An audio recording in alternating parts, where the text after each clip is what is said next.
you shall sow the land. And at the harvest you shall give a fifth to Pharaoh, and 4/5 shall be your own, as seed for the field, and as food for yourselves and your households, and as food for your little ones. And they said, You have saved our lives. May it please my lord, we will be servants to Pharaoh. So Joseph made it a statute concerning the land of Egypt, and it stands to this day, that Pharaoh should have the fifth. The land of the priests alone did not become Pharaoh's. Thus Israel settled in the land of Egypt, in the land of Goshen, and they gained possessions in it, and were fruitful and multiplied greatly. And Jacob lived in the land of Egypt 17 years. So the days of Jacob, the years of his life, were 147 years.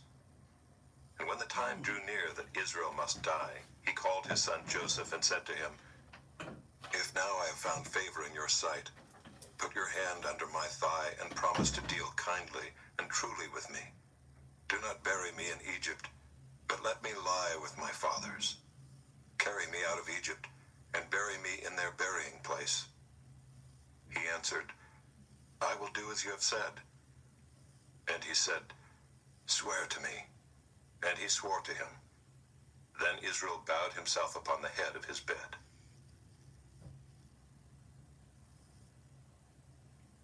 Chapter 48.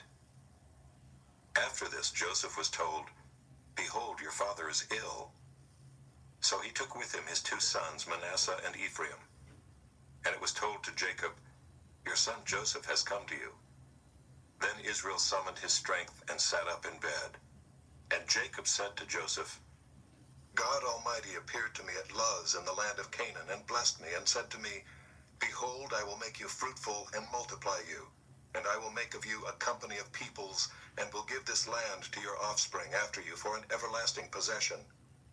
And now your 2 sons, who were born to you in the land of Egypt before I came to you in Egypt, are mine. Ephraim and Manasseh shall be mine, as Reuben and Simeon are.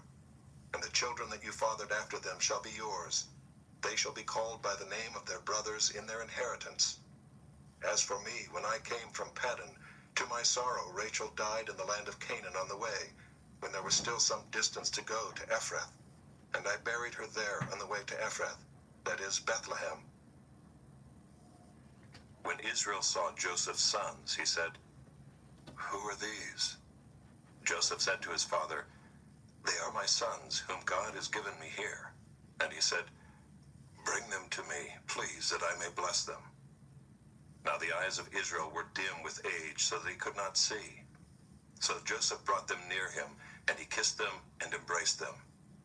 And Israel said to Joseph, I never expected to see your face, and behold, God has let me see your offspring also. Then Joseph removed them from his knees, and he bowed himself with his face to the earth. And Joseph took them both, Ephraim in his right hand toward Israel's left hand, and Manasseh in his left hand toward Israel's right hand, and brought them near him. And Israel stretched out his right hand and laid it on the head of Ephraim, who was the younger, and his left hand on the head of Manasseh, crossing his hands, for Manasseh was the firstborn. And he blessed Joseph and said, The God before whom my fathers Abraham and Isaac walked, the God who has been my shepherd all my life long to this day, the angel who has redeemed me from all evil, bless the boys, and in them let my name be carried on, in the name of my fathers Abraham and Isaac, and let them grow into a multitude in the midst of the earth. When Joseph saw that his father laid his right hand on the head of Ephraim, it displeased him, and he took his father's hand to move it from Ephraim's head to Manasseh's head. And Joseph said to his father, Not this way, my father, since this one is the firstborn. Put your right hand on his head. But his father refused and said, I know, my son, I know. He also shall become a people, and he also shall be great. Nevertheless, his younger brother shall be greater than he, and his offspring shall become a multitude of nations. So he blessed them that day, saying, By you Israel will pronounce blessing, saying, God make you as Ephraim and as Manasseh. Thus he put Ephraim before Manasseh. Then Israel said to Joseph, Behold, I am about to die, But God will be with you and will bring you again to the land of your fathers. Moreover, I have given to you, rather than to your brothers, one mountain slope that I took from the hand of the Amorites with my sword and with my bow.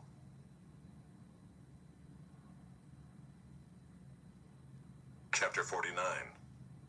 Then Jacob called his sons and said, Gather yourselves together, that I may tell you what shall happen to you in days to come. Assemble and listen, O sons of Jacob. Listen to Israel, your father. Reuben, you are my firstborn, my might, and the firstfruits of my strength. Preeminent in dignity and preeminent in power. Unstable as water, you shall not have preeminence. Because you went up to your father's bed, then you defiled it. He went up to my couch. Simeon and Levi are brothers. Weapons of violence are their swords. Let my soul come not into their counsel. O my glory, be not joined to their company. For in their anger they killed men, and in their willfulness they hamstrung oxen.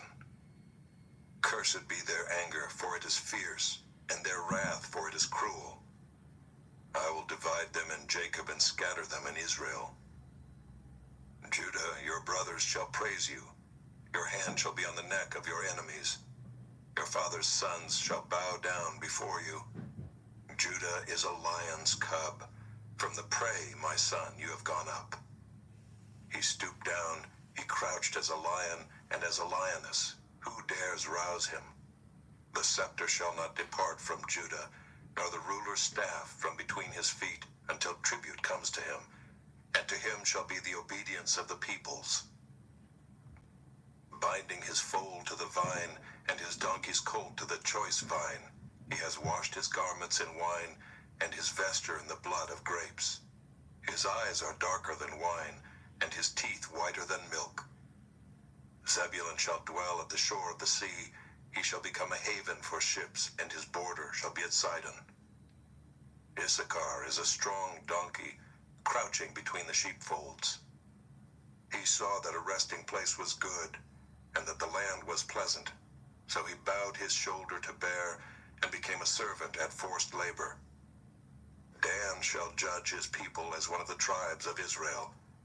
Dan shall be a serpent in the way, a viper by the path, that bites the horse's heels, so that his rider falls backward.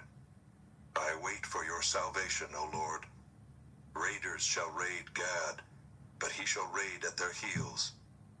Asher's food shall be rich, and he shall yield royal delicacies. Naphtali is a doe let loose that bears beautiful fawns.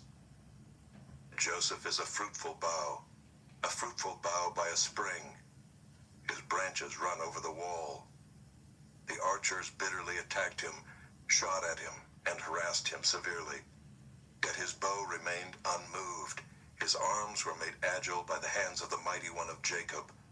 From there is the shepherd, the stone of Israel.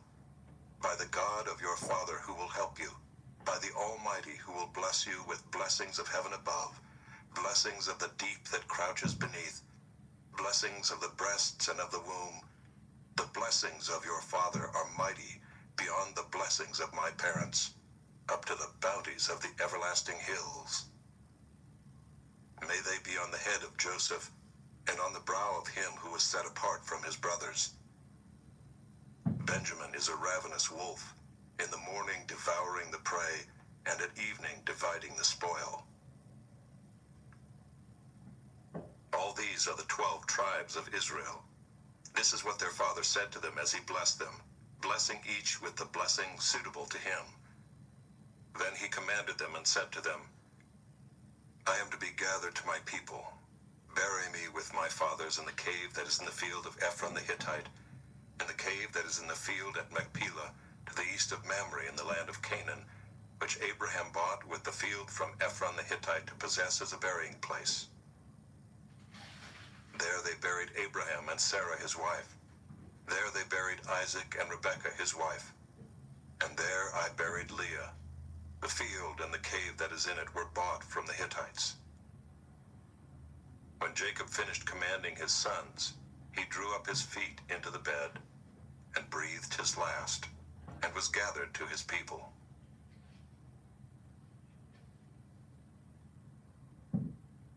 Chapter 50. Then Joseph fell on his father's face, and wept over him, and kissed him. And Joseph commanded his servants, the physicians, to embalm his father. So the physicians embalmed Israel. 40 days were required for it, for that is how many are required for embalming. And the Egyptians wept for him 70 days. And when the days of weeping for him were past, Joseph spoke to the household of Pharaoh, saying, If now I have found favor in your eyes, please speak in the ears of Pharaoh, saying, My father made me swear, saying, I am about to die.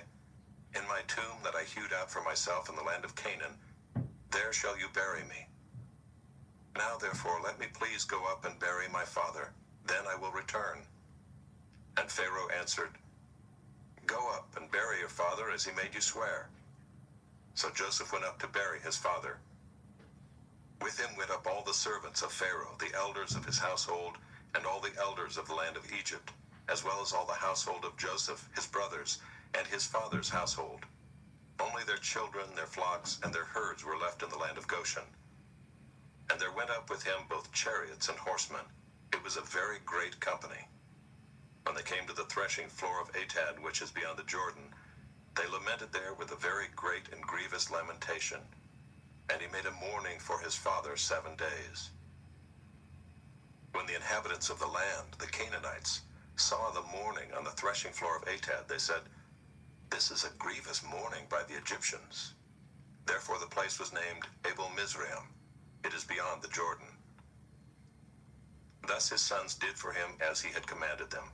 For his sons carried him to the land of Canaan, and buried him in the cave of the field at Machpelah to the east of Mamre, which Abraham bought with the field from Ephron the Hittite to possess as a burying place. After he had buried his father, Joseph returned to Egypt with his brothers and all who had gone up with him to bury his father. When Joseph's brothers saw that their father was dead, they said, It may be that Joseph will hate us and pay us back for all the evil that we did to him. So they sent a message to Joseph, saying, Your father gave this command before he died. Say to Joseph, Please forgive the transgression of your brothers and their sin, because they did evil to you. And now please forgive the transgression of the servants of the God of your father. Joseph wept when they spoke to him. His brothers also came and fell down before him and said, Behold, we are your servants. But Joseph said to them, Do not fear, for am I in the place of God? As for you, you meant evil against me, but God meant it for good, to bring it about that many people should be kept alive as they are today. So do not fear.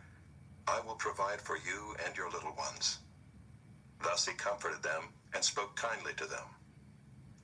So Joseph remained in Egypt, he and his father's house. Joseph lived 110 years. And Joseph saw Ephraim's children of the 3rd generation. The children also of Machir the son of Manasseh were counted as Joseph's own. And Joseph said to his brothers, I am about to die, but God will visit you and bring you up out of this land, to the land that he swore to Abraham, to Isaac, and to Jacob. Then Joseph made the sons of Israel swear, saying, God will surely visit you, and you shall carry up my bones from here. So Joseph died, being 110 years old. They embalmed him, and he was put in a coffin in Egypt. Exodus, chapter 1. These are the names of the sons of Israel who came to Egypt with Jacob, each with his household: Reuben, Simeon, Levi and Judah, Issachar, Zebulun and Benjamin, Dan and Naphtali, Gad and Asher. All the descendants of Jacob were 70 persons. Joseph was already in Egypt. Then Joseph died, and all his brothers, and all that generation. But the people of Israel were fruitful and increased greatly. They multiplied and grew exceedingly strong, so that the land was filled with them. Now there arose a new king over Egypt who did not know Joseph. And he said to his people, Behold, the people of Israel are too many and too mighty for us. Come, let us deal shrewdly with them, lest they multiply, and if war breaks out, they join our enemies and fight against us and escape from the land. Therefore they set taskmasters over them to afflict them with heavy burdens. They built for Pharaoh store cities, Pithom and Ramses. But the more they were oppressed, the more they multiplied, and the more they spread abroad. And the Egyptians were in dread of the people of Israel. So they ruthlessly made the people of Israel work as slaves, and made their lives bitter with hard service, in mortar and brick, and in all kinds of work in the field. In all their work they ruthlessly made them work as slaves. Then the king of Egypt said to the Hebrew midwives, one of whom was named Shiphrah, and the other Puah, "When you serve as midwife to the Hebrew women, and see them on the birth stool, if it is a son, you shall kill him, but if it is a daughter, she shall live." But the midwives feared God and did not do as the king of Egypt commanded them, but let the male children live. So the king of Egypt called the midwives and said to them, "Why have you done this, and let the male children live?" The midwives said to Pharaoh, "Because the Hebrew women are not like the Egyptian women, for they are vigorous and give birth before the midwife comes to them." So God dealt well with the midwives, and the people multiplied and grew very strong. And because the midwives feared God, he gave them families. Then Pharaoh commanded all his people, "Every son that is born to the Hebrews you shall cast into the Nile, but you shall let every daughter live." Chapter 2. Now a man from the house of Levi went and took as his wife a Levite woman. The woman conceived and bore a son, and when she saw that he was a fine child, she hid him 3 months. When she could hide him no longer, she took for him a basket made of bulrushes, and daubed it with bitumen and pitch. She put the child in it and placed it among the reeds by the river bank. And his sister stood at a distance to know what would be done to him. Now the daughter of Pharaoh came down to bathe at the river, while her young women walked beside the river. She saw the basket among the reeds, and sent her servant woman, and she took it. When she opened it, she saw the child, and behold, the baby was crying. She took pity on him and said, "This is one of the Hebrews' children." Then his sister said to Pharaoh's daughter, "Shall I go and call you a nurse from the Hebrew women to nurse the child for you?" And Pharaoh's daughter said to her, "Go." So the girl went and called the child's mother. And Pharaoh's daughter said to her, "Take this child away and nurse him for me, and I will give you your wages." So the woman took the child and nursed him. When the child grew older, she brought him to Pharaoh's daughter, and he became her son. She named him Moses, because, she said, "I drew him out of the water." One day when Moses had grown up, he went out to his people and looked on their burdens, and he saw an Egyptian beating a Hebrew, one of his people. He looked this way and that, and seeing no one, he struck down the Egyptian and hid him in the sand. When he went out the next day, behold, 2 Hebrews were struggling together. And he said to the man in the wrong, "Why do you strike your companion?" He answered, "Who made you a prince and a judge over us? Do you mean to kill me as you killed the Egyptian?" Then Moses was afraid and thought, "Surely the thing is known." When Pharaoh heard of it, he sought to kill Moses. But Moses fled from Pharaoh and stayed in the land of Midian, and he sat down by a well. Now the priest of Midian had 7 daughters, and they came and drew water and filled the troughs to water their father's flock. The shepherds came and drove them away, but Moses stood up and saved them and watered their flock. When they came home to their father Reuel, he said, "How is it that you have come home so soon today?" They said, "An Egyptian delivered us out of the hand of the shepherds, and even drew water for us, and watered the flock." He said to his daughters, "Then where is he? Why have you left the man? Call him that he may eat bread." And Moses was content to dwell with the man, and he gave Moses his daughter Zipporah. She gave birth to a son, and he called his name Gershom, for he said, "I have been a sojourner in a foreign land." During those many days the king of Egypt died, and the people of Israel groaned because of their slavery and cried out for help. Their cry for rescue from slavery came up to God. And God heard their groaning, and God remembered his covenant with Abraham, with Isaac, and with Jacob. God saw the people of Israel, and God knew. Chapter 3. Now Moses was keeping the flock of his father-in-law Jethro, the priest of Midian, and he led his flock to the west side of the wilderness and came to Horeb, the mountain of God. And the angel of the Lord appeared to him in a flame of fire out of the midst of a bush. He looked, and behold, the bush was burning, yet it was not consumed. And Moses said, I will turn aside to see this great sight, why the bush is not burned. When the Lord saw that he turned aside to see, God called to him out of the bush, Moses, Moses. And he said, Here I am. Then he said, Do not come near. Take your sandals off your feet, for the place on which you are standing is holy ground. And he said, I am the God of your father, the God of Abraham, the God of Isaac, and the God of Jacob. And Moses hid his face, for he was afraid to look at God. Then the Lord said, I have surely seen the affliction of my people who are in Egypt, and have heard their cry because of their taskmasters. I know their sufferings, and I have come down to deliver them out of the hand of the Egyptians, and to bring them up out of that land to a good and broad land, a land flowing with milk and honey, to the place of the Canaanites, the Hittites, the Amorites, the Perizzites, the Hivites, and the Jebusites.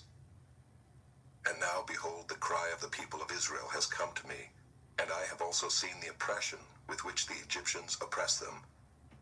Come, I will send you to Pharaoh, that you may bring my people, the children of Israel, out of Egypt.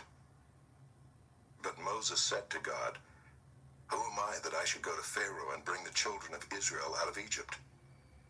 He said, But I will be with you, and this shall be the sign for you that I have sent you. When you have brought the people out of Egypt, you shall serve God on this mountain. Then Moses said to God, If I come to the people of Israel and say to them, The God of your fathers has sent me to you, and they ask me, What is his name? What shall I say to them? God said to Moses, I am who I am. And he said, Say this to the people of Israel, I am has sent me to you. God also said to Moses, Say this to the people of Israel, The Lord, the God of your fathers, the God of Abraham, the God of Isaac, and the God of Jacob, has sent me to you. This is my name forever, and thus I am to be remembered throughout all generations. Go and gather the elders of Israel together and say to them, The Lord, the God of your fathers, the God of Abraham, of Isaac, and of Jacob, has appeared to me, saying, I have observed you and what has been done to you in Egypt, and I promise that I will bring you up out of the affliction of Egypt to the land of the Canaanites, the Hittites, the Amorites, the Perizzites, the Hivites, and the Jebusites, a land flowing with milk and honey. And they will listen to your voice, and you and the elders of Israel shall go to the king of Egypt and say to him, The Lord, the God of the Hebrews, has met with us, and now please let us go a 3 days' journey into the wilderness, that we may sacrifice to the Lord our God. But I know that the king of Egypt will not let you go unless compelled by a mighty hand. So I will stretch out my hand and strike Egypt with all the wonders that I will do in it. After that, he will let you go. And I will give this people favor in the sight of the Egyptians, and when you go, you shall not go empty, but each woman shall ask of her neighbor, and any woman who lives in her house, for silver and gold jewelry, and for clothing. You shall put them on your sons and on your daughters. So shall you plunder the Egyptians. Chapter 4. Then Moses answered, But behold, they will not believe me or listen to my voice, for they will say, The Lord did not appear to you. The Lord said to him, What is that in your hand? He said, A staff. And he said, Throw it on the ground. So he threw it on the ground, and it became a serpent, and Moses ran from it. But the Lord said to Moses, Put out your hand and catch it by the tail. So he put out his hand and caught it, and it became a staff in his hand, that they may believe that the Lord, the God of their fathers, the God of Abraham, the God of Isaac, and the God of Jacob has appeared to you." Again the Lord said to him, "Put your hand inside your cloak." And he put his hand inside his cloak, and when he took it out, behold, his hand was leprous like snow. Then God said, "Put your hand back inside your cloak." So he put his hand back inside his cloak, and when he took it out, behold, it was restored like the rest of his flesh. "If they will not believe you," God said, "or listen to the first sign, they may believe the latter sign. If they will not believe even these two signs, or listen to your voice, you shall take some water from the Nile and pour it on the dry ground, and the water that you shall take from the Nile will become blood on the dry ground."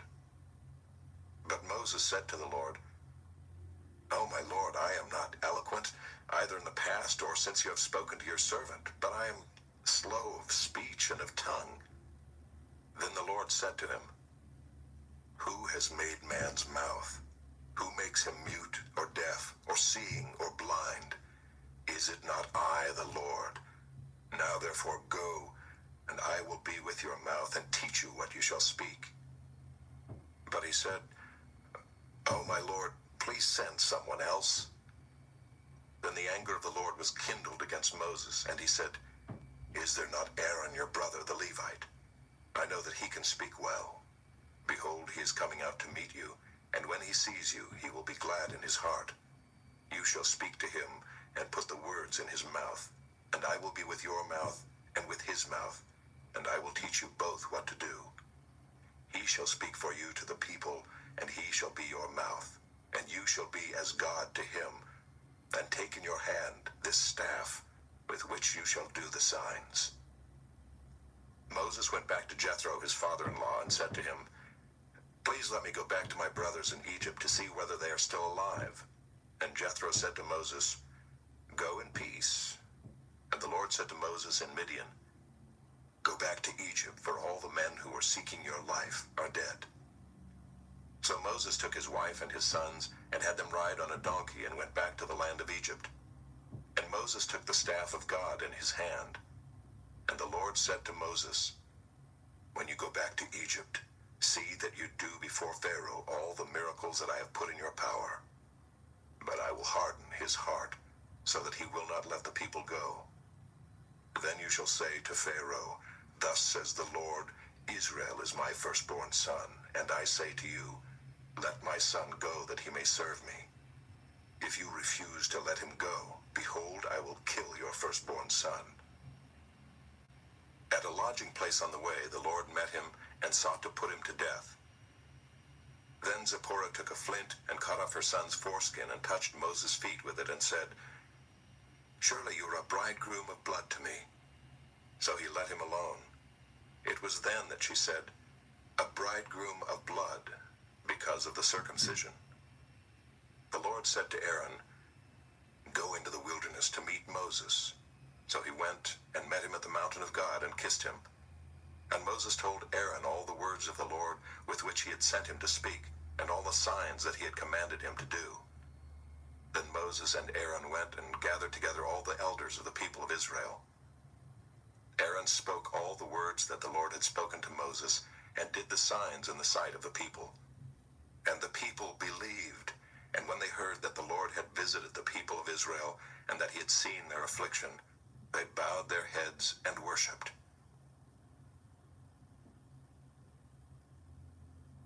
Chapter 5. Afterward Moses and Aaron went and said to Pharaoh, "Thus says the Lord, the God of Israel, let my people go, that they may hold a feast to me in the wilderness." But Pharaoh said, "Who is the Lord, that I should obey his voice and let Israel go? I do not know the Lord, and moreover I will not let Israel go." Then they said, "The God of the Hebrews has met with us. Please let us go a 3 days' journey into the wilderness, that we may sacrifice to the Lord our God, lest he fall upon us with pestilence or with the sword." But the king of Egypt said to them, "Moses and Aaron, why do you take the people away from their work? Get back to your burdens." And Pharaoh said, "Behold, the people of the land are now many, and you make them rest from their burdens." The same day Pharaoh commanded the taskmasters of the people and their foremen, "You shall no longer give the people straw to make bricks, as in the past. Let them go and gather straw for themselves. But the number of bricks that they made in the past you shall impose on them. You shall by no means reduce it, for they are idle. Therefore they cry, 'Let us go and offer sacrifice to our God.' Let heavier work be laid on the men, that they may labor at it and pay no regard to lying words." So the taskmasters and the foremen of the people went out and said to the people, "Thus says Pharaoh, I will not give you straw. Go and get your straw yourselves wherever you can find it. But your work will not be reduced in the least." So the people were scattered throughout all the land of Egypt to gather stubble for straw. The taskmasters were urgent, saying, "Complete your work, your daily task each day, as when there was straw." And the foremen of the people of Israel, whom Pharaoh's taskmasters had set over them, were beaten and were asked, "Why have you not done all your task of making bricks today and yesterday as in the past?" Then the foreman of the people of Israel came and cried to Pharaoh, "Why do you treat your servants like this? No straw is given to your servants, yet they say to us, 'Make bricks,' and behold, your servants are beaten, but the fault is in your own people." But he said, "You are idle, you are idle. That is why you say, 'Let us go and sacrifice to the Lord.' Go now and work. No straw will be given you, but you must still deliver the same number of bricks." The foremen of the people of Israel saw that they were in trouble when they said, "You shall by no means reduce your number of bricks, your daily task each day." They met Moses and Aaron, who were waiting for them as they came out from Pharaoh, and they said to them, "The Lord look on you and judge, because you have made us stink in the sight of Pharaoh and his servants, and have put a sword in their hand to kill us." Then Moses turned to the Lord and said, "O Lord, why have you done evil to this people? Why did you ever send me? For since I came to Pharaoh to speak in your name, he has done evil to this people, and you have not delivered your people at all." Chapter 6. But the Lord said to Moses, "Now you shall see what I will do to Pharaoh. For with a strong hand he will send them out, and with a strong hand he will drive them out of his land." God spoke to Moses and said to him, "I am the Lord. I appeared to Abraham, to Isaac, and to Jacob as God Almighty. But by my name, the Lord, I did not make myself known to them. I also established my covenant with them to give them the land of Canaan, the land in which they lived as sojourners. Moreover, I have heard the groaning of the people of Israel, whom the Egyptians hold as slaves, and I have remembered my covenant. Say therefore to the people of Israel, I am the Lord, and I will bring you out from under the burdens of the Egyptians, and I will deliver you from slavery to them, and I will redeem you with an outstretched arm and with great acts of judgment. I will take you to be my people, and I will be your God. And you shall know that I am the Lord your God, who has brought you out from under the burdens of the Egyptians. I will bring you into the land that I swore to give to Abraham, to Isaac, and to Jacob. I will give it to you for a possession. I am the Lord." Moses spoke thus to the people of Israel, but they did not listen to Moses, because of their broken spirit and harsh slavery. So the Lord said to Moses, "Go in, tell Pharaoh king of Egypt to let the people of Israel go out of his land." But Moses said to the Lord, "Behold, the people of Israel have not listened to me. How then shall Pharaoh listen to me, for I am of uncircumcised lips?" But the Lord spoke to Moses and Aaron, and gave them a charge about the people of Israel and about Pharaoh king of Egypt, to bring the people of Israel out of the land of Egypt. These are the heads of their fathers' houses, the sons of Reuben, the firstborn of Israel, Hanok, Palu, Hezron, and Carmi. These are the clans of Reuben, the sons of Simeon, Jemuel, Jamin, Ohad, Jachin, Zohar, and Shaul, the son of a Canaanite woman. These are the clans of Simeon. These are the names of the sons of Levi according to their generations: Gershon, Kohath, and Merari. the years of the life of Levi being 137 years. The sons of Gershon, Libni and Shimei by their clans. The sons of Kohath, Amram, Izhar, Hebron, and Uziel, the years of the life of Kohath being 133 years. The sons of Merari, Malai and Mushai, these are the clans of the Levites according to their generations. Amram took as his wife Jochebed, his father's sister, and she bore him Aaron and Moses, the years of the life of Amram being 137 years. The sons of Izhar, Korah, Nepheg, and Zichri. The sons of Uziel, Mishael, Elzaphan, and Sithri. Aaron took as his wife Elisheba, the daughter of Amminadab, and the sister of Nahshon, and she bore him Nadab, Abihu, Eleazar, and Ithamar. The sons of Korah, Asher, Elkanah, and Abiasaph. These are the clans of the Korahites. Eleazar, Aaron's son, took as his wife one of the daughters of Putiel, and she bore him Phinehas. These are the heads of the fathers' houses of the Levites by their clans. These are the Aaron and Moses to whom the Lord said, "Bring out the people of Israel from the land of Egypt by their hosts." It was they who spoke to Pharaoh, king of Egypt, about bringing out the people of Israel from Egypt, this Moses and this Aaron. On the day when the Lord spoke to Moses in the land of Egypt, the Lord said to Moses, "I am the Lord. Tell Pharaoh, king of Egypt, all that I say to you." But Moses said to the Lord, "Behold, I am of uncircumcised lips. How will Pharaoh listen to me?" Chapter 7. And the Lord said to Moses, "See, I have made you like God to Pharaoh, and your brother Aaron shall be your prophet. You shall speak all that I command you, and your brother Aaron shall tell Pharaoh to let the people of Israel go out of his land. But I will harden Pharaoh's heart, and though I multiply my signs and wonders in the land of Egypt, Pharaoh will not listen to you. Then I will lay my hand on Egypt and bring my hosts, my people, the children of Israel, out of the land of Egypt by great acts of judgment. The Egyptians shall know that I am the Lord when I stretch out my hand against Egypt and bring out the people of Israel from among them." Moses and Aaron did so. They did just as the Lord commanded them. Now Moses was 80 years old and Aaron 83 years old when they spoke to Pharaoh. Then the Lord said to Moses and Aaron, "When Pharaoh says to you, 'Prove yourselves by working a miracle,' then you shall say to Aaron, 'Take your staff and cast it down before Pharaoh, that it may become a serpent.'" So Moses and Aaron went to Pharaoh and did just as the Lord commanded. Aaron cast down his staff before Pharaoh and his servants, and it became a serpent. Then Pharaoh summoned the wise men and the sorcerers, and they, the magicians of Egypt, also did the same by their secret arts. For each man cast down his staff, and they became serpents. But Aaron's staff swallowed up their staffs. Still, Pharaoh's heart was hardened, and he would not listen to them as the Lord had said. Then the Lord said to Moses, "Pharaoh's heart is hardened. He refuses to let the people go. Go to Pharaoh in the morning as he is going out to the water. Stand on the bank of the Nile to meet him, and take in your hand the staff that turned into a serpent.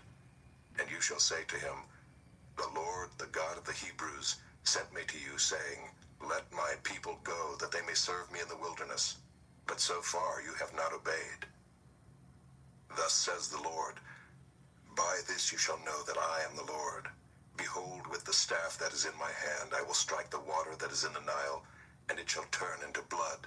The fish in the Nile shall die, and the Nile will stink, and the Egyptians will grow weary of drinking water from the Nile." And the Lord said to Moses, "Say to Aaron, Take your staff and stretch out your hand over the waters of Egypt, over their rivers, their canals, and their ponds, and all their pools of water, so that they may become blood. And there shall be blood throughout all the land of Egypt, even in vessels of wood and in vessels of stone." Moses and Aaron did as the Lord commanded.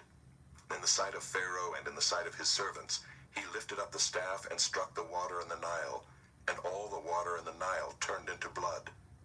And the fish in the Nile died, and the Nile stank, so that the Egyptians could not drink water from the Nile.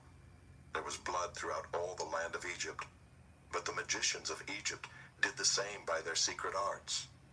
So Pharaoh's heart remained hardened, and he would not listen to them, as the Lord had said. Pharaoh turned and went into his house, and he did not take even this to heart. And all the Egyptians dug along the Nile for water to drink, for they could not drink the water of the Nile. 7 full days passed after the Lord had struck the Nile. Chapter 8. Then the Lord said to Moses, "Go into Pharaoh and say to him, 'Thus says the Lord, let my people go, that they may serve me. But if you refuse to let them go, behold, I will plague all your country with frogs.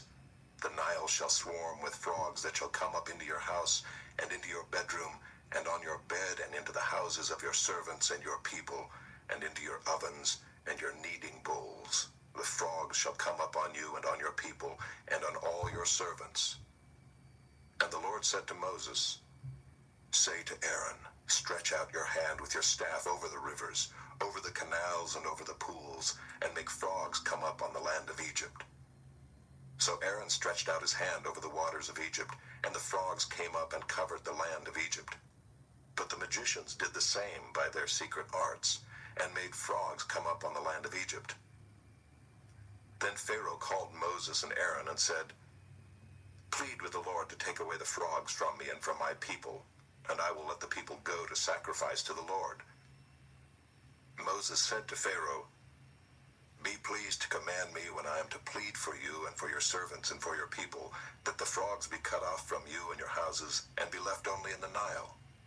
And he said, "Tomorrow." Moses said, "Be it as you say, so that you may know that there is no one like the Lord our God. The frogs shall go away from you and your houses and your servants and your people. They shall be left only in the Nile." So Moses and Aaron went out from Pharaoh, and Moses cried to the Lord about the frogs, as he had agreed with Pharaoh. And the Lord did according to the word of Moses. The frogs died out in the houses, the courtyards, and the fields. And they gathered them together in heaps, and the land stank. And when Pharaoh saw that there was a respite, he hardened his heart and would not listen to them as the Lord had said. Then the Lord said to Moses, "Say to Aaron, stretch out your staff and strike the dust of the earth, so that it may become gnats in all the land of Egypt." And they did so. Aaron stretched out his hand with his staff and struck the dust of the earth, and there were gnats on man and beast. All the dust of the earth became gnats in all the land of Egypt. The magicians tried by their secret arts to produce gnats, but they could not. So there were gnats on man and beast. Then the magicians said to Pharaoh, "Well, this is the finger of God." But Pharaoh's heart was hardened, and he would not listen to them as the Lord had said. Then the Lord said to Moses, "Rise up early in the morning and present yourself to Pharaoh as he goes out to the water, and say to him, 'Thus says the Lord, let my people go, that they may serve me.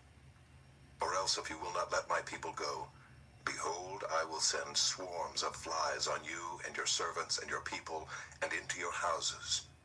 And the houses of the Egyptians shall be filled with swarms of flies, and also the ground on which they stand. But on that day I will set apart the land of Goshen, where my people dwell, so that no swarms of flies shall be there, that you may know that I am the Lord in the midst of the earth. Thus I will put a division between my people and your people. Tomorrow this sign shall happen.' And the Lord did so.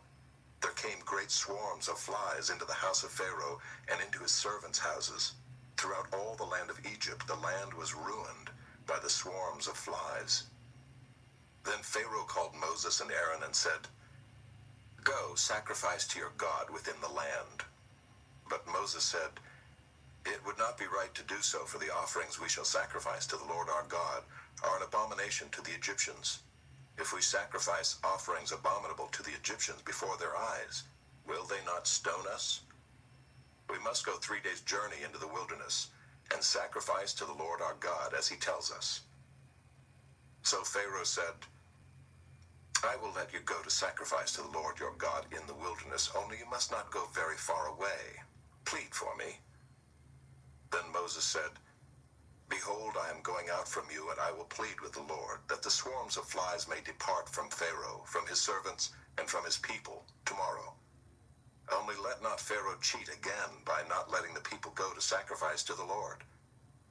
So Moses went out from Pharaoh and prayed to the Lord.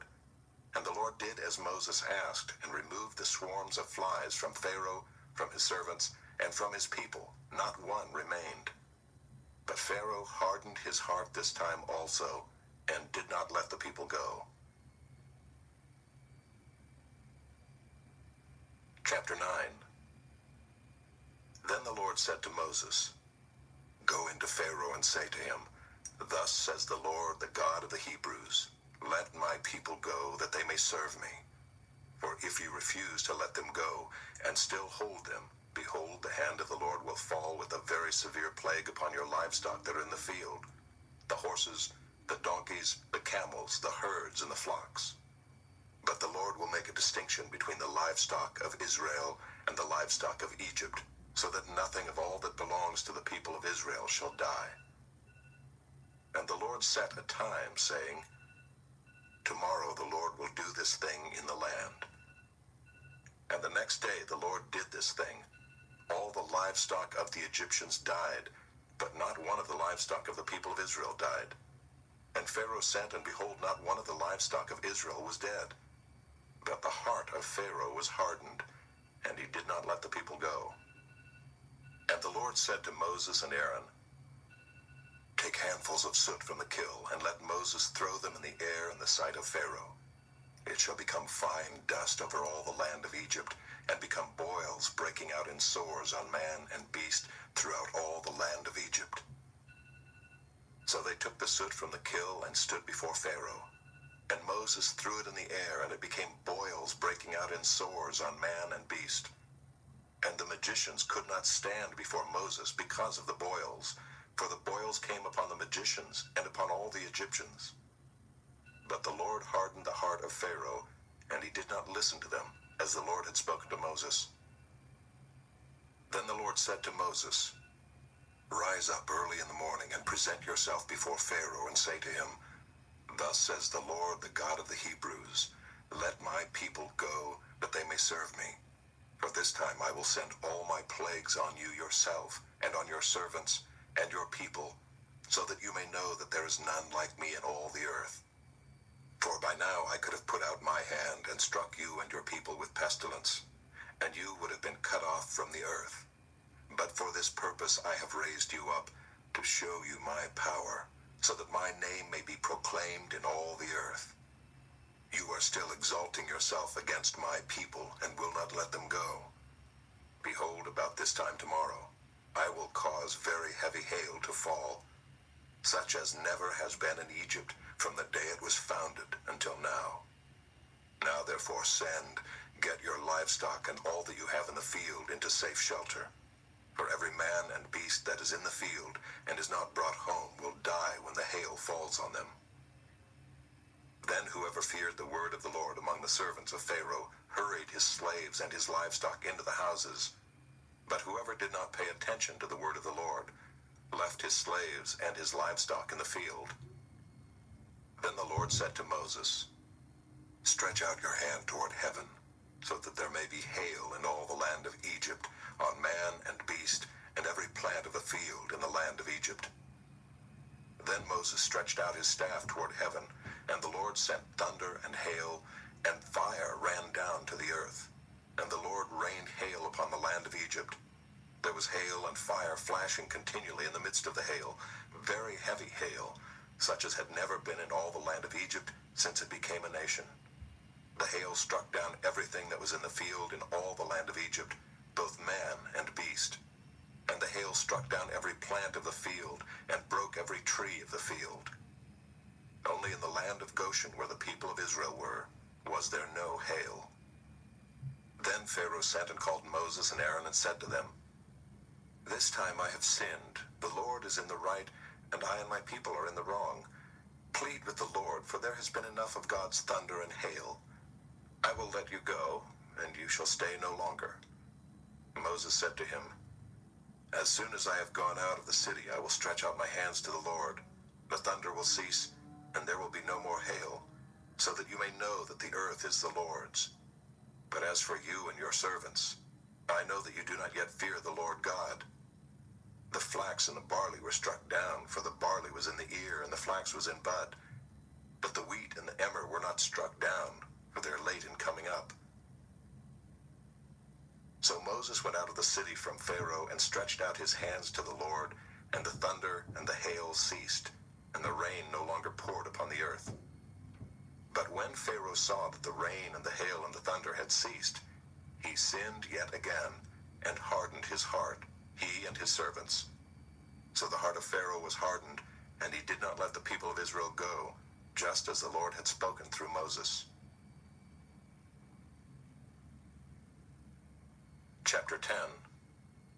Then the Lord said to Moses, Go into Pharaoh, for I have hardened his heart and the heart of his servants, that I may show these signs of mine among them, and that you may tell in the hearing of your son and of your grandson how I have dealt harshly with the Egyptians, and what signs I have done among them, that you may know that I am the Lord. So Moses and Aaron went in to Pharaoh and said to him, Thus says the Lord, the God of the Hebrews, How long will you refuse to humble yourself before me? Let my people go, that they may serve me. For if you refuse to let my people go, behold, tomorrow I will bring locusts into your country, and they shall cover the face of the land, so that no one can see the land. And they shall eat what is left to you after the hail, and they shall eat every tree of yours that grows in the field.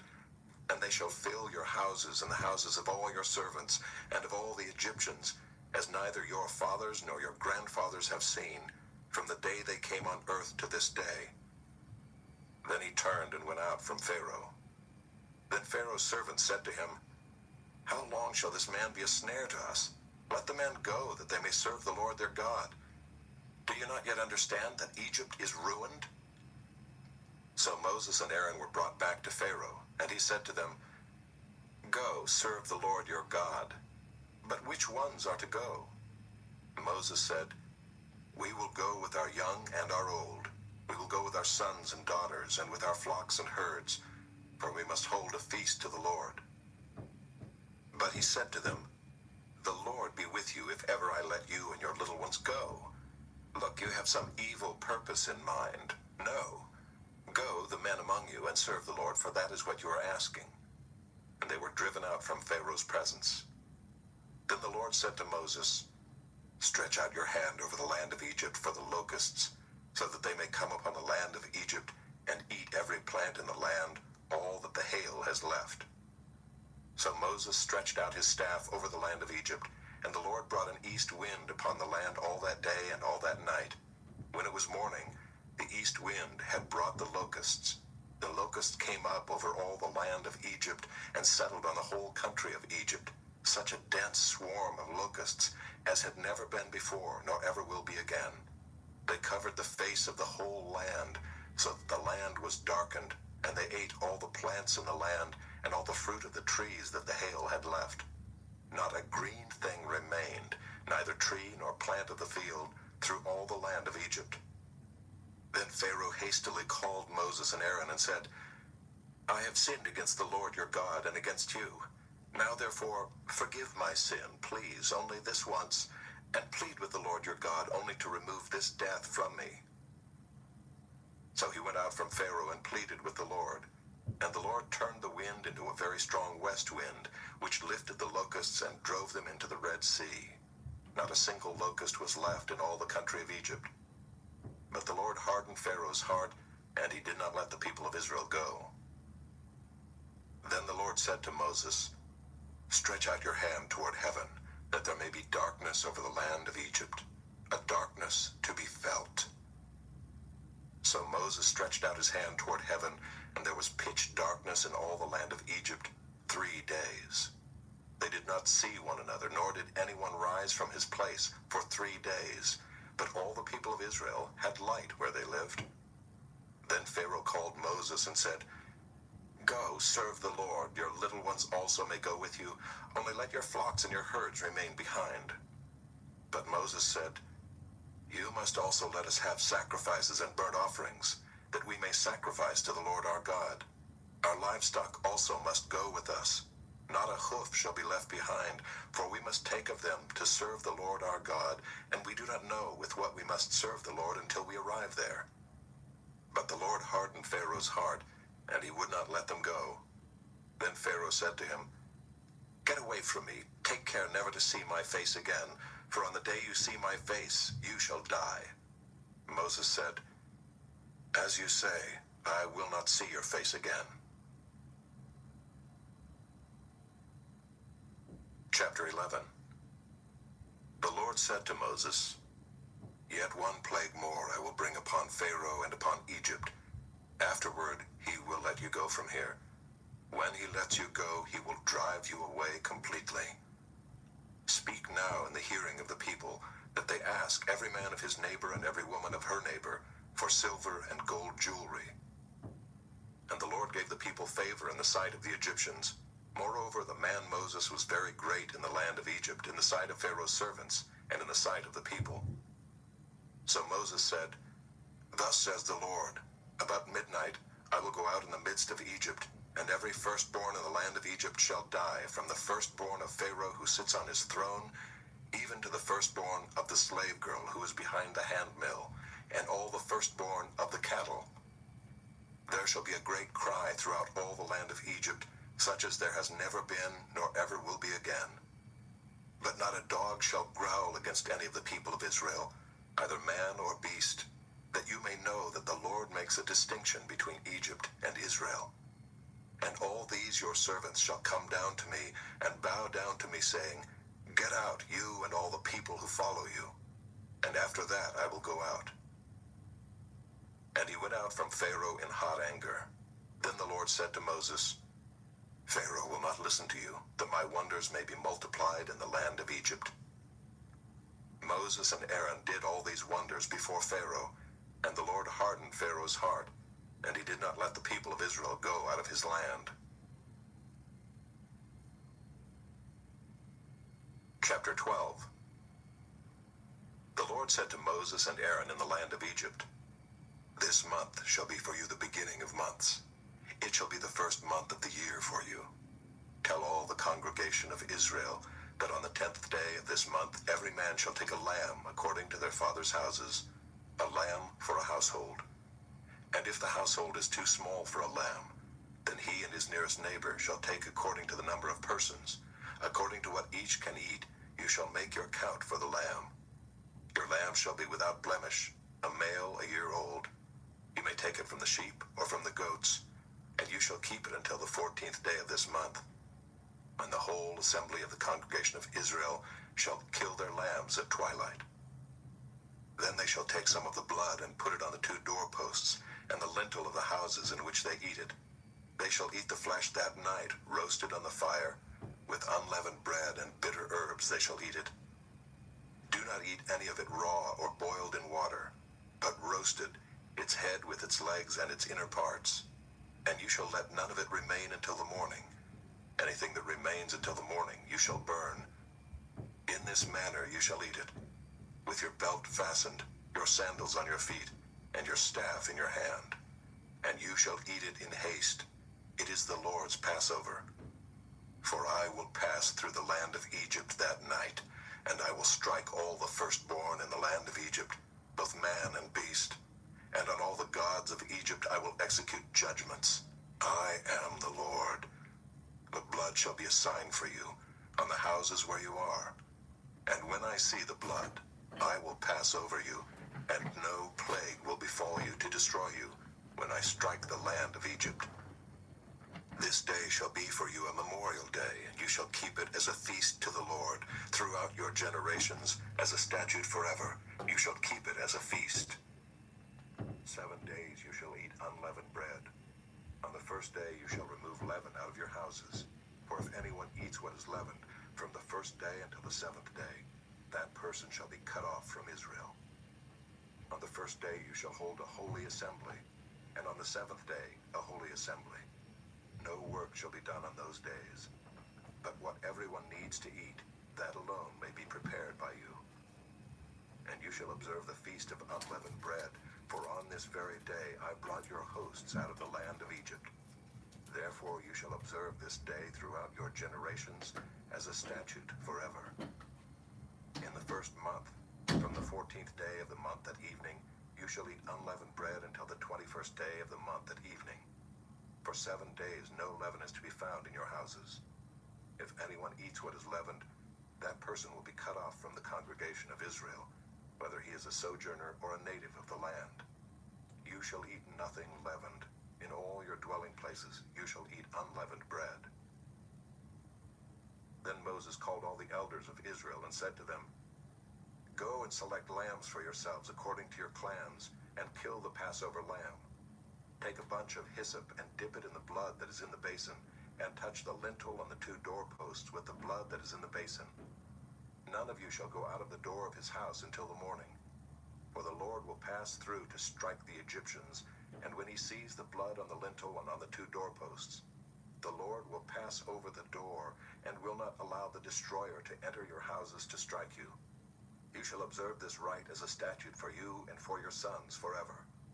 And when you come to the land that the Lord will give you, as he has promised, you shall keep this service. And when your children say to you, What do you mean by this service? You shall say, It is the sacrifice of the Lord's Passover, for he passed over the houses of the people of Israel in Egypt, when he struck the Egyptians, but spared our houses. And the people bowed their heads and worshipped. Then the people of Israel went and did so, as the Lord had commanded Moses and Aaron, so they did. At midnight the Lord struck down all the firstborn in the land of Egypt, from the firstborn of Pharaoh who sat on his throne, to the firstborn of the captive who was in the dungeon, and all the firstborn of the livestock. And Pharaoh rose up in the night, he and all his servants and all the Egyptians, and there was a great cry in Egypt, for there was not a house where someone was not dead. Then he summoned Moses and Aaron by night and said, Up, go out from among my people, both you and the people of Israel, and go, serve the Lord as you have said. Take your flocks and your herds as you have said, and be gone, and bless me also. The Egyptians were urgent with the people to send them out of the land in haste, for they said, We shall all be dead. So the people took their dough before it was leavened, their kneading bowls being bound up in their cloaks on their shoulders. The people of Israel had also done as Moses told them, for they had asked the Egyptians for silver and gold jewelry and for clothing. And the Lord had given the people favor in the sight of the Egyptians, so that they let them have what they asked. Thus they plundered the Egyptians. And the people of Israel journeyed from Ramses to Succoth, about 600,000 men on foot, besides women and children. A mixed multitude also went up with them, and very much livestock, both flocks and herds. And they baked unleavened cakes of the dough that they had brought out of Egypt, for it was not leavened, because they were thrust out of Egypt and could not wait, nor had they prepared any provisions for themselves. The time that the people of Israel lived in Egypt was 430 years. At the end of 430 years, on that very day, all the hosts of the Lord went out from the land of Egypt. It was a night of watching by the Lord, to bring them out of the land of Egypt. So this same night is a night of watching kept to the Lord by all the people of Israel throughout their generations. And the Lord said to Moses and Aaron, This is the statute of the Passover. No foreigner shall eat of it, but every slave that is bought for money may eat of it after you have circumcised him. No foreigner or hired worker may eat of it. It shall be eaten in one house. You shall not take any of the flesh outside the house, and you shall not break any of its bones. All the congregation of Israel shall keep it. If a stranger shall sojourn with you, and would keep the Passover to the Lord, let all his males be circumcised. Then he may come near and keep it. He shall be as a native of the land. But no uncircumcised person shall eat of it. There shall be one law for the native and for the stranger who sojourns among you. All the people of Israel did just as the Lord commanded Moses and Aaron. And on that very day, the Lord brought the people of Israel out of the land of Egypt by their hosts. Chapter 13. The Lord said to Moses, Consecrate to me all the firstborn, Whatever is the first to open the womb among the people of Israel, both of man and of beast, is mine." Then Moses said to the people, "Remember this day in which you came out from Egypt, out of the house of slavery, for by a strong hand the Lord brought you out from this place. No leavened bread shall be eaten. Today in the month of Abib you are going out. And when the Lord brings you into the land of the Canaanites, the Hittites, the Amorites, the Hivites, and the Jebusites, which he swore to your fathers to give you, a land flowing with milk and honey, you shall keep this service in this month. 7 days you shall eat unleavened bread, and on the 7th day there shall be a feast to the Lord. Unleavened bread shall be eaten for 7 days. No leavened bread shall be seen with you, and no leaven shall be seen with you in all your territory. You shall tell your son on that day, 'It is because of what the Lord did for me when I came out of Egypt.' And it shall be to you as a sign on your hand, and as a memorial between your eyes, that the law of the Lord may be in your mouth. For with a strong hand the Lord has brought you out of Egypt. You shall therefore keep this statute at its appointed time from year to year. When the Lord brings you into the land of the Canaanites, as he swore to you and your fathers, and shall give it to you, you shall set apart to the Lord all that first opens the womb. All the firstborn of your animals that are males shall be the Lord's. Every firstborn of a donkey you shall redeem with a lamb, or if you will not redeem it, you shall break its neck. Every firstborn of man among your sons you shall redeem. And when in time to come your son asks you, 'What does this mean?' you shall say to him, 'By a strong hand the Lord brought us out of Egypt from the house of slavery. For when Pharaoh stubbornly refused to let us go, the Lord killed all the firstborn in the land of Egypt, both the firstborn of man and the firstborn of animals. Therefore I sacrifice to the Lord all the males that first open the womb, but all the firstborn of my sons I redeem. It shall be as a mark on your hand or frontlets between your eyes, for by a strong hand the Lord brought us out of Egypt." When Pharaoh let the people go, God did not lead them by way of the land of the Philistines, although that was near. For God said, "Lest the people change their minds when they see war and return to Egypt." But God led the people around by the way of the wilderness toward the Red Sea, and the people of Israel went up out of the land of Egypt equipped for battle. Moses took the bones of Joseph with him, for Joseph had made the sons of Israel solemnly swear, saying, "God will surely visit you, and you shall carry up my bones with you from here." And they moved on from Succoth and encamped at Etham on the edge of the wilderness. And the Lord went before them by day in a pillar of cloud to lead them along the way, and by night in a pillar of fire to give them light, that they might travel by day and by night. The pillar of cloud by day and the pillar of fire by night did not depart from before the people. Chapter 14. Then the Lord said to Moses, "Tell the people of Israel to turn back and encamp in front of Pi-hahiroth, between Migdol and the sea, in front of Baal-zephon. You shall encamp facing it by the sea. For Pharaoh will say of the people of Israel, 'They are wandering in the land, the wilderness has shut them in.' And I will harden Pharaoh's heart, and he will pursue them. And I will get glory over Pharaoh and all his host. And the Egyptians shall know that I am the Lord." And they did so. When the king of Egypt was told that the people had fled, the mind of Pharaoh and his servants was changed toward the people. And they said, "What is this we have done, that we have let Israel go from serving us?" So he made ready his chariot and took his army with him, and took 600 chosen chariots and all the other chariots of Egypt with officers over all of them. And the Lord hardened the heart of Pharaoh king of Egypt, and he pursued the people of Israel, while the people of Israel were going out defiantly. The Egyptians pursued them, all Pharaoh's horses and chariots, and his horsemen and his army, and overtook them encamped at the sea, by Pi-hahiroth in front of Baal-zephon. When Pharaoh drew near, the people of Israel lifted up their eyes, and behold, the Egyptians were marching after them, and they feared greatly. And the people of Israel cried out to the Lord. They said to Moses, "Is it because there are no graves in Egypt that you have taken us away to die in the wilderness? What have you done to us in bringing us out of Egypt? Is not this what we said to you in Egypt? 'Leave us alone that we may serve the Egyptians'? For it would have been better for us to serve the Egyptians than to die in the wilderness." And Moses said to the people, "Fear not, stand firm, and see the salvation of the Lord, which he will work for you today. For the Egyptians whom you see today, you shall never see again. The Lord will fight for you, and you have only to be silent." The Lord said to Moses, "Why do you cry to me? Tell the people of Israel to go forward. Lift up your staff and stretch out your hand over the sea and divide it, that the people of Israel may go through the sea on dry ground. And I will harden the hearts of the Egyptians, so that they shall go in after them. And I will get glory over Pharaoh and all his host, his chariots and his horsemen. And the Egyptians shall know that I am the Lord, when I have gotten glory over Pharaoh, his chariots, and his horsemen."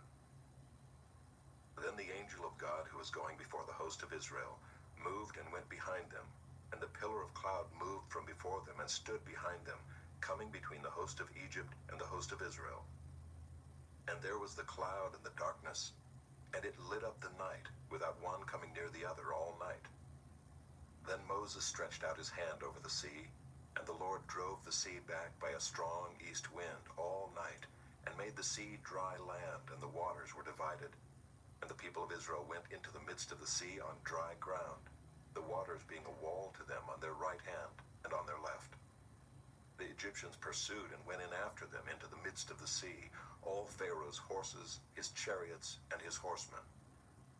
And in the morning watch the Lord in the pillar of fire and of cloud looked down on the Egyptian forces and threw the Egyptian forces into a panic, clogging their chariot wheels so that they drove heavily. And the Egyptians said, "Let us flee from before Israel, for the Lord fights for them against the Egyptians."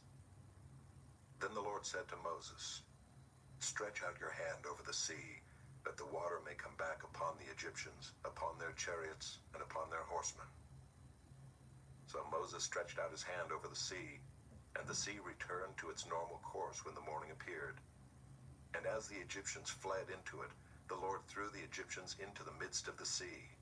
The waters returned and covered the chariots and the horsemen. Of all the host of Pharaoh that had followed them into the sea, not one of them remained.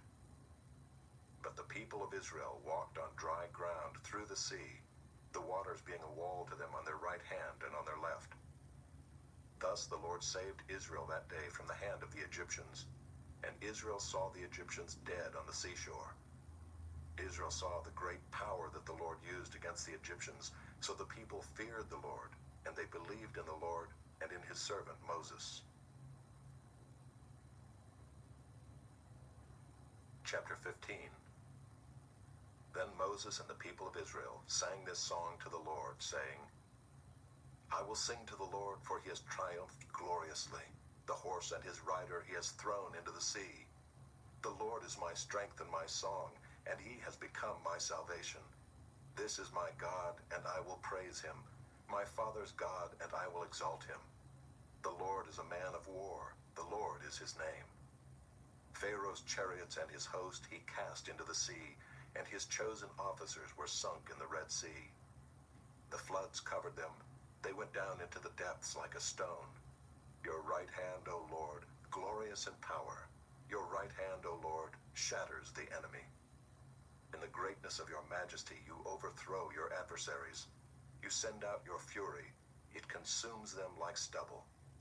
At the blast of your nostrils the waters piled up, the floods stood up in a heap, the deeps congealed in the heart of the sea.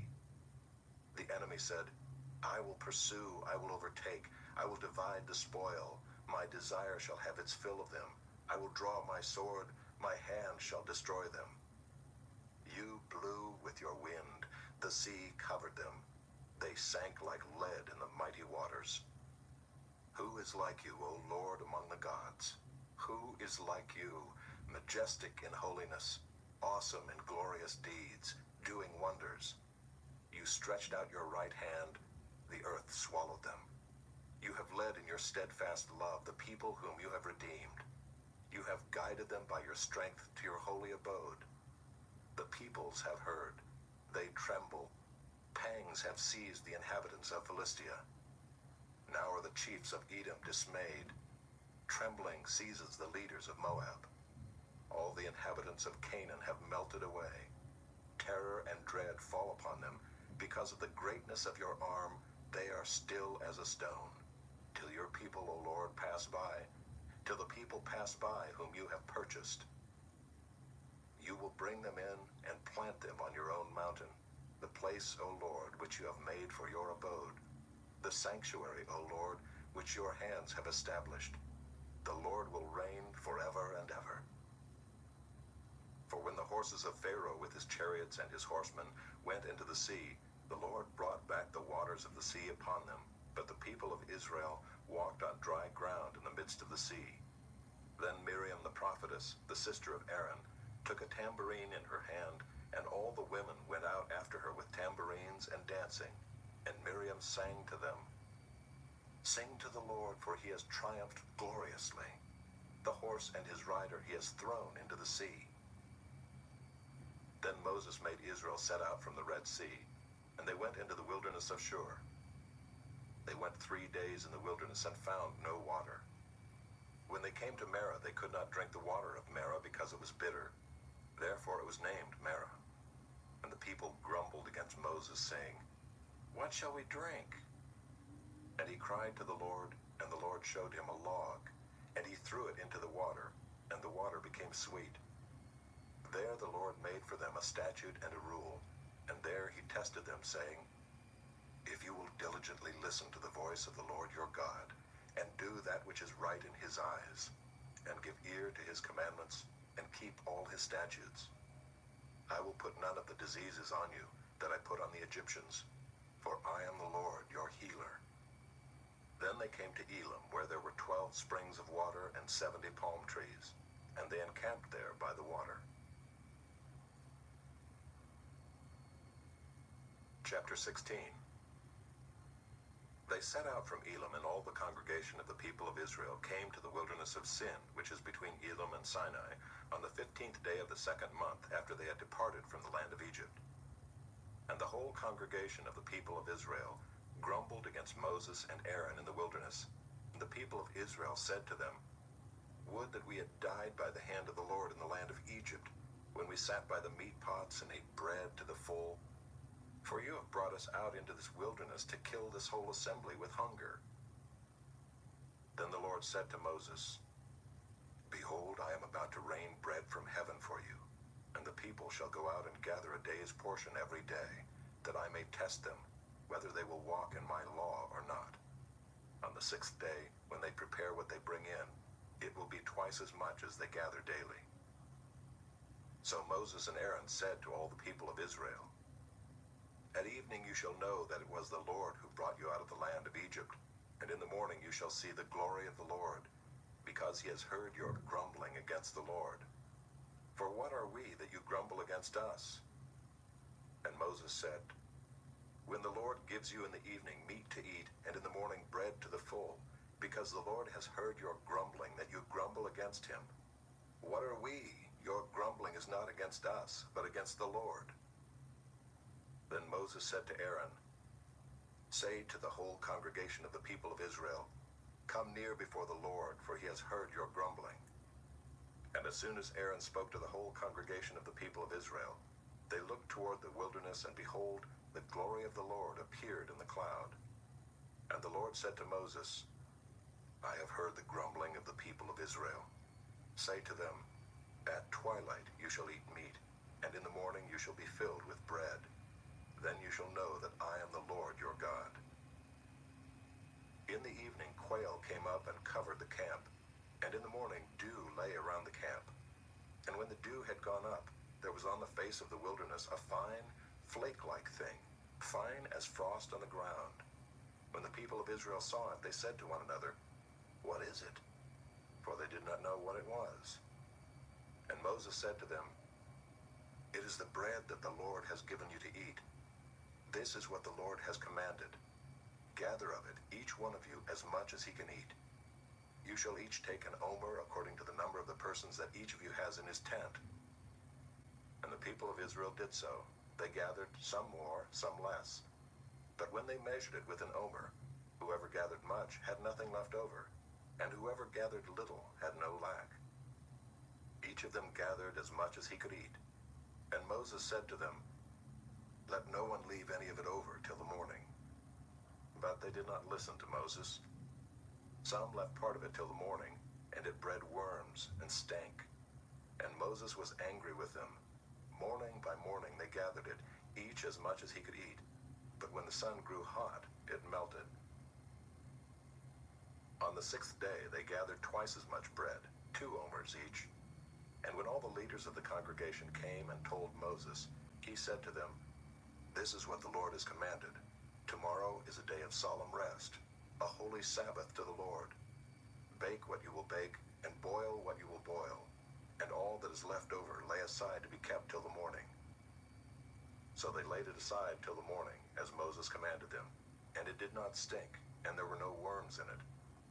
Moses said, "Eat it today, for today is a Sabbath to the Lord. Today you will not find it in the field. 6 days you shall gather it, but on the 7th day, which is a Sabbath, there will be none." On the 7th day some of the people went out to gather, but they found none. And the Lord said to Moses, "How long will you refuse to keep my commandments and my laws? See, the Lord has given you the Sabbath. Therefore on the 6th day he gives you bread for 2 days. Remain each of you in his place. Let no one go out of his place on the 7th day." So the people rested on the 7th day. Now the house of Israel called its name manna. It was like coriander seed, white, and the taste of it was like wafers made with honey. Moses said, "This is what the Lord has commanded. Let an omer of it be kept throughout your generations, so that they may see the bread with which I fed you in the wilderness, when I brought you out of the land of Egypt." And Moses said to Aaron, "Take a jar and put an omer of manna in it, and place it before the Lord to be kept throughout your generations." As the Lord commanded Moses, so Aaron placed it before the testimony to be kept. The people of Israel ate the manna 40 years till they came to a habitable land. They ate the manna till they came to the border of the land of Canaan. An omer is a 10th part of an ephah. Chapter 17. All the congregation of the people of Israel moved on from the wilderness of Sin by stages, according to the commandment of the Lord, and camped at Rephidim. But there was no water for the people to drink. Therefore the people quarreled with Moses and said, "Give us water to drink." And Moses said to them, "Why do you quarrel with me? Why do you test the Lord?" But the people thirsted there for water, and the people grumbled against Moses and said, "Why did you bring us up out of Egypt to kill us and our children and our livestock with thirst?" So Moses cried to the Lord, "What shall I do with this people? They are almost ready to stone me." And the Lord said to Moses, "Pass on before the people, taking with you some of the elders of Israel, and take in your hand the staff with which you struck the Nile, and go. Behold, I will stand before you there on the rock at Horeb, and you shall strike the rock, and water shall come out of it, and the people will drink." And Moses did so in the sight of the elders of Israel. And he called the name of the place Massah and Meribah, because of the quarreling of the people of Israel, and because they tested the Lord by saying, "Is the Lord among us or not?" Then Amalek came and fought with Israel at Rephidim. So Moses said to Joshua, "Choose for us men and go out and fight with Amalek. Tomorrow I will stand on the top of the hill with the staff of God in my hand." So Joshua did as Moses told him, and fought with Amalek, while Moses, Aaron, and Hur went up to the top of the hill. Whenever Moses held up his hand, Israel prevailed, and whenever he lowered his hand, Amalek prevailed.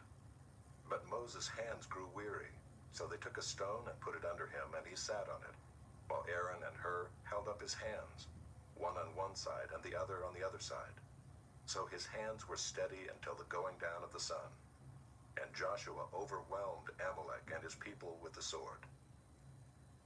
Then the Lord said to Moses, "Write this as a memorial in a book and recite it in the ears of Joshua, that I will utterly blot out the memory of Amalek from under heaven."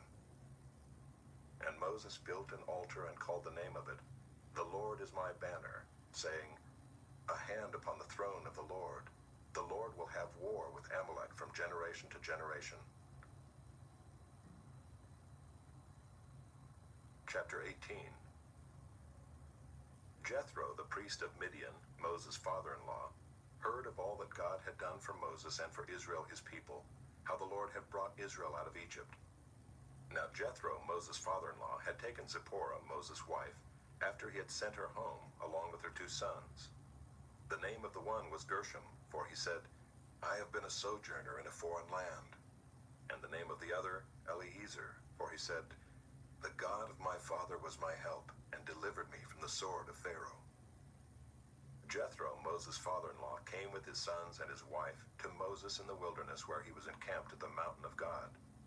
And when he sent word to Moses, I, your father-in-law Jethro, am coming to you with your wife and her 2 sons with her. Moses went out to meet his father-in-law and bowed down and kissed him. And they asked each other of their welfare and went into the tent. Then Moses told his father-in-law all that the Lord had done to Pharaoh and to the Egyptians for Israel's sake, all the hardship that had come upon them in the way, and how the Lord had delivered them. And Jethro rejoiced for all the good that the Lord had done to Israel, in that he had delivered them out of the hand of the Egyptians. Jethro said, Blessed be the Lord who has delivered you out of the hand of the Egyptians, and out of the hand of Pharaoh, and has delivered the people from under the hand of the Egyptians.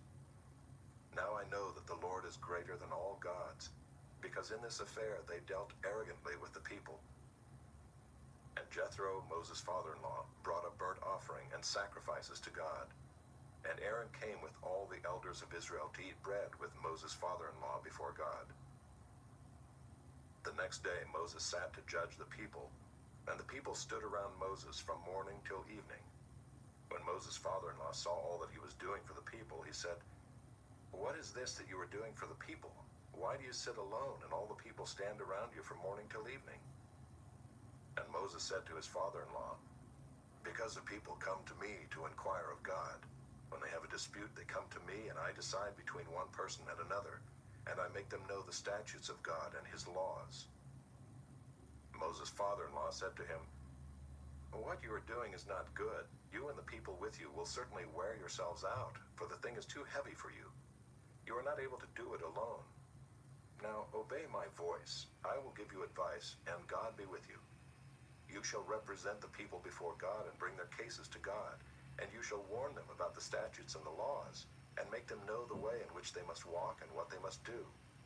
Moreover, look for able men from all the people, men who fear God, who are trustworthy and hate a bribe, and place such men over the people as chiefs of thousands, of hundreds, of 50s, and of 10s.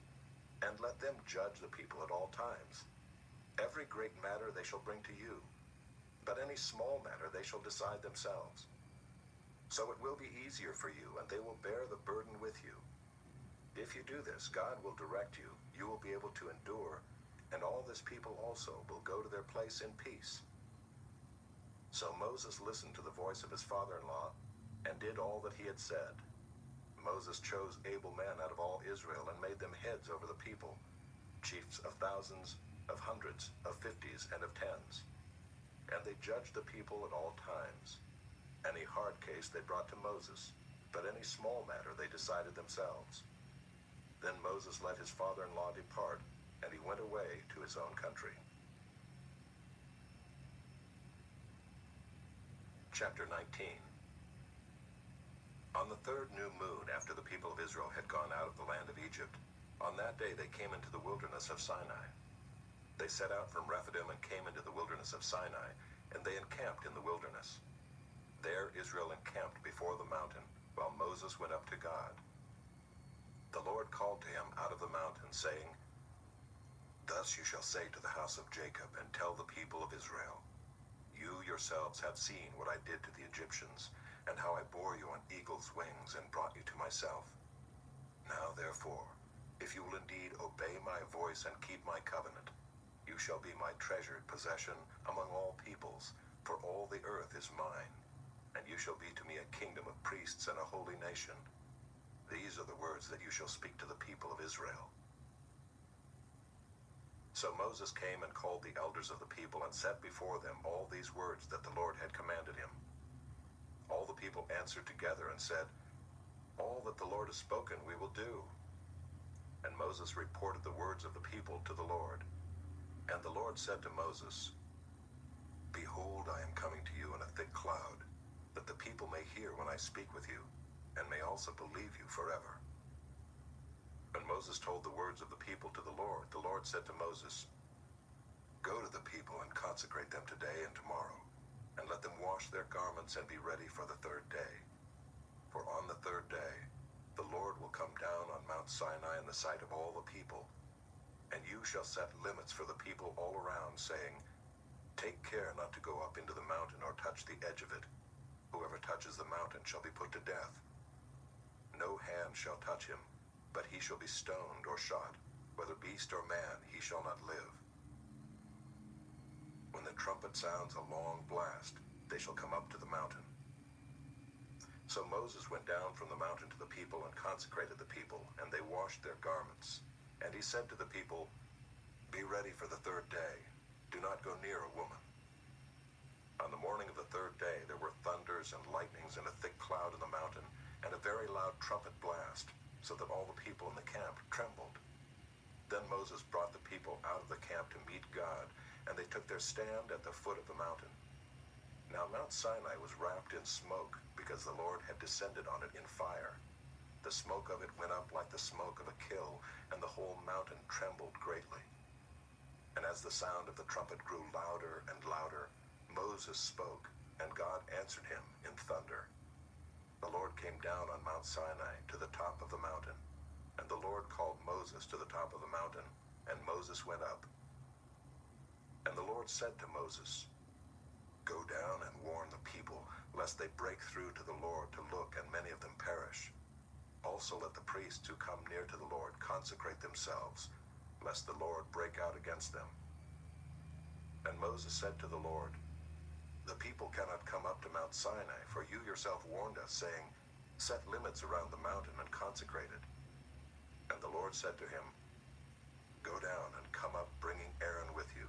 But do not let the priests and the people break through to come up to the Lord, lest he break out against them.' So Moses went down to the people and told them."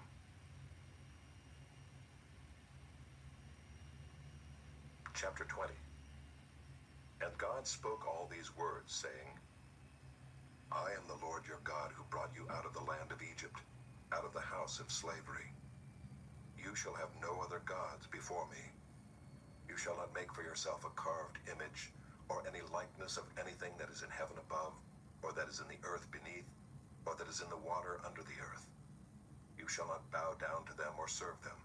For I, the Lord your God, am a jealous God, visiting the iniquity of the fathers on the children to the third and the fourth generation of those who hate me, but showing steadfast love to thousands of those who love me and keep my commandments. You shall not take the name of the Lord your God in vain, for the Lord will not hold him guiltless who takes his name in vain. Remember the Sabbath day, to keep it holy. 6 days you shall labor and do all your work, but the seventh day is a Sabbath to the Lord your God. On it you shall not do any work, you or your son or your daughter, your male servant or your female servant, or your livestock, or the sojourner who is within your gates. For in 6 days the Lord made heaven and earth, the sea and all that is in them, and rested on the seventh day. Therefore the Lord blessed the Sabbath day and made it holy. Honor your father and your mother, that your days may be long in the land that the Lord your God is giving you. You shall not murder.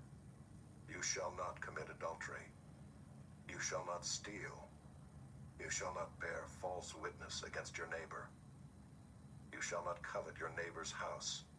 You shall not covet your neighbor's wife, or his male servant, or his female servant, or his ox, or his donkey, or anything that is your neighbor's." Now when all the people saw the thunder and the flashes of lightning and the sound of the trumpet and the mountain smoking, the people were afraid and trembled, and they stood far off and said to Moses, "You speak to us and we will listen, but do not let God speak to us, lest we die." Moses said to the people, Do not fear, for God has come to test you, that the fear of him may be before you, that you may not sin. But people stood far off while Moses drew near to the thick darkness where God was. And the Lord said to Moses, Thus you shall say to the people of Israel, You have seen for yourselves that I have talked with you from heaven. You shall not make gods of silver to be with me, nor shall you make for yourselves gods of gold. An altar of earth you shall make for me, and sacrifice on it your burnt offerings and your peace offerings, your sheep and your oxen. In every place where I cause my name to be remembered, I will come to you and bless you. If you make me an altar of stone, you shall not build it of hewn stones. For if you wield your tool on it, you profane it. And you shall not go up by steps to my altar, that your nakedness be not exposed on it. Chapter 21. Now these are the rules that you shall set before them. When you buy a Hebrew slave, he shall serve 6 years, and in the 7th he shall go out free for nothing. If he comes in single, he shall go out single. If he comes in married, then his wife shall go out with him. If his master gives him a wife and she bears him sons or daughters, the wife and her children shall be her master's, and he shall go out alone. But if the slave plainly says, I love my master, my wife, and my children, I will not go out free, then his master shall bring him to God, and he shall bring him to the door or the doorpost. And his master shall bore his ear through with an awl, and he shall be his slave forever. When a man sells his daughter as a slave, she shall not go out as the male slaves do. If she does not please her master, who has designated her for himself, then he shall let her be redeemed. He shall have no right to sell her to a foreign people, since he has broken faith with her. If he designates her for his son, he shall deal with her as with a daughter. If he takes another wife to himself, he shall not diminish her food, her clothing, or her marital rights. And if he does not do these 3 things for her, she shall go out for nothing without payment of money. Whoever strikes a man so that he dies shall be put to death. But if he did not lie in wait for him, but God let him fall into his hand, then I will appoint for you a place to which he may flee. But if a man willfully attacks another to kill him by cunning, you shall take him from my altar, that he may die. Whoever strikes his father or his mother shall be put to death. Whoever steals a man and sells him, and anyone found in possession of him shall be put to death. Whoever curses his father or his mother shall be put to death. When men quarrel and one strikes the other with a stone or with his fist, and the man does not die but takes to his bed, then if the man rises again and walks outdoors with his staff, he who struck him shall be cleared. Only he shall pay for the loss of his time, and shall have him thoroughly healed. When a man strikes his slave, male or female, with a rod, and the slave dies under his hand, he shall be avenged. But if the slave survives a day or 2, he is not to be avenged, for the slave is his money. When men strive together and hit a pregnant woman, so that her children come out, but there is no harm, the one who hit her shall surely be fined, as the woman's husband shall impose on him, and he shall pay as the judges determine. But if there is harm, then you shall pay life for life, eye for eye, tooth for tooth, hand for hand, foot for foot, burn for burn, wound for wound, stripe for stripe. When a man strikes the eye of his slave, male or female, and destroys it, he shall let the slave go free because of his eye. If he knocks out the tooth of his slave, male or female, he shall let the slave go free because of his tooth. When an ox gores a man or a woman to death, the ox shall be stoned, and its flesh shall not be eaten, but the owner of the ox shall not be liable. But if the ox has been accustomed to gore in the past, and its owner has been warned but has not kept it in, and it kills a man or a woman, the ox shall be stoned, and its owner also shall be put to death. If a ransom is imposed on him, then he shall give for the redemption of his life whatever is imposed on him. If it gores a man's son or daughter, he shall be dealt with according to the same rule. If the ox gores a slave, male or female, The owner shall give to their master 30 shekels of silver, and the ox shall be stoned. When a man opens a pit, or when a man digs a pit and does not cover it, and an ox or a donkey falls into it, the owner of the pit shall make restoration. He shall give money to its owner, and the dead beast shall be his. When one man's ox butts another so that it dies, then they shall sell the live ox and share its price, and the dead beast also they shall share. Or if it is known that the ox has been accustomed to gore in the past, and its owner has not kept it in, he shall repay ox for ox, and the dead beast shall be his. Chapter 22. If a man steals an ox or a sheep, and kills it or sells it, he shall repay 5 oxen for an ox, and 4 sheep for a sheep. If a thief is found breaking in and is struck so that he dies, there shall be no blood guilt for him. But if the sun has risen on him, there shall be blood guilt for him. He shall surely pay. If he has nothing, then he shall be sold for his theft. If the stolen beast is found alive in his possession, whether it is an ox or a donkey or a sheep, he shall pay double. If a man causes a field or vineyard to be grazed over or lets his beast loose, and it feeds in another man's field, he shall make restitution from the best in his own field and in his own vineyard. If fire breaks out and catches in thorns, so that the stacked grain or the standing grain or the field is consumed, he who started the fire shall make full restitution. If a man gives to his neighbor money or goods to keep safe, and it is stolen from the man's house, then if the thief is found, he shall pay double. If the thief is not found, the owner of the house shall come near to God to show whether or not he has put his hand to his neighbor's property. For every breach of trust, whether it is for an ox, for a donkey, for a sheep, for a cloak, or for any kind of lost thing of which one says, "This is it," the case of both parties shall come before God. The one whom God condemns shall pay double to his neighbor. If a man gives to his neighbor a donkey or an ox or a sheep or any beast to keep safe, and it dies or is injured or is driven away without anyone seeing it, an oath by the Lord shall be between them both to see whether or not he has put his hand to his neighbor's property. The owner shall accept the oath, and he shall not make restitution. But if it is stolen from him, he shall make restitution to its owner.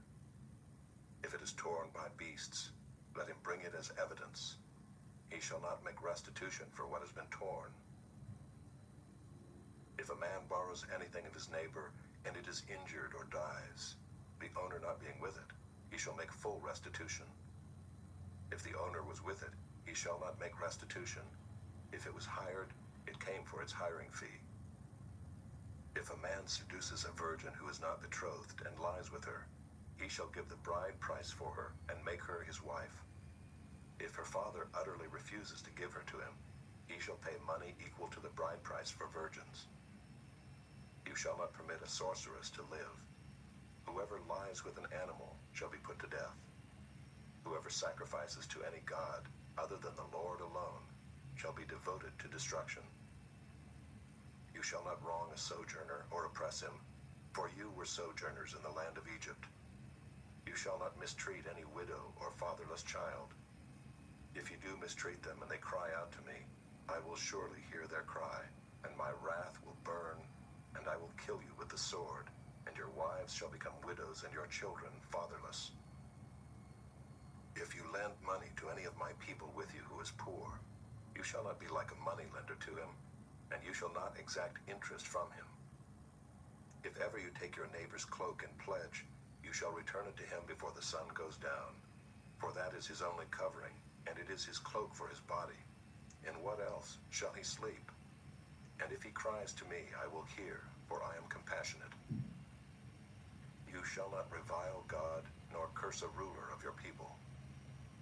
You shall not delay to offer from the fullness of your harvest and from the outflow of your presses. The firstborn of your sons you shall give to me. You shall do the same with your oxen and with your sheep. 7 days it shall be with its mother. On the 8th day you shall give it to me. You shall be consecrated to me. Therefore you shall not eat any flesh that is torn by beasts in the field. you shall throw it to the dogs. Chapter 23. You shall not spread a false report.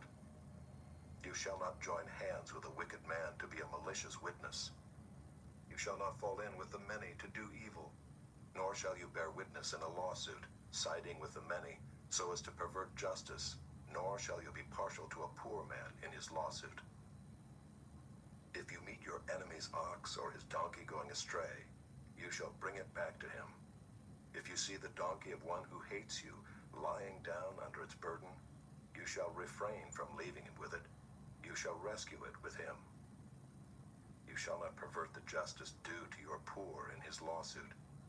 Keep far from a false charge, and do not kill the innocent and righteous, for I will not acquit the wicked. And you shall take no bribe, for a bribe blinds the clear-sighted and subverts the cause of those who are in the right. You shall not oppress a sojourner. You know the heart of a sojourner, for you were sojourners in the land of Egypt. For 6 years you shall sow your land and gather in its yield.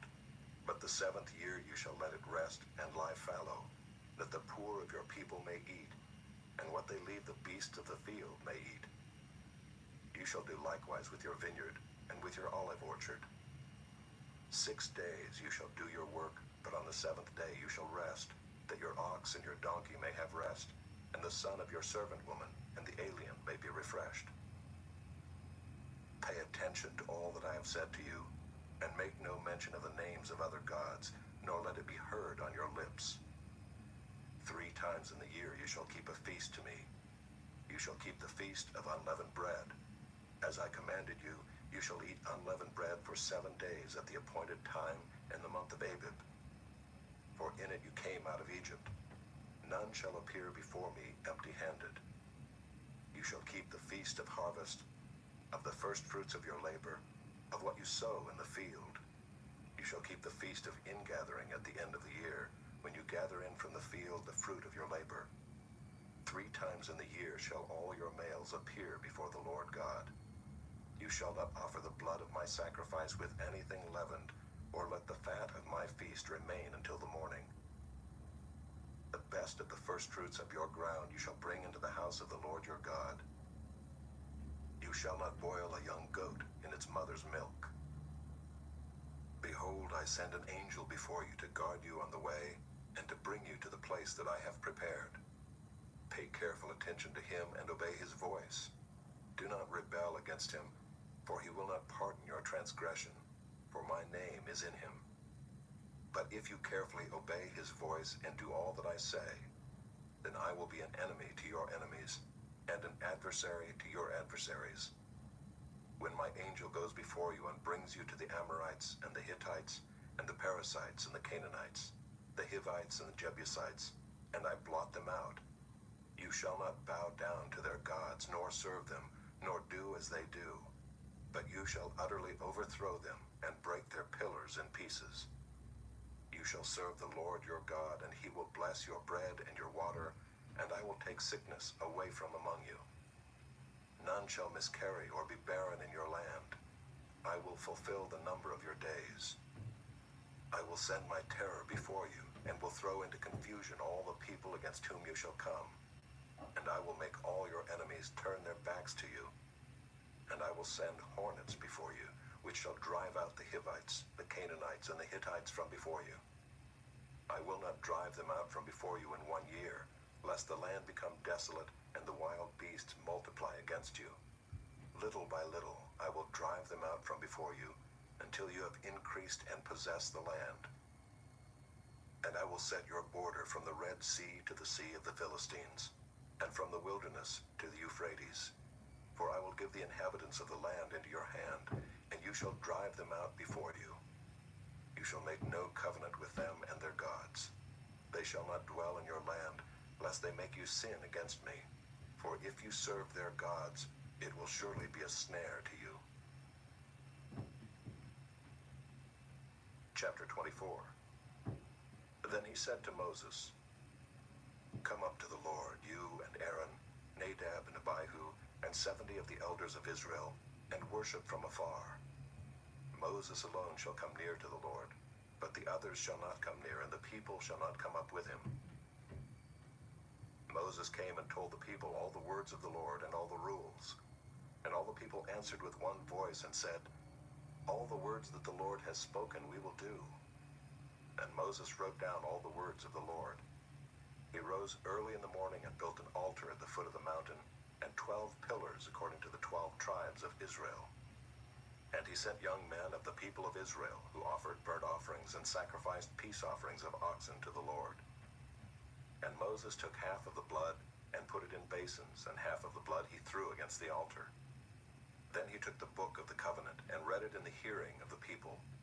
And they said, "All that the Lord has spoken we will do, and we will be obedient."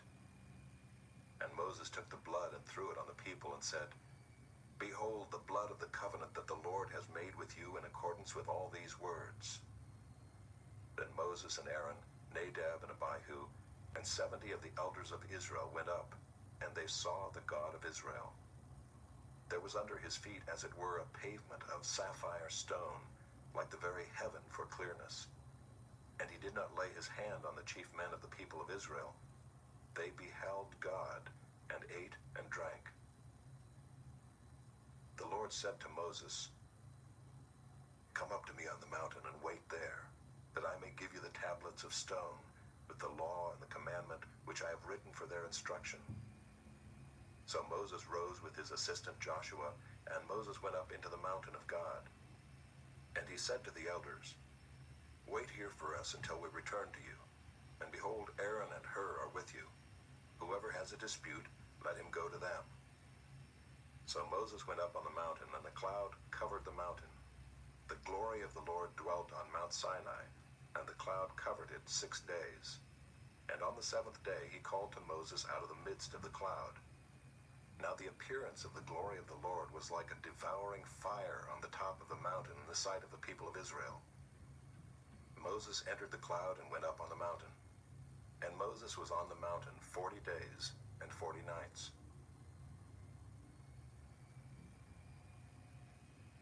Chapter 25. The Lord said to Moses, "Speak to the people of Israel, that they take for me a contribution. From every man whose heart moves him, you shall receive the contribution from me. And this is the contribution that you shall receive from them: gold, silver, and bronze, blue and purple and scarlet yarns, and fine twined linen, goat's hair, tanned ram skins, goat skins, acacia wood, oil for the lamps, spices for the anointing oil and for the fragrant incense, onyx stones, and stones for setting, for the ephod and for the breastpiece. And let them make me a sanctuary, that I may dwell in their midst, exactly as I show you concerning the pattern of the tabernacle, and of all its furniture, so you shall make it. They shall make an ark of acacia wood. 2 cubits and a half shall be its length, 1 cubit and a half its breadth, and 1 cubit and a half its height. You shall overlay it with pure gold, inside and outside shall you overlay it, and you shall make on it a molding of gold around it. You shall cast 4 rings of gold for it, and put them on its 4 feet, 2 rings on the one side of it, and 2 rings on the other side of it. You shall make poles of acacia wood, and overlay them with gold. And you shall put the poles into the rings on the sides of the ark, to carry the ark by them. The poles shall remain in the rings of the ark, they shall not be taken from it. And you shall put into the ark the testimony that I shall give you. You shall make a mercy seat of pure gold. 2 cubits and a half shall be its length, and 1 cubit and a half its breadth. And you shall make 2 cherubim of gold, of hammered work shall you make them, on the 2 ends of the mercy seat.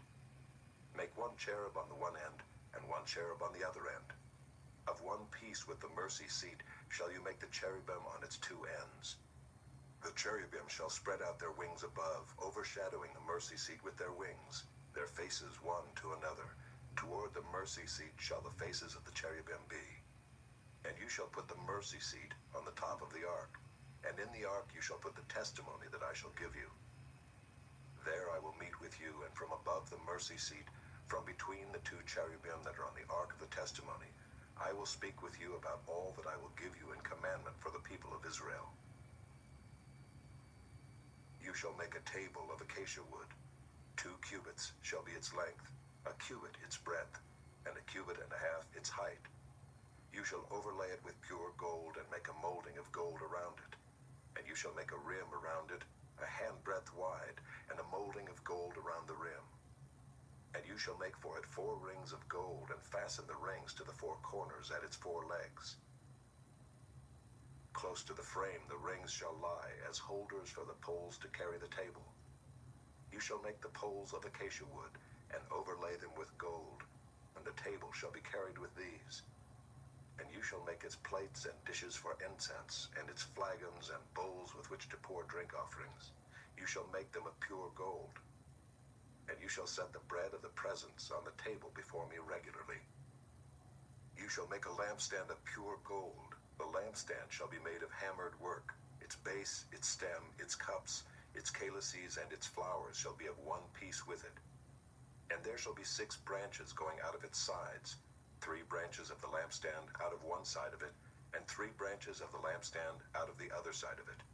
3 cups made like almond blossoms, each with calyx and flower, on one branch, and 3 cups made like almond blossoms, each with calyx and flower, on the other branch. So for the 6 branches going out of the lampstand. And on the lampstand itself there shall be 4 cups made like almond blossoms, with their calices and flowers, and a calyx of one piece with it under each pair of the 6 branches going out from the lampstand. Their calices and their branches shall be of one piece with it, the whole of it a single piece of hammered work of pure gold. You shall make 7 lamps for it, and the lamps shall be set up so as to give light on the space in front of it.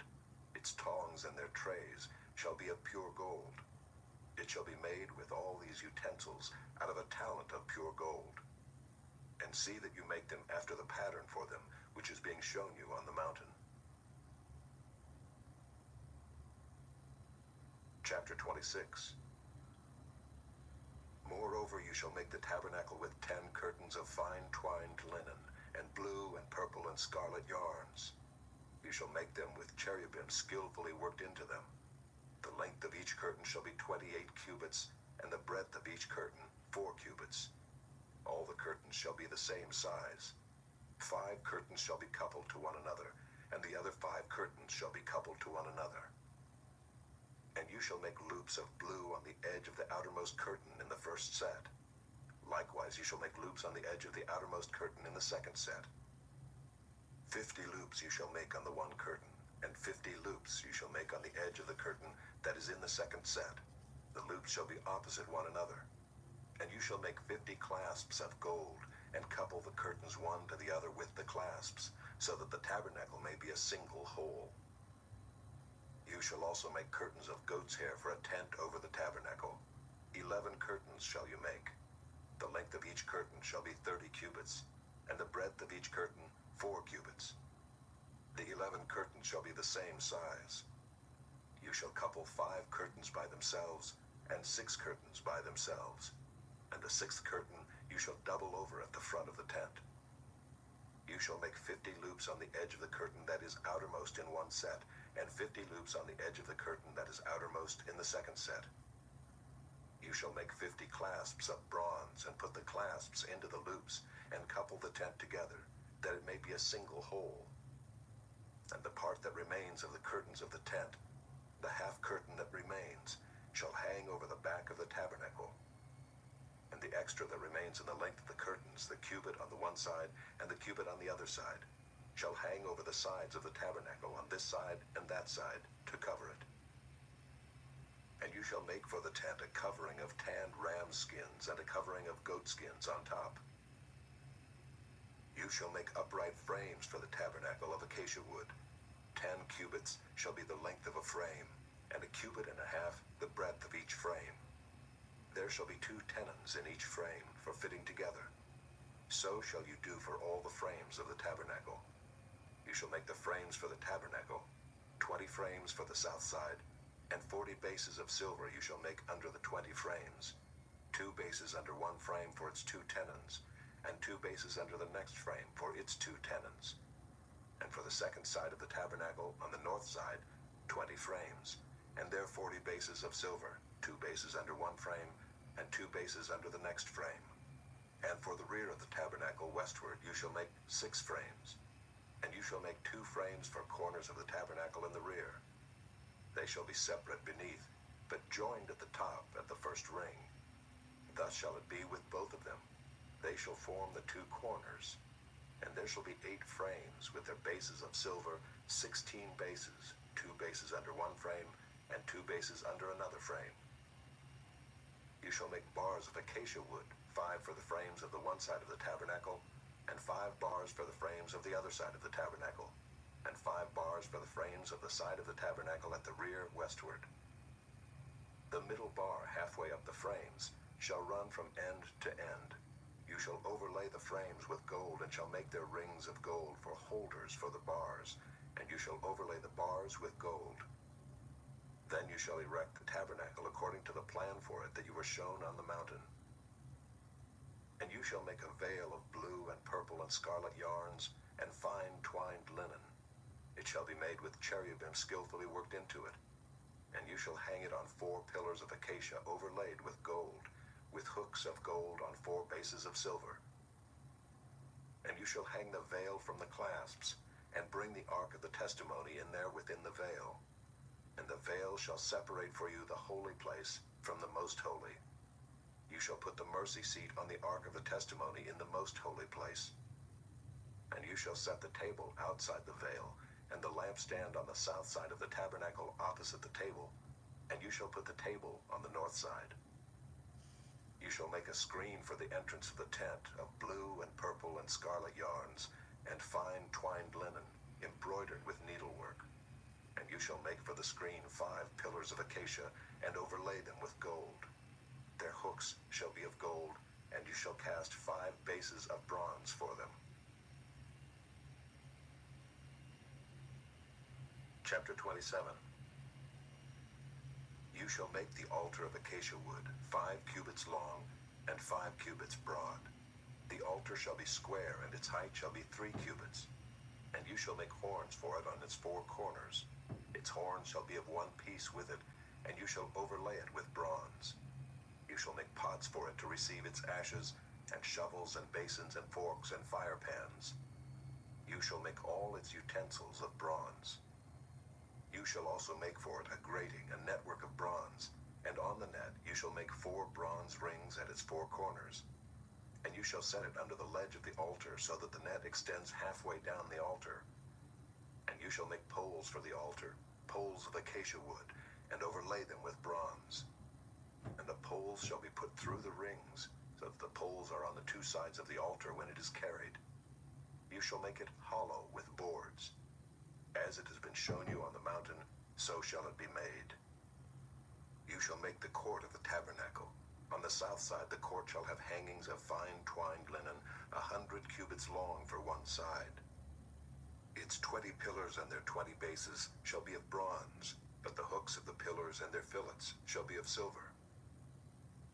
And likewise for its length on the north side, there shall be hangings 100 cubits long, its pillars 20, and their bases 20, of bronze, but the hooks of the pillars and their fillets shall be of silver. And for the breadth of the court on the west side there shall be hangings for 50 cubits, with 10 pillars and 10 bases. The breadth of the court on the front to the east shall be 50 cubits. The hangings for the one side of the gate shall be 15 cubits, with their 3 pillars and 3 bases. On the other side the hangings shall be 15 cubits, with their 3 pillars and 3 bases. For the gate of the court there shall be a screen 20 cubits long of blue and purple and scarlet yarns, and fine twined linen, embroidered with needlework. It shall have 4 pillars, and with them 4 bases. All the pillars around the court shall be filleted with silver. Their hooks shall be of silver, and their bases of bronze. The length of the court shall be 100 cubits, the breadth 50, and the height 5 cubits, with hangings of fine twined linen, and bases of bronze. All the utensils of the tabernacle for every use, and all its pegs and all the pegs of the court, shall be of bronze. You shall command the people of Israel that they bring to you pure beaten olive oil for the light, that a lamp may regularly be set up to burn. In the tent of meeting outside the veil that is before the testimony, Aaron and his sons shall tend it from evening to morning before the Lord. It shall be a statute forever to be observed throughout their generations by the people of Israel. Chapter 28. Then bring near to you Aaron your brother and his sons with him from among the people of Israel, to serve me as priests, Aaron and Aaron's sons, Nadab and Abihu, Eleazar and Ithamar. And you shall make holy garments for Aaron your brother, for glory and for beauty. You shall speak to all the skillful, whom I have filled with a spirit of skill, that they make Aaron's garments to consecrate him for my priesthood. These are the garments that they shall make: a breastpiece, an ephod, a robe, a coat of checker work, a turban, and a sash. They shall make holy garments for Aaron your brother and his sons to serve me as priests. They shall receive gold, blue, and purple, and scarlet yarns, and fine twined linen. And they shall make the ephod of gold, of blue, and purple, and scarlet yarns, and of fine twined linen, skillfully worked. It shall have 2 shoulder pieces attached to its 2 edges, so that it may be joined together. And the skillfully woven band on it shall be made like it, and be of one piece with it, of gold, blue, and purple, and scarlet yarns, and fine twined linen. You shall take 2 onyx stones and engrave on them the names of the sons of Israel, 6 of their names on the one stone, and the names of the remaining 6 on the other stone, in the order of their birth. As a jeweler engraves signets, so shall you engrave the 2 stones with the names of the sons of Israel. You shall enclose them in settings of gold filigree, and you shall set the 2 stones on the shoulder pieces of the ephod as stones of remembrance for the sons of Israel. And Aaron shall bear their names before the Lord on his 2 shoulders for remembrance. You shall make settings of gold filigree and 2 chains of pure gold, twisted like cords, and you shall attach the corded chains to the settings. You shall make a breastpiece of judgment in skilled work. In the style of the ephod you shall make it, of gold, blue, and purple, and scarlet yarns, and fine twined linen shall you make it. It shall be square and doubled, a span its length, and a span its breadth. You shall set in it 4 rows of stones. A row of sardius, topaz, and carbuncle shall be the first row, and the second row an emerald, a sapphire, and a diamond, and the third row a jacinth, an agate, and an amethyst, and the 4th row a beryl, an onyx, and a jasper. They shall be set in gold filigree. There shall be 12 stones with their names according to the names of the sons of Israel.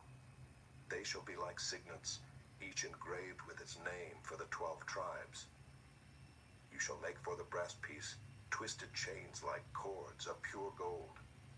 And you shall make for the breastpiece 2 rings of gold, and put the 2 rings on the 2 edges of the breastpiece. And you shall put the 2 cords of gold in the 2 rings of the edges of the breastpiece. The 2 ends of the 2 cords you shall attach to the 2 settings of filigree, and so attach it in front to the shoulder pieces of the ephod. You shall make 2 rings of gold, and put them at the 2 ends of the breastpiece, on its inside edge next to the ephod. And you shall make 2 rings of gold, and attach them in front to the lower part of the 2 shoulder pieces of the ephod, at its seam above the skillfully woven band of the ephod. And they shall bind the breastpiece by its rings to the rings of the ephod with a lace of blue, so that it may lie on the skillfully woven band of the ephod, so that the breastpiece shall not come loose from the ephod. So Aaron shall bear the names of the sons of Israel in the breastpiece of judgment on his heart, when he goes into the holy place, to bring them to regular remembrance before the Lord. And in the breastpiece of judgment you shall put the Urim and the Thummim, and they shall be on Aaron's heart when he goes in before the Lord. Thus Aaron shall bear the judgment of the people of Israel on his heart before the Lord regularly. You shall make the robe of the ephod all of blue. It shall have an opening for the head in the middle of it, with a woven binding around the opening, like the opening in a garment, so that it may not tear. On its hem you shall make pomegranates of blue and purple and scarlet yarns, around its hem with bells of gold between them, a golden bell and a pomegranate, a golden bell and a pomegranate, around the hem of the robe. And it shall be on Aaron when he ministers, and its sound shall be heard when he goes into the holy place before the Lord, and when he comes out, so that he does not die. You shall make a plate of pure gold, and engrave on it, like the engraving of a signet, holy to the Lord. And you shall fasten it on the turban by a cord of blue. It shall be on the front of the turban. It shall be on Aaron's forehead, and Aaron shall bear any guilt from the holy things that the people of Israel consecrate as their holy gifts. It shall regularly be on his forehead, that they may be accepted before the Lord. You shall weave the coat in checker work of fine linen, and you shall make a turban of fine linen, and you shall make a sash embroidered with needlework. For Aaron's sons you shall make coats and sashes and caps. You shall make them for glory and beauty. And you shall put them on Aaron your brother and on his sons with him, and shall anoint them and ordain them and consecrate them, that they may serve me as priests. You shall make for them linen undergarments to cover their naked flesh. They shall reach from the hips to the thighs, and they shall be on Aaron and on his sons when they go into the tent of meeting, or when they come near the altar to minister in the holy place, lest they bear guilt and die. This shall be a statute forever for him and for his offspring after him. Chapter 29. Now this is what you shall do to them, to consecrate them, that they may serve me as priests. Take 1 bull of the herd and 2 rams without blemish, and unleavened bread, unleavened cakes mixed with oil, and unleavened wafers smeared with oil. You shall make them of fine wheat flour. You shall put them in 1 basket, and bring them in the basket, and bring the bull and the 2 rams. You shall bring Aaron and his sons to the entrance of the tent of meeting, and wash them with water. Then you shall take the garments, and put on Aaron the coat and the robe of the ephod, and the ephod and the breastpiece, and gird him with the skillfully woven band of the ephod. And you shall set the turban on his head, and put the holy crown on the turban. You shall take the anointing oil, and pour it on his head, and anoint him. Then you shall bring his sons, and put coats on them, and you shall gird Aaron and his sons with sashes, and bind caps on them. And the priesthood shall be theirs by a statute forever. Thus you shall ordain Aaron and his sons. Then you shall bring the bull before the tent of meeting. Aaron and his sons shall lay their hands on the head of the bull. Then you shall kill the bull before the Lord at the entrance of the tent of meeting, and shall take part of the blood of the bull, and put it on the horns of the altar with your finger, and the rest of the blood you shall pour out at the base of the altar. And you shall take all the fat that covers the entrails, and the long lobe of the liver, and the 2 kidneys with the fat that is on them, and burn them on the altar. But the flesh of the bull and its skin and its dung you shall burn with fire outside the camp. It is a sin offering. Then you shall take 1 of the rams, and Aaron and his sons shall lay their hands on the head of the ram. And you shall kill the ram, and shall take its blood and throw it against the sides of the altar. Then you shall cut the ram into pieces, and wash its entrails and its legs, and put them with its pieces and its head, and burn the whole ram on the altar. It is a burnt offering to the Lord. It is a pleasing aroma, a food offering to the Lord. You shall take the other ram, and Aaron and his sons shall lay their hands on the head of the ram. And you shall kill the ram, and take part of its blood, and put it on the tip of the right ear of Aaron, and on the tips of the right ears of his sons, and on the thumbs of their right hands, and on the great toes of their right feet, and throw the rest of the blood against the sides of the altar. Then you shall take part of the blood that is on the altar and of the anointing oil, and sprinkle it on Aaron and his garments, and on his sons and his sons' garments with him. He and his garments shall be holy, and his sons' garments with him. You shall also take the fat from the ram, and the fat tail, and the fat that covers the entrails, and the long lobe of the liver, and the 2 kidneys with the fat that is on them, and the right thigh, for it is a ram of ordination, and 1 loaf of bread, and 1 cake of bread made with oil, and 1 wafer out of the basket of unleavened bread that is before the Lord. You shall put all these on the palms of Aaron, and on the palms of his sons, and wave them for a wave offering before the Lord. Then you shall take them from their hands, and burn them on the altar on top of the burnt offering, as a pleasing aroma before the Lord. It is a food offering to the Lord. You shall take the breast of the ram of Aaron's ordination, and wave it for a wave offering before the Lord, and it shall be your portion.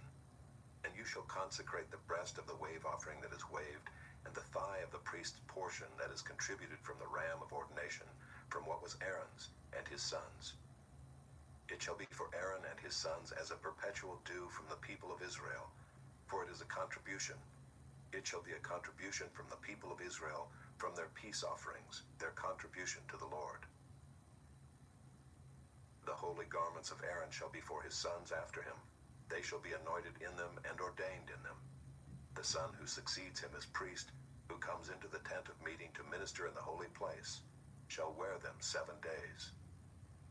You shall take the ram of ordination and boil its flesh in a holy place. And Aaron and his sons shall eat the flesh of the ram and the bread that is in the basket in the entrance of the tent of meeting.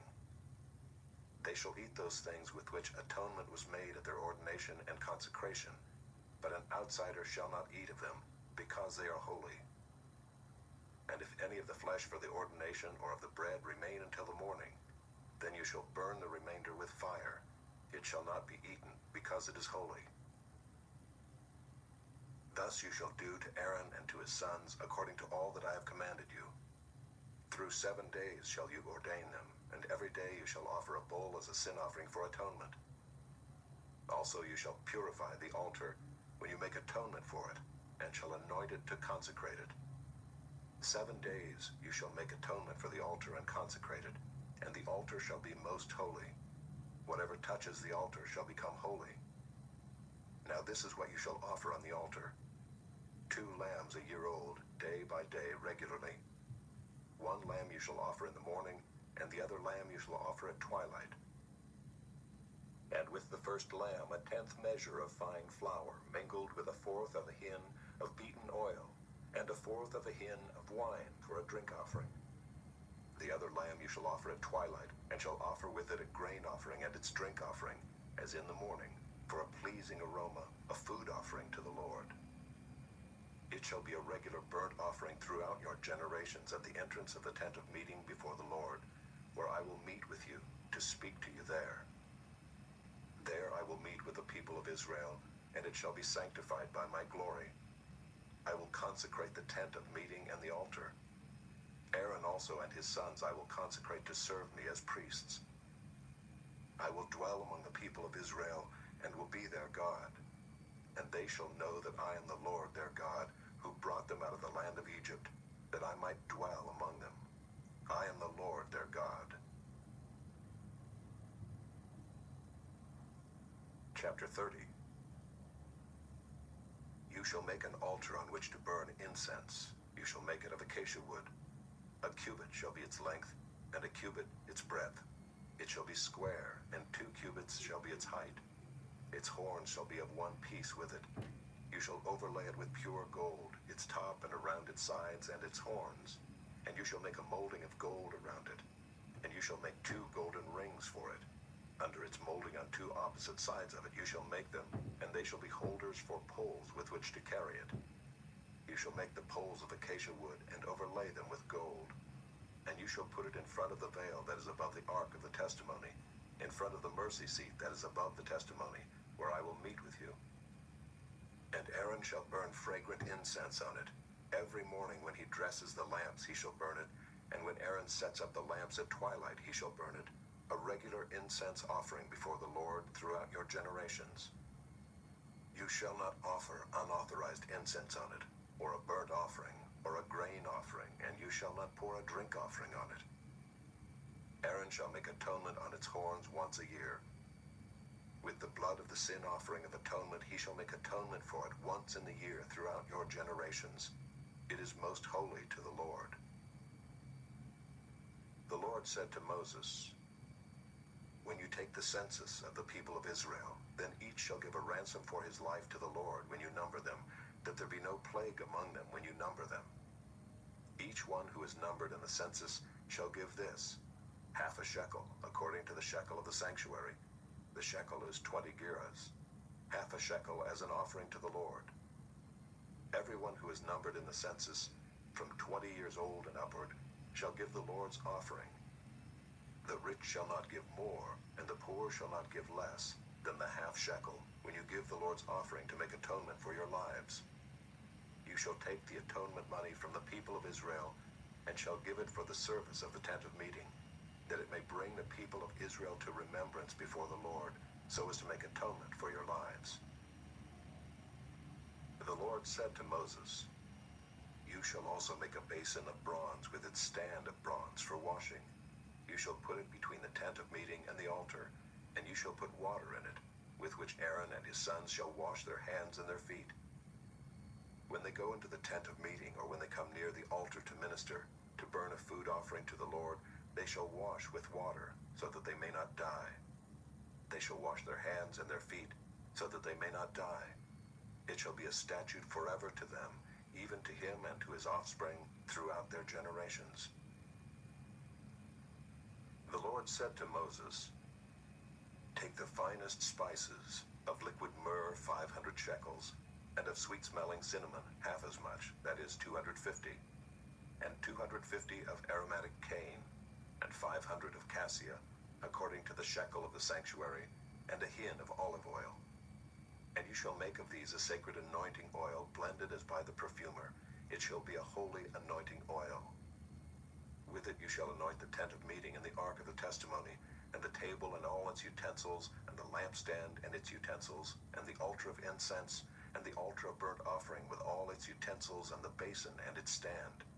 You shall consecrate them, that they may be most holy. Whatever touches them will become holy. You shall anoint Aaron and his sons, and consecrate them, that they may serve me as priests. And you shall say to the people of Israel, This shall be my holy anointing oil throughout your generations. It shall not be poured on the body of an ordinary person, and you shall make no other like it in composition. It is holy, and it shall be holy to you.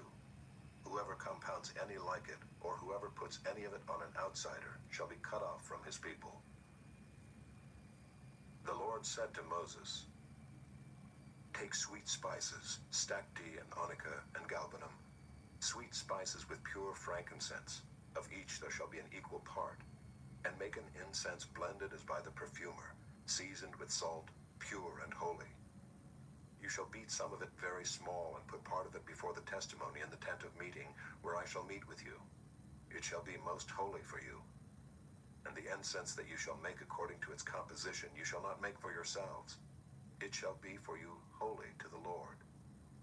Whoever makes any like it to use as perfume shall be cut off from his people. Chapter 31. The Lord said to Moses, See, I have called by my name Bezalel the son of Uri, son of Hur, of the tribe of Judah, and I have filled him with the Spirit of God, with ability and intelligence, with knowledge and all craftsmanship, to devise artistic designs, to work in gold, silver, and bronze, in cutting stones for setting, and in carving wood, to work in every craft. And behold, I have appointed with him Aholiab, the son of Ahisamach, of the tribe of Dan. And I have given to all able men ability, that they may make all that I have commanded you, the tent of meeting and the ark of the testimony, and the mercy seat that is on it, and all the furnishings of the tent, the table and its utensils, and the pure lampstand with all its utensils, and the altar of incense, and the altar of burnt offering with all its utensils, and the basin and its stand, and the finely worked garments, the holy garments for Aaron the priest, and the garments of his sons for their service as priests, and the anointing oil, and the fragrant incense for the holy place. According to all that I have commanded you, they shall do. And the Lord said to Moses, You are to speak to the people of Israel and say, Above all you shall keep my Sabbaths, for this is a sign between me and you throughout your generations, that you may know that I, the Lord, sanctify you. You shall keep the Sabbath, because it is holy for you. Everyone who profanes it shall be put to death. Whoever does any work on it, that soul shall be cut off from among his people. 6 days shall work be done, but the seventh day is a Sabbath of solemn rest, holy to the Lord. Whoever does any work on the Sabbath day shall be put to death. Therefore the people of Israel shall keep the Sabbath, observing the Sabbath throughout their generations as a covenant forever. It is a sign forever between me and the people of Israel, that in 6 days the Lord made heaven and earth, and on the seventh day he rested and was refreshed. And he gave to Moses, when he had finished speaking with him on Mount Sinai, the 2 tablets of the testimony, tablets of stone, written with the finger of God. Chapter 32. When the people saw that Moses delayed to come down from the mountain, the people gathered themselves together to Aaron and said to him, "Up, make us gods who shall go before us. As for this Moses, the man who brought us up out of the land of Egypt, we do not know what has become of him." So Aaron said to them, "Take off the rings of gold that are in the ears of your wives, your sons, and your daughters, and bring them to me." So all the people took off the rings of gold that were in their ears and brought them to Aaron. And he received the gold from their hand and fashioned it with a graving tool and made a golden calf. And they said, "These are your gods, O Israel, who brought you up out of the land of Egypt." When Aaron saw this, he built an altar before it. And Aaron made a proclamation and said, "Tomorrow shall be a feast to the Lord." And they rose up early the next day and offered burnt offerings and brought peace offerings. And the people sat down to eat and drink and rose up to play. And the Lord said to Moses, "Go down, for your people whom you brought up out of the land of Egypt have corrupted themselves. They have turned aside quickly out of the way that I commanded them. They have made for themselves a golden calf and have worshipped it and sacrificed to it and said, 'These are your gods, O Israel, who brought you up out of the land of Egypt.' And the Lord said to Moses, 'I have seen this people, and behold, it is a stiff-necked people. Now therefore let me alone, that my wrath may burn hot against them, and I may consume them, in order that I may make a great nation of you.'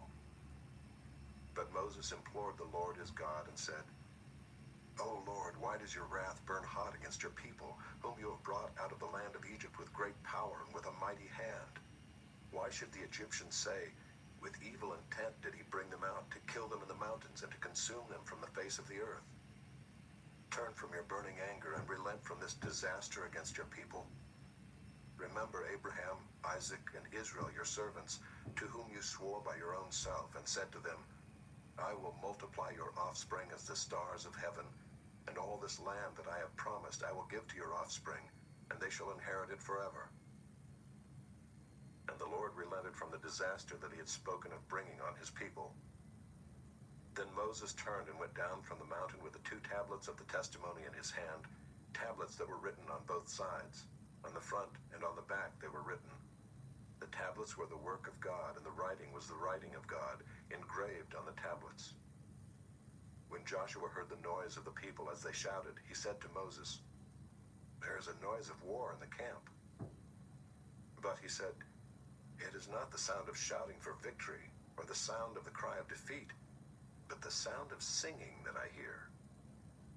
And as soon as he came near the camp and saw the calf and the dancing, Moses' anger burned hot, and he threw the tablets out of his hands and broke them at the foot of the mountain. He took the calf that they had made and burned it with fire and ground it to powder and scattered it on the water and made the people of Israel drink it. And Moses said to Aaron, 'What did this people do to you that you have brought such a great sin upon them?' And Aaron said, 'Let not the anger of my Lord burn hot. You know the people, that they are set on evil. For they said to me, Make us gods who shall go before us. As for this Moses, the man who brought us up out of the land of Egypt, we do not know what has become of him.' So I said to them, 'Let any who have gold take it off.' So they gave it to me, and I threw it into the fire, and out came this calf. And when Moses saw that the people had broken loose, for Aaron had let them break loose to the derision of their enemies, then Moses stood in the gate of the camp and said, 'Who is on the Lord's side? Come to me.' And all the sons of Levi gathered around him, and he said to them, 'Thus says the Lord God of Israel, Put your sword on your side, each of you, and go to and fro from gate to gate throughout the camp, and each of you kill his brother and his companion and his neighbor.' And the sons of Levi did according to the word of Moses. And that day about 3,000 men of the people fell. And Moses said, 'Today you have been ordained for the service of the Lord, each one at the cost of his son and of his brother, so that he might bestow a blessing upon you this day. The next day Moses said to the people, You have sinned a great sin, and now I will go up to the Lord. Perhaps I can make atonement for your sin. So Moses returned to the Lord and said, Alas, this people has sinned a great sin. They have made for themselves gods of gold. But now, if you will, forgive their sin. But if not, please blot me out of your book that you have written. But the Lord said to Moses, Whoever has sinned against me, I will blot out of my book. But now go, lead the people to the place about which I have spoken to you. Behold, my angel shall go before you. Nevertheless, in the day when I visit, I will visit their sin upon them. Then the Lord sent a plague on the people, because they made the calf, the one that Aaron made. Chapter 33. The Lord said to Moses, Depart, go up from here, you and the people whom you have brought up out of the land of Egypt, to the land of which I swore to Abraham, Isaac, and Jacob, saying, To your offspring I will give it.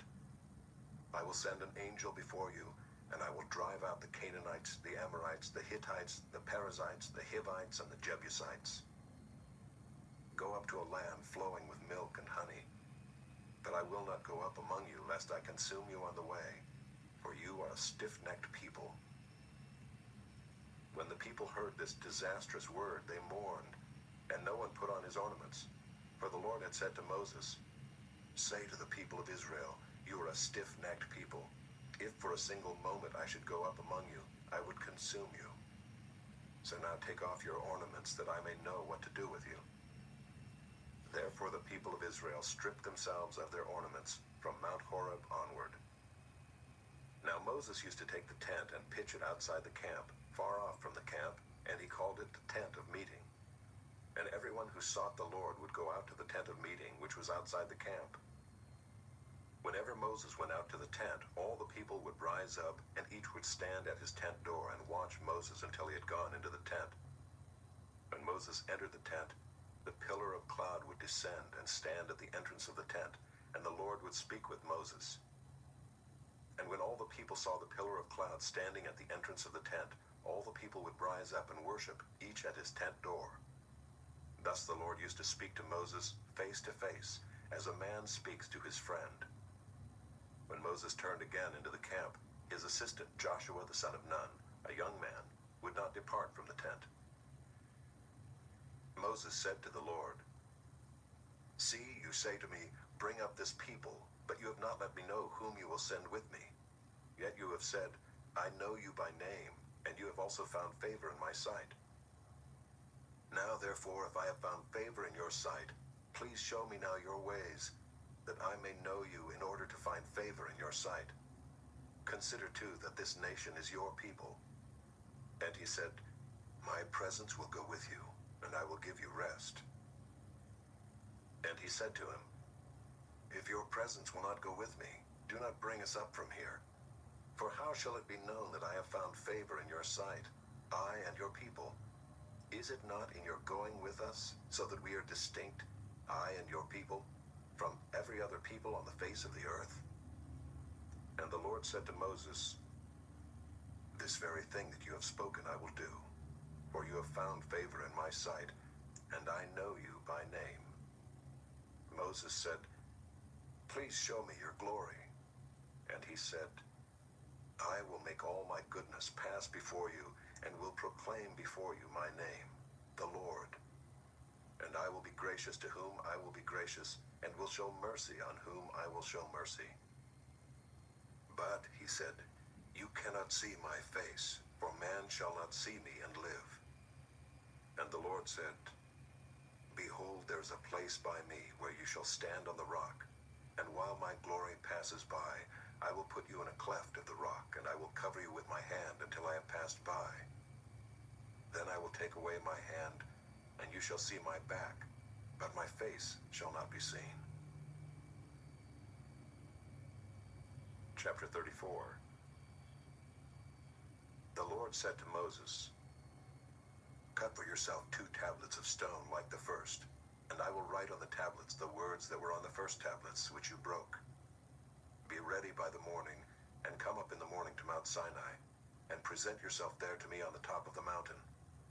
No one shall come up with you, and let no one be seen throughout all the mountain. Let no flocks or herds graze opposite that mountain. So Moses cut 2 tablets of stone like the first, and he rose early in the morning and went up on Mount Sinai as the Lord had commanded him, and took in his hand 2 tablets of stone. The Lord descended in the cloud and stood with him there, and proclaimed the name of the Lord. The Lord passed before him and proclaimed, the Lord, a God merciful and gracious, slow to anger and abounding in steadfast love and faithfulness, keeping steadfast love for thousands, forgiving iniquity and transgression and sin, but who will by no means clear the guilty, visiting the iniquity of the fathers on the children and the children's children to the 3rd and the 4th generation. And Moses quickly bowed his head toward the earth and worshipped. And he said, If now I have found favor in your sight, O Lord, please let the Lord go in the midst of us, for it is a stiff-necked people, and pardon our iniquity and our sin, and take us for your inheritance. And he said, Behold, I am making a covenant. Before all your people I will do marvels, such as have not been created in all the earth, or in any nation, and all the people among whom you are shall see the work of the Lord, for it is an awesome thing that I will do with you. Observe what I command you this day. Behold, I will drive out before you the Amorites, the Canaanites, the Hittites, the Perizzites, the Hivites, and the Jebusites. Take care lest you make a covenant with the inhabitants of the land to which you go, lest it become a snare in your midst.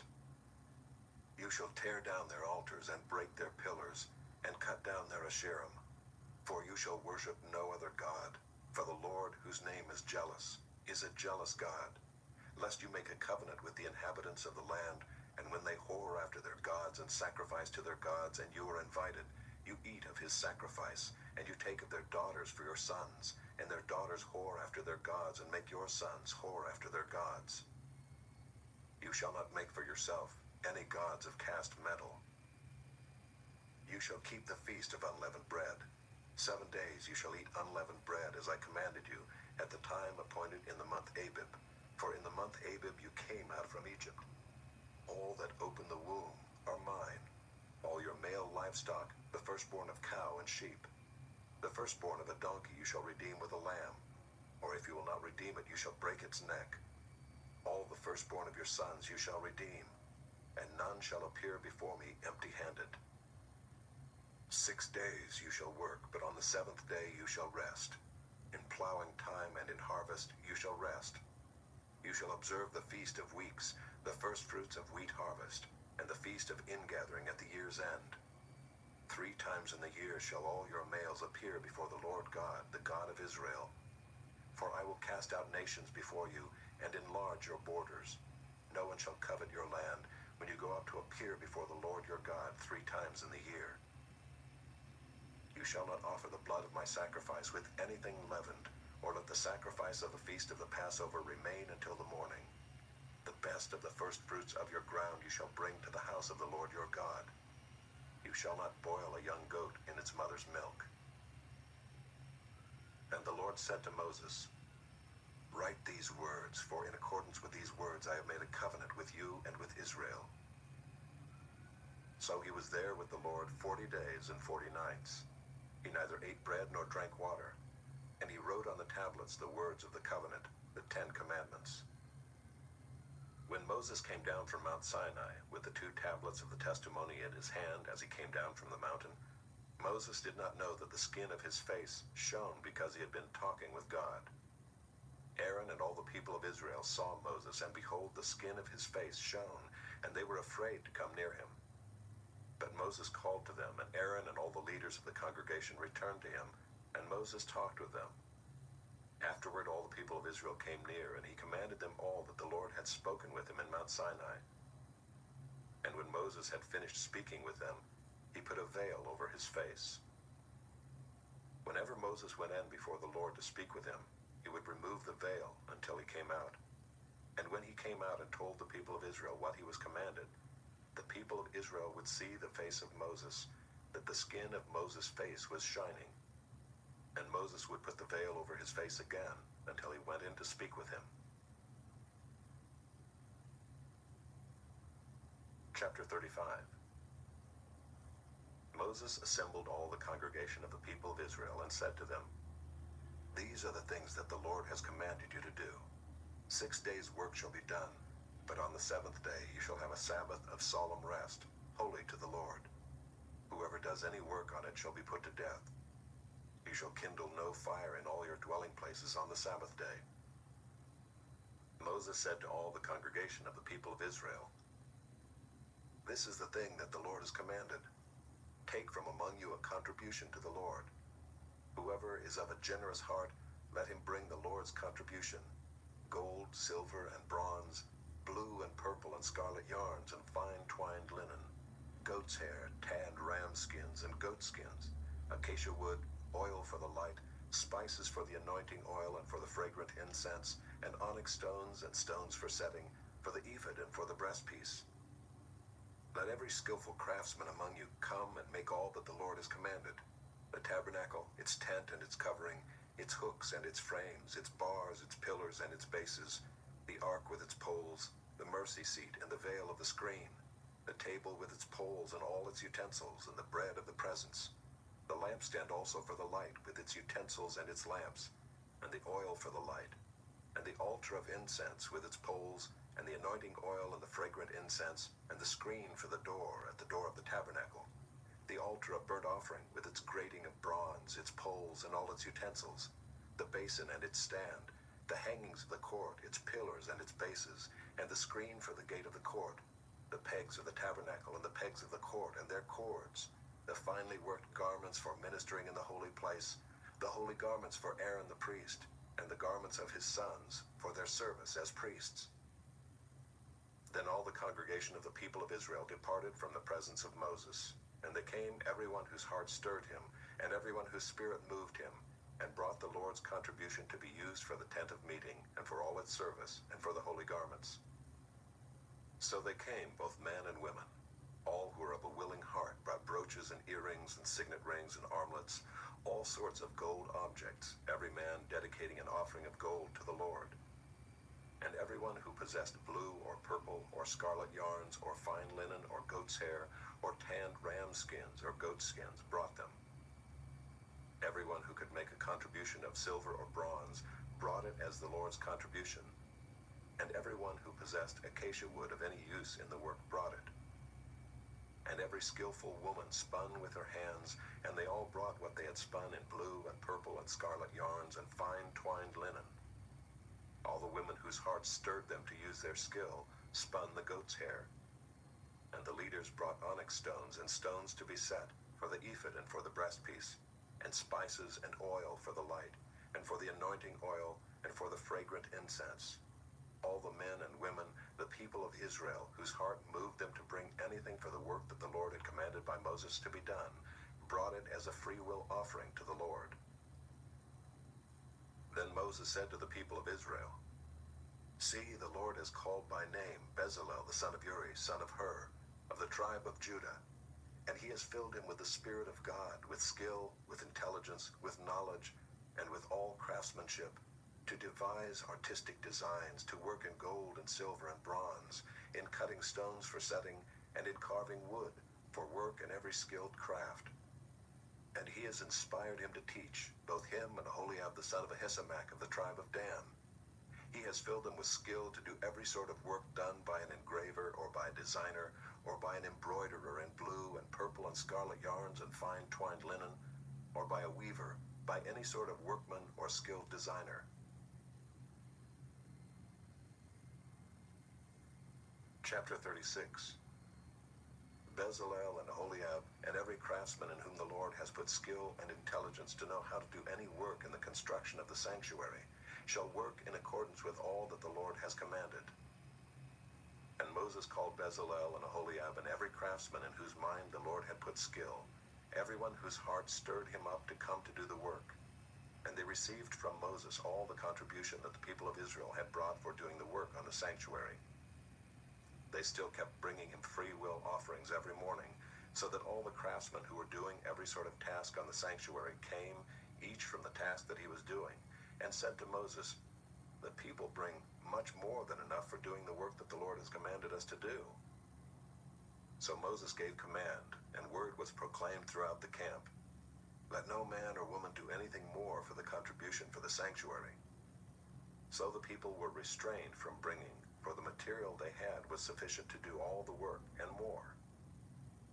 And all the craftsmen among the workmen made the tabernacle with 10 curtains. They were made of fine twined linen and blue and purple and scarlet yarns, with cherubim skillfully worked. The length of each curtain was 28 cubits, and the breadth of each curtain 4 cubits. All the curtains were the same size. He coupled 5 curtains to one another, and the other 5 curtains he coupled to one another. He made loops of blue on the edge of the outermost curtain of the first set. Likewise he made them on the edge of the outermost curtain of the second set. He made 50 loops on the one curtain, and he made 50 loops on the edge of the curtain that was in the second set. The loops were opposite one another. And he made 50 clasps of gold and coupled the curtains one to the other with clasps, so that the tabernacle was a single whole. He also made curtains of goat's hair for a tent over the tabernacle. He made 11 curtains. The length of each curtain was 30 cubits, and the breadth of each curtain 4 cubits. The 11 curtains were the same size. He coupled 5 curtains by themselves, and 6 curtains by themselves. And he made 50 loops on the edge of the outermost curtain of the one set, and 50 loops on the edge of the other connecting curtain. And he made 50 clasps of bronze to couple the tent together, that it might be a single whole. And he made for the tent a covering of tanned ram skins and goat skins. Then he made the upright frames for the tabernacle of acacia wood. 10 cubits was the length of a frame, and 1.5 cubits the breadth of each frame. Each frame had 2 tenons for fitting together. He did this for all the frames of the tabernacle. The frames for the tabernacle he made thus: 20 frames for the south side. And he made 40 bases of silver under the 20 frames, 2 bases under one frame for its 2 tenons, and 2 bases under the next frame for its 2 tenons. For the second side of the tabernacle on the north side, he made 20 frames and their 40 bases of silver, 2 bases under one frame, and 2 bases under the next frame. For the rear of the tabernacle westward he made 6 frames. He made 2 frames for corners of the tabernacle in the rear, and they were separate beneath, but joined at the top at the first ring. He made 2 of them this way for the 2 corners. There were 8 frames with their bases of silver, 16 bases, under every frame 2 bases. He made bars of acacia wood, 5 for the frames of the one side of the tabernacle, and 5 bars for the frames of the other side of the tabernacle, and 5 bars for the frames of the tabernacle at the rear westward. And he made the middle bar to run from end to end halfway up the frames.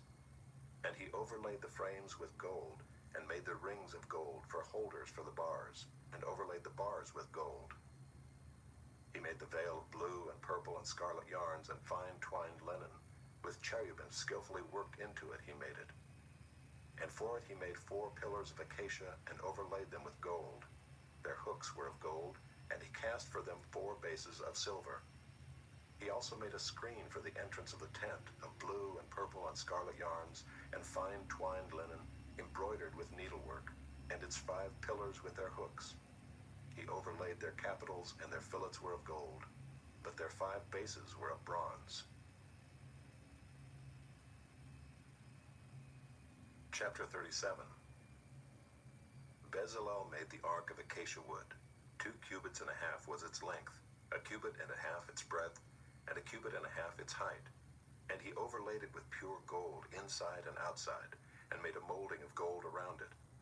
And he cast for it 4 rings of gold for its 4 feet, 2 rings on its one side and 2 rings on its other side. And he made poles of acacia wood and overlaid them with gold, and put the poles into the rings on the sides of the ark to carry the ark. And he made a mercy seat of pure gold. 2.5 cubits was its length, and 1.5 cubits its breadth. And he made 2 cherubim of gold. He made them of hammered work on the 2 ends of the mercy seat, 1 cherub on the one end, and 1 cherub on the other end. Of one piece with the mercy seat he made the cherubim on its 2 ends. The cherubim spread out their wings above, overshadowing the mercy seat with their wings, with their faces one to another, Toward the mercy seat were the faces of the cherubim. He also made the table of acacia wood. 2 cubits was its length, a cubit its breadth, and a cubit and a half its height. And he overlaid it with pure gold, and made a molding of gold around it. And he made a rim around it, a handbreadth wide, and made a molding of gold around the rim. He cast for it 4 rings of gold, and fastened the rings to the 4 corners at its 4 legs. Close to the frame were the rings, as holders for the poles to carry the table. He made the poles of acacia wood to carry the table, and overlaid them with gold. And he made the vessels of pure gold that were to be on the table, its plates and dishes for incense, and its bowls and flagons with which to pour drink offerings. He also made the lampstand of pure gold. He made the lampstand of hammered work. Its base, its stem, its cups, its calices, and its flowers were of one piece with it. And there were 6 branches going out of its sides, 3 branches of the lampstand out of one side of it, and 3 branches of the lampstand out of the other side of it. 3 cups made like almond blossoms, each with calyx and flower on one branch, and 3 cups made like almond blossoms, each with calyx and flower on the other branch. So for the 6 branches going out of the lampstand. And on the lampstand itself were 4 cups made like almond blossoms, with their calyces and flowers, and a calyx of one piece with it under each pair of the 6 branches going out of it. Their calyces and their branches were of one piece with it. The whole of it was a single piece of hammered work of pure gold. And he made its 7 lamps and its tongs and its trays of pure gold. He made it and all its utensils out of a talent of pure gold. He made the altar of incense out of acacia wood. Its length was a cubit, and its breadth was a cubit. It was square, and 2 cubits was its height. Its horns were of one piece with it. He overlaid it with pure gold, its top and around its sides and its horns. And he made a molding of gold around it, and made 2 rings of gold on it under its molding, on 2 opposite sides of it, as holders for the poles with which to carry it. And he made the poles of acacia wood, and overlaid them with gold. He made the holy anointing oil also, and the pure fragrant incense, blended as by the perfumer. Chapter 38. He made the altar of burnt offering of acacia wood. 5 cubits was its length, and 5 cubits its breadth. It was square, and 3 cubits was its height. He made horns for it on its 4 corners. Its horns were of one piece with it, and he overlaid it with bronze. And he made all the utensils of the altar, the pots, the shovels, the basins, the forks, and the fire pans. He made all its utensils of bronze. And he made for the altar a grating, a network of bronze under its ledge, extending halfway down. He cast 4 rings on the 4 corners of the bronze grating as holders for the poles. He made the poles of acacia wood, and overlaid them with bronze. And he put the poles through the rings on the sides of the altar to carry it with them. He made it hollow with boards. He made the basin of bronze and its stand of bronze from the mirrors of the ministering women, who ministered in the entrance of the tent of meeting. And he made the court. For the south side, the hangings of the court were of fine twined linen, 100 cubits. Their 20 pillars and their 20 bases were of bronze, but the hooks of the pillars and their fillets were of silver. And for the north side there were hangings of 100 cubits. Their 20 pillars, their 20 bases were of bronze, but the hooks of the pillars and their fillets were of silver. And for the west side were hangings of 50 cubits. Their 10 pillars and their 10 bases, the hooks of the pillars and their fillets were of silver. And for the front to the east, 50 cubits. The hangings for one side of the gate were 15 cubits, with their 3 pillars and 3 bases. And so for the other side. On both sides of the gate of the court were hangings of 15 cubits, with their 3 pillars and their 3 bases. All the hangings around the court were of fine twined linen. And the bases for the pillars were of bronze, but the hooks of the pillars and their fillets were of silver. The overlaying of their capitals was also of silver, and all the pillars of the court were filleted with silver. And the screen for the gate of the court was embroidered with needlework in blue and purple and scarlet yarns, and fine twined linen. It was 20 cubits long and 5 cubits high in its breadth, corresponding to the hangings of the court. And their pillars were 4 in number. Their 4 bases were of bronze, their hooks of silver, and the overlaying of their capitals and their fillets of silver. And all the pegs for the tabernacle and for the court all around were of bronze. These are the records of the tabernacle of the testimony, as they were recorded at the commandment of Moses, the responsibility of the Levites under the direction of Ithamar the son of Aaron the priest. Bezalel the son of Uri the son of Hur of the tribe of Judah made all that the Lord commanded Moses, and with him was Aholiab the son of Ahisamach of the tribe of Dan, an engraver and designer and embroiderer in blue and purple and scarlet yarns and fine twined linen. All the gold that was used for the work and all the construction of the sanctuary, the gold from the offering, was 29 talents and 730 shekels by the shekel of the sanctuary. The silver from those of the congregation who were recorded was 100 talents and 1,775 shekels by the shekel of the sanctuary. A beka a head, that is, half a shekel by the shekel of the sanctuary, for everyone who is listed in the records, from 20 years old and upward, for 603,550 men. The 100 talents of silver were for casting the bases of the sanctuary and the bases of the veil, 100 bases for the 100 talents, a talent a base. And of the 1,775 shekels he made hooks for the pillars and overlaid their capitals and made fillets for them. The bronze that was offered was 70 talents and 2,400 shekels. With it he made the bases for the entrance of the tent of meeting, the bronze altar and the bronze grating for it, and all the utensils of the altar, the bases around the court, and the bases of the gate of the court, all the pegs of the tabernacle, and all the pegs around the court. Chapter 39. From the blue and purple and scarlet yarns they made finely woven garments for ministering in the holy place. They made the holy garments for Aaron, as the Lord had commanded Moses. He made the ephod of gold, blue, and purple and scarlet yarns, and fine twined linen. And they hammered out gold leaf, and he cut it into threads to work into the blue and purple and the scarlet yarns, and into the fine twined linen, in skilled design. They made for the ephod attaching shoulder pieces, joined to it at its two edges, and the skillfully woven band on it was of one piece with it, and made like it, of gold, blue, and purple and scarlet yarns, and fine twined linen, as the Lord had commanded Moses. They made the onyx stones, enclosed in settings of gold filigree, and engraved like the engravings of a signet, according to the names of the sons of Israel. And he set them on the shoulder pieces of the ephod to be stones of remembrance for the sons of Israel, as the Lord had commanded Moses. He made the breastpiece in skilled work, in the style of the ephod, of gold, blue, and purple and scarlet yarns, and fine twined linen. It was square. They made the breastpiece doubled, a span its length, and a span its breadth when doubled. And they set in it 4 rows of stones. A row of sardius, topaz, and carbuncle was the first row, and the second row, an emerald, a sapphire, and a diamond, and the third row, a jacinth, an agate, and an amethyst, and the fourth row, a beryl, an onyx, and a jasper. They were enclosed in settings of gold filigree. There were 12 stones with their names according to the names of the sons of Israel. They were like signets, each engraved with its name for the 12 tribes.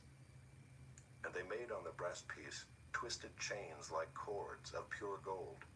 And they made 2 settings of gold filigree and 2 gold rings, and put the 2 rings on the 2 edges of the breastpiece. And they put the 2 cords of gold in the 2 rings at the edges of the breastpiece. They attached the 2 ends of the 2 cords to the 2 settings of filigree. Thus they attached it in front to the shoulder pieces of the ephod. Then they made 2 rings of gold and put them at the 2 ends of the breastpiece, on its inside edge next to the ephod. And they made 2 rings of gold and attached them in front to the lower part of the 2 shoulder pieces of the ephod, at its seam above the skillfully woven band of the ephod. And they bound the breastpiece by its rings to the rings of the ephod with a lace of blue, so that it should lie on the skillfully woven band of the ephod, and that the breastpiece should not come loose from the ephod, as the Lord had commanded Moses. He also made the robe of the ephod woven all of blue, and the opening of the robe in it was like the opening in a garment, with a binding around the opening, so that it might not tear. On the hem of the robe they made pomegranates of blue and purple and scarlet yarns, and fine twined linen. They also made bells of pure gold, and put the bells between the pomegranates all around the hem of the robe, between between the pomegranates, a bell and a pomegranate, a bell and a pomegranate around the hem of the robe for ministering as the Lord had commanded Moses. They also made the coats woven of fine linen for Aaron and his sons, and the turban of fine linen, and the caps of fine linen, and the linen undergarments of fine twined linen, and the sash of fine twined linen, and of blue and purple and scarlet yarns, embroidered with needlework, as the Lord had commanded Moses. They made the plate of the holy crown of pure gold, and wrote on it an inscription like the engraving of a signet, "Holy to the Lord." And they tied to it a cord of blue to fasten it on the turban above, as the Lord had commanded Moses. Thus all the work of the tabernacle of the tent of meeting was finished, and the people of Israel did according to all that the Lord had commanded Moses, so they did. Then they brought the tabernacle to Moses, the tent and all its utensils, its hooks, its frames, its bars, its pillars, and its bases, the covering of tanned ram skins and goat skins, and the veil of the screen, the ark of the testimony with its poles and the mercy seat, the table with all its utensils and the bread of the presence, the lampstand of pure gold and its lamps with a lamp set and all its utensils, and the oil for the light, the golden altar, the anointing oil and the fragrant incense, and the screen for the entrance of the tent, the bronze altar and its grating of bronze, its poles and all its utensils, the basin and its stand, the hangings of the court, its pillars and its bases, and the screen for the gate of the court, its cords and its pegs, and all the utensils for the service of the tabernacle, for the tent of meeting, the finely worked garments for ministering in the holy place, the holy garments for Aaron the priest, and the garments of his sons for their service as priests. According to all that the Lord had commanded Moses, so the people of Israel had done all the work. And Moses saw all the work, and behold, they had done it, as the Lord had commanded, so had they done it. Then Moses blessed them. Chapter 40. The Lord spoke to Moses, saying, "On the first day of the first month, you shall erect the tabernacle of the tent of meeting, and you shall put in it the ark of the testimony, and you shall screen the ark with the veil. And you shall bring in the table and arrange it, and you shall bring in the lampstand and set up its lamps. And you shall put the golden altar for incense before the ark of the testimony, and set up the screen for the door of the tabernacle. You shall set the altar of burnt offering before the door of the tabernacle of the tent of meeting, and place the basin between the tent of meeting and the altar, and put water in it. And you shall set up the court all around, and hang up the screen for the gate of the court. Then you shall take the anointing oil, and anoint the tabernacle and all that is in it, and consecrate it and all its furniture, so that it may become holy. You shall also anoint the altar of burnt offering and all its utensils, and consecrate the altar, so that the altar may become most holy. You shall also anoint the basin and its stand, and consecrate it. Then you shall bring Aaron and his sons to the entrance of the tent of meeting, and shall wash them with water, and put on Aaron the holy garments. And you shall anoint him and consecrate him, that he may serve me as priest. You shall bring his sons also, and put coats on them, and anoint them as you anointed their father, that they may serve me as priests. And their anointing shall admit them to a perpetual priesthood throughout their generations." This Moses did according to all that the Lord had commanded him, so he did. In the first month, in the second year, on the first day of the month, the tabernacle was erected. Moses erected the tabernacle. He laid its bases and set up its frames, and put in its poles, and raised up its pillars. And he spread the tent over the tabernacle, and put the covering of the tent over it, as the Lord had commanded Moses. He took the testimony and put it into the ark, and put the poles on the ark, and set the mercy seat above on the ark. And he brought the ark into the tabernacle, and set up the veil of the screen, and screened the ark of the testimony, as the Lord had commanded Moses. He put the table in the tent of meeting on the north side of the tabernacle, outside the veil, and arranged the bread on it before the Lord, as the Lord had commanded Moses. He put the lampstand in the tent of meeting, opposite the table on the south side of the tabernacle, and set up the lamps before the Lord, as the Lord had commanded Moses. He put the golden altar in the tent of meeting before the veil, and burned fragrant incense on it, as the Lord had commanded Moses.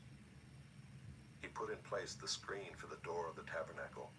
And he set the altar of burnt offering at the entrance of the tabernacle of the tent of meeting, and offered on it the burnt offering and the grain offering, as the Lord had commanded Moses.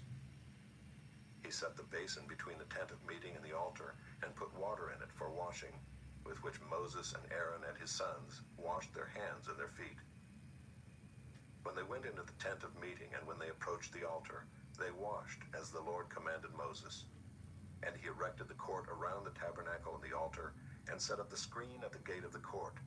So Moses finished the work. Then the cloud covered the tent of meeting, and the glory of the Lord filled the tabernacle. And Moses was not able to enter the tent of meeting, because the cloud settled on it, and the glory of the Lord filled the tabernacle. Throughout all their journeys, whenever the cloud was taken up from over the tabernacle, the people of Israel would set out. But if the cloud was not taken up, then they did not set out till the day that it was taken up. For the cloud of the Lord was on the tabernacle by day, and fire was in it by night, in the sight of all the house of Israel throughout all their journeys.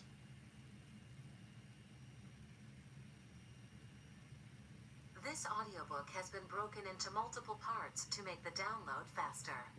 You have reached the end of a part, but not the end of the complete audiobook. So please check your library for the next part of this audiobook.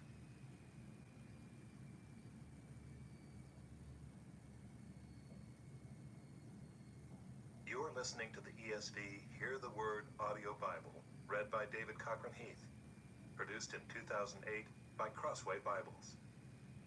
Leviticus, chapter 1. The Lord called Moses and spoke to him from the tent of meeting, saying, Speak to the people of Israel and say to them, When any one of you brings an offering to the Lord, you shall bring your offering of livestock from the herd or from the flock. If his offering is a burnt offering from the herd, he shall offer a male without blemish. He shall bring it to the entrance of the tent of meeting, that he may be accepted before the Lord. He shall lay his hand on the head of the burnt offering, and it shall be accepted for him to make atonement for him. Then he shall kill the bull before the Lord, and Aaron's sons, the priests, shall bring the blood and throw the blood against the sides of the altar that is at the entrance of the tent of meeting. Then he shall flay the burnt offering and cut it into pieces, and the sons of Aaron the priest shall put fire on the altar and arrange wood on the fire. And Aaron's sons, the priests, shall arrange the pieces, the head and the fat, on the wood that is on the fire on the altar.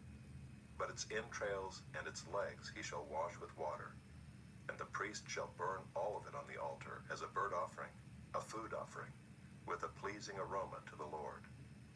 If his gift for a burnt offering is from the flock, from the sheep or goats, he shall bring a male without blemish, and he shall kill it on the north side of the altar before the Lord. And Aaron's sons, the priests, shall throw its blood against the sides of the altar, and he shall cut it into pieces, with its head and its fat, and the priest shall arrange them on the wood that is on the fire on the altar. But the entrails and the legs he shall wash with water, and the priest shall offer all of it, and burn it on the altar. It is a burnt offering, a food offering, with a pleasing aroma to the Lord. If his offering to the Lord is a burnt offering of birds, then he shall bring his offering of turtle doves or pigeons.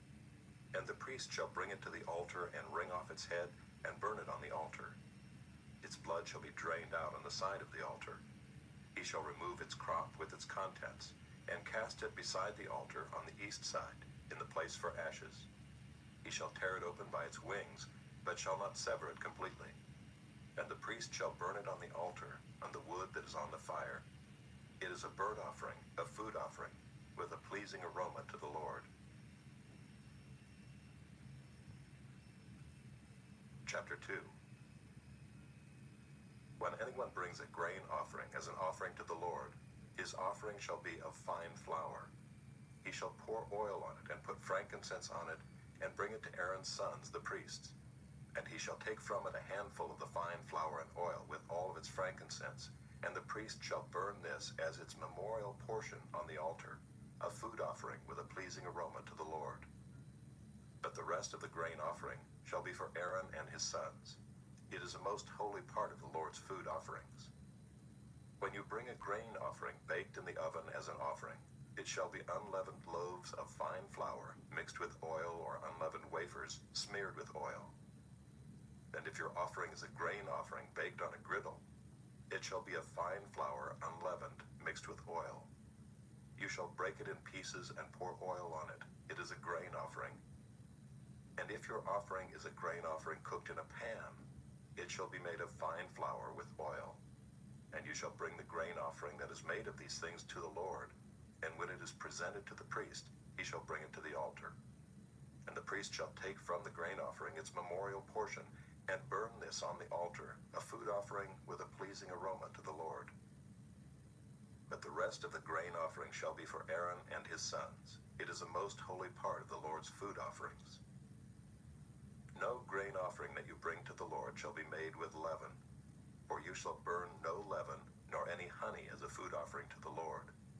As an offering of firstfruits you may bring them to the Lord, but they shall not be offered on the altar for a pleasing aroma. You shall season all your grain offerings with salt. You shall not let the salt of the covenant with your God be missing from your grain offering. With all your offerings you shall offer salt.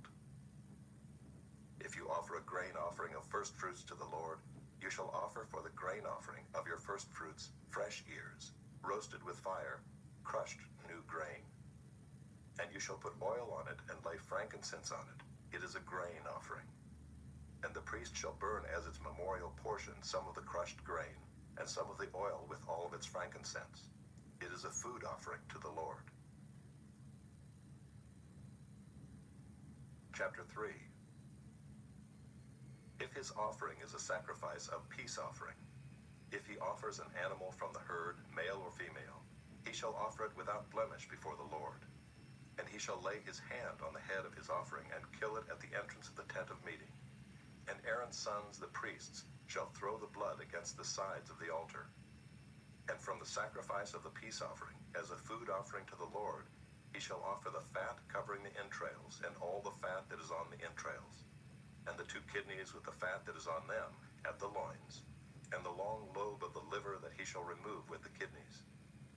Then Aaron's son shall burn it on the altar on top of the burnt offering, which is on the wood on the fire. It is a food offering with a pleasing aroma to the Lord. If his offering for a sacrifice of peace offering to the Lord is an animal from the flock, male or female, he shall offer it without blemish. If he offers a lamb for his offering, then he shall offer it before the Lord, lay his hand on the head of his offering, and kill it in front of the tent of meeting. And Aaron's sons shall throw its blood against the sides of the altar. Then from the sacrifice of the peace offering he shall offer as a food offering to the Lord its fat. He shall remove the whole fat tail, cut off close to the backbone, and the fat that covers the entrails, and all the fat that is on the entrails, and the 2 kidneys with the fat that is on them at the loins, and the long lobe of the liver that he shall remove with the kidneys. And the priest shall burn it on the altar as a food offering to the Lord. If his offering is a goat, then he shall offer it before the Lord, and lay his hand on its head and kill it in front of the tent of meeting. And the sons of Aaron shall throw its blood against the sides of the altar. Then he shall offer from it as his offering for a food offering to the Lord, the fat covering the entrails, and all the fat that is on the entrails, and the 2 kidneys with the fat that is on them at the loins, and the long lobe of the liver that he shall remove with the kidneys. And the priest shall burn them on the altar as a food offering with a pleasing aroma. All fat is the Lord's. It shall be a statute forever throughout your generations in all your dwelling places, that you eat neither fat nor blood. Chapter 4. And the Lord spoke to Moses, saying, Speak to the people of Israel, saying, If anyone sins unintentionally in any of the Lord's commandments about things not to be done, and does any one of them, if it is the anointed priest who sins, thus bringing guilt on the people, then he shall offer for the sin that he has committed a bull from the herd without blemish to the Lord for a sin offering. He shall bring the bull to the entrance of the tent of meeting before the Lord, and lay his hand on the head of the bull, and kill the bull before the Lord. And the anointed priest shall take some of the blood of the bull, and bring it into the tent of meeting. And the priest shall dip his finger in the blood, and sprinkle part of the blood 7 times before the Lord in front of the veil of the sanctuary. And the priest shall put some of the blood on the horns of the altar of fragrant incense before the Lord, that is in the tent of meeting, and all the rest of the blood of the bull he shall pour out at the base of the altar of burnt offering, that is at the entrance of the tent of meeting. And all the fat of the bull of the sin offering he shall remove from it, the fat that covers the entrails, and all the fat that is on the entrails, and the 2 kidneys with the fat that is on them at the loins, and the long lobe of the liver that he shall remove with the kidneys, just as these are taken from the ox of the sacrifice of the peace offerings. And the priest shall burn them on the altar of burnt offering. But the skin of the bull and all its flesh, with its head, its legs, its entrails, and its dung, all the rest of the bull, he shall carry outside the camp to a clean place, to the ash heap, and shall burn it up on a fire of wood. On the ash heap it shall be burned up. If the whole congregation of Israel sins unintentionally, and the thing is hidden from the eyes of the assembly, and they do any one of the things that by the Lord's commandments ought not to be done, and they realize their guilt, when the sin which they have committed becomes known, the assembly shall offer a bull from the herd for a sin offering, and bring it in front of the tent of meeting. And the elders of the congregation shall lay their hands on the head of the bull before the Lord, and the bull shall be killed before the Lord. Then the anointed priest shall bring some of the blood of the bull into the tent of meeting, and the priest shall dip his finger in the blood and sprinkle it 7 times before the Lord in front of the veil. And he shall put some of the blood on the horns of the altar that is in the tent of meeting before the Lord, and the rest of the blood he shall pour out at the base of the altar of burnt offering that is at the entrance of the tent of meeting. And all its fat he shall take from it and burn on the altar. Thus shall he do with the bull. As he did with the bull of the sin offering, so shall he do with this. And the priest shall make atonement for them, and they shall be forgiven. And he shall carry the bull outside the camp, and burn it up as he burned the first bull. It is the sin offering for the assembly. When a leader sins, doing unintentionally any one of all the things that by the commandments of the Lord his God ought not to be done, and realizes his guilt, or the sin which he has committed is made known to him, he shall bring as his offering a goat, a male without blemish, and shall lay his hand on the head of the goat and kill it in the place where they kill the burnt offering before the Lord. It is a sin offering. Then the priest shall take some of the blood of the sin offering with his finger and put it on the horns of the altar of burnt offering, and pour out the rest of its blood at the base of the altar of burnt offering. And all its fat he shall burn on the altar, like the fat of the sacrifice of peace offerings. So the priest shall make atonement for him for his sin, and he shall be forgiven. If any one of the common people sins unintentionally in doing any one of the things that by the Lord's commandments ought not to be done, and realizes his guilt, or the sin which he has committed is made known to him, he shall bring for his offering a goat, a female without blemish, for his sin which he has committed. And he shall lay his hand on the head of the sin offering, and kill the sin offering in the place of burnt offering. And the priest shall take some of its blood with his finger, and put it on the horns of the altar of burnt offering, and pour out all the rest of its blood at the base of the altar. And all its fat he shall remove, as the fat is removed from the peace offerings. And the priest shall burn it on the altar for a pleasing aroma to the Lord. And the priest shall make atonement for him, and he shall be forgiven. If he brings a lamb as his offering for a sin offering, he shall bring a female without blemish, and lay his hand on the head of the sin offering, and kill it for a sin offering in the place where they kill the burnt offering. Then the priest shall take some of the blood of the sin offering with his finger, and put it on the horns of the altar of burnt offering, and pour out all the rest of its blood at the base of the altar. And all its fat he shall remove, as the fat of the lamb is removed from the sacrifice of peace offerings. And the priest shall burn it on the altar on top of the Lord's food offerings. And the priest shall make atonement for him for the sin which he has committed, and he shall be forgiven. Chapter 5.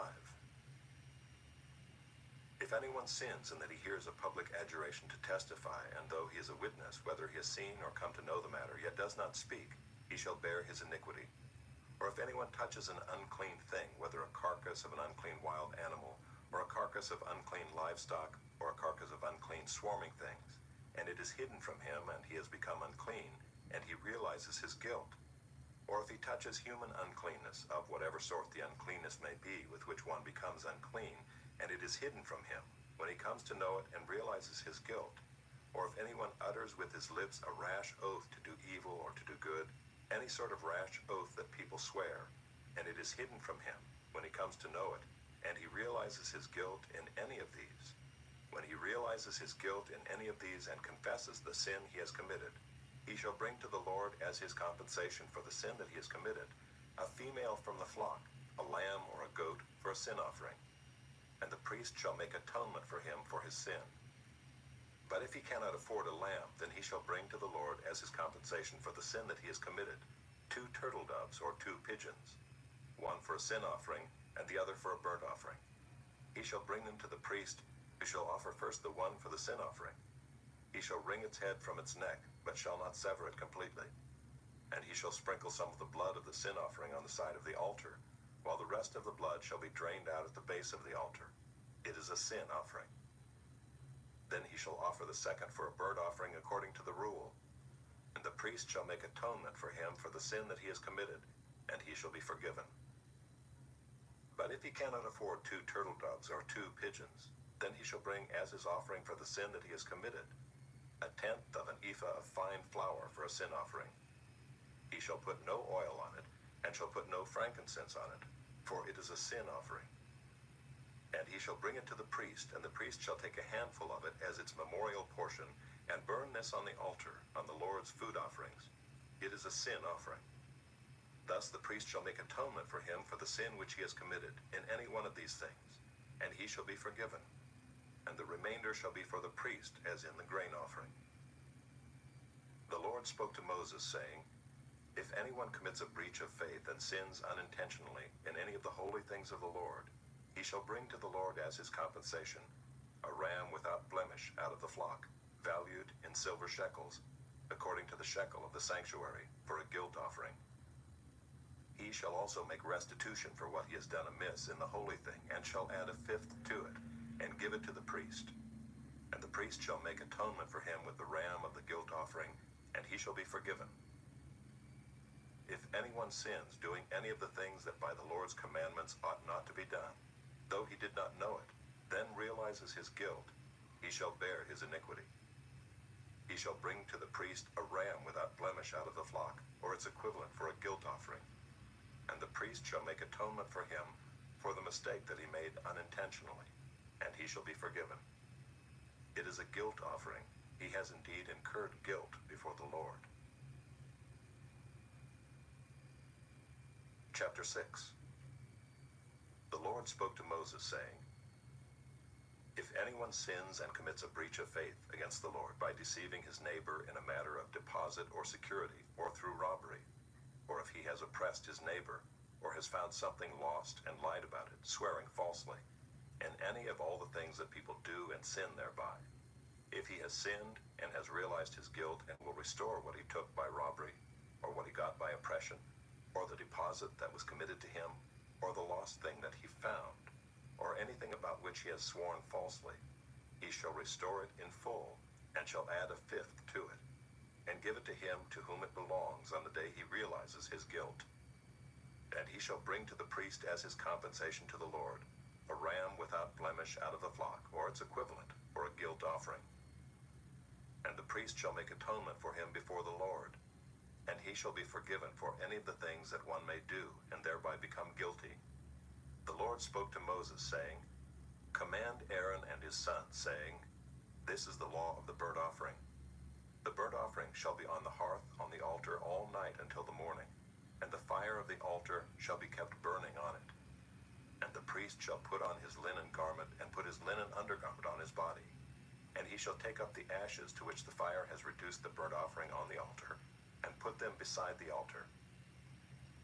Then he shall take off his garments and put on other garments, and carry the ashes outside the camp to a clean place. The fire on the altar shall be kept burning on it. It shall not go out. The priest shall burn wood on it every morning, and he shall arrange the burnt offering on it, and shall burn on it the fat of the peace offerings. Fire shall be kept burning on the altar continually. It shall not go out. And this is the law of the grain offering. The sons of Aaron shall offer it before the Lord in front of the altar. And one shall take from it a handful of the fine flour of the grain offering, and its oil, and all the frankincense that is on the grain offering, and burn this as its memorial portion on the altar, a pleasing aroma to the Lord. and the rest of it Aaron and his sons shall eat. It shall be eaten unleavened in a holy place. In the court of the tent of meeting they shall eat it. It shall not be baked with leaven. I have given it as their portion of my food offerings. It is a thing most holy, like the sin offering and the guilt offering. Every male among the children of Aaron may eat of it, as decreed forever throughout your generations, from the Lord's food offerings. Whatever touches them shall become holy. The Lord spoke to Moses, saying, This is the offering that Aaron and his sons shall offer to the Lord on the day when he is anointed. 1/10 of an ephah of fine flour, as a regular grain offering, half of it in the morning and half in the evening. It shall be made with oil on a griddle. You shall bring it well mixed in baked pieces like a grain offering, and offer it for a pleasing aroma to the Lord. The priest from among Aaron's sons, who is anointed to succeed him, shall offer it to the Lord as decreed forever. The whole of it shall be burned. Every grain offering of a priest shall be wholly burned. It shall not be eaten. The Lord spoke to Moses, saying, Speak to Aaron and his sons, saying, This is the law of the sin offering.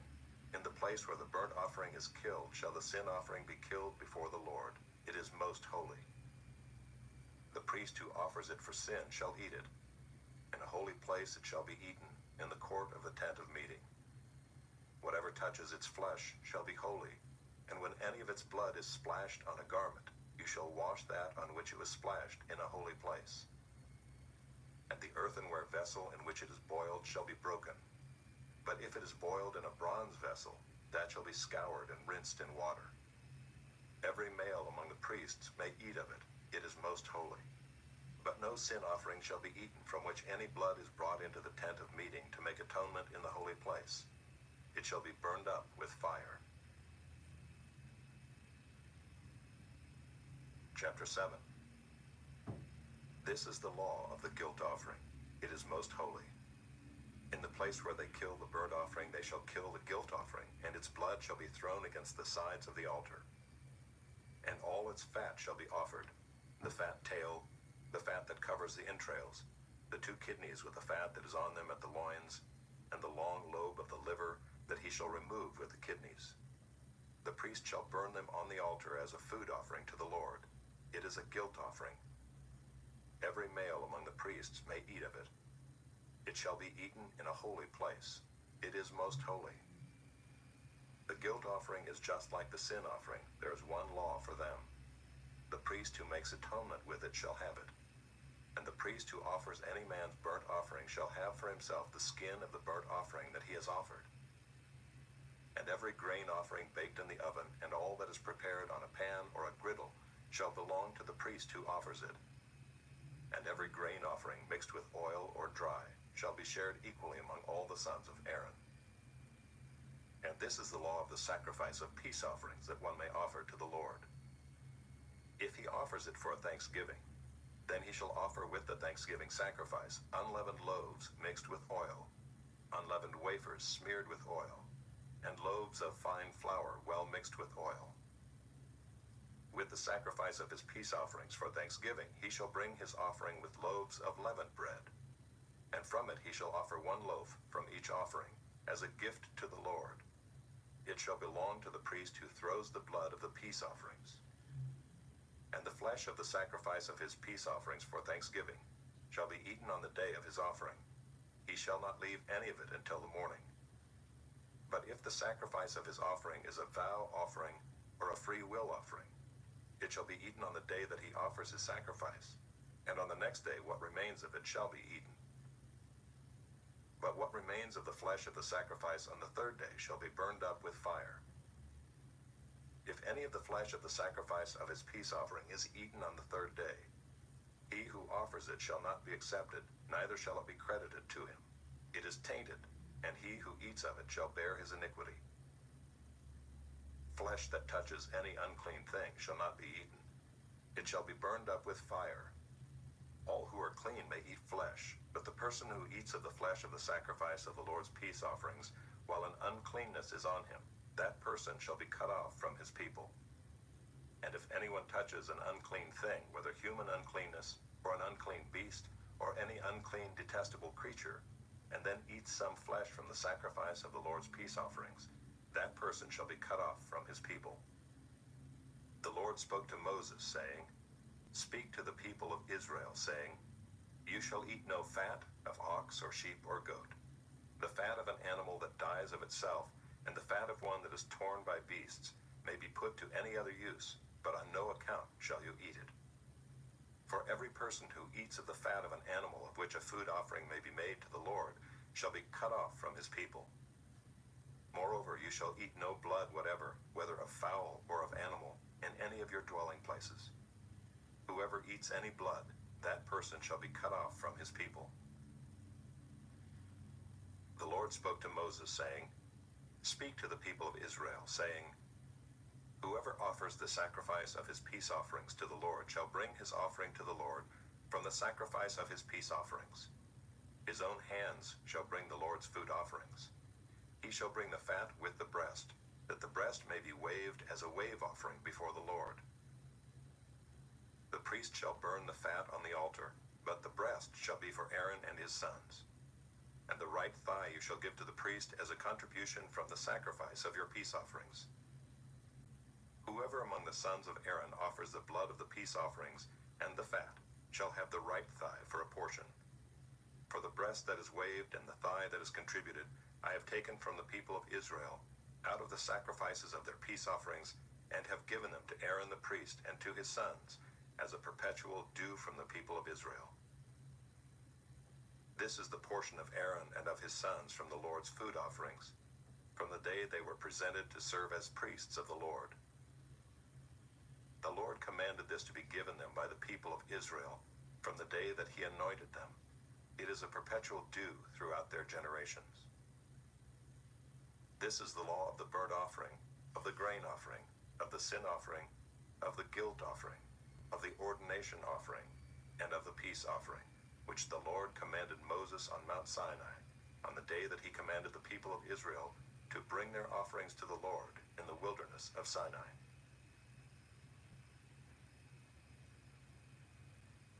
Chapter 8. The Lord spoke to Moses, saying, Take Aaron and his sons with him, and the garments, and the anointing oil, and the bull of the sin offering, and the 2 rams, and the basket of unleavened bread, and assemble all the congregation at the entrance of the tent of meeting. And Moses did as the Lord commanded him, and the congregation was assembled at the entrance of the tent of meeting. And Moses said to the congregation, This is the thing that the Lord has commanded to be done. And Moses brought Aaron and his sons, and washed them with water. And he put the coat on him, and tied the sash around his waist, and clothed him with the robe, and put the ephod on him, and tied the skillfully woven band of the ephod around him, binding it to him with the band. And he placed the breastpiece on him, and in the breastpiece he put the Urim and the Thummim. And he set the turban on his head, and on the turban in front he set the golden plate, the holy crown, as the Lord commanded Moses. Then Moses took the anointing oil and anointed the tabernacle and all that was in it, and consecrated them. And he sprinkled some of it on the altar 7 times, and anointed the altar and all its utensils and the basin and its stand, to consecrate them. And he poured some of the anointing oil on Aaron's head, and anointed him to consecrate him. And Moses brought Aaron's sons, and clothed them with coats, and tied sashes around their waists, and bound caps on them, as the Lord commanded Moses. Then he brought the bull of the sin offering, and Aaron and his sons laid their hands on the head of the bull of the sin offering. And he killed it, and Moses took the blood, and with his finger put it on the horns of the altar around it, and purified the altar, and poured out the blood at the base of the altar, and consecrated it to make atonement for it. And he took all the fat that was on the entrails, and the long lobe of the liver, and the 2 kidneys with their fat, and Moses burned them on the altar. But the bull and its skin, and its flesh, and its dung, he burned up with fire outside the camp, as the Lord commanded Moses. Then he presented the ram of the burnt offering, and Aaron and his sons laid their hands on the head of the ram, and he killed it, and Moses threw the blood against the sides of the altar. He cut the ram into pieces, and Moses burned the head and the pieces and the fat. He washed the entrails and the legs with water, and Moses burned the whole ram on was a burnt offering with a pleasing aroma, a food offering for the Lord, as the Lord commanded Moses. Then he presented the other ram, the ram of ordination, and Aaron and his sons laid their hands on the head of the ram. And he killed it, and Moses took some of its blood and put it on the lobe of Aaron's right ear, and on the thumb of his right hand, and on the big toe of his right foot. Then he presented Aaron's sons, and Moses put some of the blood on the lobes of their right ears, and on the thumbs of their right hands, and on the big toes of their right feet. And Moses threw the blood against the sides of the altar. Then he took the fat, and the fat tail, and all the fat that was on the entrails, and the long lobe of the liver, and the 2 kidneys with their fat, and the right thigh. And out of the basket of unleavened bread that was before the Lord, he took 1 unleavened loaf, and 1 loaf of bread with oil, and 1 wafer, and placed them on the pieces of fat, and on the right thigh. And he put all these in the hands of Aaron and in the hands of his sons, and waved them as a wave offering before the Lord. Then Moses took them from their hands and burned them on the altar with the burnt offering. This was an ordination offering with a pleasing aroma, a food offering to the Lord. And Moses took the breast and waved it for a wave offering before the Lord. It was Moses' portion of the ram of ordination, as the Lord commanded Moses. Then Moses took some of the anointing oil and of the blood that was on the altar and sprinkled it on Aaron and his garments, and also on his sons and his sons' garments. So he consecrated Aaron and his garments, and his sons garments with him. And Moses said to Aaron and his sons, "Boil the flesh at the entrance of the tent of meeting, and there eat it and the bread that is in the basket of ordination offerings, as I commanded, saying, Aaron and his sons shall eat it. And what remains of the flesh and the bread you shall burn up with fire. And you shall not go outside the entrance of the tent of meeting for 7 days, until the days of your ordination are completed, for it will take 7 days to ordain you. As has been done today, the Lord has commanded to be done to make atonement for you. At the entrance of the tent of meeting you shall remain day and night for 7 days, performing what the Lord has charged, so that you do not die, for so I have been commanded." And Aaron and his sons did all the things that the Lord commanded by Moses. Chapter 9. On the 8th day Moses called Aaron and his sons and the elders of Israel, and he said to Aaron, "Take for yourself a bull calf for a sin offering, and a ram for a burnt offering, both without blemish, and offer them before the Lord.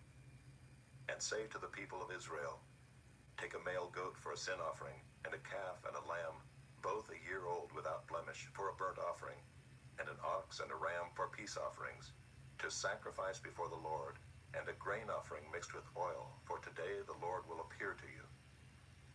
And they brought what Moses commanded in front of the tent of meeting, and all the congregation drew near and stood before the Lord. And Moses said, "This is the thing that the Lord commanded you to do, that the glory of the Lord may appear to you." Then Moses said to Aaron, "Draw near to the altar and offer your sin offering and your burnt offering, and make atonement for yourself and for the people. And bring the offering of the people and make atonement for them, as the Lord has commanded." So Aaron drew near to the altar and killed the calf of the sin offering, which was for himself. And the sons of Aaron presented the blood to him, and he dipped his finger in the blood and put it on the horns of the altar, and poured out the blood at the base of the altar. But the fat and the kidneys and the long lobe of the liver from the sin offering he burned on the altar, as the Lord commanded Moses. The flesh and the skin he burned up with fire outside the camp. Then he killed the burnt offering, and Aaron's sons handed him the blood, and he threw it against the sides of the altar. And they handed the burnt offering to him piece by piece, and the head, and he burned them on the altar. And he washed the entrails and the legs, and burned them with the burnt offering on the altar. Then he presented the people's offering, and took the goat of the sin offering that was for the people, and killed it, and offered it as a sin offering like the first one. And he presented the burnt offering, and offered it according to the rule. And he presented the grain offering, took a handful of it, and burned it on the altar besides the burnt offering of the morning. Then he killed the ox and the ram, the sacrifice of peace offerings for the people. And Aaron's sons handed him the blood, and he threw it against the sides of the altar. But the fat pieces of the ox and of the ram, the fat tail and that which covers the entrails, and the kidneys and the long lobe of the liver. They put the fat pieces on the breasts, and he burned the fat pieces on the altar. But the breasts and the right thigh Aaron waved for a wave offering before the Lord, as Moses commanded. Then Aaron lifted up his hands toward the people and blessed them. And he came down from offering the sin offering and the burnt offering and the peace offerings. And Moses and Aaron went into the tent of meeting, and when they came out they blessed the people, and the glory of the Lord appeared to all the people. And fire came out from before the Lord and consumed the burnt offering and the pieces of fat on the altar. And when all the people saw it, they shouted and fell on their faces.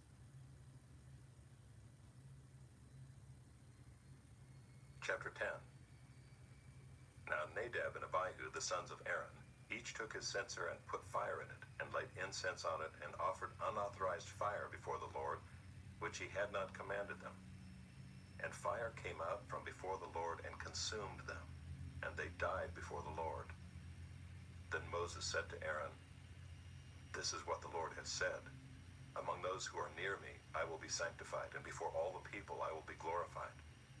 And Aaron held his peace. And Moses called Mishael and Elzaphan, the sons of Uzziel, the uncle of Aaron, and said to them, "Come near, carry your brothers away from the front of the sanctuary and out of the camp." So they came near and carried them in their coats out of the camp, as Moses had said. And Moses said to Aaron and to Eleazar and Ithamar his sons, "Do not let the hair of your heads hang loose, and do not tear your clothes, lest you die, and wrath come upon all the congregation. But let your brothers, the whole house of Israel, bewail the burning that the Lord has kindled. And do not go outside the entrance of the tent of meeting, lest you die, for the anointing oil of the Lord is upon you." And they did according to the word of Moses. And the Lord spoke to Aaron, saying, "Drink no wine or strong drink, you or your sons with you, when you go into the tent of meeting, lest you die. It shall be a statute forever throughout your generations.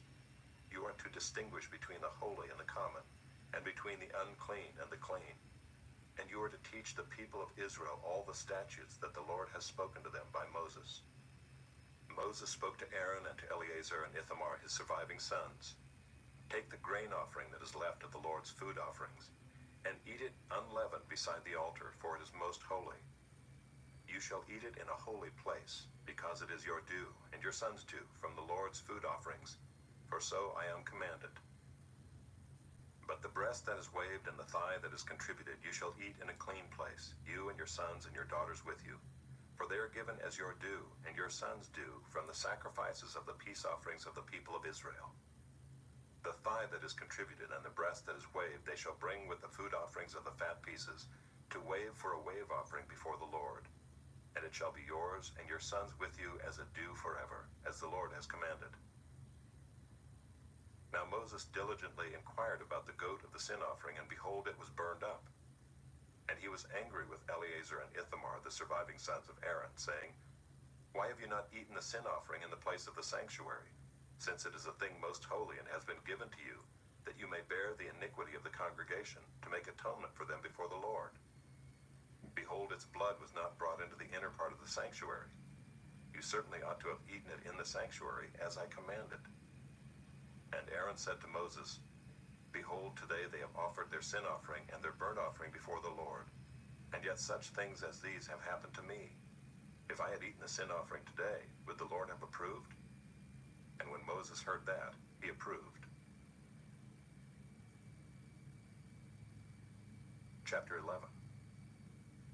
And the Lord spoke to Moses and Aaron, saying to them, "Speak to the people of Israel, saying, These are the living things that you may eat among all the animals that are on the earth. Whatever parts the hoof and is cloven-footed, and chews the cud among the animals, you may eat. Nevertheless, among those that chew the cud or part the hoof, you shall not eat these. The camel, because it chews the cud, but does not part the hoof, is unclean to you. And the rock badger, because it chews the cud, but does not part the hoof, is unclean to you. And the hare, because it chews the cud, but does not part the hoof, is unclean to you. And the pig, because it parts the hoof and is cloven-footed, but does not chew the cud, is unclean to you. You shall not eat any of their flesh, and you shall not touch their carcasses. They are unclean to you. These these you may eat of all that are in the waters.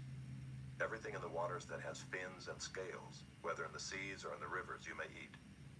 But anything in the seas or the rivers that does not have fins and scales, of the swarming creatures in the waters, and of the living creatures that are in the waters, is detestable to you. You shall regard them as detestable. You shall not eat any of their flesh, and you shall detest their carcasses. Everything in the waters that does not have fins and scales is detestable to you. And these you shall detest among the birds. They shall not be eaten, they are detestable.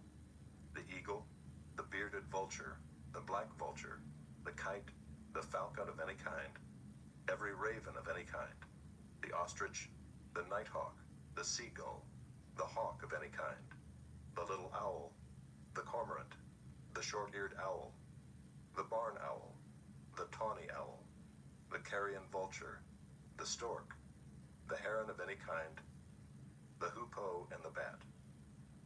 All winged insects that go on all fours are detestable to you. Yet among the winged insects that go on all fours you may eat those that have jointed legs above their feet, with which to hop on the ground. Of them you may eat the locust of any kind, the bald locust of any kind, the cricket of any kind, and the grasshopper of any kind. But all other winged insects that have 4 feet are detestable to you. And by these you shall become unclean. Whoever touches their carcass shall be unclean until the evening, and whoever carries any part of their carcass shall wash his clothes and be unclean until the evening. Every animal that parts the hoof, but is not cloven-footed, or does not chew the cud, is unclean to you. Everyone who touches them shall be unclean. And all that walk on their paws among the animals that go on all fours are unclean to you. Whoever touches their carcass shall be unclean until the evening, and he who carries their carcass shall wash his clothes and be unclean until the evening. They are unclean to you. And these are unclean to you among the swarming things that swarm on the ground: the mole rat, the mouse, the great lizard of any kind, the gecko, the monitor lizard, the sand lizard, and the chameleon. These are unclean to you among all that swarm. Whoever touches them when they are dead shall be unclean until the evening. And anything on which any of them falls when they are dead shall be unclean, whether it is an article of wood or a garment, or a skin, or a sack, any article that is used for any purpose. It must be put into water, and it shall be unclean until the evening, then it shall be clean. And if any of them falls into any earthenware vessel, all that is in it shall be unclean, and you shall break it. Any food in it that could be eaten, on which water comes, shall be unclean. And all drink that could be drunk from every such vessel shall be unclean. And everything on which any part of their carcass falls shall be unclean. Whether oven or stove, it shall be broken in pieces. They are unclean and shall remain unclean for you. Nevertheless, a spring or a cistern holding water shall be clean, but whoever touches a carcass in them shall be unclean. And if any part of their carcass falls upon any seed grain that is to be sown, it is clean. But if water is put on the seed and any part of their carcass falls on it, it is unclean to you. And if any animal which you may eat dies, whoever touches its carcass shall be unclean until the evening. And whoever eats of its carcass shall wash his clothes and be unclean until the evening. And whoever carries the carcass shall wash his clothes and be unclean until the evening. Every swarming thing that swarms on the ground is detestable. It shall not be eaten. Whatever goes on its belly, and whatever goes on all fours, or whatever has many feet, any swarming thing that swarms on the ground, you shall not eat, for they are detestable.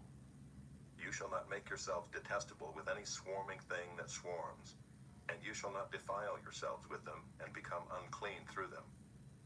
For I am the Lord your God. Consecrate yourselves therefore, and be holy, for I am holy. You shall not defile yourselves with any swarming thing that crawls on the ground. For I am the Lord who brought you up out of the land of Egypt to be your God. You shall therefore be holy, for I am holy. This is the law about beast and bird and every living creature that moves through the waters, and every creature that swarms on the ground, to make a distinction between the unclean and the clean, and between the living creature that may be eaten and the living creature that may not be eaten. Chapter 12. The Lord Lord spoke to Moses, saying, Speak to the people of Israel, saying, If a woman conceives and bears a male child, then she shall be unclean 7 days. As at the time of her menstruation, she shall be unclean. And on the 8th day, the flesh of his foreskin shall be circumcised. Then she shall continue for 33 days in the blood of her purifying. She shall not touch anything holy nor come into the sanctuary until the days of her purifying are completed. But if she bears a female child, then she shall be unclean 2 weeks, as in her menstruation. And she shall continue in the blood of her purifying for 66 days. And when the days of her purifying are completed, whether for a son or for a daughter, she shall bring to the priest at the entrance of the tent of meeting a lamb a year old for a burnt offering, and a pigeon or a turtle dove for a sin offering. And he shall offer it before the Lord and make atonement for her. Then she shall be clean from the flow of her blood. This is the law for her who bears a child, either male or female. And if she cannot afford a lamb, then she shall take 2 turtle doves or 2 pigeons, one for a burnt offering, and the other for a sin offering. And the priest shall make atonement for her, and she shall be clean. Chapter 13. The Lord spoke to Moses and Aaron, saying, When a person has on the skin of his body a swelling or an eruption or a spot, and it turns into a case of leprous disease on the skin of his body, then he shall be brought to Aaron the priest, or to one of his sons the priests. And the priest shall examine the diseased area on the skin of his body. And if the hair in the diseased area has turned white, and the disease appears to be deeper than the skin of his body, it is a case of leprous disease. When the priest has examined him, he shall pronounce him unclean. But if the spot is white in the skin of his body and appears no deeper than the skin, and the hair in it has not turned white, the priest shall shut up the diseased person for 7 days. And the priest shall examine him on the 7th day, and if in his eyes the disease is checked, and the disease has not spread in the skin, then the priest shall shut him up for another 7 days. And the priest shall examine him again on the 7th day, and if the diseased area has faded and the disease has not spread in the skin, then the priest shall pronounce him clean. It is only an eruption. And he shall wash his clothes and be clean. But if the eruption spreads in the skin, after he has shown himself to the priest for his cleansing, he shall appear again before the priest. And the priest shall look, and if the eruption has spread in the skin, then the priest shall pronounce him unclean. It is a leprous disease. When a man is afflicted with a leprous disease, he shall be brought to the priest, and the priest shall look. And if there is a white swelling in the skin that has turned the hair white, and there is raw flesh in the swelling, it is a chronic leprous disease in the skin of his body, and the priest shall pronounce him unclean. He shall not shut him up, for he is unclean. And if the leprous disease breaks out in the skin, so that the leprous disease covers all the skin of the diseased person from head to foot, so far as the priest can see, then the priest shall look, and if the leprous disease has covered all his body, he shall pronounce him clean of the disease. It is all turned white, and he is clean. But when raw flesh appears on him, he shall be unclean. And the priest shall examine the raw flesh and pronounce him unclean. Raw flesh is unclean, for it is a leprous disease. But if the raw flesh recovers and turns white again, then he shall come to the priest, and the priest shall examine him. And if the disease has turned white, then the priest shall pronounce the diseased person clean. He is clean. If there is in the skin of one's body a boil and it heals, and in the place of the boil there comes a white swelling or a reddish white spot, then it shall be shown to the priest. And the priest shall look, and if it appears deeper than the skin and its hair has turned white, then the priest shall pronounce him unclean. It is a case of leprous disease that is broken out in the boil. But if the priest examines it, and there is no white hair in it, and it is not deeper than the skin, but is faded, then the priest shall shut him up 7 days. And if it spreads in the skin, then the priest shall pronounce him unclean. It is a disease. But if the spot remains in one place and does not spread, it is the scar of the boil, and the priest shall pronounce him clean. Or when the body has a burn on its skin, and the raw flesh of the burn becomes a spot, reddish white or white, the priest shall examine it, and if the hair in the spot has turned white, and it appears deeper than the skin, then it is a leprous disease. It has broken out in the burn, and the priest shall pronounce him unclean. It is a case of leprous disease. But if the priest examines it, and there is no white hair in the spot, and it is no deeper than the skin, but is faded, the priest shall shut him up 7 days, and the priest shall examine him the 7th day. If it is spreading in the skin, then the priest shall pronounce him unclean. It is a case of leprous disease. But if the spot remains in one place and does not spread in the skin, but is faded, it is a swelling from the burn, and the priest shall pronounce him clean, for it is the scar of the burn. When a man or woman has a disease on the head or the beard, the priest shall examine the disease, and if it appears deeper than the skin, and the hair in it is yellow and thin, then the priest shall pronounce him unclean. It is an itch, a leprous disease of the head or the beard. And if the priest examines the itching disease, and it appears no deeper than the skin, and there is no black hair in it, then the priest shall shut up the person with the itching disease for 7 days. And on the 7th day the priest shall examine the disease.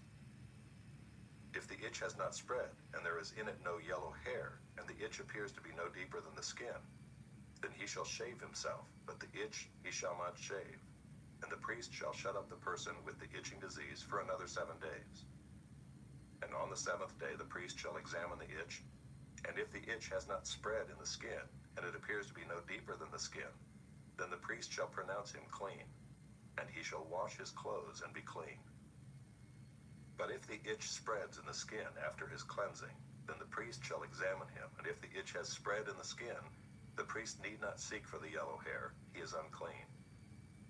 But if in his eyes the itch is unchanged, and black hair has grown in it, the itch is healed, and he is clean, and the priest shall pronounce him clean.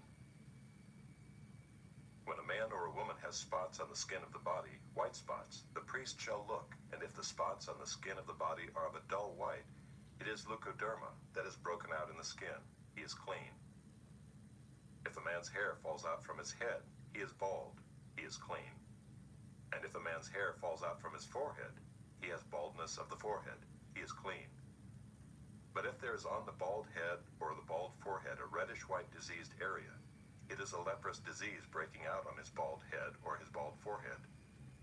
Then the priest shall examine him, and if the diseased swelling is reddish-white on his bald head or on his bald forehead, like the appearance of leprous disease in the skin of the body, he is a leprous man. He is unclean. The priest must pronounce him unclean. His disease is on his head. The leprous person who has the disease shall wear torn clothes and let the hair of his head hang loose, and he shall cover his upper lip and cry out, "Unclean, unclean." He shall remain unclean as long as he has the disease. He is unclean. He shall live alone. His dwelling shall be outside the camp. When there is a case of leprous disease in a garment, whether a woolen or a linen garment, in warp or woof of linen or wool, or in a skin or in anything made of skin, if the disease is greenish or reddish in the garment, or in the skin or in the warp or the woof or in any article made of skin, it is a case of leprous disease, and it shall be shown to the priest. And the priest shall examine the disease and shut up that which has the disease for 7 days. Then he shall examine the disease on the 7th day. If the disease has spread in the garment, in the warp or the woof, or in the skin, whatever be the use of the skin, the disease is a persistent leprous disease. It is unclean. And he shall burn the garment, or the warp or the woof, the wool or the linen, or any article made of skin that is diseased, for it is a persistent leprous disease. It shall be burned in the fire. And if the priest examines, and if the disease has not spread in the garment, in the warp or the woof, or in any article made of skin, then the priest shall command that they wash the thing in which is the disease, and he shall shut it up for another 7 days. And the priest shall examine the diseased thing after it has been washed. And if the appearance of the diseased area has not changed, though the disease has not spread, it is unclean. You shall burn it in the fire, whether the rot is on the back or on the front. But if the priest examines, and if the diseased area has faded after it has been washed, he shall tear it out of the garment or the skin or the warp or the woof. Then if it appears again in the garment, in the warp or the woof, or in any article made of skin, it is spreading. You shall burn with fire whatever has the disease. But the garment or the warp or the woof or any article made of skin from which the disease departs when you have washed it shall then be washed a second time and be clean. This is the law for a case of leprous disease in a garment of wool or linen, either in the warp or the woof or in any article made of skin, to determine whether it is clean or unclean. Chapter 14. The Lord spoke to Moses, saying, This shall be the law of the leprous person for the day of his cleansing. He shall be brought to the priest, and the priest shall go out of the camp, and the priest shall look.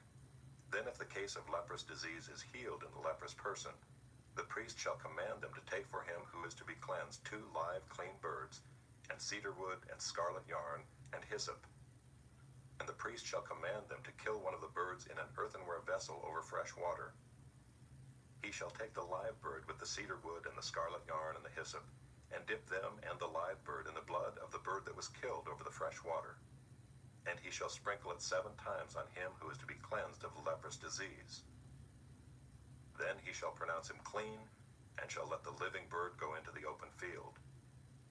And he who is to be cleansed shall wash his clothes, and shave off all his hair, and bathe himself in water, and he shall be clean. And after that he may come into the camp, but live outside his tent 7 days. And on the 7th day he shall shave off all his hair from his head, his beard, and his eyebrows. He shall shave off all his hair, and then he shall wash his clothes and bathe his body in water, and he shall be clean. And on the 8th day he shall take 2 male lambs without blemish, and 1 ewe lamb a year old without blemish, and a grain offering of 3/10 of an ephah of fine flour mixed with oil, and 1 log of oil. And the priest who cleanses him shall set the man who is to be cleansed and these things before the Lord at the entrance of the tent of meeting. And the priest shall take 1 of the male lambs and offer it for a guilt offering, along with the log of oil, and wave them for a wave offering before the Lord. And he shall kill the lamb in the place where they kill the sin offering and the burnt offering, in the place of the sanctuary. For the guilt offering, like the sin offering, belongs to the priest. It is most holy. The priest shall take some of the blood of the guilt offering, and the priest shall put it on the lobe of the right ear of him who is to be cleansed, and on the thumb of his right hand, and on the big toe of his right foot. Then the priest shall take some of the log of oil and pour it into the palm of his own left hand, and dip his right finger in the oil that is in his left hand, and sprinkle some oil with his finger 7 times before the Lord. And some of the oil that remains in his hand the priest shall put on the lobe of the right ear of him who is to be cleansed, and on the thumb of his right hand, and on the big toe of his right foot, on top of the blood of the guilt offering. And the rest of the oil that is in the priest's hand he shall put on the head of him who is to be cleansed. Then the priest shall make atonement for him before the Lord. The priest shall offer the sin offering to make atonement for him who is to be cleansed from his uncleanness. And afterward he shall kill the burnt offering. And the priest shall offer the burnt offering and the grain offering on the altar. Thus the priest shall make atonement for him, and he shall be clean. But if he is poor and cannot afford so much, then he shall take 1 male lamb for a guilt offering to be waved, to make atonement for him, and 1/10 of an ephah of fine flour mixed with oil for a grain offering, and a log of oil. Also 2 turtle doves or 2 pigeons, whichever he can afford. The one shall be a sin offering, and the other a burnt offering. And on the 8th day he shall bring them for his cleansing to the priest, to the entrance of the tent of meeting before the Lord. And the priest shall take the lamb of the guilt offering and the log of oil, and the priest shall wave them for a wave offering before the Lord. And he shall kill the lamb of the guilt offering. And the priest shall take some of the blood of the guilt offering and put it on the lobe of the right ear of him who is to be cleansed, and on the thumb of his right hand, and on the big toe of his right foot. And the priest shall pour some of the oil into the palm of his own left hand, and shall sprinkle with his right finger some of the oil that is in his left hand 7 times before the Lord. And the priest shall put some of the oil that is in his hand on the lobe of the right ear of him who is to be cleansed, and on the thumb of his right hand, and on the big toe of his right foot, in the place where the blood of the guilt offering was put.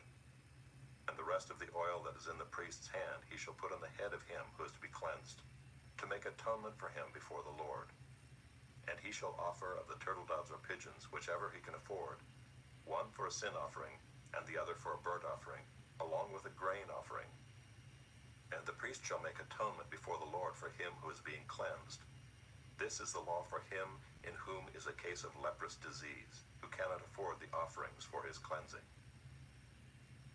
The Lord spoke to Moses and Aaron, saying, When you come into the land of Canaan, which I give you for a possession, and I put a case of leprous disease in a house in the land of your possession, then he who owns the house shall come and tell the priest, There seems to be some case of disease in my house. Then the priest shall command that they empty the house before the priest goes to examine the disease, lest all that is in the house be declared unclean. And afterward the priest shall go in to see the house, and he shall examine the disease. And if the disease is in the walls of the house with greenish or reddish spots, and if it appears to be deeper than the surface, then the priest shall go out of the house to the door of the house, and shut up the house 7 days. And the priest shall come again on the 7th day and look. If the disease has spread in the walls of the house, then the priest shall command that they take out the stones in which is the disease, and throw them into an unclean place outside the city. And he shall have the inside of the house scraped all around, and the plaster that they scrape off they shall pour out in an unclean place outside the city. Then they shall take other stones and put them in the place of those stones. And he shall take other plaster and plaster the house. If the disease breaks out again in the house after he has taken out the stones and scraped the house and plastered it, then the priest shall go and look. And if the disease has spread in the house, it is a persistent leprous disease in the house. It is unclean. And he shall break down the house, its stones and timber, and all the plaster of the house, and he shall carry them out of the city to an unclean place. Moreover, whoever enters the house while it is shut up shall be unclean until the evening, and whoever sleeps in the house shall wash his clothes, and whoever eats in the house shall wash his clothes. But if the priest comes and looks, and if the disease has not spread in the house after the house was plastered, then the priest shall pronounce the house clean, for the disease is healed.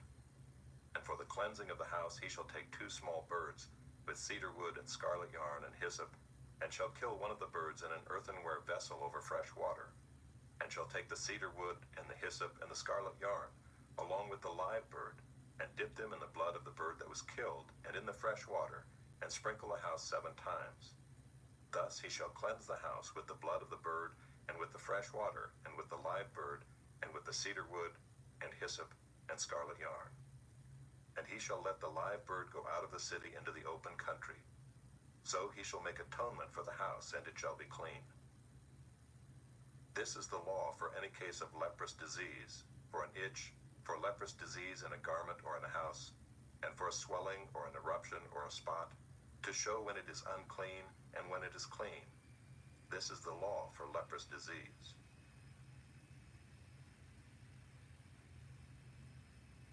Chapter 15. The Lord spoke to Moses and Aaron, saying, Speak to the people of Israel and say to them, When any man has a discharge from his body, his discharge is unclean. And this is the law of his uncleanness for a discharge, whether his body runs with his discharge, or his body is blocked up by his discharge, it is his uncleanness. Every bed on which the one with the discharge lies shall be unclean, and everything on which he sits shall be unclean. And anyone who touches his bed shall wash his clothes and bathe himself in water, and be unclean until the evening. And whoever sits on anything on which the one with the discharge has sat shall wash his clothes and bathe himself in water, and be unclean until the evening. And whoever touches the body of the one with the discharge shall wash his clothes and bathe himself in water, and be unclean until the evening. And if the one with the discharge spits on someone who is clean, then he shall wash his clothes and bathe himself in water, and be unclean until the evening. And any saddle on which the one with the discharge rides shall be unclean. And whoever touches anything that was under him shall be unclean until the evening. And whoever carries such things shall wash his clothes and bathe himself in water, and be unclean until the evening. Anyone whom the one with the discharge touches without having rinsed his hands in water shall wash his clothes and bathe himself in water, and be unclean until the evening. And an earthenware vessel that the one with the discharge touches shall be broken, and every vessel of wood shall be rinsed in water. And when the one with the discharge is cleansed of his discharge, then he shall count for himself 7 days for his cleansing, and wash his clothes. And he shall bathe his body in fresh water, and shall be clean.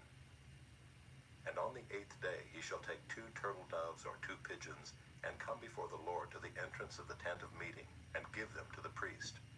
And the priest shall use them, one for a sin offering, and the other for a burnt offering. And the priest shall make atonement for him before the Lord for his discharge. If a man has an emission of semen, he shall bathe his whole body in water and be unclean until the evening. And every garment and every skin on which the semen comes shall be washed with water and be unclean until the evening. If a man lies with a woman and has an emission of semen, both of them shall bathe themselves in water and be unclean until the evening. When a woman has a discharge, and the discharge in her body is blood, she shall be in her menstrual impurity for 7 days, and whoever touches her shall be unclean until the evening. And everything on which she lies during her menstrual impurity shall be unclean. Everything also on which she sits shall be unclean. And whoever touches her bed shall wash his clothes and bathe himself in water, and be unclean until the evening.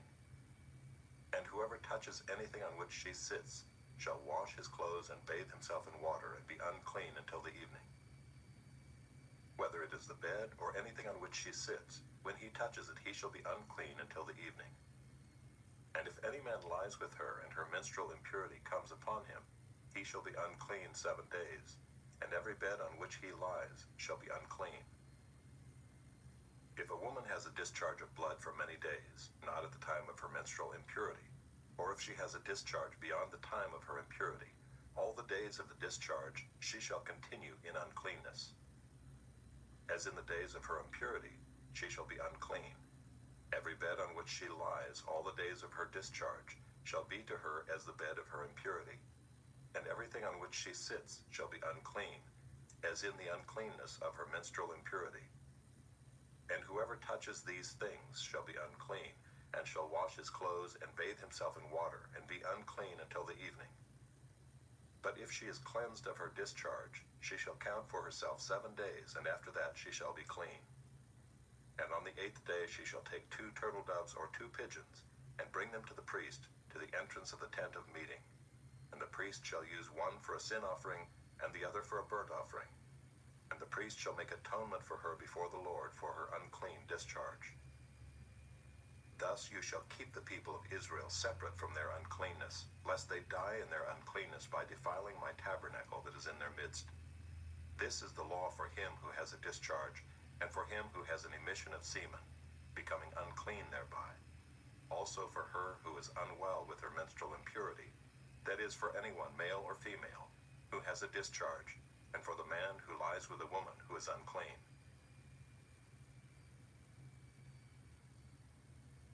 Chapter 16.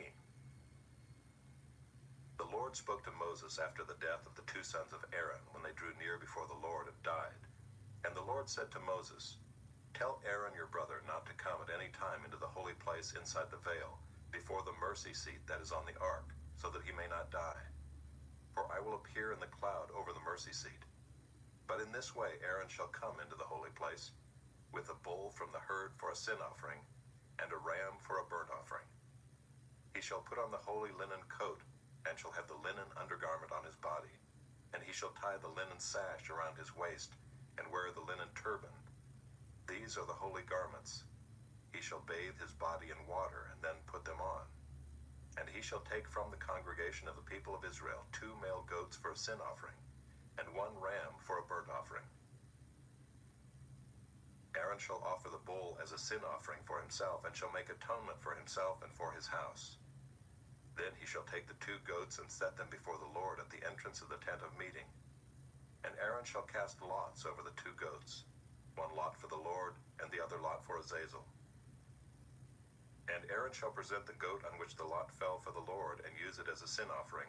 But the goat on which the lot fell for Azazel shall be presented alive before the Lord, to make atonement over it, that it may be sent away into the wilderness to Azazel. Aaron shall present the bull as a sin offering for himself, and shall make atonement for himself and for his house. He shall kill the bull as a sin offering for himself, and he shall take a censer full of coals of fire from the altar before the Lord, and 2 handfuls of sweet incense beaten small, and he shall bring it inside the veil, and put the incense on the fire before the Lord, that the cloud of the incense may cover the mercy seat that is over the testimony, so that he does not die. And he shall take some of the blood of the bull and sprinkle it with his finger on the front of the mercy seat on the east side. And in front of the mercy seat he shall sprinkle some of the blood with his finger 7 times. Then he shall kill the goat of the sin offering that is for the people, and bring its blood inside the veil, and do with its blood as he did with the blood of the bull, sprinkling it over the mercy seat and in front of the mercy seat. Thus he shall make atonement for the holy place, because of the uncleannesses of the people of Israel, and because of their transgressions, all their sins. And so he shall do for the tent of meeting, which dwells with them in the midst of their uncleannesses. No one may be in the tent of meeting from the time he enters to make atonement in the holy place, until he comes out and has made atonement for himself, and for his house, and for all the assembly of Israel. Then he shall go out to the altar that is before the Lord, and make atonement for it, and shall take some of the blood of the bull, and some of the blood of the goat, and put it on the horns of the altar all around. And he shall sprinkle some of the blood on it with his finger 7 times, and cleanse it and consecrate it from the uncleannesses of the people of Israel. And when he has made an end of atoning for the holy place and the tent of meeting and the altar, he shall present the live goat. And Aaron shall lay both his hands on the head of the live goat, and confess over it all the iniquities of the people of Israel, and all their transgressions, all their sins. And he shall put them on the head of the goat, and send it away into the wilderness by the hand of a man who is in readiness. The goat shall bear all their iniquities on itself to a remote area, and he shall let the goat go free in the wilderness. Then Aaron shall come into the tent of meeting, and shall take off the linen garments that he put on when he went into the holy place, and shall leave them there. And he shall bathe his body in water in a holy place, and put on his garments, and come out and offer his burnt offering and the burnt offering of the people, and make atonement for himself and for the people. And the fat of the sin offering he shall burn on the altar. And he who lets the goat go to Azazel shall wash his clothes and bathe his body in water, and afterward he may come into the camp. And the bull for the sin offering and the goat for the sin offering, whose blood was brought in to make atonement in the holy place, shall be carried outside the camp. Their skin and their flesh and their dung shall be burned up with fire. And he who burns them shall wash his clothes and bathe his body in water, and afterward he may come into the camp. And it shall be a statute to you forever, that in the 7th month, on the 10th day of the month, you shall afflict yourselves, and shall do no work, either the native or the stranger who sojourns among you. For on this day shall atonement be made for you to cleanse you. You shall be clean before the Lord from all your sins. It is a Sabbath of solemn rest to you, and you shall afflict yourselves. It is a statute forever. And the priest who is anointed and consecrated as priest in his father's place shall make atonement, wearing the holy linen garments. He shall make atonement for the holy sanctuary, and he shall make atonement for the tent of meeting and for the altar, and he shall make atonement for the priests and for all the people of the assembly. And this shall be a statute forever for you, that atonement may be made for the people of Israel once in a year because of all their sins. And Aaron did as the Lord commanded Moses. Chapter 17.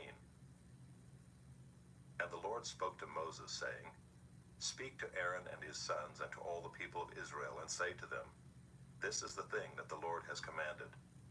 If any one of the house of Israel kills an ox or a lamb or a goat in the camp, or kills it outside the camp, and does not bring it to the entrance of the tent of meeting to offer it as a gift to the Lord in front of the tabernacle of the Lord, blood guilt shall be imputed to that man. He has shed blood, and that man shall be cut off from among his people.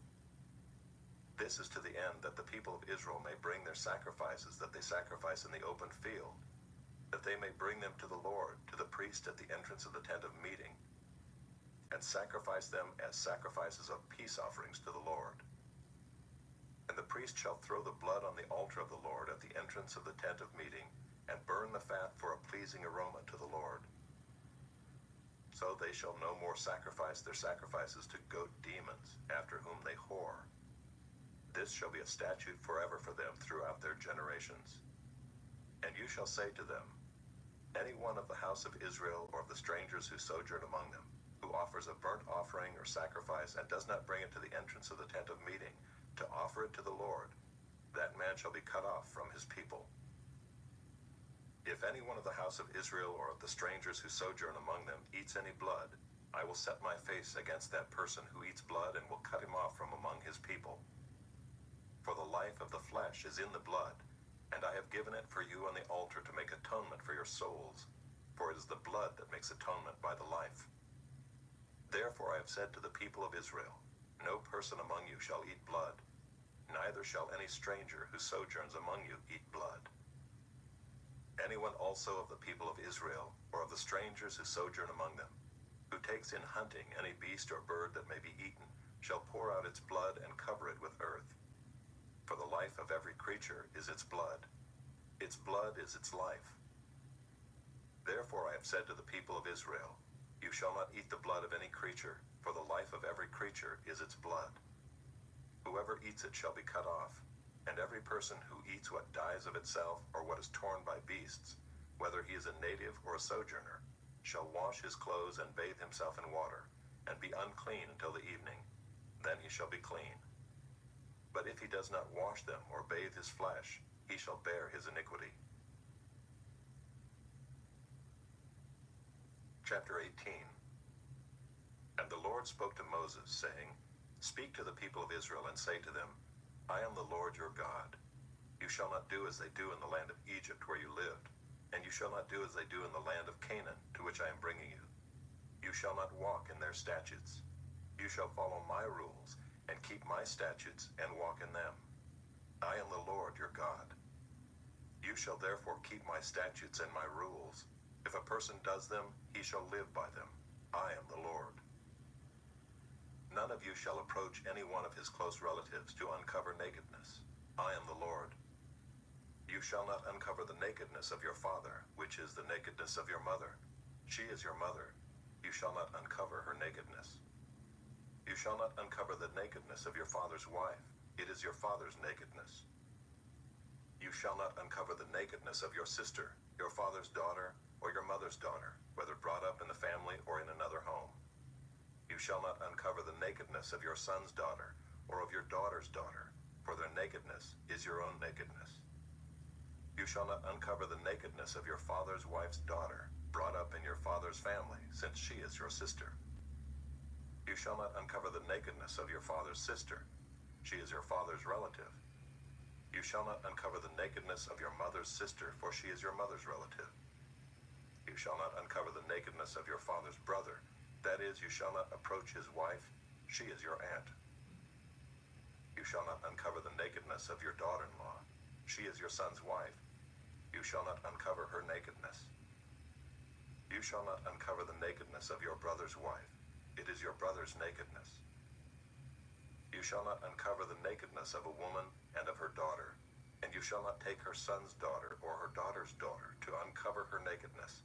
They are relatives. It is depravity. And you shall not take a woman as a rival wife to her sister, uncovering her nakedness while her sister is still alive. You shall not approach a woman to uncover her nakedness while she is in her menstrual uncleanness. And you shall not lie sexually with your neighbor's wife and so make yourself unclean with her. You shall not give any of your children to offer them to Moloch, and so profane the name of your God. I am the Lord. You shall not lie with a male as with a woman. It is an abomination. And you shall not lie with any animal and so make yourself unclean with it. Neither shall any woman give herself to an animal to lie with it. It is perversion. Do not make yourselves unclean by any of these things. For by all these, the nations I am driving out before you have become unclean, and the land became unclean, so that I punished its iniquity, and the land vomited out its inhabitants. But you shall keep my statutes and my rules, and do none of these abominations, either the native or the stranger who sojourns among you. For the people of the land who were before you did all of these abominations, so that the land became unclean, lest the land vomit you out when you make it unclean, as it vomited out the nation that was before you. For everyone who does any of these abominations, the persons who do them shall be cut off from among their people. So keep my charge never to practice any of these abominable customs that were practiced before you, and never to make yourselves unclean by them. I am the Lord your God. Chapter 19. And the Lord spoke to Moses, saying, Speak to all the congregation of the people of Israel, and say to them, You shall be holy, for I, the Lord your God, am holy. Every one of you shall revere his mother and his father, and you shall keep my Sabbaths. I am the Lord your God. Do not turn to idols or make for yourselves any gods of cast metal. I am the Lord your God. When you offer a sacrifice of peace offerings to the Lord, you shall offer it so that you may be accepted. It shall be eaten the same day you offer it, or on the day after, and anything left over until the third day shall be burned up with fire. If it is eaten at all on the third day, it is tainted. It will not be accepted, and everyone who eats it shall bear his iniquity, because he has profaned what is holy to the Lord, and that person shall be cut off from his people. When you reap the harvest of your land, you shall not reap your field right up to its edge, neither shall you gather the gleanings after your harvest. And you shall not strip your vineyard bare, neither shall you gather the fallen grapes of your vineyard. You shall leave them for the poor and for the sojourner. I am the Lord your God. You shall not steal. You shall not deal falsely. You shall not lie to one another. You shall not swear by my name falsely, and so profane the name of your God. I am the Lord. You shall not oppress your neighbor or rob him. The wages of a hired worker shall not remain with you all night until the morning. You shall not curse the deaf or put a stumbling block before the blind, but you shall fear your God. I am the Lord. You shall do no injustice in court. You shall not be partial to the poor or defer to the great, but in righteousness shall you judge your neighbor. You shall not go around as a slanderer among your people, and you shall not stand up against the life of your neighbor. I am the Lord. You shall not hate your brother in your heart, but you shall reason frankly with your neighbor, lest you incur sin because of him. You shall not take vengeance or bear a grudge against the sons of your own people, but you shall love your neighbor as yourself. I am the Lord. You shall keep my statutes. You shall not let your cattle breed with a different kind. You shall not sow your field with two kinds of seed, nor shall you wear a garment of cloth made of two kinds of material. If a man lies sexually with a woman who is a slave, assigned to another man and not yet ransomed or given her freedom, a distinction shall be made. They shall not be put to death, because she was not free. But he shall bring his compensation to the Lord to the entrance of the tent of meeting, a ram for a guilt offering. And the priest shall make atonement for him with the ram of the guilt offering before the Lord for his sin that he has committed, and he shall be forgiven for the sin that he has committed. When you come into the land and plant any kind of tree for food, then you shall regard its fruit as forbidden. 3 years it shall be forbidden to you. It must not be eaten. And in the 4th year, all its fruit shall be holy, an offering of praise to the Lord. But in the 5th year you may eat of its fruit, to increase its yield for you. I am the Lord your God. You shall not eat any flesh with the blood in it. You shall not interpret omens or tell fortunes. You shall not round off the hair on your temples or mar the edges of your beard. You shall not make any cuts on your body for the dead or tattoo yourselves. I am the Lord. Do not profane your daughter by making her a prostitute, lest the land fall into prostitution and the land become full of depravity. You shall keep my Sabbaths and reverence my sanctuary. I am the Lord. Do not turn to mediums or necromancers. Do not seek them out and so make yourselves unclean by them. I am the Lord your God. You shall stand up before the gray head and honor the face of an old man, and you shall fear your God. I am the Lord. When a stranger sojourns with you in your land, you shall not do him wrong. You shall treat the stranger who sojourns with you as the native among you, and you shall love him as yourself, for you were strangers in the land of Egypt. I am the Lord your God. You shall do no wrong in judgment, in measures of length or weight or quantity. You shall have just balances, just weights, a just ephah, and a just hin. I am the Lord your God who brought you out of the land of Egypt. And you shall observe all my statutes and all my rules and do them. I am the Lord. Chapter 20. The Lord spoke to Moses, saying, Say to the people of Israel, any one of the people of Israel or of the strangers who sojourn in Israel, who gives any of his children to Moloch, shall surely be put to death. The people of the land shall stone him with stones. I myself will set my face against that man and will cut him off from among his people, because he has given one of his children to Moloch, to make my sanctuary unclean and to profane my holy name. And if the people of the land do at all close their eyes to that man when he gives one of his children to Moloch, and do not put him to death, then I will set my face against that man and against his clan, and will cut them off from among their people, him and all who follow him in whoring after Moloch. If a person turns to mediums and necromancers, whoring after them, I will set my face against that person and will cut him off from among his people. Consecrate yourselves therefore and be holy, for I am the Lord your God. Keep my statutes and do them. I am the Lord who sanctifies you. For anyone who curses his father or his mother shall surely be put to death. He has cursed his father or his mother. His blood is upon him. If a man commits adultery with the wife of his neighbor, both the adulterer and the adulteress shall surely be put to death. If a man lies with his father's wife, he has uncovered his father's nakedness. Both of them shall surely be put to death. Their blood is upon them. If a man lies with his daughter-in-law, both of them shall surely be put to death. They have committed perversion. Their blood is upon them. If a man lies with a male as with a woman, both of them have committed an abomination. They shall surely be put to death. Their blood is upon them. If a man takes a woman and her mother also, it is depravity. He and they shall be burned with fire, that there may be no depravity among you. If a man lies with an animal, he shall surely be put to death, and you shall kill the animal.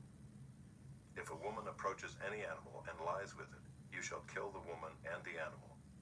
They shall surely be put to death. Their blood is upon them. If a man takes his sister, a daughter of his father or a daughter of his mother, and sees her nakedness and she sees his nakedness, it is a disgrace, and they shall be cut off in the sight of the children of their people. He has uncovered his sister's nakedness, and he shall bear his iniquity. If a man lies with a woman during her menstrual period and uncovers her nakedness, he has made naked her fountain, and she has uncovered the fountain of her blood. Both of them shall be cut off from among their people. You shall not uncover the nakedness of your mother's sister or of your father's sister, for that is to make naked one's relative. They shall bear their iniquity. If a man lies with his uncle's wife, he has uncovered his uncle's nakedness. They shall bear their sin. They shall die childless. If a man takes his brother's wife, it is impurity. He has uncovered his brother's nakedness. They shall be childless. You shall therefore keep all my statutes and all my rules and do them, that the land where I am bringing you to live may not vomit you out. And you shall not walk in the customs of the nation that I am driving out before you, for they did all these things, and therefore I detested them. But I have said to you, you shall inherit their land, and I will give it to you to possess, a land flowing with milk and honey. I am the Lord your God, who has separated you from the peoples. You shall therefore separate the clean beast from the unclean, and the unclean bird from the clean. You shall not make yourselves detestable by beast, or by bird, or by anything with which the ground crawls, which I have set apart for you to hold unclean. You shall be holy to me, for I, the Lord, am holy, and have separated you from the peoples, that you should be mine. A man or a woman who is a medium or a necromancer shall surely be put to death. They shall be stoned with stones. Their blood shall be upon them.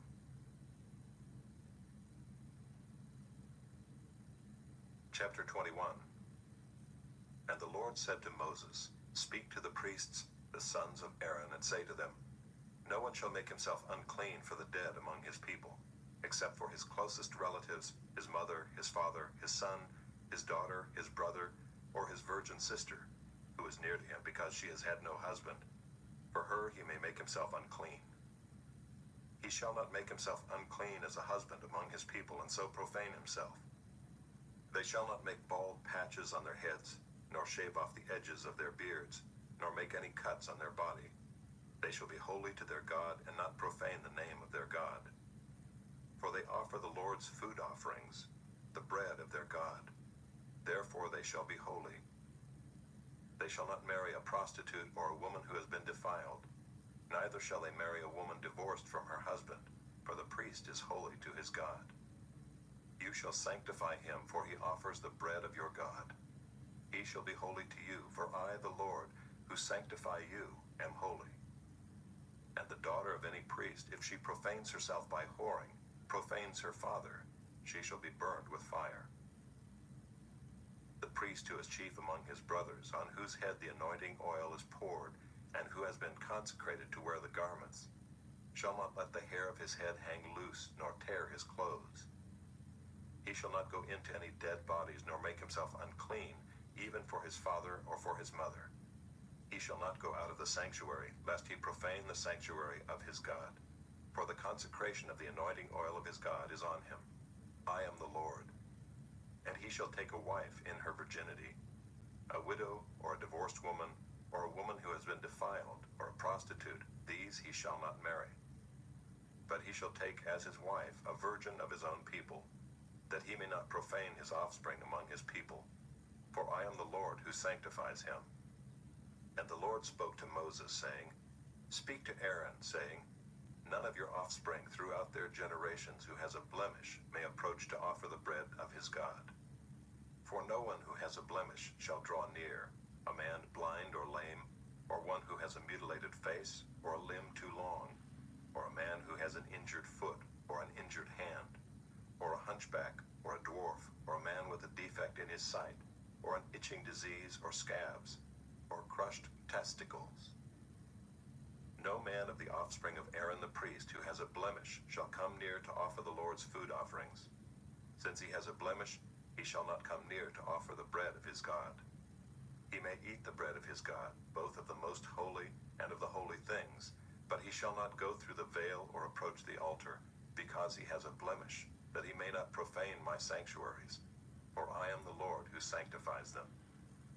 So Moses spoke to Aaron and to his sons and to all the people of Israel. Chapter 22. And the Lord spoke to Moses, saying, Speak to Aaron and his sons, so that they abstain from the holy things of the people of Israel, which they dedicate to me, so that they do not profane my holy name. I am the Lord.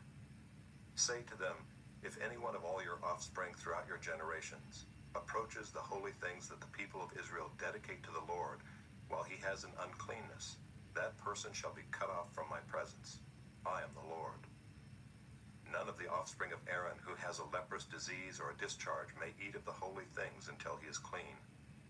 Whoever touches anything that is unclean through contact with the dead, or a man who has had an emission of semen, and whoever touches a swarming thing by which he may be made unclean, or a person from whom he may take uncleanness, whatever his uncleanness may be, the person who touches such a thing shall be unclean until the evening, and shall not eat of the holy things unless he has bathed his body in water. When the sun goes down, he shall be clean, and afterward he may eat of the holy things, because they are his food. He shall not eat what dies of itself or is torn by beasts, and so make himself unclean by it. I am the Lord. They shall therefore keep my charge, lest they bear sin for it and die thereby when they profane it. I am the Lord who sanctifies them. A layperson shall not eat of a holy thing. No foreign guest of the priest or hired worker shall eat of a holy thing. But if a priest buys a slave as his property for money, the slave may eat of it, and anyone born in his house may eat of his food. If a priest's daughter marries a layman, she shall not eat of the contribution of the holy things. But if a priest's daughter is widowed or divorced and has no child, and returns to her father's house, as in her youth, she may eat of her father's food, yet no layperson shall eat of it. And if anyone eats of a holy thing unintentionally, he shall add the fifth of its value to it and give the holy thing to the priest. They shall not profane the holy things of the people of Israel, which they contribute to the Lord, and so cause them to bear iniquity and guilt by eating their holy things. for I am the Lord who sanctifies them. And the Lord spoke to Moses, saying, Speak to Aaron and his sons and all the people of Israel, and say to them, When any one of the house of Israel or of the sojourners in Israel presents a burnt offering as his offering, for any of their vows or freewill offerings that they offer to the Lord, if it is to be accepted for you, it shall be a male without blemish, of the bulls or the sheep or the goats. You shall not offer anything that has a blemish, for it will not be acceptable for you. And when anyone offers a sacrifice of peace offerings to the Lord, to fulfill a vow or as a freewill offering from the herd or from the flock, to be accepted it must be perfect. There shall be no blemish in it. Animals blind or disabled or mutilated, or having a discharge or an itch or scabs, you shall not offer to the Lord or give them to the Lord as a food offering on the altar. You may present a bull or a lamb that has a part too long or too short for a free will offering, but for a vow offering it cannot be accepted. Any animal that has its testicles bruised or crushed or torn or cut, you shall not offer to the Lord. You shall not do it within your land. Neither shall you offer as the bread of your God any such animals gotten from a foreigner. Since there is a blemish in them because of their mutilation, they will not be accepted for you. And the Lord spoke to Moses, saying, When an ox or sheep or goat is born, it shall remain 7 days with its mother, and from the 8th day on it shall be acceptable as a food offering to the Lord. But you shall not kill an ox or a sheep and her young in 1 day. And when you sacrifice a sacrifice of thanksgiving to the Lord, you shall sacrifice it so that you may be accepted. It shall be eaten on the same day. You shall leave none of it until morning. I am the Lord. So you shall keep my commandments and do them. I am the Lord. And you shall not profane my holy name, that I may be sanctified among the people of Israel. I am the Lord who sanctifies you, who brought you out of the land of Egypt to be your God. I am the Lord. Chapter 23. The Lord spoke to Moses, saying, Speak to the people of Israel and say to them, These are the appointed feasts of the Lord that you shall proclaim as holy convocations. They are my appointed feasts. 6 days shall work be done, but on the 7th day is a Sabbath of solemn rest, a holy convocation. You shall do no work. It is a Sabbath to the Lord in all your dwelling places. These are the appointed feasts of the Lord, the holy convocations which you shall proclaim at the time appointed for them. In the 1st month, on the 14th day of the month at twilight, is the Lord's Passover, and on the 15th day of the same month is the feast of unleavened bread to the Lord. For 7 days you shall eat unleavened bread. On the 1st day you shall have a holy convocation. You shall not do any ordinary work, but you shall present a food offering to the Lord for 7 days. On the 7th day is a holy convocation. You shall not do any ordinary work.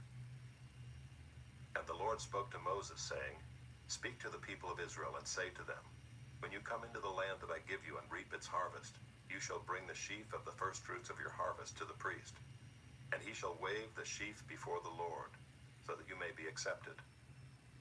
On the day after the Sabbath, the priest shall wave it, and on the day when you wave the sheaf, you shall offer a male lamb 1 year old without blemish as a burnt offering to the Lord. And the grain offering with it shall be 2/10 of an ephah of fine flour mixed with oil, a food offering to the Lord with a pleasing aroma. And the drink offering with it shall be of wine, 1/4 of a hin. And you shall eat neither bread nor grain, parched or fresh, until this same day, until you have brought the offering of your God. It is a statute forever throughout your generations in all your dwellings. You shall count 7 full weeks from the day after the Sabbath, from the day that you brought the sheaf of the wave offering. You shall count 50 days to the day after the 7th Sabbath. Then you shall present a grain offering of new grain to the Lord. You shall bring from your dwelling places 2 loaves of bread to be waved, made of 2/10 of an ephah. They shall be of fine flour, and they shall be baked with leaven as firstfruits to the Lord. And you shall present with the bread 7 lambs 1 year old without blemish, and 1 bull from the herd, and 2 rams. They shall be a burnt offering to the Lord with their grain offering and their drink offerings, a food offering with a pleasing aroma to the Lord. And you shall offer 1 male goat for a sin offering, and 2 male lambs 1 year old as a sacrifice of peace offerings. And the priest shall wave them with the bread of the firstfruits, as a wave offering before the Lord, with the 2 lambs. They shall be holy to the Lord for the priest. And you shall make a proclamation on the same day. You shall hold a holy convocation. You shall not do any ordinary work. It is a statute forever in all your dwelling places throughout your generations. And when you reap the harvest of your land, you shall not reap your field right up to its edge, nor shall you gather the gleanings after your harvest. You shall leave them for the poor and for the sojourner. I am the Lord your God. And the Lord spoke to Moses, saying, Speak to the people of Israel, saying, In the 7th month, on the 1st day of the month, you shall observe a day of solemn rest, a memorial proclaimed with blast of trumpets, a holy convocation. You shall not do any ordinary work, and you shall present a food offering to the Lord. And the Lord spoke to Moses, saying, Now on the 10th day of this 7th month is the Day of Atonement. It shall be for you a time of holy convocation, and you shall afflict yourselves and present a food offering to the Lord. And you shall not do any work on that very day, for it is a day of atonement, to make atonement for you before the Lord your God. For whoever is not afflicted on that very day shall be cut off from his people. And whoever does any work on that very day, that person I will destroy from among his people. You shall not do any work. It is a statute forever throughout your generations in all your dwelling places. It shall be to you a Sabbath of solemn rest, and you shall afflict yourselves. On the 9th day of the month, beginning at evening, from evening to evening, shall you keep your Sabbath. And the Lord spoke to Moses, saying, Speak to the people of Israel, saying, On the 15th day of this 7th month, and for 7 days is the Feast of Booths to the Lord. On the 1st day shall be a holy convocation. You shall not do any ordinary work. For 7 days you shall present food offerings to the Lord. On the 8th day you shall hold a holy convocation and present a food offering to the Lord. It is a solemn assembly. You shall not do any ordinary work. These are the appointed feasts of the Lord, which you shall proclaim as times of holy convocation, for presenting to the Lord food offerings, burnt offerings, and grain offerings, sacrifices and drink offerings, each on its proper day, besides the Lord's Sabbaths, and besides your gifts, and besides all your vow offerings, and besides all your free will offerings, which you give to the Lord. On the 15th day of the 7th month, when you have gathered in the produce of the land, you shall celebrate the feast of the Lord 7 days. On the 1st day shall be a solemn rest, and on the 8th day shall be a solemn rest. And you shall take on the 1st day the fruit of splendid trees, branches of palm trees and boughs of leafy trees and willows of the brook. And you shall rejoice before the Lord your God 7 days. You shall celebrate it as a feast to the Lord for 7 days in the year. It is a statute forever throughout your generations. You shall celebrate it in the 7th month. You shall dwell in booths for 7 days. All native Israelites shall dwell in booths, that your generations may know that I made the people of Israel dwell in booths when I brought them out of the land of Egypt. I am the Lord your God. Thus Moses declared to the people of Israel the appointed feasts of the Lord.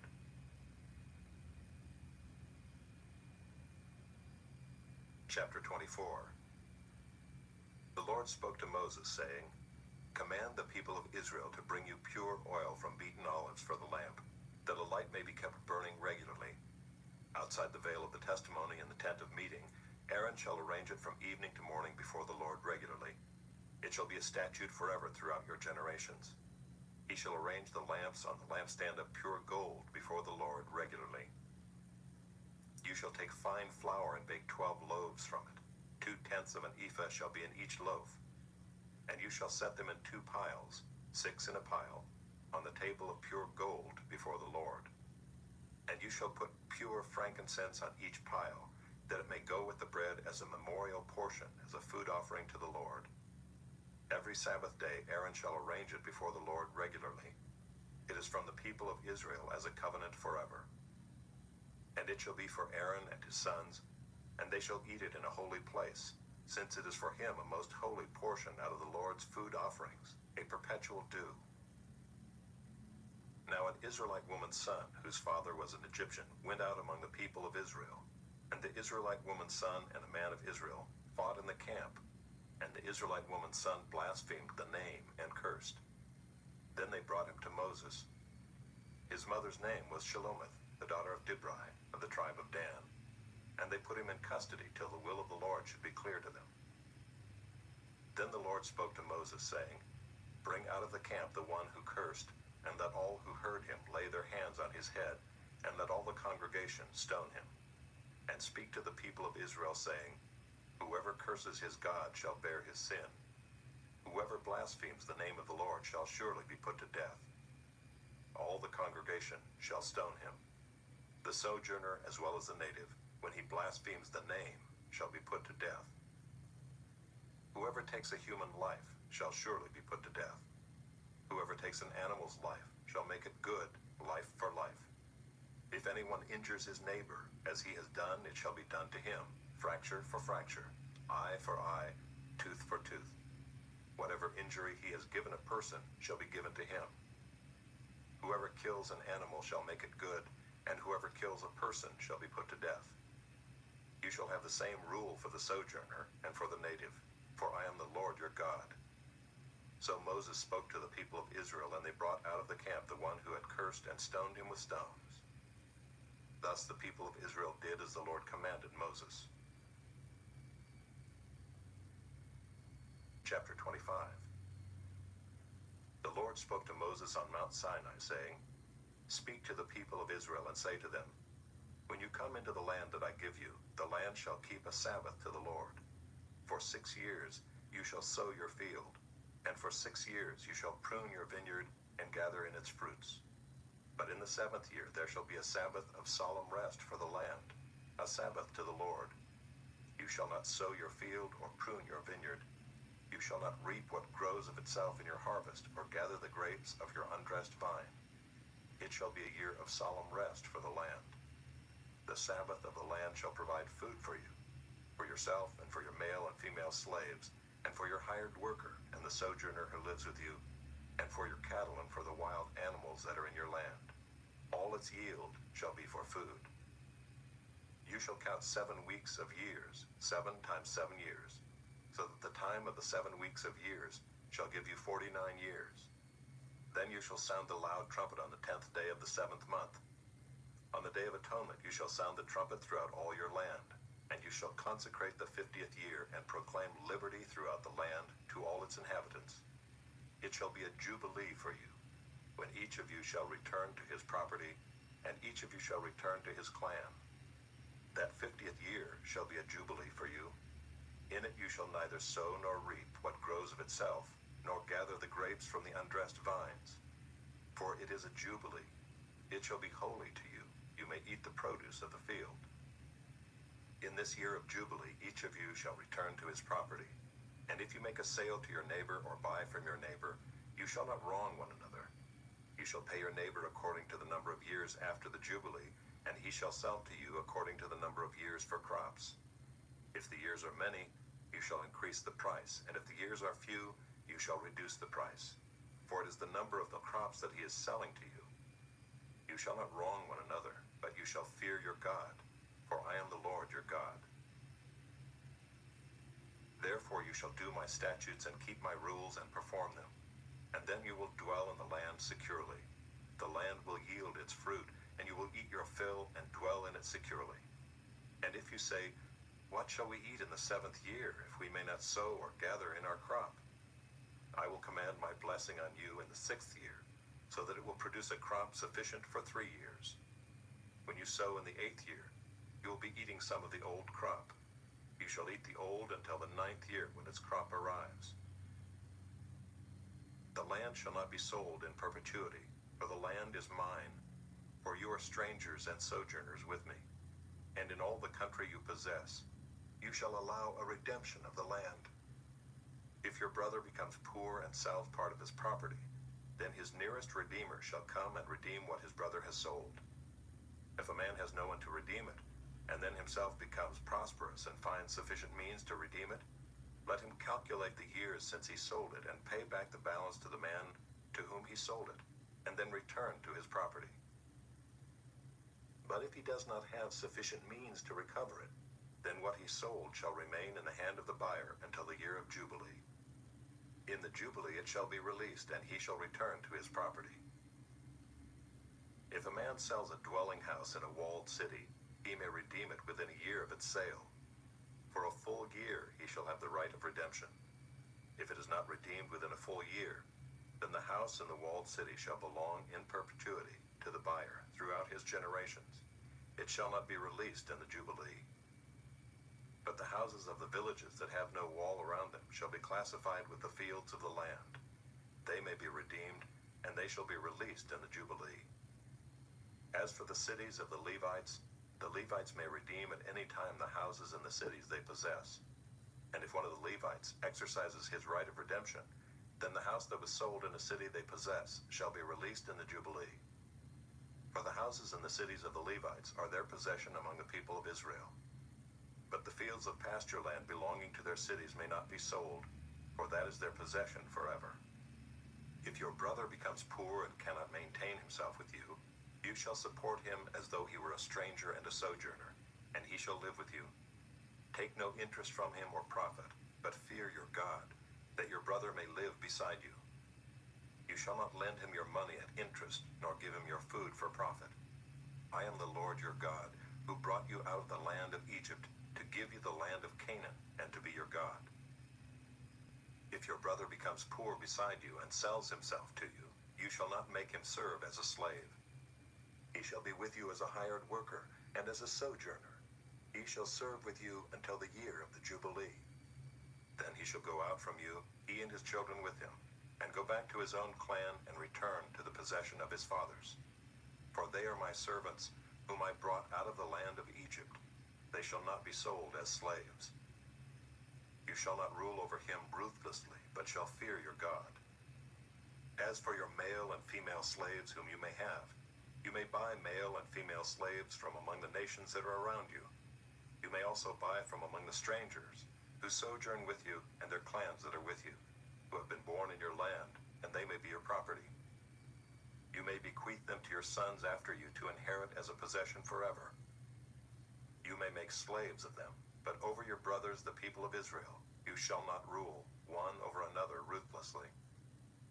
If a stranger or sojourner with you becomes rich, and your brother beside him becomes poor and sells himself to the stranger or sojourner with you, or to a member of the stranger's clan, then after he is sold, he may be redeemed.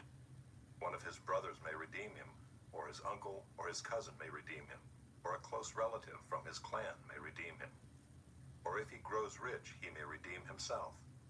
He shall calculate with his buyer from the year when he sold himself to him until the year of Jubilee, and the price of his sale shall vary with the number of years. The time he was with his owner shall be rated as the time of a hired worker. If there are still many years left, he shall pay proportionately for his redemption some of his sale price. If there remain but a few years until the year of Jubilee, he shall calculate and pay for his redemption in proportion to his years of service. He shall treat him as a worker hired year by year. He shall not rule ruthlessly over him in your sight. And if he is not redeemed by these means, then he and his children with him shall be released in the year of Jubilee. For it is to me that the people of Israel are servants. They are my servants whom I brought out of the land of Egypt. I am the Lord your God.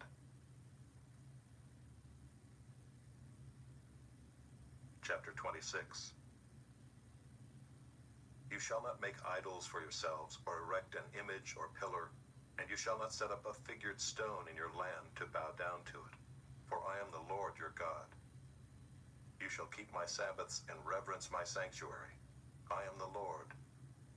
If you walk in my statutes and observe my commandments and do them, then I will give you your rains in their season, and the land shall yield its increase, and the trees of the field shall yield their fruit. Your threshing shall last to the time of the grape harvest, and the grape harvest shall last to the time for sowing. And you shall eat your bread to the full and dwell in your land securely. I will give peace in the land, and you shall lie down, and none shall make you afraid. And I will remove harmful beasts from the land, and the sword shall not go through your land. You shall chase your enemies, and they shall fall before you by the sword. 5 of you shall chase 100, and 100 of you shall chase 10,000, and your enemies shall fall before you by the sword. I will turn to you and make you fruitful and multiply you, and will confirm my covenant with you. You shall eat old store long kept, and you shall clear out the old to make way for the new. I will make my dwelling among you, and my soul shall not abhor you. And I will walk among you, and will be your God, and you shall be my people. I am the Lord your God, who brought you out of the land of Egypt, that you should not be their slaves. And I have broken the bars of your yoke, and made you walk erect.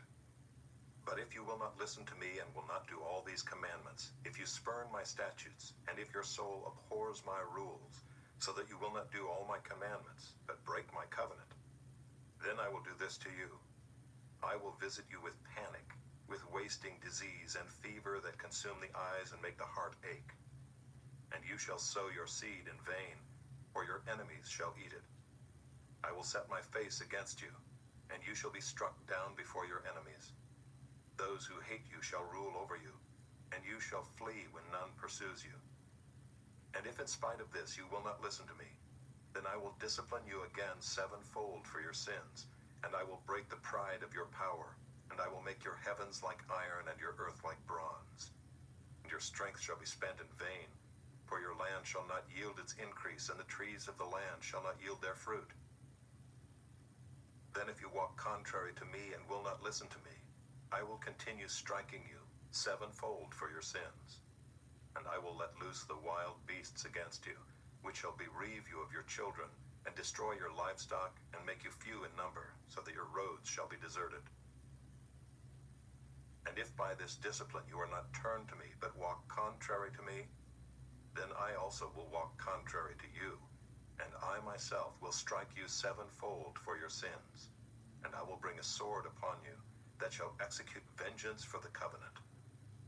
And if you gather within your cities, I will send pestilence among you, and you shall be delivered into the hand of the enemy. When I break your supply of bread, 10 women shall bake your bread in a single oven, and shall dole out your bread again by weight, and you shall eat and not be satisfied. But if in spite of this you will not listen to me, but walk contrary to me, then I will walk contrary to you in fury, and I myself will discipline you sevenfold for your sins. You shall eat the flesh of your sons, and you shall eat the flesh of your daughters. And I will destroy your high places, and cut down your incense altars, and cast your dead bodies upon the dead bodies of your idols, and my soul will abhor you. And I will lay your cities waste, and will make your sanctuaries desolate, and I will not smell your pleasing aromas. And I myself will devastate the land, so that your enemies who settle in it shall be appalled at it. And I will scatter you among the nations, and I will unsheathe the sword after you. And your land shall be a desolation, and your cities shall be a waste. Then the land shall enjoy its Sabbaths as long as it lies desolate, while you are in your enemy's land. Then the land shall rest and enjoy its Sabbaths. As long as it lies desolate, it shall have rest, the rest that it did not have on your Sabbaths when you were dwelling in it. And as for those of you who are left, I will send faintness into their hearts in the lands of their enemies. The sound of a driven leaf shall put them to flight, and they shall flee as one flees from the sword, and they shall fall when none pursues. They shall stumble over one another as if to escape a sword, though none pursues. And you shall have no power to stand before your enemies. And you shall perish among the nations, and the land of your enemies shall eat you up. And those of you who are left shall rot away in your enemies' lands because of their iniquity, and also because of the iniquities of their fathers, they shall rot away like them. But if they confess their iniquity and the iniquity of their fathers in their treachery that they committed against me, and also in walking contrary to me, so that I walked contrary to them and brought them into the land of their enemies, if then their uncircumcised heart is humbled, and they make amends for their iniquity, then I will remember my covenant with Jacob, and I will remember my covenant with Isaac, and my covenant with Abraham, and I will remember the land. But the land shall be abandoned by them, and enjoy its Sabbaths, while it lies desolate without them. And they shall make amends for their iniquity, because they spurned my rules, and their soul abhorred my statutes. Yet for all that, when they are in the land of their enemies, I will not spurn them, neither will I abhor them so as to destroy them utterly and break my covenant with them, for I am the Lord their God. But I will for their sake remember the covenant with their forefathers, whom I brought out of the land of Egypt in the sight of the nations, that I might be their God. I am the Lord. These are the statutes and rules and laws that the Lord made between himself and the people of Israel through Moses on Mount Sinai. Chapter 27. The Lord spoke to Moses, saying, "Speak to the people of Israel and say to them, if anyone makes a special vow to the Lord involving the valuation of persons, then the valuation of a male from 20 years old up to 60 years old shall be 50 shekels of silver, according to the shekel of the sanctuary. If the person is a female, the valuation shall be 30 shekels. If the person is from 5 years old up to 20 years old, the valuation shall be for a male 20 shekels and for a female 10 shekels. If the person is from a month old up to 5 years old, the valuation shall be for a male 5 shekels of silver, and for a female the valuation shall be 3 shekels of silver. And if the person is 60 years old or over, then the valuation for a male shall be 15 shekels, and for a female 10 shekels. And if someone is too poor to pay the valuation, then he shall be made to stand before the priest, and the priest shall value him. The priest shall value him according to what the vower can afford. If the vow is an animal that may be offered as an offering to the Lord, all of it that he gives to the Lord is holy. He shall not exchange it or make a substitute for it, good for bad or bad for good. And if he does in fact substitute one animal for another, then both it and the substitute shall be holy. And if it is any unclean animal that may not be offered as an offering to the Lord, then he shall stand the animal before the priest, and the priest shall value it as either good or bad. As the priest values it, so it shall be.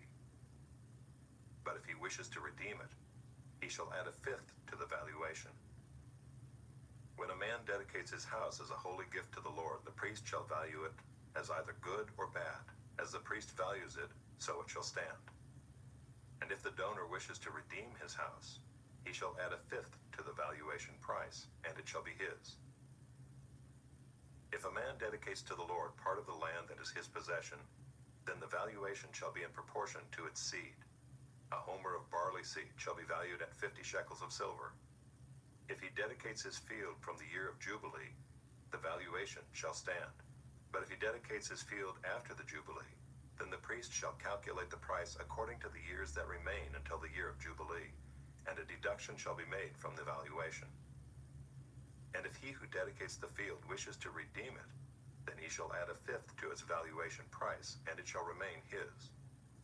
But if he does not wish to redeem the field, or if he has sold the field to another man, it shall not be redeemed any more. But the field, when it is released in the Jubilee, shall be a holy gift to the Lord, like a field that has been devoted. The priest shall be in possession of it.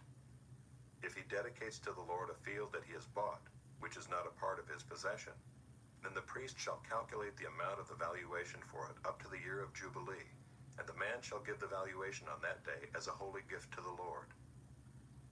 In the year of Jubilee the field shall return to him from whom it was bought, to whom the land belongs as a possession.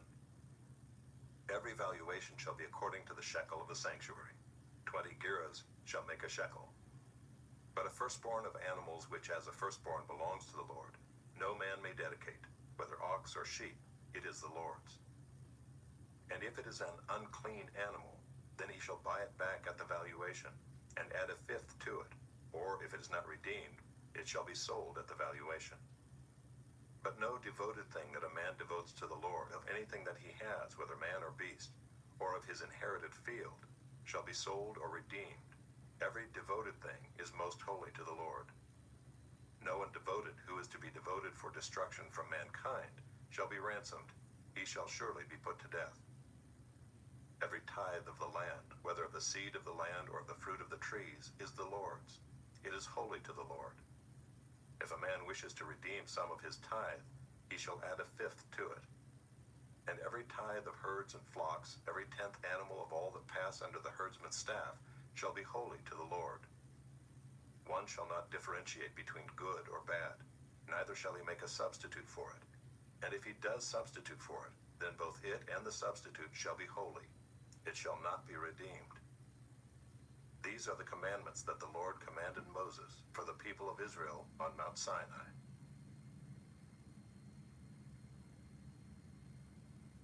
Numbers, chapter 1. The Lord spoke to Moses in the wilderness of Sinai in the tent of meeting on the first day of the second month, in the second year after they had come out of the land of Egypt, saying, Take a census of all the congregation of the people of Israel by clans, by fathers' houses, according to the number of names, every male, head by head, from 20 years old and upward, all in Israel who are able to go to war. You and Aaron shall list them, company by company. And there shall be with you a man from each tribe, each man being the head of the house of his fathers. And these are the names of the men who shall assist you. From Reuben, Elizur the son of Shedeur. From Simeon, Shelumiel the son of Zurishaddai. From Judah, Nahshon the son of Amminadab. From Issachar, Nathanael the son of Zuar. From Zebulun, Eliab the son of Helon. From the sons of Joseph, from Ephraim, Elishama the son of Ammihud. And from Manasseh, Gamaliel the son of Pedazur. From Benjamin, Abidan the son of Gideoni. From Dan, Ahiezer the son of Ammishaddai. From Asher, Pagiel the son of Okran. From Gad, Eliasaph the son of Duel. From Naphtali, Ahira the son of Enan. These were the ones chosen from the congregation, the chiefs of their ancestral tribes, the heads of the clans of Israel. Moses and Aaron took these men who had been named, and on the first day of the second month, they assembled the whole congregation together, who registered themselves by clans, by fathers' houses, according to the number of names from 20 years old and upward, head by head, as the Lord commanded Moses. So he listed them in the wilderness of Sinai. The people of Reuben, Israel's firstborn, their generations by their clans, by their fathers' houses, according to the number of names, head by head, every male from 20 years old and upward, all who were able to go to war. Those listed of the tribe of Reuben were 46,500. Of the people of Simeon, their generations by their clans, by their fathers' houses, those of them who were listed according to the number of names, head by head, every male from 20 years old and upward, all who were able to go to war. Those listed of the tribe of Simeon were 59,300. Of the people of Gad, their generations by their clans, by their fathers' houses, according to the number of the names, from 20 years old and upward, all who were able to go to war. Those listed of the tribe of Gad were 45,650. Of the people of Judah, their generations by their clans, by their fathers' houses, according to the number of names, from 20 years old and upward, every man able to go to war. Those listed of the tribe of Judah were 74,600. Of the people of Issachar, their generations, by their clans, by their fathers' houses, according to the number of names, from 20 years old and upward, every man able to go to war. Those listed of the tribe of Issachar were 54,400. Of the people of Zebulun, their generations, by their clans, by their fathers' houses, according to the number of names, from 20 years old and upward, every man able to go to war. Those listed of the tribe of Zebulun were 57,400. Of the people of Joseph, namely of the people of Ephraim, their generations, by their clans, by their fathers' houses, according to the number of names, from 20 years old and upward, every man able to go to war. Those listed of the tribe of Ephraim were 40,500. Of the people of Manasseh, their generations by their clans, by their fathers' houses, according to the number of names, from 20 years old and upward, every man able to go to war. Those listed of the tribe of Manasseh were 32,200. Of the people of Benjamin, their generations by their clans, by their fathers' houses, according to the number of names, from 20 years old and upward, every man able to go to war. Those listed of the tribe of Benjamin were 35,400. Of the people of Dan, their generations by their clans, by their fathers' houses, according to the number of names, from 20 years old and upward, every man able to go to war. Those listed of the tribe of Dan were 62,700. Of the people of Asher, their generations, by their clans, by their fathers' houses, according to the number of names, from 20 years old and upward, every man able to go to war, those listed of the tribe of Asher were 41,500. Of the people of Naphtali, their generations, by their clans, by their fathers' houses, according to the number of names, from 20 years old and upward, every man able to go to war, those listed of the tribe of Naphtali were 53,400. These are those who were listed, whom Moses and Aaron listed with the help of the chiefs of Israel, 12 men, each representing his father's house. So all those listed of the people of Israel by their fathers' houses, from 20 years old and upward, every man able to go to war in Israel, all those listed were 603,550. But the Levites were not listed along with them by their ancestral tribe. For the Lord spoke to Moses, saying, Only the tribe of Levi you shall not list, and you shall not take a census of them among the people of Israel. But appoint the Levites over the tabernacle of the testimony, and over all its furnishings, and over all that belongs to it. They are to carry the tabernacle and all its furnishings, and they shall take care of it, and shall camp around the tabernacle. When the tabernacle is to set out, the Levites shall take it down, and when the tabernacle is to be pitched, the Levites shall set it up. And if any outsider comes near, he shall be put to death. The people of Israel shall pitch their tents by their companies, each man in his own camp, and each man by his own standard. But the Levites shall camp around the tabernacle of the testimony, so that there may be no wrath on the congregation of the people of Israel. And the Levites shall keep guard over the tabernacle of the testimony. Thus did the people of Israel. They did according to all that the Lord commanded Moses.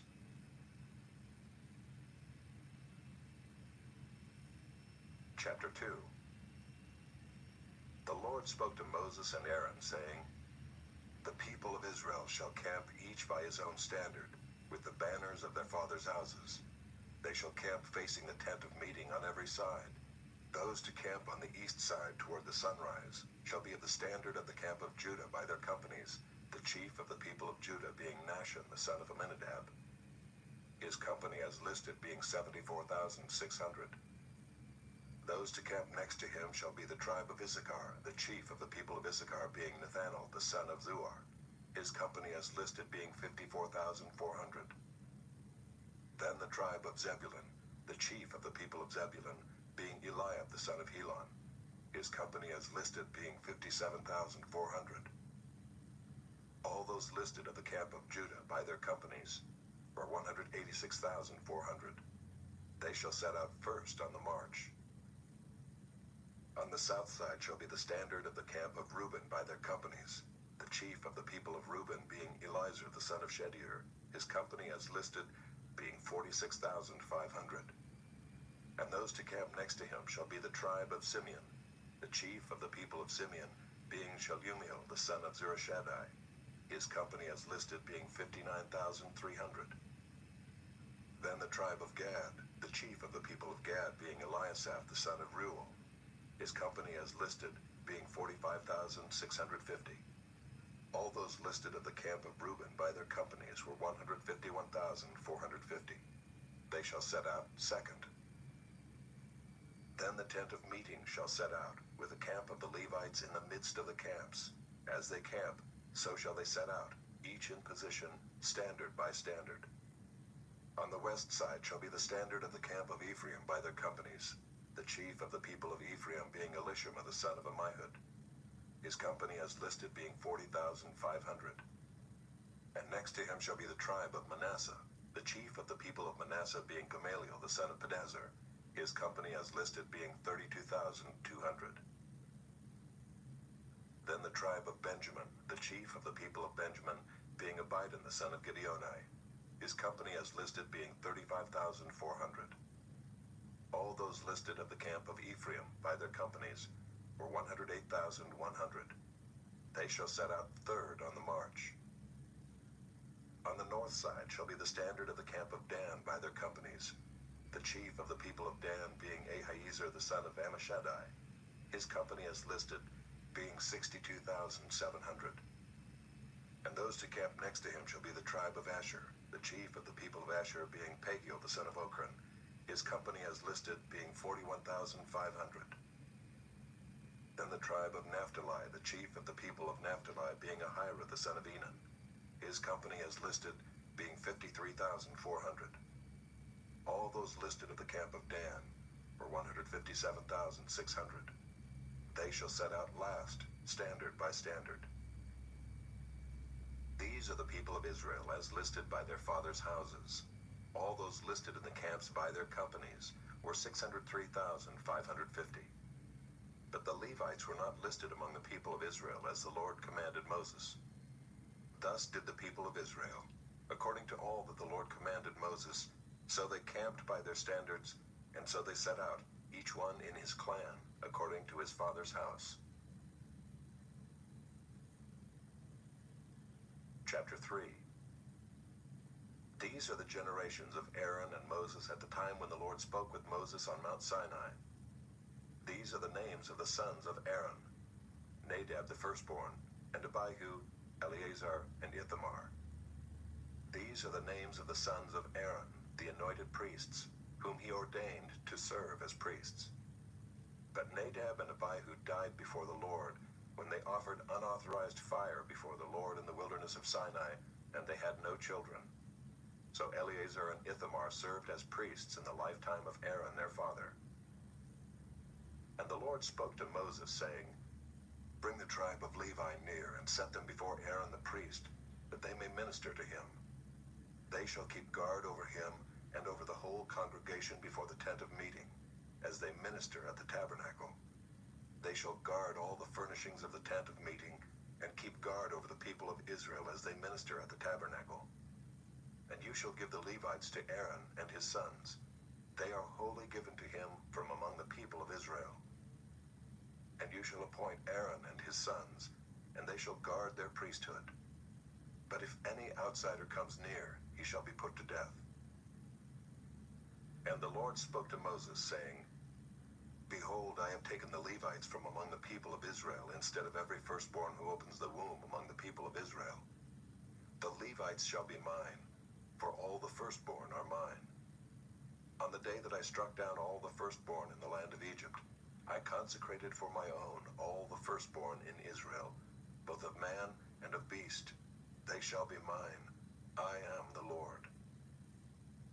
And the Lord spoke to Moses in the wilderness of Sinai, saying, List the sons of Levi by fathers' houses and by clans. Every male from a month old and upward you shall list. So Moses listed them according to the word of the Lord, as he was commanded. And these were the sons of Levi by their names, Gershon and Kohath and Merari. And these are the names of the sons of Gershon by their clans, Libni and Shimei. And the sons of Kohath by their clans, Amram, Izhar, Hebron, and Uzziel. And the sons of Merari by their clans, Malai and Mushai. These are the clans of the Levites by their fathers' houses. To Gershon belonged the clan of the Libnites and the clan of the Shimeites. These were the clans of the Gershonites. Their listing according to the number of all the males from a month old and upward was 7,500. The clans of the Gershonites were to camp behind the tabernacle on the west, with Eliasaph the son of Lael as chief of the father's house of the Gershonites. And the guard duty of the sons of Gershon in the tent of meeting involved the tabernacle, the tent with its covering, the screen for the entrance of the tent of meeting, the hangings of the court, the screen for the door of the court that is around the tabernacle and the altar, and its cords, all the service connected with these. To Kohath belonged the clan of the Amramites, and the clan of the Izharites, and the clan of the Hebronites, and the clan of the Uzzielites. These are the clans of the Kohathites. According to the number of all the males from a month old and upward, there were 8,600 keeping guard over the sanctuary. The clans of the sons of Kohath were to camp on the south side of the tabernacle, with Elizaphan the son of Uzziel as chief of the father's house of the clans of the Kohathites. And their guard duty involved the ark, the table, the lampstand, the altars, the vessels of the sanctuary with which the priests minister, and the screen, all the service connected with these. And Eleazar the son of Aaron the priest was to be chief over the chiefs of the Levites, and to have oversight of those who kept guard over the sanctuary. To Merari belonged the clan of the Mahlites, and the clan of the Mushites. These are the clans of Merari. Their listing according to the number of all the males from a month old and upward was 6,200. And the chief of the father's house of the clans of Merari was Zuriel the son of Abihail. They were to camp on the north side of the tabernacle. And the appointed guard duty of the sons of Merari involved the frames of the tabernacle, the bars, the pillars, the bases, and all their accessories, all the service connected with these. Also the pillars around the court with their bases and pegs and cords. Those who were to camp before the tabernacle on the east, before the tent of meeting toward the sunrise, were Moses and Aaron and his sons, guarding the sanctuary itself, to protect the people of Israel. And any outsider who came near was to be put to death. All those listed among the Levites whom Moses and Aaron listed at the commandment of the Lord by clans, all the males from a month old and upward, were 22,000. And the Lord said to Moses, "List all the firstborn males of the people of Israel from a month old and upward, taking the number of their names. And you shall take the Levites for me. I am the Lord. Instead of all the firstborn among the people of Israel, and the cattle of the Levites instead of all the firstborn among the cattle of the people of Israel." So Moses listed all the firstborn among the people of Israel as the Lord commanded him.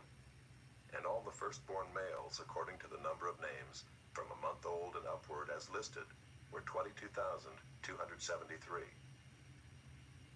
And the Lord spoke to Moses, saying, "Take the Levites instead of all the firstborn among the people of Israel, and the cattle of the Levites instead of their cattle. The Levites shall be mine. I am the Lord. And as the redemption price for the 273 of the firstborn of the people of Israel, over and above the number of the male Levites, you shall take 5 shekels per head. You shall take them according to the shekel of the sanctuary, the shekel of 20 gerahs, and give the money to Aaron and his sons as the redemption price for those who are over." So Moses took the redemption money from those who were over and above those redeemed by the Levites. From the firstborn of the people of Israel he took the money, 1,365 shekels, by the shekel of the sanctuary. And Moses gave the redemption money to Aaron and his sons according to the word of the Lord, as the Lord commanded Moses.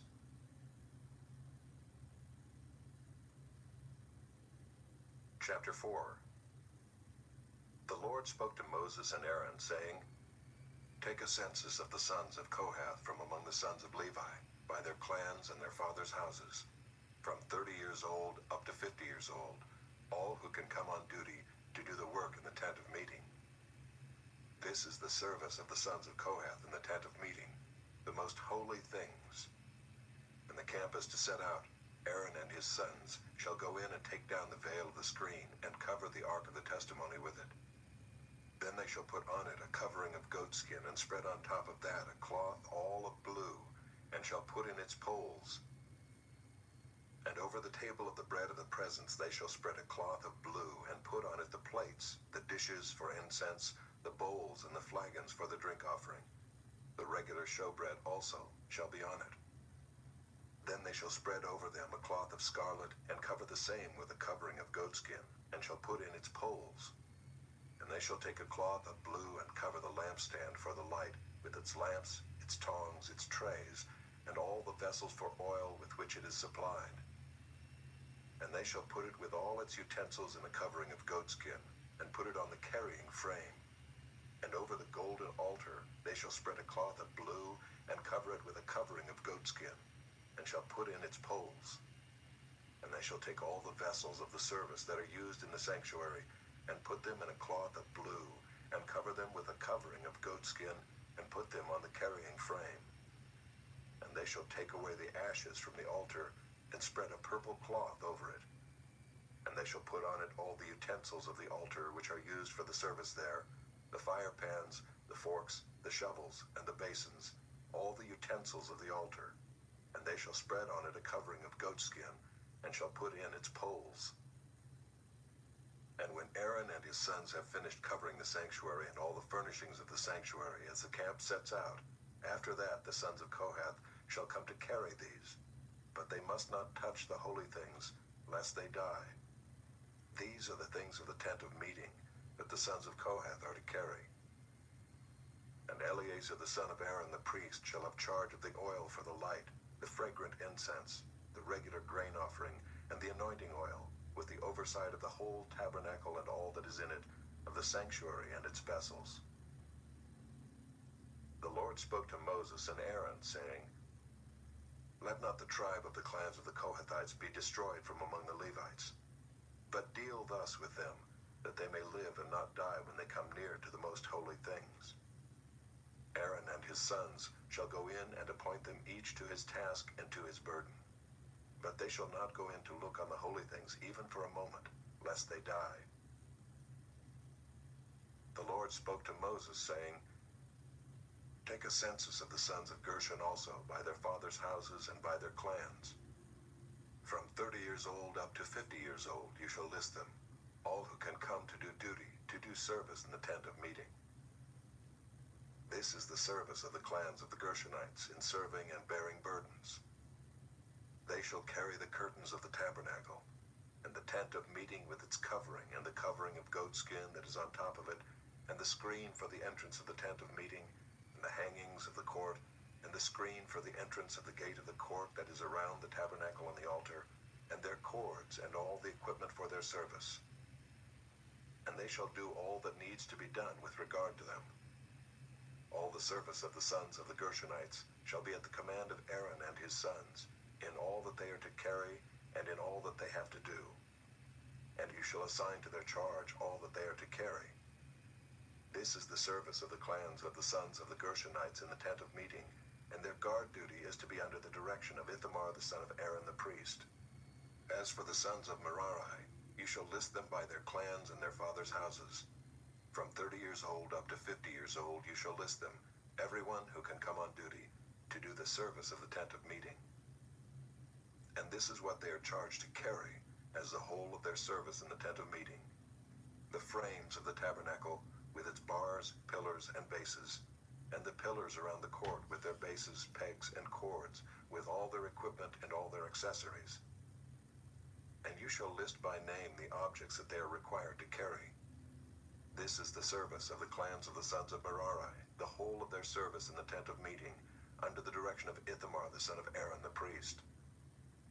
And Moses and Aaron and the chiefs of the congregation listed the sons of the Kohathites by their clans and their fathers' houses, from 30 years old up to 50 years old, everyone who could come on duty for service in the tent of meeting, and those listed by clans were 2,750. This was the list of the clans of the Kohathites, all who served in the tent of meeting, whom Moses and Aaron listed according to the commandment of the Lord by Moses.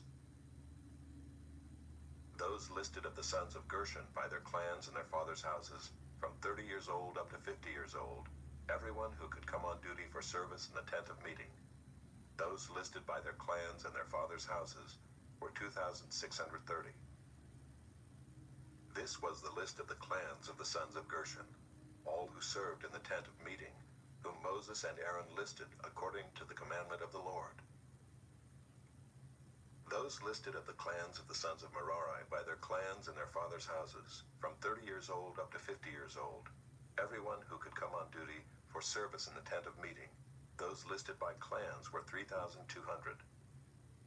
This was the list of the clans of the sons of Merari, whom Moses and Aaron listed according to the commandment of the Lord by Moses.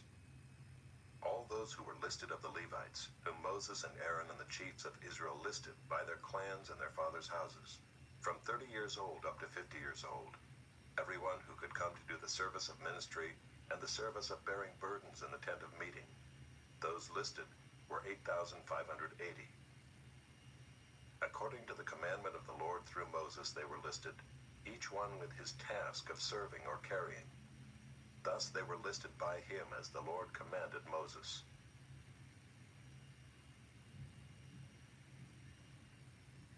Chapter 5.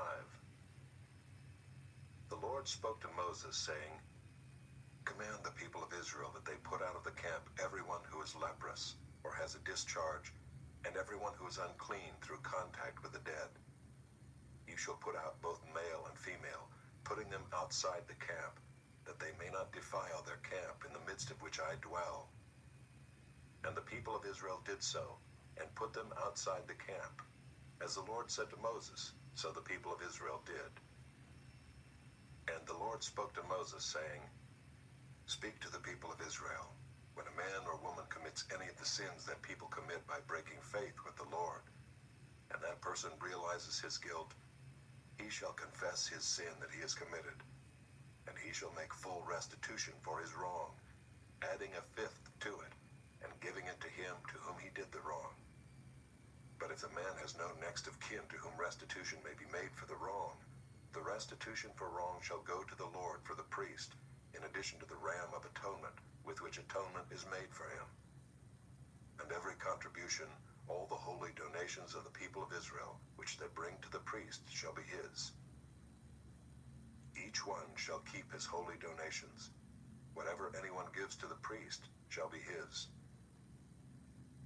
And the Lord spoke to Moses, saying, Speak to the people of Israel.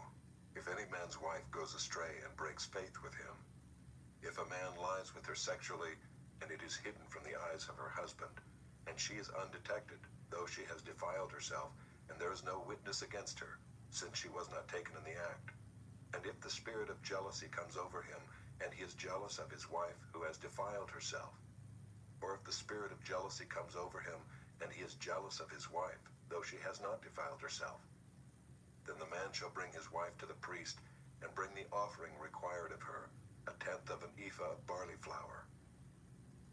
He shall pour no oil on it, and put no frankincense on it, for it is a grain offering of jealousy, a grain offering of remembrance, bringing iniquity to remembrance. And the priest shall bring her near and set her before the Lord. And the priest shall take holy water in an earthenware vessel, and take some of the dust that is on the floor of the tabernacle, and put it into the water. And the priest shall set the woman before the Lord, and unbind the hair of the woman's head, and place in her hands the grain offering of remembrance, which is the grain offering of jealousy. And in his hand the priest shall have the water of bitterness that brings the curse. Then the priest shall make her take an oath, saying, If no man is lain with you, and if you have not turned aside to uncleanness while you are under your husband's authority, be free from this water of bitterness that brings the curse.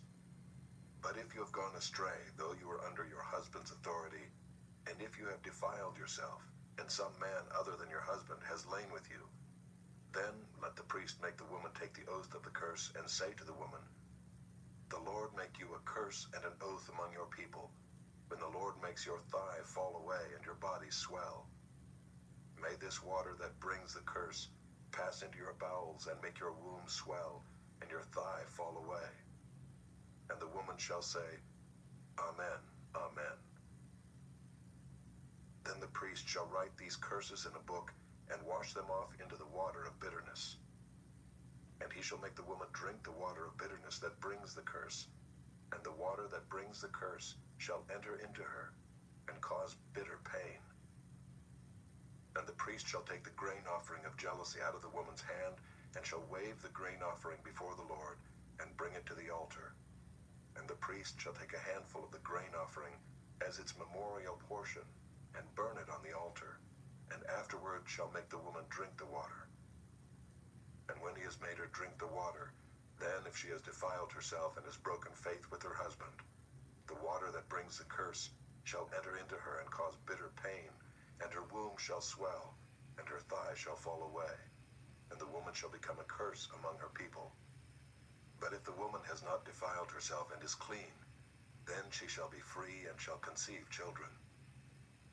This is the law in cases of jealousy, when a wife, though under her husband's authority, goes astray and defiles herself, or when the spirit of jealousy comes over a man, and he is jealous of his wife. Then he shall set the woman before the Lord, and the priest shall carry out for her all this law. The man shall be free from iniquity, but the woman shall bear her iniquity. Chapter 6.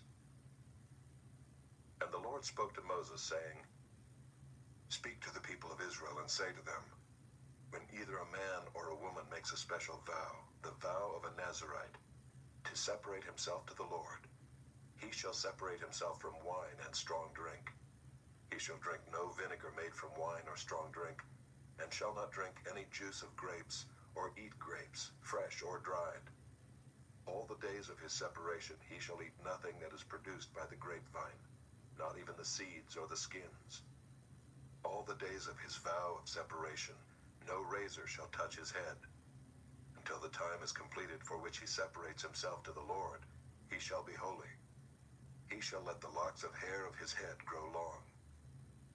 All the days that he separates himself to the Lord, he shall not go near a dead body, not even for his father or for his mother, for brother or sister, if they die, shall he make himself unclean, because his separation to God is on his head. All the days of his separation he is holy to the Lord. And if any man dies very suddenly beside him, and he defiles his consecrated head, then he shall shave his head on the day of his cleansing. On the 7th day he shall shave it. On the 8th day he shall bring 2 turtle doves or 2 pigeons to the priest, to the entrance of the tent of meeting, and the priest shall offer one for a sin offering, and the other for a burnt offering, and make atonement for him, because he sinned by reason of the dead body. And he shall consecrate his head that same day, and separate himself to the Lord for the days of his separation, and bring a male lamb a year old for a guilt offering. But the previous period shall be void, because his separation was defiled. And this is the law for the Nazirite, when the time of his separation has been completed. He shall be brought to the entrance of the tent of meeting, and he shall bring his gift to the Lord, 1 male lamb a year old without blemish for a burnt offering, and 1 ewe lamb a year old without blemish as a sin offering, and 1 ram without blemish as a peace offering, and a basket of unleavened bread, loaves of fine flour mixed with oil, and unleavened wafers smeared with oil, and their grain offering and their drink offerings. And the priest shall bring them before the Lord and offer his sin offering and his burnt offering, and he shall offer the ram as a sacrifice of peace offering to the Lord, with the basket of unleavened bread. The priest shall offer also its grain offering and its drink offering. And the Nazirite shall shave his consecrated head at the entrance of the tent of meeting, and shall take the hair from his consecrated head, and put it on the fire that is under the sacrifice of the peace offering. And the priest shall take the shoulder of the ram when it is boiled, and 1 unleavened loaf out of the basket, and 1 unleavened wafer, and shall put them on the hands of the Nazirite after he has shaved the hair of his consecration. And the priest shall wave them for a wave offering before the Lord.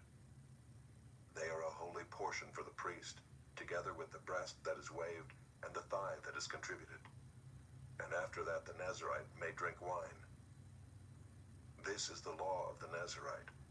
But if he vows an offering to the Lord above his Nazirite vow, as he can afford, in exact accordance with the vow that he takes, then he shall do in addition to the law of the Nazirite. The Lord spoke to Moses, saying, Speak to Aaron and his sons, saying, Thus you shall bless the people of Israel. You shall say to them, The Lord bless you and keep you.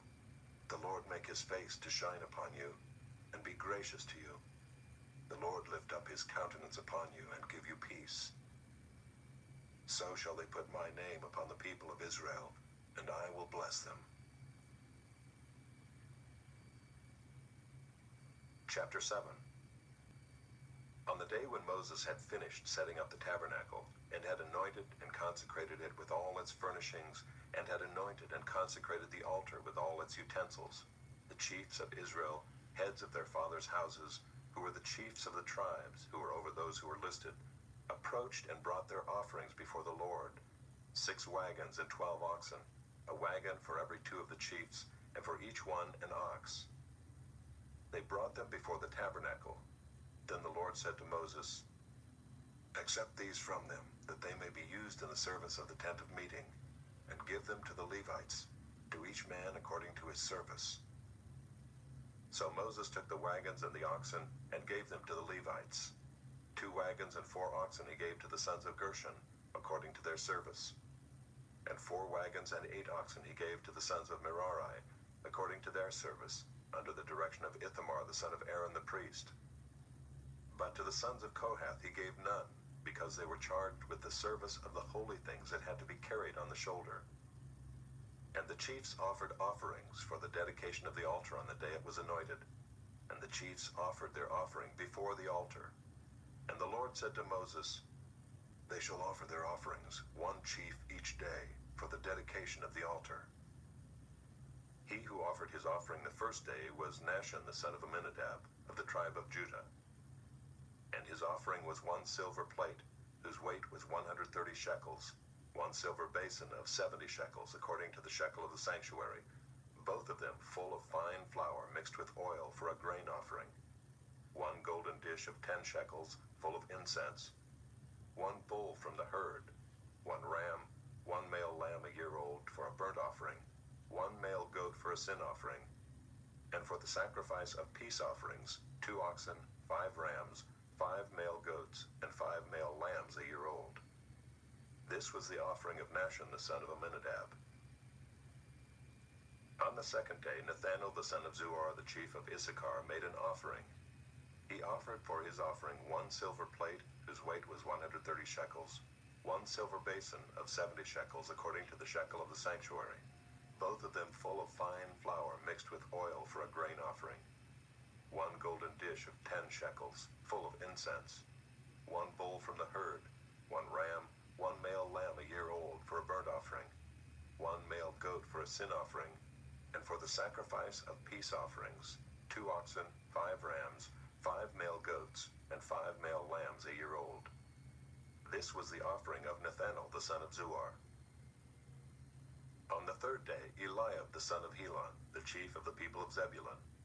His offering was 1 silver plate, whose weight was 130 shekels, 1 silver basin of 70 shekels, according to the shekel of the sanctuary, both of them full of fine flour mixed with oil for a grain offering, 1 golden dish of 10 shekels, full of incense, 1 bull from the herd, 1 ram, 1 male lamb a year old for a burnt offering, 1 male goat for a sin offering, and for the sacrifice of peace offerings, 2 oxen, 5 rams, 5 male goats, and 5 male lambs a year old. This was the offering of Eliab the son of Helon. On the fourth day, Eliezer the son of Shedeur, the chief of the people of Reuben. His offering was 1 silver plate, whose weight was 130 shekels, 1 silver basin of 70 shekels, according to the shekel of the sanctuary, both of them full of fine flour mixed with oil for a grain offering, 1 golden dish of 10 shekels, full of incense, 1 bull from the herd, 1 ram, 1 male lamb a year old for a burnt offering, 1 male goat for a sin offering, and for the sacrifice of peace offerings, 2 oxen, 5 rams, 5 male goats, and 5 male lambs a year old. This was the offering of Eliezer the son of Shedeur.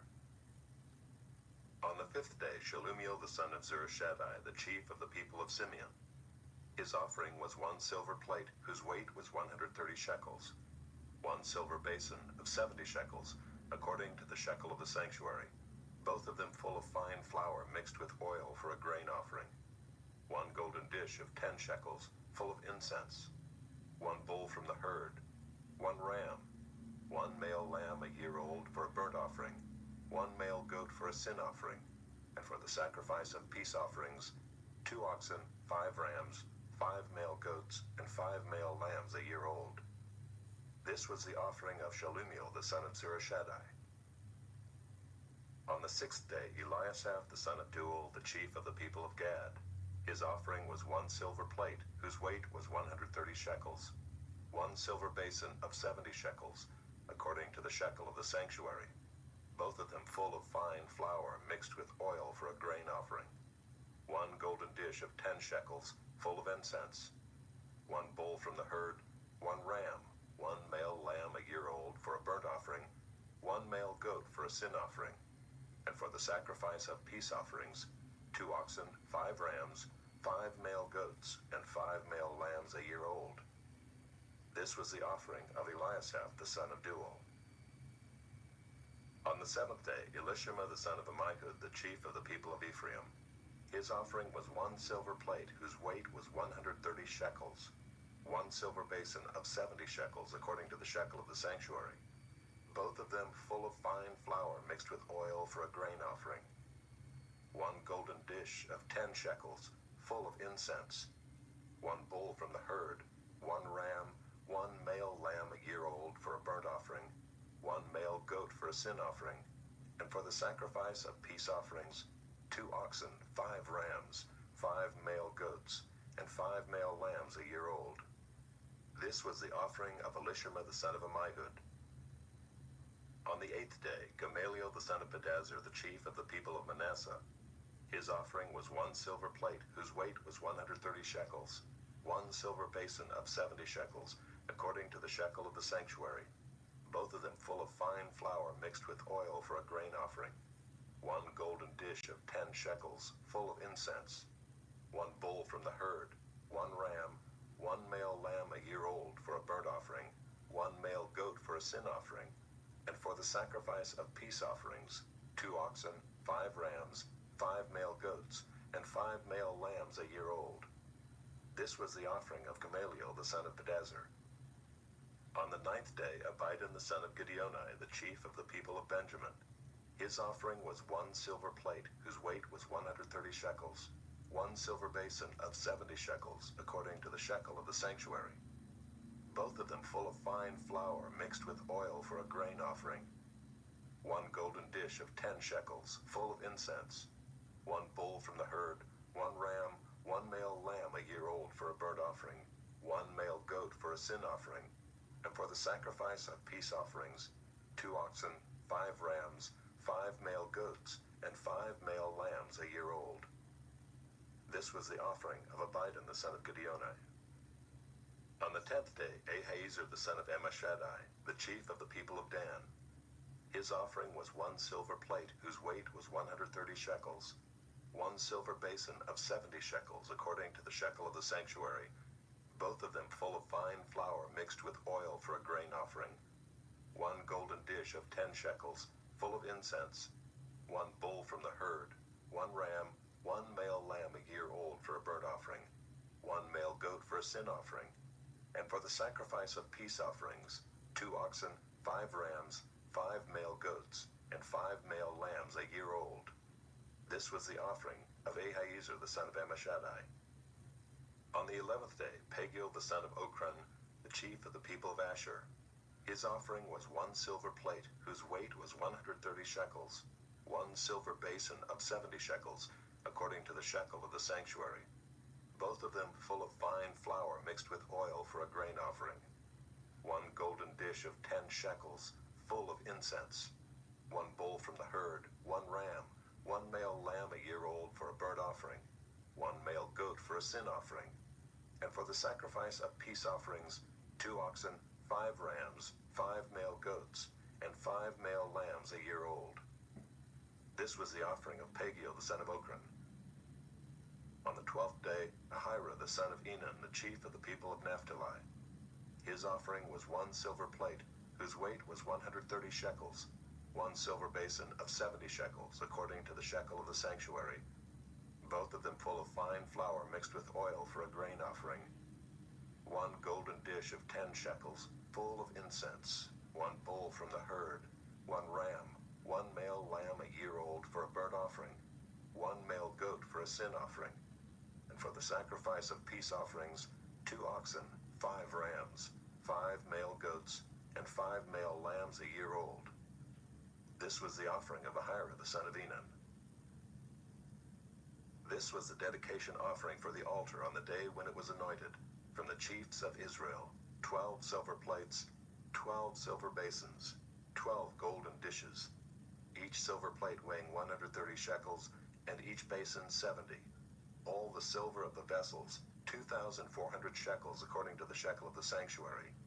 The 12 golden dishes full of incense, weighing 10 shekels apiece according to the shekel of the sanctuary. All the gold of the dishes being 120 shekels. All the cattle for the burnt offering, 12 bulls, 12 rams, 12 male lambs a year old, with their grain offering, and 12 male goats for a sin offering. and all the cattle for the sacrifice of peace offerings, 24 bulls, the rams 60, the male goats 60, the male lambs a year old 60. This was the dedication offering for the altar after it was anointed. And when Moses went into the tent of meeting to speak with the Lord, he heard the voice speaking to him from above the mercy seat that was on the ark of the testimony, from between the two cherubim, and it spoke to him. Chapter 8. Now the Lord spoke to Moses, saying, Speak to Aaron and say to him, When you set up the lamps, the 7 lamps shall give light in front of the lampstand. And Aaron did so. He set up its lamps in front of the lampstand, as the Lord commanded Moses. And this was the workmanship of the lampstand, hammered work of gold. From its base to its flowers it was hammered work, according to the pattern that the Lord had shown Moses. So he made the lampstand. And the Lord spoke to Moses, saying, Take the Levites from among the people of Israel and cleanse them. Thus you shall do to them to cleanse them. Sprinkle the water of purification upon them, and let them go with the razor over all their body, and wash their clothes and cleanse themselves. Then let them take a bull from the herd, and its grain offering of fine flour mixed with oil. And you shall take another bull from the herd for a sin offering. And you shall bring the Levites before the tent of meeting, and assemble the whole congregation of the people of Israel. When you bring the Levites before the Lord, the people of Israel shall lay their hands on the Levites. And Aaron shall offer the Levites before the Lord as a wave offering from the people of Israel, that they may do the service of the Lord. Then the Levites shall lay their hands on the heads of the bulls, and you shall offer the one for a sin offering, and the other for a burnt offering to the Lord to make atonement for the Levites. And you shall set the Levites before Aaron and his sons, and shall offer them as a wave offering to the Lord. Thus you shall separate the Levites from among the people of Israel, and the Levites shall be mine. And after that the Levites shall go in to serve at the tent of meeting, when you have cleansed them and offered them as a wave offering. For they are wholly given to me from among the people of Israel. Instead of all who open the womb, who are mine, both of man and of beast. On the day that I struck down all the firstborn in the land of Egypt, I consecrated them for myself, and I have taken the Levites instead of all the firstborn among the people of Israel. And I have given the Levites as a gift to Aaron and his sons from among the people of Israel, to do the service for the people of Israel at the tent of meeting, and to make atonement for the people of Israel, that there may be no plague among the people of Israel when the people of Israel come near the sanctuary. Thus did Moses and Aaron and all the congregation of the people of Israel to the Levites. According to all that the Lord commanded Moses concerning the Levites, the people of Israel did to them. And the Levites purified themselves from sin and washed their clothes, and Aaron offered them as a wave offering before the Lord. And Aaron made atonement for them to cleanse them. And after that the Levites went in to do their service in the tent of meeting before Aaron and his sons, as the Lord had commanded Moses concerning the Levites. So they did to them. And the Lord spoke to Moses, saying, This applies to the Levites. From 25 years old and upward, they shall come to do duty in the service of the tent of meeting. And from the age of 50 years they shall withdraw from the duty of the service, and serve no more. They minister to their brothers in the tent of meeting by keeping guard, but they shall do no service. Thus shall you do to the Levites in assigning their duties. Chapter 9. And the Lord spoke to Moses in the wilderness of Sinai in the first month of the 2nd year after they had come out of the land of Egypt, saying, Let the people of Israel keep the Passover at its appointed time. On the 14th day of this month, at twilight, you shall keep it at its appointed time. According to all its statutes and all its rules, you shall keep it. So Moses told the people of Israel that they should keep the Passover. And they kept the Passover in the first month, on the 14th day of the month, at twilight, in the wilderness of Sinai, according to all that the Lord commanded Moses. So the people of Israel did. And there were certain men who were unclean through touching a dead body, so that they could not keep the Passover on that day. And they came before Moses and Aaron on that day. And those men said to him, We are unclean through touching a dead body. Why are we kept from bringing the Lord's offering at its appointed time among the people of Israel?" And Moses said to them, "Wait that I may hear what the Lord will command concerning you." The Lord spoke to Moses, saying, "Speak to the people of Israel, saying, if any one of you or of your descendants is unclean through touching a dead body or is on a long journey, he shall still keep the Passover to the Lord. In the 2nd month of the 14th day at twilight they shall keep it. They shall eat it with unleavened bread and bitter herbs. They shall leave none of it until the morning, nor break any of its bones. According to all the statute for the Passover they shall keep it. But if anyone who is clean and is not on a journey fails to keep the Passover, that person shall be cut off from his people, because he did not bring the Lord's offering at its appointed time. That man shall bear his sin. And if a stranger sojourns among you and would keep the Passover to the Lord, according to the statute of the Passover and according to its rule, so shall he do. You shall have one statute, both for the sojourner and for the native. On the day that the tabernacle was set up, the cloud covered the tabernacle, the tent of the testimony, and at evening it was over the tabernacle like the appearance of fire until morning. So it was always, the cloud covered it by day, and the appearance of fire by night. And whenever the cloud lifted from over the tent, after that the people of Israel set out, and in the place where the cloud settled down, there the people of Israel camped. At the command of the Lord the people of Israel set out, and at the command of the Lord they camped. As long as the cloud rested over the tabernacle, they remained in camp. Even when the cloud continued over the tabernacle many days, the people of Israel kept the charge of the Lord and did not set out. Sometimes the cloud was a few days over the tabernacle, and according to the command of the Lord they remained in camp. Then according to the command of the Lord they set out. And sometimes the cloud remained from evening until morning, and when the cloud lifted in the morning they set out. Or if it continued for a day and a night, when the cloud lifted they set out. Whether it was 2 days, or a month, or a longer time, that the cloud continued over the tabernacle, abiding there, the people of Israel remained in camp and did not set out, but when it lifted they set out. At the command of the Lord they camped, and at the command of the Lord they set out. They kept the charge of the Lord at the command of the Lord by Moses. Chapter 10. The Lord spoke to Moses, saying, "Make 2 silver trumpets. Of hammered work you shall make them, and you shall use them for summoning the congregation and for breaking camp. And when both are blown, all the congregation shall gather themselves to you at the entrance of the tent of meeting. But if they blow only one, then the chiefs, the heads of the tribes of Israel, shall gather themselves to you. When you blow an alarm, the camps that are on the east side shall set out. And when you blow an alarm the second time, the camps that are on the south side shall set out. An alarm is to be blown whenever they are to set out. But when the assembly is to be gathered together, you shall blow a long blast, but you shall not sound an alarm. And the sons of Aaron, the priests, shall blow the trumpets. The trumpets shall be to you for a perpetual statute throughout your generations.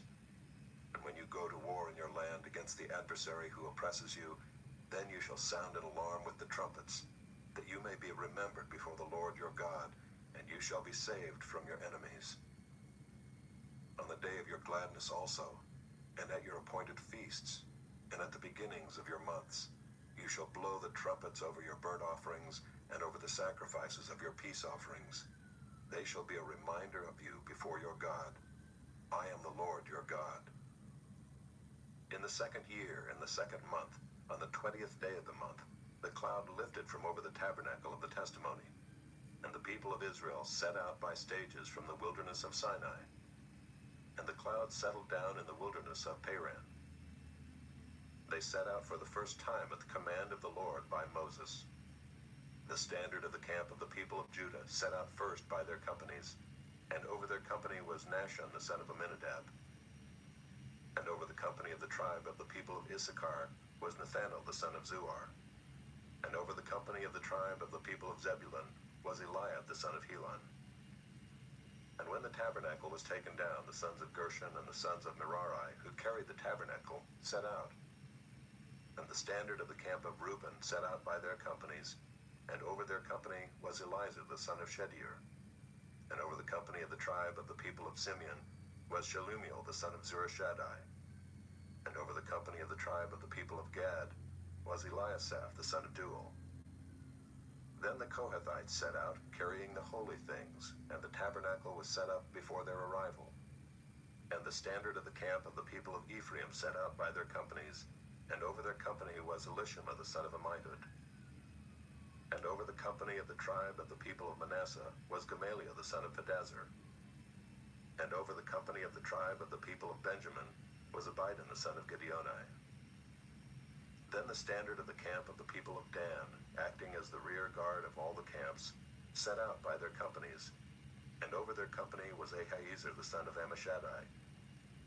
And over the company of the tribe of the people was Asher, was Pagiel the son of Ochran.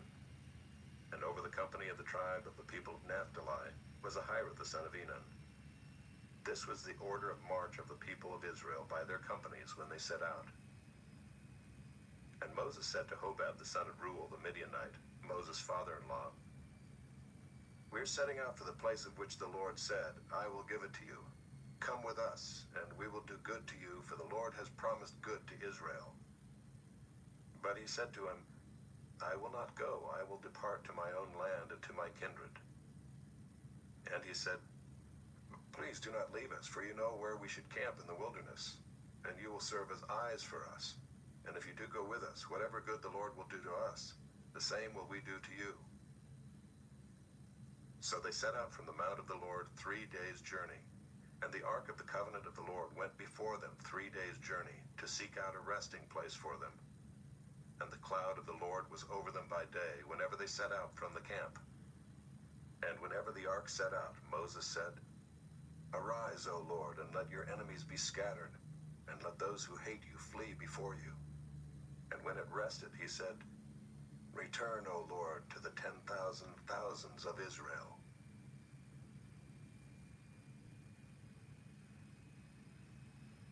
Chapter 11. And the people complained in the hearing of the Lord about their misfortunes, and when the Lord heard it, his anger was kindled, and the fire of the Lord burned among them and consumed some outlying parts of the camp. Then the people cried out to Moses, and Moses prayed to the Lord, and the fire died down. So the name of that place was called Taberah, because the fire of the Lord burned among them. Now the rabble that was among them had a strong craving, and the people of Israel also wept again and said, "Oh, that we had meat to eat. We remember the fish we ate in Egypt that cost nothing, the cucumbers, the melons, the leeks, the onions, and the garlic. But now our strength is dried up, and there is nothing at all but this manna to look at." Now the manna was like coriander seed, and its appearance was like that of bdellium. The people went about and gathered it, and ground it in handmills, or beat it in mortars, and boiled it in pots, and made cakes of it. And the taste of it was like the taste of cakes baked with oil. When the dew fell upon the camp in the night, the manna fell with it. Moses heard the people weeping throughout their clans, everyone at the door of his tent. And the anger of the Lord blazed hotly, and Moses was displeased. Moses said to the Lord, "Why have you dealt ill with your servant? And why have I not found favor in your sight, that you lay the burden of all this people on me? Did I conceive all this people? Did I give them birth, that you should say to me, 'Carry them in your bosom as a nurse carries a nursing child, to the land that you swore to give to their fathers?' Where am I to get meat to give to all this people? For they weep before me and say, 'Give us meat, that we may eat.' I am not able to carry all this people alone. The burden is too heavy for me.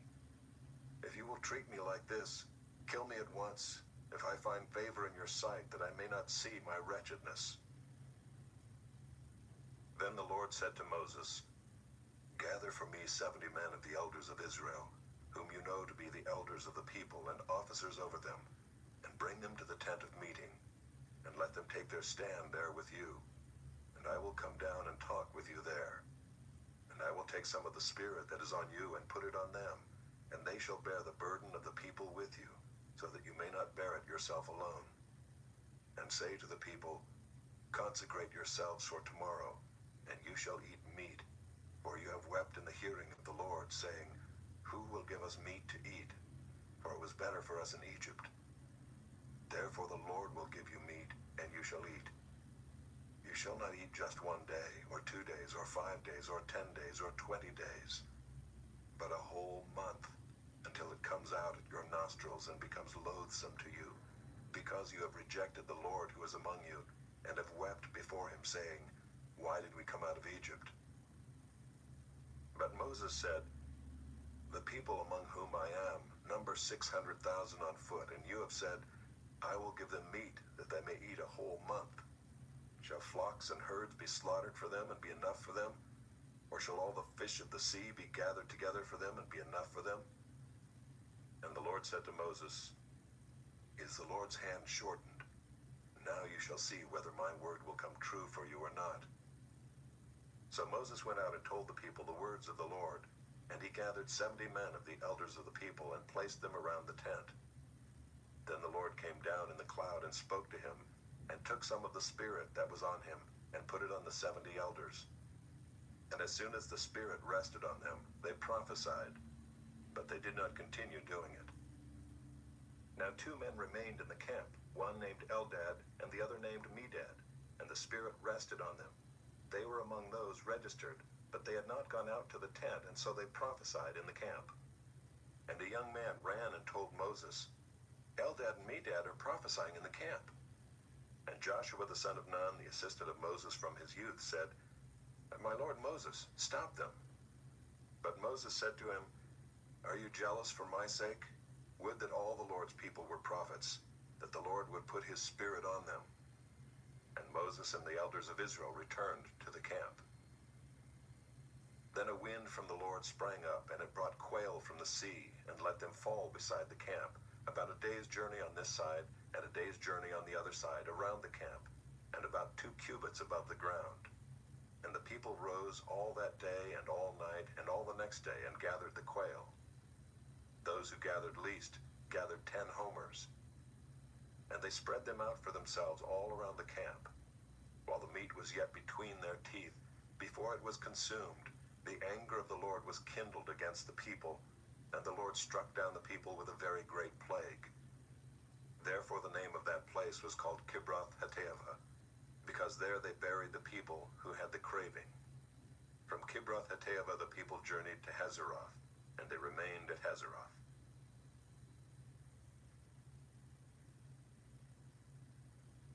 Chapter 12. Miriam and Aaron spoke against Moses because of the Cushite woman whom he had married, for he had married a Cushite woman. And they said, has the Lord indeed spoken only through Moses? Has he not spoken through us also? And the Lord heard it. Now the man Moses was very meek, more than all people who were on the face of the earth.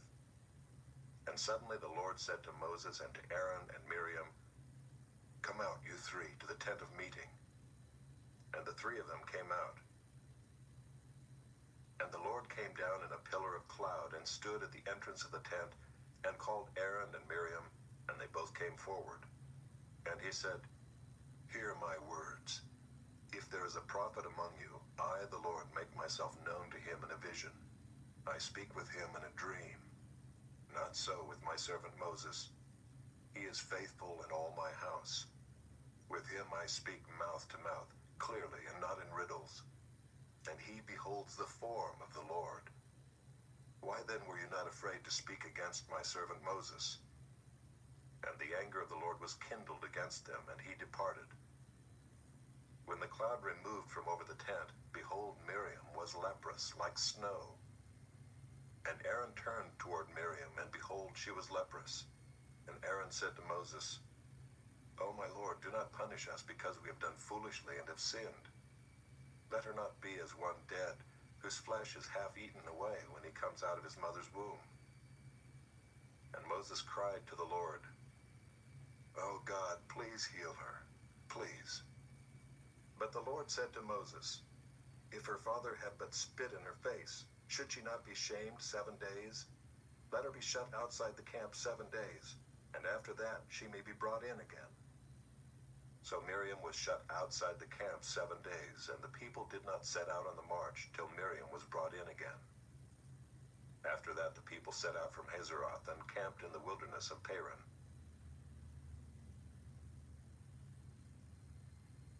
Chapter 13. The Lord spoke to Moses, saying, "Send men to spy out the land of Canaan, which I am giving to the people of Israel. From each tribe of their fathers you shall send a man, every one a chief among them." So Moses sent them from the wilderness of Paran according to the command of the Lord, all of them men who were heads of the people of Israel. And these were their names: from the tribe of Reuben, Shemua the son of Zachar; from the tribe of Simeon, Shaphat the son of Hori; from the tribe of Judah, Caleb the son of Jephunneh; from the tribe of Issachar, Igal the son of Joseph; from the tribe of Ephraim, Hoshea the son of Nun; from the tribe of Benjamin, Paltai the son of Raphu; from the tribe of Zebulun, Gadiel the son of Sodai; from the tribe of Joseph, that is, from the tribe of Manasseh, Gadai the son of Susai; from the tribe of Dan, Amiel the son of Gamalai; from the tribe of Asher, Sether the son of Michael; from the tribe of Naphtali, Nabai the son of Vophsi; from the tribe of Gad, Geuel the son of Machai. These were the names of the men whom Moses sent to spy out the land. And Moses called Hoshea the son of Nun Joshua. Moses sent them to spy out the land of Canaan, and said to them, "Go up into the Negeb, and go up into the hill country, and see what the land is, and whether the people who dwell in it are strong or weak, whether they are few or many, and whether the land that they dwell in is good or bad, and whether the cities that they dwell in are camps or strongholds, and whether the land is rich or poor, and whether there are trees in it or not. Be of good courage and bring some of the fruit of the land." Now the time was the season of the first ripe grapes. So they went up and spied out the land from the wilderness of Zin to Rehob, near Lebo-Hamath. They went up into the Negeb and came to Hebron. Ahiman, Shishai, and Talmai, the descendants of Anak, were there. Hebron was built 7 years before Zoan in Egypt. And they came to the valley of Eshcol and cut down from there a branch with a single cluster of grapes, and they carried it on a pole between 2 of them. They also brought some pomegranates and figs. That place was called the valley of Eshcol because of the cluster that the people of Israel cut down from there. At the end of 40 days they returned from spying out the land, and they came to Moses and Aaron and to all the congregation of the people of Israel in the wilderness of Paran at Kadesh. They brought back word to them and to all the congregation, and showed them the fruit of the land. And they told him, "We came to the land to which you sent us. It flows with milk and honey, and this is its fruit. However, the people who dwell in the land are strong, and the cities are fortified and very large. And besides, we saw the descendants of Anak there. The Amalekites dwell in the land of the Negeb. The Hittites, the Jebusites, and the Amorites dwell in the hill country. And the Canaanites dwell by the sea and along the Jordan."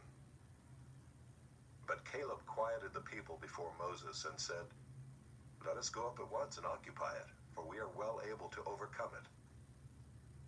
Then the men who had gone up with him said, "We are not able to go up against the people, for they are stronger than we are."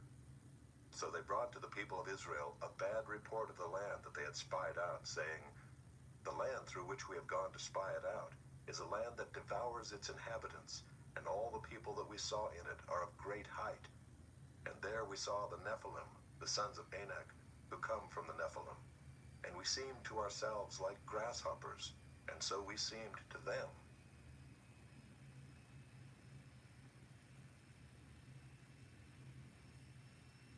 Chapter 14. Then all the congregation raised a loud cry, and the people wept that night. And all the people of Israel grumbled against Moses and Aaron. The whole congregation said to them, "Would that we had died in the land of Egypt, or would that we had died in this wilderness. Why is the Lord bringing us into this land to fall by the sword? Our wives and our little ones will become a prey. Would it not be better for us to go back to Egypt?" And they said to one another, "Let us choose a leader and go back to Egypt." Then Moses and Aaron fell on their faces before all the assembly of the congregation of the people of Israel. And Joshua the son of Nun and Caleb the son of Jephunneh, who were among those who had spied out the land, tore their clothes and said to all the congregation of the people of Israel, "The land which we passed through to spy it out is an exceedingly good land. If the Lord delights in us, he will bring us into this land and give it to us, a land that flows with milk and honey. Only do not rebel against the Lord, and do not fear the people of the land, for they are bread for us. Their protection is removed from them, and the Lord is with us. Do not fear them." Then all the congregation said to stone them with stones.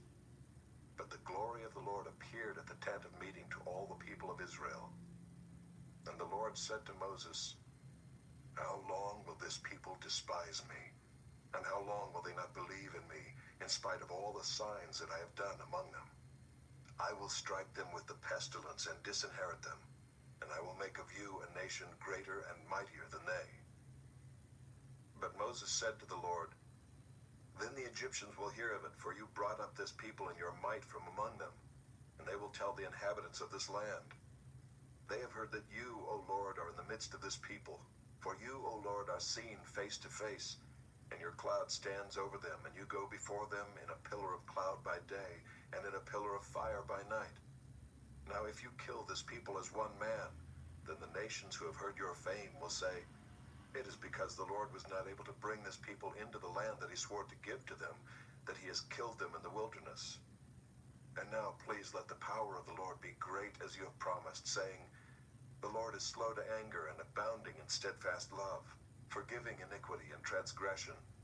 But he will by no means clear the guilty, visiting the iniquity of the fathers on the children to the third and the fourth generation.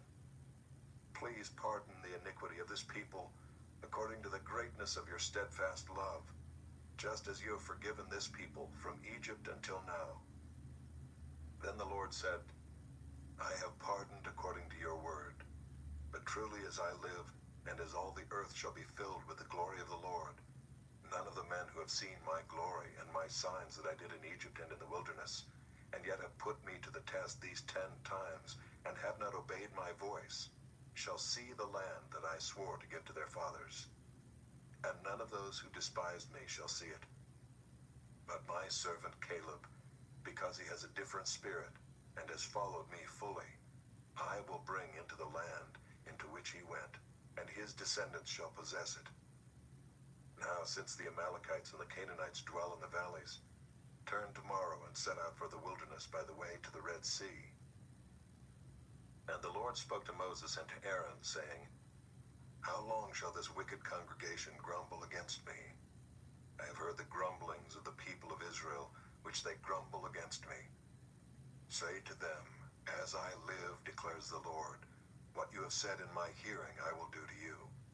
Your dead bodies shall fall in this wilderness, and of all your number, listed in the census from 20 years old and upward, who have grumbled against me, not one shall come into the land where I swore that I would make you dwell, except Caleb, the son of Jephunneh, and Joshua the son of Nun. But your little ones, who you said would become a prey, I will bring in, and they shall know the land that you have rejected. But as for you, your dead bodies shall fall in this wilderness. And your children shall be shepherds in the wilderness 40 years, and shall suffer for your faithlessness, until the last of your dead bodies lies in the wilderness. According to the number of the days in which you spied out the land, 40 days, a year for each day, you shall bear your iniquity 40 years, and you shall know my displeasure. I, the Lord, have spoken. Surely this will I do to all this wicked congregation who are gathered together against me. In this wilderness they shall come to a full end, and there they shall die." And the man whom Moses sent to spy out the land, who returned and made all the congregation grumble against him by bringing up a bad report about the land, the man who brought up a bad report of the land, died by plague before the Lord. Of those men who went to spy out the land, only Joshua the son of Nun and Caleb the son of Jephunneh remained alive. When Moses told these words to all the people of Israel, the people mourned greatly, and they rose early in the morning and went up to the heights of the hill country, saying, "Here we are. We will go up to the place that the Lord has promised, for we have sinned." But Moses said, "Why are you now transgressing the command of the Lord, when that will not succeed? Do not go up, for the Lord is not among you, lest you be struck down before your enemies. For there the Amalekites and the Canaanites are facing you, and you shall fall by the sword. Because you have turned back from following the Lord will not be with you." But they presumed to go up to the heights of the hill country, although neither the ark of the covenant of the Lord nor Moses departed out of the camp. Then the Amalekites and the Canaanites who lived in that hill country came down and defeated them, and pursued them even to Hormah. Chapter 15. The Lord spoke to Moses, saying, "Speak to the people of Israel and say to them, when you come into the land you are to inhabit, which I am giving you, and you offer to the Lord from the herd or from the flock a food offering, or a burnt offering, or a sacrifice, to fulfill a vow, or as a free will offering, or at your appointed feasts, to make a pleasing aroma to the Lord. Then he who brings his offering shall offer to the Lord a grain offering of 1/10 of an ephah of fine flour, mixed with 1/4 of a hin of oil. And you shall offer with the burnt offering, or for the sacrifice, 1/4 of a hin of wine for the drink offering for each lamb. Or for a ram, you shall offer for a grain offering 2/10 of an ephah of fine flour, mixed with 1/3 of a hin of oil. And for the drink offering you shall offer 1/3 of a hin of wine, a pleasing aroma to the Lord. And when you offer a bull as a burnt offering or sacrifice, to fulfill a vow or for peace offerings to the Lord, then one shall offer with the bull a grain offering of 3/10 of an ephah of fine flour, mixed with 1/2 a hin of oil. And you shall offer for the drink offering 1/2 a hin of wine, as a food offering, a pleasing aroma to the Lord. Thus it shall be done for each bull or ram, or for each lamb or young goat. As many as you offer, so shall you do with each one, as many as there are. Every native Israelite shall do these things in this way, in offering a food offering with a pleasing aroma to the Lord. If a stranger is sojourning with you, or if anyone is living permanently among you, and he wishes to offer a food offering with a pleasing aroma to the Lord, he shall do as you do. For the assembly there shall be one statute for you, and for the stranger who sojourns with you, a statute forever throughout your generations. You and the sojourner shall be alike before the Lord. One law and one rule shall be for you and for the stranger who sojourns with you." The Lord spoke to Moses, saying, "Speak to the people of Israel and say to them, when you come into the land to which I bring you, and when you eat of the bread of the land, you shall present a contribution to the Lord. Of the first of your dough you shall present a loaf as a contribution. Like a contribution from the threshing floor, so shall you present it. Some of the first of your dough you shall give to the Lord as a contribution throughout your generations. But if you sin unintentionally and do not observe all these commandments that the Lord has spoken to Moses, all that the Lord has commanded you by Moses, from the day that the Lord gave commandment and onward throughout your generations, then if it was done unintentionally without the knowledge of the congregation, all the congregation shall offer one bull from the herd for a burnt offering, a pleasing aroma to the Lord, with its grain offering and its drink offering, according to the rule, and one male goat for a sin offering. And the priest shall make atonement for all the congregation of the people of Israel, and they shall be forgiven, because it was a mistake, and they have brought their offering, a food offering to the Lord, and their sin offering before the Lord for their mistake. And all the congregation of the people of Israel shall be forgiven, and the stranger who sojourns among them, because the whole population was involved in the mistake. If one person sins unintentionally, he shall offer a female goat a year old for a sin offering, and the priest shall make atonement before the Lord for the person who makes a mistake, when he sins unintentionally, to make atonement for him, and he shall be forgiven. You shall have one law for him who does anything unintentionally, for him who is native among the people of Israel, and for the stranger who sojourns among them. But the person who does anything with a high hand, whether he is native or a sojourner, reviles the Lord, and that person shall be cut off from among his people, because he has despised the word of the Lord and has broken his commandment. that person shall be utterly cut off. His iniquity shall be on him. While the people of Israel were in the wilderness, they found a man gathering sticks on the Sabbath day. And those who found him gathering sticks brought him to Moses and Aaron and to all the congregation. They put him in custody because it had not been made clear what should be done to him. And the Lord said to Moses, "The man shall be put to death. All the congregation shall stone him with stones outside the camp." And all the congregation brought him outside the camp and stoned him to death with stones, as the Lord commanded Moses.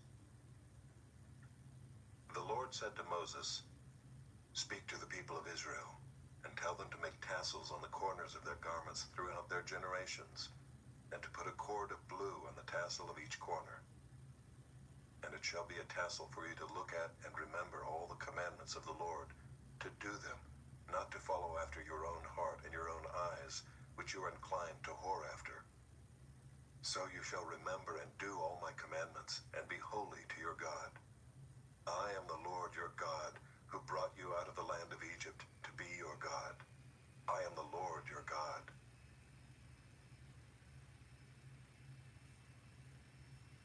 Chapter 16.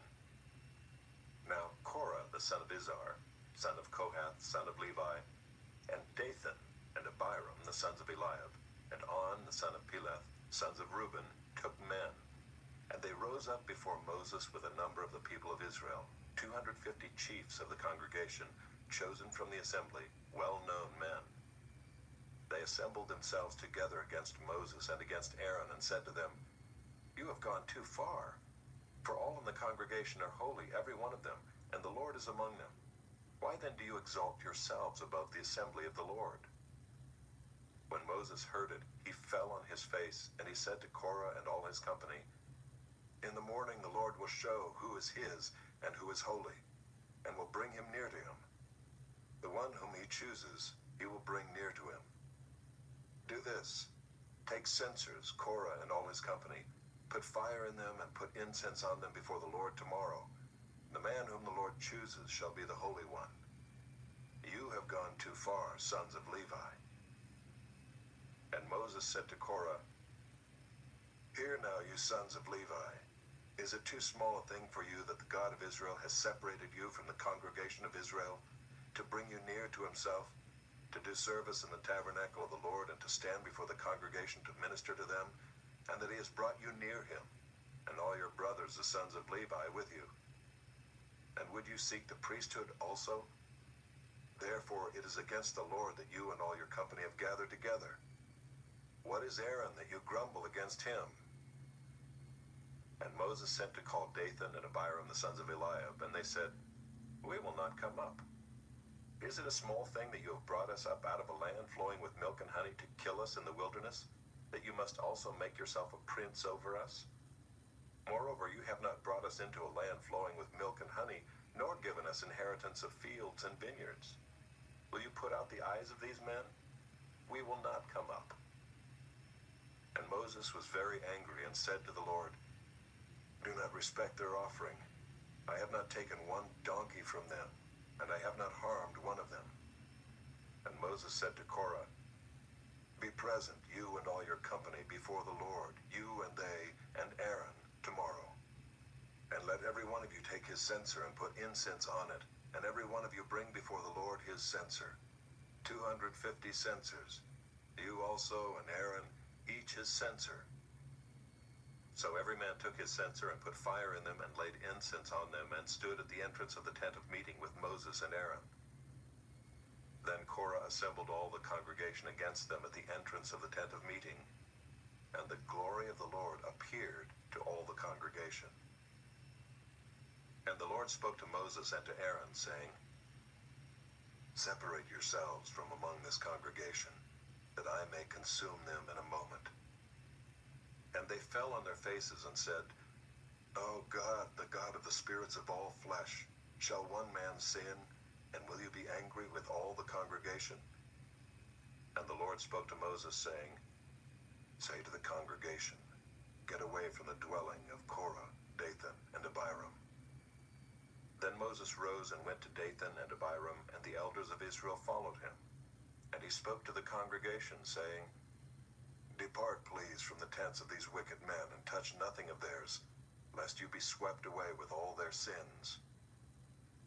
So they got away from the dwelling of Korah, Dathan, and Abiram. And Dathan and Abiram came out and stood at the door of their tents, together with their wives, their sons, and their little ones. And Moses said, "Hereby you shall know that the Lord has sent me to do all these works, and that it has not been of my own accord. If these men die as all men die, or if they are visited by the fate of all mankind, then the Lord has not sent me. But if the Lord creates something new, and the ground opens its mouth and swallows them up with all that belongs to them, and they go down alive into Sheol, then you shall know that these men have despised the Lord."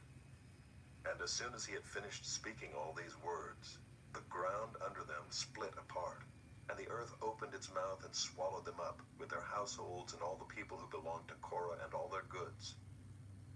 So they and all that belonged to them went down alive into Sheol, and the earth closed over them, and they perished from the midst of the assembly. And all Israel who were around them fled at their cry, for they said, "Lest the earth swallow us up." And fire came out from the Lord and consumed the 250 men offering the incense. Then the Lord spoke to Moses, saying, "Tell Eleazar the son of Aaron the priest to take up the censers out of the blaze. Then scatter the fire far and wide, for they have become holy. As for the censers of these men who have sinned at the cost of their lives, let them be made into hammered plates as a covering for the altar, for they offered them before the Lord, and they became holy. Thus they shall be a sign to the people of Israel." So Eleazar the priest took the bronze censers which those who were burned had offered, and they were hammered out as a covering for the altar, to be a reminder to the people of Israel, so that no outsider, who is not of the descendants of Aaron, should draw near to burn incense before the Lord, lest he become like Korah and his company, as the Lord said to him through Moses. But on the next day all the congregation of the people of Israel grumbled against Moses and against Aaron, saying, "You have killed the people of the Lord." And when the congregation had assembled against Moses and against Aaron, they turned toward the tent of meeting. And behold, the cloud covered it, and the glory of the Lord appeared. And Moses and Aaron came to the front of the tent of meeting, and the Lord spoke to Moses, saying, "Get away from the midst of this congregation, that I may consume them in a moment." And they fell on their faces. And Moses said to Aaron, "Take your censer and put fire on it from off the altar, and lay incense on it, and carry it quickly to the congregation, and make atonement for them. For wrath has gone out from the Lord, the plague is begun." So Aaron took it as Moses said, and ran into the midst of the assembly. And behold, the plague had already begun among the people. And he put on the incense, and made atonement for the people. And he stood between the dead and the living, and the plague was stopped. Now those who died in the plague were 14,700, besides those who died in the affair of Korah. And Aaron returned to Moses at the entrance of the tent of meeting, when the plague was stopped. Chapter 17. The Lord spoke to Moses, saying, "Speak to the people of Israel, and get from them staffs, one for each father's house, from all their chiefs according to their father's houses, 12 staffs. Write each man's name on his staff, and write Aaron's name on the staff of Levi. For there shall be one staff for the head of each father's house. Then you shall deposit them in the tent of meeting before the testimony, where I meet with you. And the staff of the man whom I choose shall sprout.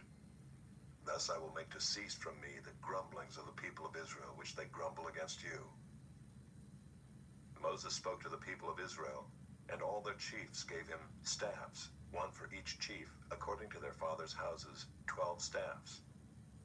And the staff of Aaron was among their staffs. And Moses deposited the staffs before the Lord in the tent of the testimony. On the next day Moses went into the tent of the testimony, and behold, the staff of Aaron for the house of Levi had sprouted and put forth buds and produced blossoms, and it bore ripe almonds. Then Moses brought out all the staffs from before the Lord to all the people of Israel. And they looked, and each each man took his staff.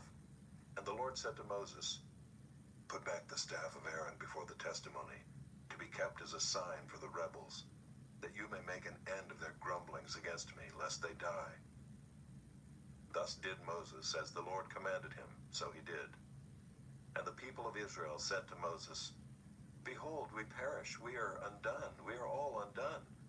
Everyone who comes near to the tabernacle of the Lord shall die. Are we all to perish?"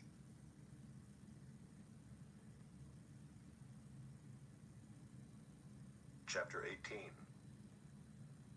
So the Lord said to Aaron, "You and your sons and your father's house with you shall bear iniquity connected with the sanctuary, and you and your sons with you shall bear iniquity connected with your priesthood. And with you bring your brothers also, the tribe of Levi, the tribe of your father, that they may join you and minister to you while you and your sons with you are before the tent of the testimony.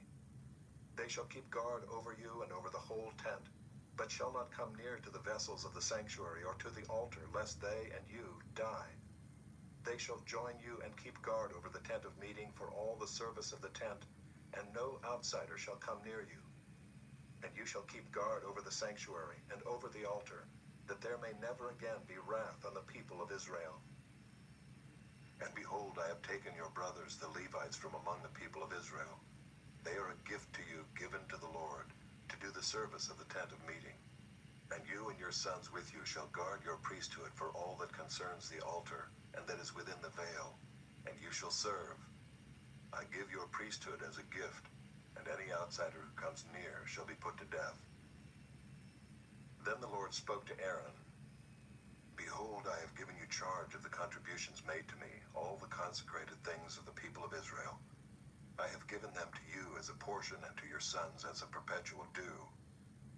This shall be yours of the most holy things, reserved from the fire. Every offering of theirs, every grain offering of theirs, and every sin offering of theirs, and every guilt offering of theirs, which they render to me, shall be most holy to you and to your sons. In a most holy place shall you eat it. Every male may eat it. It is holy to you. This also is yours, the contribution of their gift, all the wave offerings of the people of Israel. I have given them to you and to your sons and daughters with you as a perpetual due. Everyone who is clean in your house may eat it. All the best of the oil and all the best of the wine and of the grain, the first fruits of what they give to the Lord, I give to you. The first ripe fruits of all that is in their land, which they bring to the Lord, shall be yours. Everyone who is clean in your house may eat it. Every devoted thing in Israel shall be yours. Everything that opens the womb of all flesh, whether man or beast, which they offer to the Lord, shall be yours. Nevertheless, the firstborn of man you shall redeem, and the firstborn of unclean animals you shall redeem. And their redemption price, at a month old you shall redeem them. You shall fix at 5 shekels in silver, according to the shekel of the sanctuary, which is 20 gerahs. But the firstborn of a cow, or the firstborn of a sheep, or the firstborn of a goat, you shall not redeem. They are holy. You shall sprinkle their blood on the altar and shall burn their fat as a food offering, with a pleasing aroma to the Lord.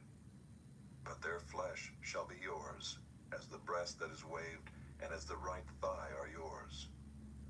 All the holy contributions that the people of Israel present to the Lord I give to you and to your sons and daughters with you, as a perpetual due. It is a covenant of salt forever before the Lord for you and for your offspring with you." And the Lord said to Aaron, "You shall have no inheritance in their land, neither shall you have any portion among them. I am your portion and your inheritance among the people of Israel. To the Levites I have given every tithe in Israel for an inheritance, in return for their service that they do, their service in the tent of meeting, so that the people of Israel do not come near the tent of meeting, lest they bear sin and die. But the Levites shall do the service of the tent of meeting, and they shall bear their iniquity. It shall be a perpetual statute throughout your generations, and among the people of Israel they shall have no inheritance. For the tithe of the people of Israel, which they present as a contribution to the Lord, I have given to the Levites for an inheritance. Therefore I have and said of them that they shall have no inheritance among the people of Israel.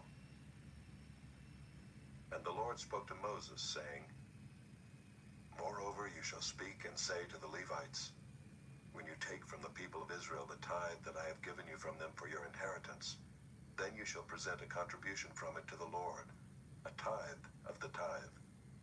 And your contribution shall be counted to you as though it were the grain of the threshing floor, and as the fullness of the winepress. So you shall also present a contribution to the Lord from all your tithes, which you receive from the people of Israel. And from it you shall give the Lord's contribution to Aaron the priest. Out of all the gifts to you, you shall present every contribution due to the Lord. From each its best part is to be dedicated. Therefore you shall say to them, when you have offered from it the best of it, then the rest shall be counted to the Levites as produce of the threshing floor, and as produce of the winepress. And you may eat it in any place, you and your households, for it is your reward in return for your service in the tent of meeting. And you shall bear no sin by reason of it, when you have contributed the best of it. But you shall not profane the holy things of the people of Israel, lest you die. Chapter 19. Now the Lord spoke to Moses and to Aaron, saying, This is the statute of the law that the Lord has commanded. Tell the people of Israel to bring you a red heifer without defect, in which there is no blemish, and on which a yoke has never come. And you shall give it to Eleazar the priest, and it shall be taken outside the camp and slaughtered before him. And Eleazar the priest shall take some of its blood with his finger, and sprinkle some of its blood toward the front of the tent of meeting 7 times. And the heifer shall be burned in his sight. Its skin, its flesh, and its blood with its dung shall be burned. And the priest shall take cedar wood and hyssop and scarlet yarn, and throw them into the fire, burning the heifer. Then the priest shall wash his clothes and bathe his body in water, and afterward he may come into the camp. But the priest shall be unclean until evening. The one who burns the heifer shall wash his clothes in water and bathe his body in water, and shall be unclean until evening. And a man who is clean shall gather up the ashes of the heifer, and deposit them outside the camp in a clean place. And they shall be kept for the water for impurity for the congregation of the people of Israel. It is a sin offering. And the one who gathers the ashes of the heifer shall wash his clothes and be unclean until evening. And this shall be a perpetual statute for the people of Israel, and for the stranger who sojourns among them. Whoever touches the dead body of any person shall be unclean 7 days. He shall cleanse himself with the water on the 3rd day, and on the 7th day, and so be clean. But if he does not cleanse himself on the 3rd day, and on the 7th day, he will not become clean. Whoever touches a dead person, the body of anyone who has died, and does not cleanse himself, defiles the tabernacle of the Lord, and that person shall be cut off from Israel. Because the water for impurity was not thrown on him, he shall be unclean. His uncleanness is still on him. This is the law when someone dies in a tent. Everyone who comes into the tent and everyone who is in the tent shall be unclean 7 days. And every open vessel that has no cover fastened on it is unclean. Whoever in the open field touches someone who was killed with a sword, or who died naturally, or touches a human bone or a grave, shall be unclean 7 days. For the unclean they shall take some ashes of the burnt sin offering, and fresh water shall be added in a vessel. Then a clean person shall take hyssop, and dip it in the water, and sprinkle it on the tent, and on all the furnishings, and on the persons who were there, and on whoever touched the bone, or the slain, or the dead, or the grave. And the clean person shall sprinkle it on the unclean on the 3rd day, and on the 7th day. Thus on the 7th day he shall cleanse him, and he shall wash his clothes and bathe himself in water, and at evening he shall be clean. If the man who is unclean does not cleanse himself, that person shall be cut off from the midst of the assembly, since he has defiled the sanctuary of the Lord. Because the water for impurity has not been thrown on him, he is unclean. And it shall be a statute forever for them. The one who sprinkles the water for impurity shall wash his clothes, and the one who touches the water for impurity shall be unclean until evening. And whatever the unclean person touches shall be unclean, and anyone who touches it shall be unclean until evening.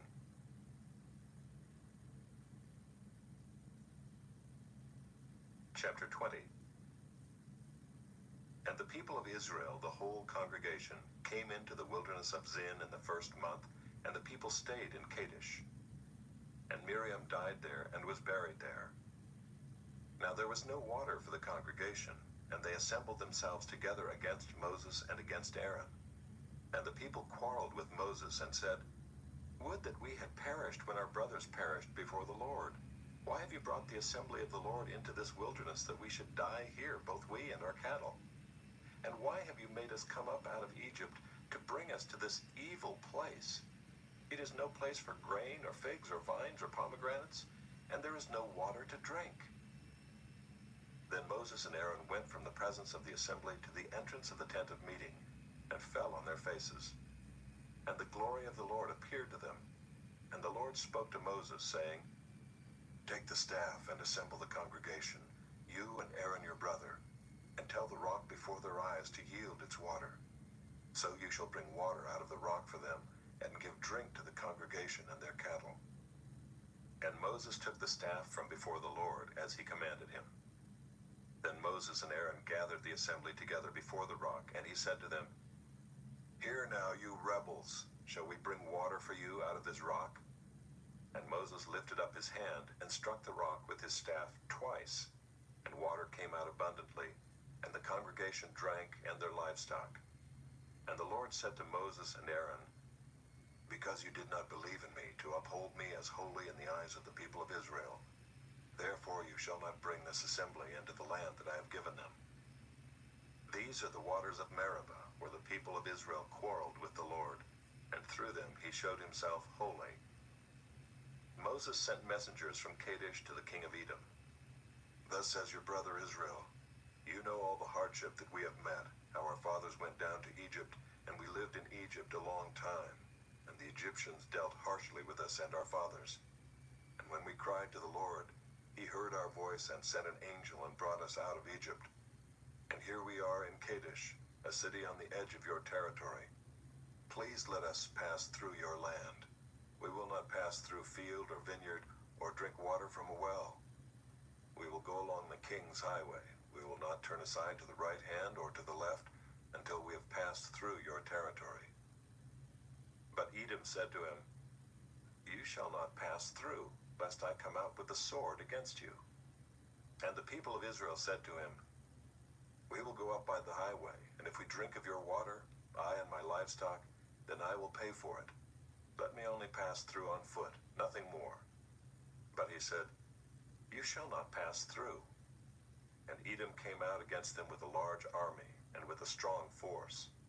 Thus Edom refused to give Israel passage through his territory. So Israel turned away from him. And they journeyed from Kadesh, and the people of Israel, the whole congregation, came to Mount Hor. And the Lord said to Moses and Aaron at Mount Hor, on the border of the land of Edom, Let Aaron be gathered to his people, for he shall not enter the land that I have given to the people of Israel, because you rebelled against my command at the waters of Meribah. Take Aaron and Eleazar his son, and bring them up to Mount Hor, and strip Aaron of his garments, and put them on Eleazar his son. And Aaron shall be gathered to his people, and shall die there.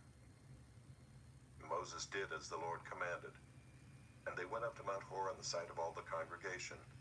And Moses stripped Aaron of his garments, and put them on Eleazar his son. And Aaron died there on the top of the mountain.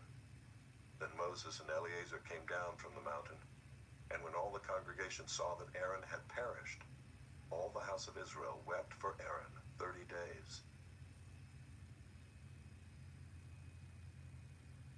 Chapter 21. When the Canaanite, the king of Arad, who lived in the Negev, heard that Israel was coming by the way of Atharim, he fought against Israel and took some of them captive. And Israel vowed a vow to the Lord and said, If you will indeed give this people into my hand, then I will devote their cities to destruction.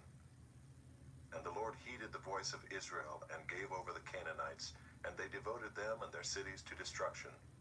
So the name of the place was called Hormah. From Mount Hor they set out by the way to the Red Sea to go around the land of Edom. And the people became impatient on the way. And the people spoke against God and against Moses. Why have you brought us up out of Egypt to die in the wilderness? For there is no food and no water, and we loathe this worthless food." Then the Lord sent fiery serpents among the people, and they bit the people so that many people of Israel died. And the people came to Moses and said, "We have sinned, for we have spoken against the Lord and against you. Pray to the Lord that he take away the serpents from us." So Moses prayed for the people, and the Lord said to Moses, "Make a fiery serpent and set it on a pole, and everyone who is bitten, when he sees it, shall live." So Moses made a bronze serpent and set it on a pole, and if a serpent bit anyone, he would look at the bronze serpent and live. And the people of Israel set out and camped in Oboth. And they set out from Oboth and camped at Abarim, in the wilderness that is opposite Moab, toward the sunrise. From there they set out and camped in the valley of Zered. From there they set out and camped on the other side of the Arnon, which is in the wilderness that extends from the border of the Amorites, for the Arnon is the border of Moab, between Moab and the Amorites.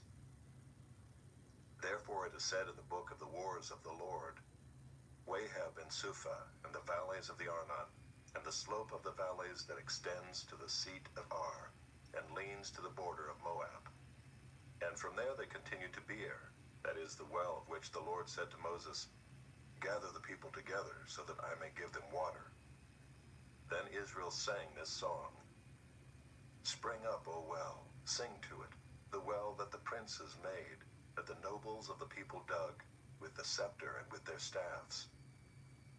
And from the wilderness they went on to Mattanah, and from Mattanah to Nahaliel, and from Nahaliel to Bamoth, and from Bamoth to the valley lying in the region of Moab, by the top of Pisgah that looks down on the desert. Then Israel sent messengers to Sihon king of the Amorites, saying, "Let me pass through your land. We will not turn aside into field or vineyard. We will not drink the water of a well. We will go by the king's highway until we have passed through your territory." But Sihon would not allow Israel to pass through his territory. He gathered all his people together and went out against Israel to the wilderness, and came to Jahaz and fought against Israel. And Israel defeated him with the edge of the sword, and took possession of his land from the Arnon to the Jabbok, as far as to the Ammonites, for the border of the Ammonites was strong. And Israel took all these cities, and Israel settled in all the cities of the Amorites, in Heshbon, and in all its villages. For Heshbon was the city of Sihon, the king of the Amorites, who had fought against the former king of Moab, and taken all his land out of his hand, as far as the Arnon. Therefore the ballad singers say, "Come to Heshbon, let it be built. Let the city of Sihon be established. For fire came out from Heshbon, flame from the city of Sihon. It devoured Ar of Moab, and swallowed the heights of the Arnon. Woe to you, O Moab! You are undone, O people of Chemosh. He has made his sons fugitives, and his daughters captives, to an Amorite king, Sihon. So we overthrew them. Heshbon as far as Dibon perished, and we laid waste as far as Nophah. Fire spread as far as Medeba." Thus Israel lived in the land of the Amorites, and Moses sent to spy out Jazer, and they captured its villages and dispossessed the Amorites who were there. Then they turned and went up by the way to Bashan.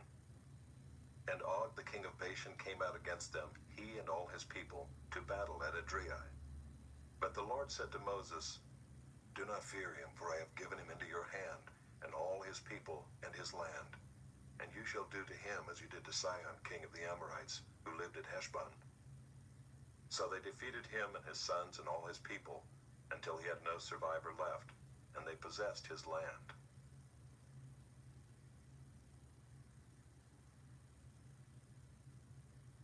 Chapter 22.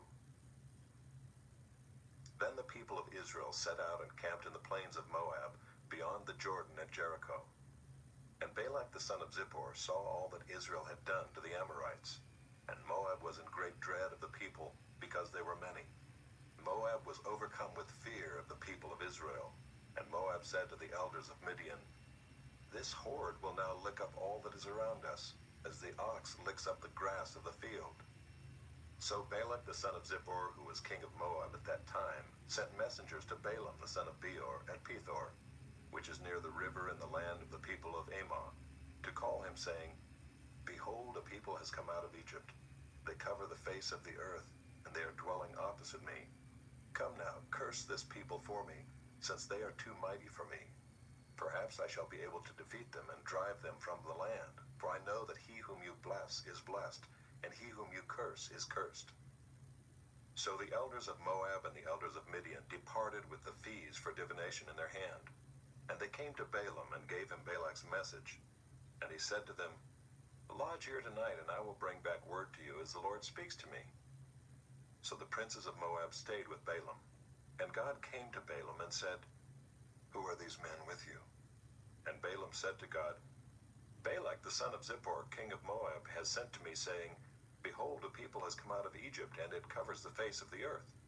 Now come, curse them for me. Perhaps I shall be able to fight against them and drive them out. God said to Balaam, You shall not go with them. You shall not curse the people, for they are blessed. So Balaam rose in the morning and said to the princes of Balak, Go to your own land, for the Lord has refused to let me go with you. So the princes of Moab rose and went to Balak and said, Balaam refuses to come with us. Once again Balak sent princes more in number and more honorable than these. And they came to Balaam and said to him, Thus says Balak the son of Zippor, Let nothing hinder you from coming to me. For I will surely do you great honor, and whatever you say to me I will do. Come, curse this people for me. But Balaam answered and said to the servants of Balak, Though Balak were to give me his house full of silver and gold, I could not go beyond the command of the Lord my God to do less or more. So you too, please stay here tonight, that I may know what more the Lord will say to me. And God came to Balaam at night and said to him, If the men have come to call you, rise, go with them, but only do what I tell you. So Balaam rose in the morning and saddled his donkey and went with the princes of Moab. But God's anger was kindled because he went, and the angel of the Lord took his stand in the way as his adversary. Now he was riding on the donkey, and his two servants were with him. And the donkey saw the angel of the Lord standing in the road, with a drawn sword in his hand. And the donkey turned aside out of the road and went into the field. And Balaam struck the donkey to turn her into the road. Then the angel of the Lord stood in a narrow path between the vineyards, with a wall on either side. And when the donkey saw the angel of the Lord, she pushed against the wall and pressed Balaam's foot against the wall. So he struck her again. Then the angel of the Lord went ahead and stood in a narrow place, where there was no way to turn either to the right or to the left. When the donkey saw the angel of the Lord, she lay down under Balaam. And Balaam's anger was kindled, and he struck the donkey with his staff. Then the Lord opened the mouth of the donkey, and she said to Balaam, What have I done to you, that you have struck me these 3 times? And Balaam said to the donkey, Because you have made a fool of me. I wish I had a sword in my hand, for then I would kill you. And the donkey said to Balaam, Am I not your donkey, on which you have ridden all your life long to this day? Is it my habit to treat you this way? And he said, No. Then the Lord opened the eyes of Balaam, and he saw the angel of the Lord standing in the way with his drawn sword in his hand. And he bowed down and fell on his face. And the angel of the Lord said to him, Why have you struck your donkey these 3 times? Behold, I have come out to oppose you, because your way is perverse before me. The donkey saw me, and turned aside before me these 3 times. If she had not turned aside from me, surely just now I would have killed you and let her live. Then Balaam said to the angel of the Lord, I have sinned, for I did not know that you stood in the road against me. Now therefore, if it is evil in your sight, I will turn back. And the angel of the Lord said to Balaam, Go with the men, but speak only the word that I tell you. So Balaam went on with the princes of Balak. When Balak heard that Balaam had come, he went out to meet him at the city of Moab, on the border formed by the Arnon, at the extremity of the border. And Balak said to Balaam, Did I not send to you to call you? Why did you not come to me? Am I not able to honor you? Balaam said to Balak, Behold, I have come to you. Have I now any power of my own to speak anything? The word that God puts in my mouth, that must I speak. Then Balaam went with Balak, and they came to Kiriath Huzoth. And Balak sacrificed oxen and sheep, and sent for Balaam and for the princes who were with him. And in the morning Balak took Balaam, and brought him up to Bamoth Baal. And from there he saw a fraction of the people.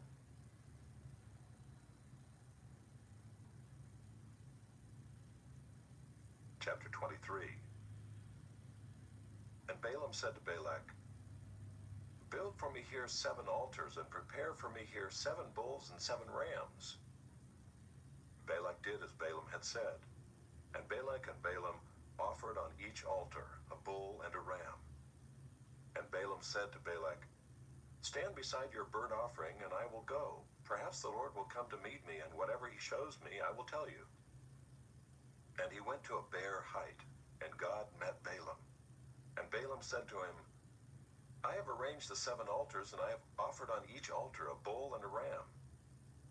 And the Lord put a word in Balaam's mouth and said, "Return to Balak, and thus you shall speak." And he returned to him, and behold, he and all the princes of Moab were standing beside his burnt offering. And Balaam took up his discourse and said, "From Aram Balak has brought me, the king of Moab from the eastern mountains. Come, curse Jacob for me, and come, denounce Israel. How can I curse whom God has not cursed? How can I denounce whom the Lord has not denounced? For from the top of the crags I see him, from the hills I behold him. Behold, a people dwelling alone, and not counting itself among the nations. Who can count the dust of Jacob, or number the 4th part of Israel? Let me die the death of the upright, and let my end be like his." And Balak said to Balaam, "What have you done to me? I took you to curse my enemies, and behold, you have done nothing but bless them." And he answered and said, "Must I not take care to speak what the Lord puts in my mouth?" And Balak said to him, "Please come with me to another place from which you may see them. You shall see only a fraction of them, and shall not see them all. Then curse them for me from there." And he took him to the field of Zophim, to the top of Pisgah, and built 7 altars, and offered a bull and a ram on each altar. Balaam said to Balak, "Stand here beside your burnt offering while I meet the Lord over there." And the Lord met Balaam, and put a word in his mouth, and said, "Return to Balak, and thus shall you speak." And he came to him, and behold, he was standing beside his burnt offering, and the princes of Moab with him. And Balak said to him, "What has the Lord spoken?" And Balaam took up his discourse and said, "Rise, Balak, and hear. Give ear to me, O son of Zippor. God is not man that he should lie, or a son of man that he should change his mind. Has he said, and will he not do it? Or has he spoken, and will he not fulfill it? Behold, I received a command to bless. He has blessed, and I cannot revoke it. He has not beheld misfortune in Jacob, nor has he seen trouble in Israel. The Lord their God is with them, and the shout of a king is among them. God brings them out of Egypt, and is for them like the horns of the wild ox. For there is no enchantment against Jacob, no divination against Israel. Now it shall be said of Jacob and Israel, What has God wrought? Behold, a people, as a lioness it rises up, and as a lion it lifts itself. It does not lie down until it has devoured the prey and drunk the blood of the slain." And Balak said to Balaam, "Do not curse them at all, and do not bless them at all." But Balaam answered Balak, "Did I not tell you, all that the Lord says, that I must do?" And Balak said to Balaam, "Come now, I will take you to another place. Perhaps it will please God that you may curse them for me from there." So Balak took Balaam to the top of Peor, which overlooks the desert. And Balaam said to Balak, "Build for me here 7 altars, and prepare for me here 7 bulls and 7 rams." And Balak did as Balaam had said, and offered a bull and a ram on each altar.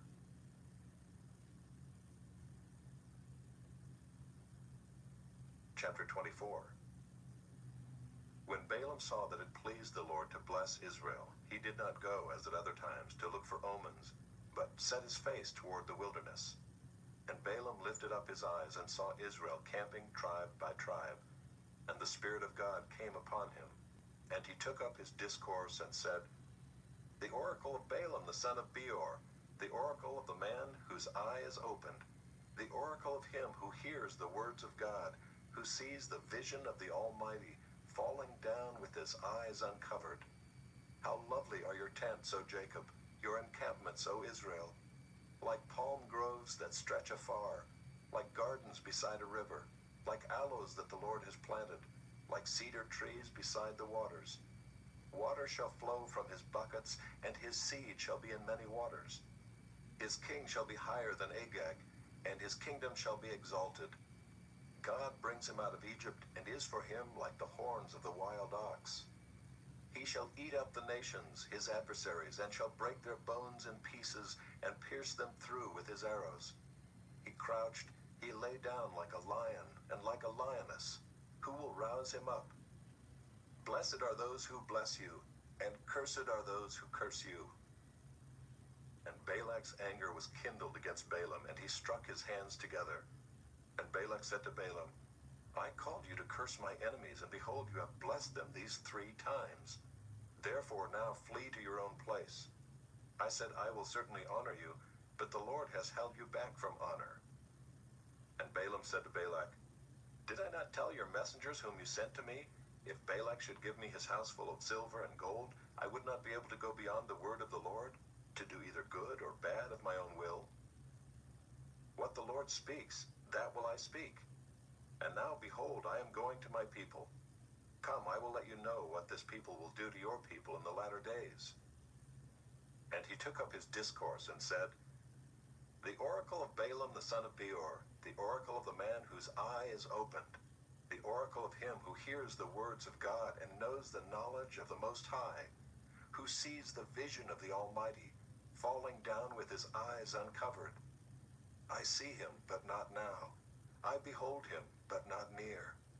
A star shall come out of Jacob, and a scepter shall rise out of Israel. It shall crush the forehead of Moab, and break down all the sons of Sheth. Edom shall be dispossessed. Seir also, his enemies, shall be dispossessed. Israel is doing valiantly. And one from Jacob shall exercise dominion, and destroy the survivors of cities. Then he looked on Amalek, and took up his discourse, and said, Amalek was the first among the nations, but its end is utter destruction. And he looked on the Kenite, and took up his discourse, and said, Enduring is your dwelling place, and your nest is set in the rock. Nevertheless, Cain shall be burned when Asher takes you away captive. And he took up his discourse, and said, Alas, who shall live when God does this? But ships shall come from Kittim, and shall afflict Asher and Eber, and he too shall come to utter destruction. Then Balaam rose and went back to his place, and Balak also went his way.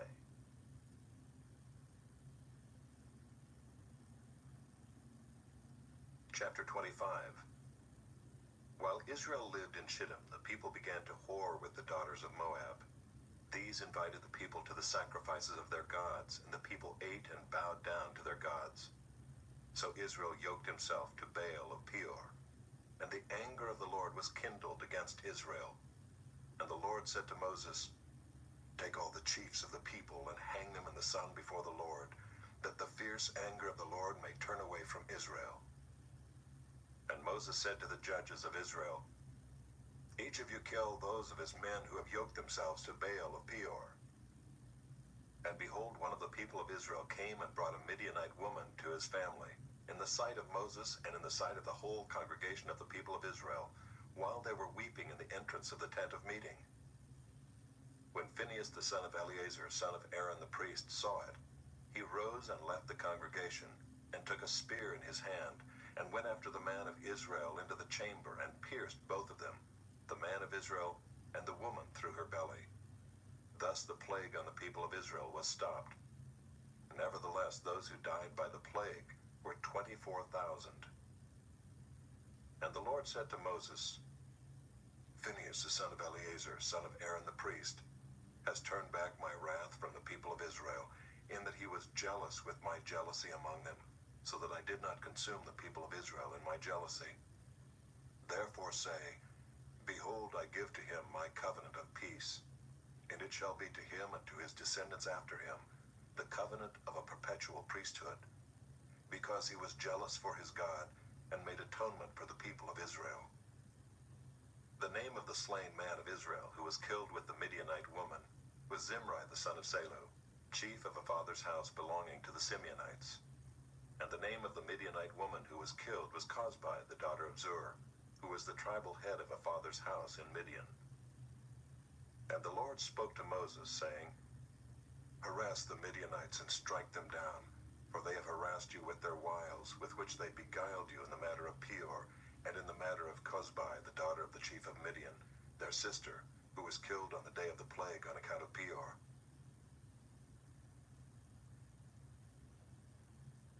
Chapter 26. After the plague, the Lord said to Moses and to Eleazar the son of Aaron the priest, Take a census of all the congregation of the people of Israel, from 20 years old and upward, by their fathers' houses, all in Israel who are able to go to war. And Moses and Eleazar the priest spoke with them in the plains of Moab by the Jordan at Jericho, saying, Take a census of the people from 20 years old and upward, as the Lord commanded Moses. The people of Israel who came out of the land of Egypt were Reuben, the firstborn of Israel, the sons of Reuben, of Hanok, the clan of the Hanokites, of Palu, the clan of the Paluites, of Hezron, the clan of the Hezronites, of Carmi, the clan of the Carmites. These are the clans of the Reubenites, and those listed were 43,730. And the sons of Palu, Eliab. The sons of Eliab, Nemuel, Dathan, and Abiram. These are the Dathan and Abiram chosen from the congregation, who contended against Moses and Aaron in the company of Korah, when they contended against the Lord, and the earth opened its mouth and swallowed them up together with Korah when that company died, when the fire devoured 250 men, and they became a warning. But the sons of Korah did not die. The sons of Simeon according to their clans, of Nemuel the clan of the Nemuelites, of Jamin the clan of the Jaminites, of Jachin the clan of the Jachinites, of Zerah the clan of the Zerahites, of Shaul the clan of the Shaulites.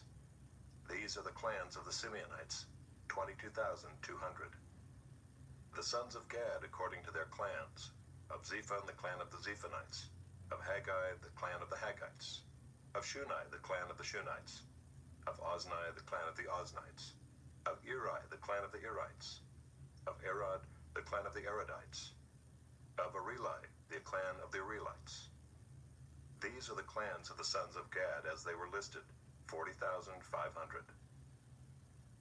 The sons of Judah were and Onan. And and Onan died in the land of Canaan. And the sons of Judah according to their clans were, of Shelah, the clan of the Shelonites, of Perez, the clan of the Perizzites, of Zerah, the clan of the Zerahites. And the sons of Perez were, of Hezron, the clan of the Hezronites, of Hamul, the clan of the Hamulites. These are the clans of Judah as they were listed, 76,500. The sons of Issachar according to their clans, of Tola, the clan of the Tolaites, of Puvah, the clan of the Punites, of Jashub, the clan of the Jashubites, of Shimron, the clan of the Shimronites. These are the clans of Issachar as they were listed, 64,300. The sons of Zebulun according to their clans, of Sered, the clan of the Seredites, of Elon, the clan of the Elonites, of Jaleel, the clan of the Jaleelites. These are the clans of the Zebulunites as they were listed, 60,500. The sons of Joseph according to their clans, Manasseh and Ephraim. The sons of Manasseh, of Machir, the clan of the Machirites, and Machir was the father of Gilead the clan of the Gileadites. These are the sons of Gilead, of Aiezer, the clan of the Aizerites, of Helek, the clan of the Helekites, and of Azriel, the clan of the Azrielites, and of Shechem, the clan of the Shechemites, and of Shemida, the clan of the Shemidites, and of Hepher, the clan of the Hepherites. Now Zelophehad, the son of Hepher, had no sons, but daughters, and the names of the daughters of Zelophehad were Mahlah, Noah, Hoglah, Milcah, and Tirzah. These are the clans of Manasseh, and those listed were 52,700. These are the sons of Ephraim according to their clans. Of Shuthelah, the clan of the Shuthelahites. Of Becher, the clan of the Becherites. Of Tahan, the clan of the Tahanites. And these are the sons of Shuthelah. Of Iran, the clan of the Iranites. These are the clans of the sons of Ephraim, as they were listed, 32,500. These are the sons of Joseph according to their clans. The sons of Benjamin according to their clans. Of Bela, the clan of the Belaites. Of Ashbel, the clan of the Ashbelites. Of Ahiram, the clan of the Ahiramites. Of Shephupham, the clan of the Shuphamites. Of Hupham, the clan of the Huphamites. And the sons of Bela were Ard and Naaman. Of Ard, the clan of the Ardites. Of Naaman, the clan of the Naamites. These are the sons of Benjamin according to their clans, and those listed were 45,600. These are the sons of Dan according to their clans. Of Shuam, the clan of the Shuamites. These are the clans of Dan according to their clans. All the clans of the Shuamites, as they were listed, were 64,400. The sons of Asher according to their clans. Of Imnah, the clan of the Imnites. Of Ishvi, the clan of the Ishvites. Of Beriah, the clan of the Berihites. Of the sons of Beriah, of Heber, the clan of the Heberites. Of Malchiel, the clan of the Malchielites. And the name of the daughter of Asher was Serah. These are the clans of the sons of Asher as they were listed, 53,400. The sons of Naphtali according to their clans. Of Jaziel, the clan of the Jazielites. Of Gunai, the clan of the Gunites. Of Jezer, the clan of the Jezerites. Of Shillem, the clan of the Shillemites. These are the clans of Naphtali according to their clans, and those listed were 45,400. This was the list of the people of Israel, 601,730. The Lord spoke to Moses, saying, Among these the land shall be divided for inheritance according to the number of names. To a large tribe you shall give a large inheritance, and to a small tribe you shall give a small inheritance. Every tribe shall be given its inheritance in proportion to its list. But the land shall be divided by lot. According to the names of the tribes of their fathers they shall inherit. Their inheritance shall be divided according to lot between the larger and the smaller. This was the list of the Levites according to their clans. Of Gershon, the clan of the Gershonites. Of Kohath, the clan of the Kohathites. Of Merari, the clan of the Merarites. These are the clans of Levi. The clan of the Libnites, the clan of the Hebronites, the clan of the Malites, the clan of the Mushites, the clan of the Korahites. And Kohath was the father of Amram. The name of Amram's wife was Jochebed, the daughter of Levi, who was born to Levi in Egypt. And she bore to Amram Aaron and Moses and Miriam their sister. And to Aaron were born Nadab, Abihu, Eleazar, and Ithamar. But Nadab and Abihu died when they offered unauthorized fire before the Lord. And those listed were 23,000, every male from a month old and upward. For they were not listed among the people of Israel, because there was no inheritance given to them among the people of Israel. These were those listed by Moses and Eleazar the priest, who listed the people of Israel in the plains of Moab by the Jordan at Jericho. But among these there was not one of those listed by Moses and Aaron the priest, who had listed the people of Israel in the wilderness of Sinai. For the Lord had said of them, They shall die in the wilderness. Not one of them was left, except Caleb the son of Jephunneh and Joshua the son of Nun.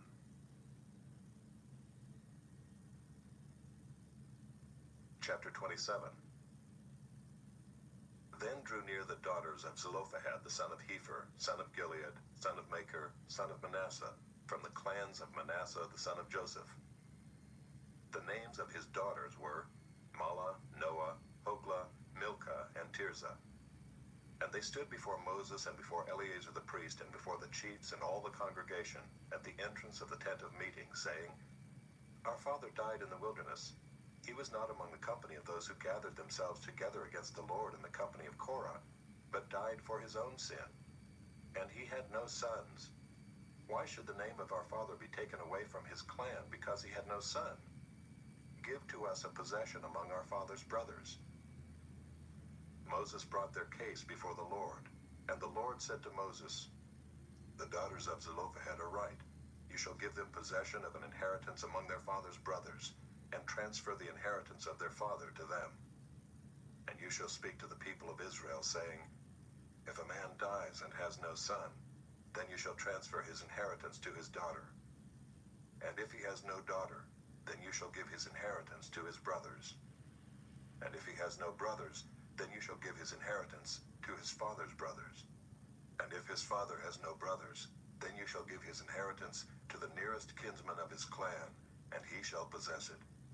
And it shall be for the people of Israel a statute and rule, as the Lord commanded Moses." The Lord said to Moses, "Go up into this mountain of Abarim and see the land that I have given to the people of Israel. When you have seen it, you also shall be gathered to your people as your brother Aaron was, because you rebelled against my word in the wilderness of Zin, when the congregation quarreled, failing to uphold me as holy at the waters before their eyes. These are the waters of Meribah, of Kadesh in the wilderness of Zin." Moses spoke to the Lord, saying, "Let the Lord, the God of the spirits of all flesh, appoint a man over the congregation, who shall go out before them and come in before them, who shall lead them out and bring them in, that the congregation of the Lord may not be as sheep that have no shepherd."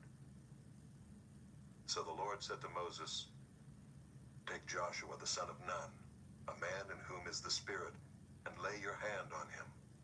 Make him stand before Eleazar the priest and all the congregation, and you shall commission him in their sight.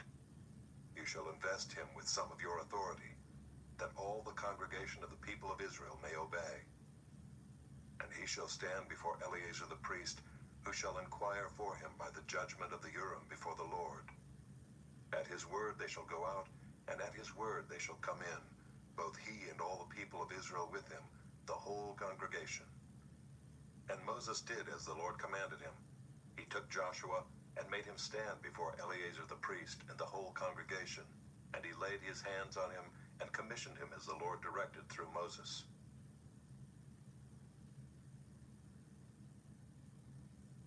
Chapter 28.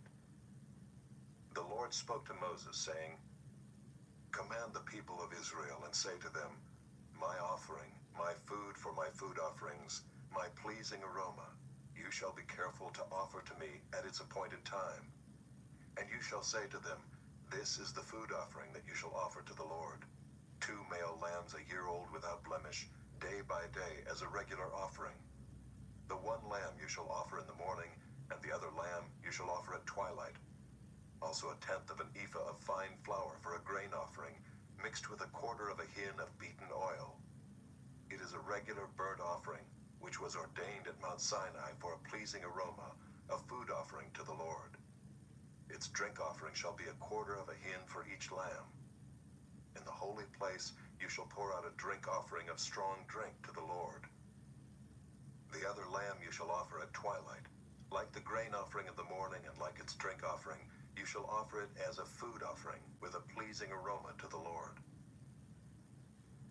On the Sabbath day, 2 male lambs a year old without blemish, and 2/10 of an ephah of fine flour for a grain offering mixed with oil, and its drink offering.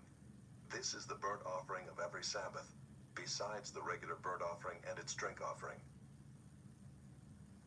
At the beginnings of your months, you shall offer a burnt offering to the Lord: 2 bulls from the herd, 1 ram, 7 male lambs a year old without blemish. Also 3/10 of an ephah of fine flour for a grain offering mixed with oil for each bull, and 2/10 of fine flour for a grain offering mixed with oil for the 1 ram, and 1/10 of fine flour mixed with oil as a grain offering for every lamb, for a burnt offering with a pleasing aroma, a food offering to the Lord. Their drink offerings shall be 1/2 a hin of wine for a bull, 1/3 of a hin for a ram, and 1/4 of a hin for a lamb. This is the burnt offering of each month throughout the months of the year. Also 1 male goat for a sin offering to the Lord. It shall be offered besides the regular burnt offering and its drink offering. On the 14th day of the first month is the Lord's Passover, And on the 15th day of this month is a feast. 7 days shall unleavened bread be eaten. On the first day there shall be a holy convocation. You shall not do any ordinary work, but offer a food offering, a burnt offering to the Lord. 2 bulls from the herd, 1 ram, and 7 male lambs a year old. See that they are without blemish. Also their grain offering of fine flour mixed with oil. 3/10 of an ephah shall you offer for a bull, and 2/10 for a ram. 1/10 shall you offer for each of the 7 lambs. Also 1 male goat for a sin offering to make atonement for you. You shall offer these besides the burnt offering of the morning, which is for a regular burnt offering. In the same way you shall offer daily for 7 days the food of a food offering with a pleasing aroma to the Lord. It shall be offered besides the regular burnt offering and its drink offering. And on the 7th day you shall have a holy convocation. You shall not do any ordinary work. On the day of the firstfruits, when you offer a grain offering of new grain to the Lord at your feast of weeks, you shall have a holy convocation. You shall not do any ordinary work, but offer a burnt offering with a pleasing aroma to the Lord. 2 bulls from the herd, 1 ram, 7 male lambs a year old. Also their grain offering of fine flour mixed with oil, 3/10 of an ephah for each bull, 2/10 for 1 ram, 1/10 for each of the 7 lambs, with 1 male goat to make atonement for you. Besides the regular burnt offering and its grain offering, you shall offer them and their drink offering. See that they are without blemish.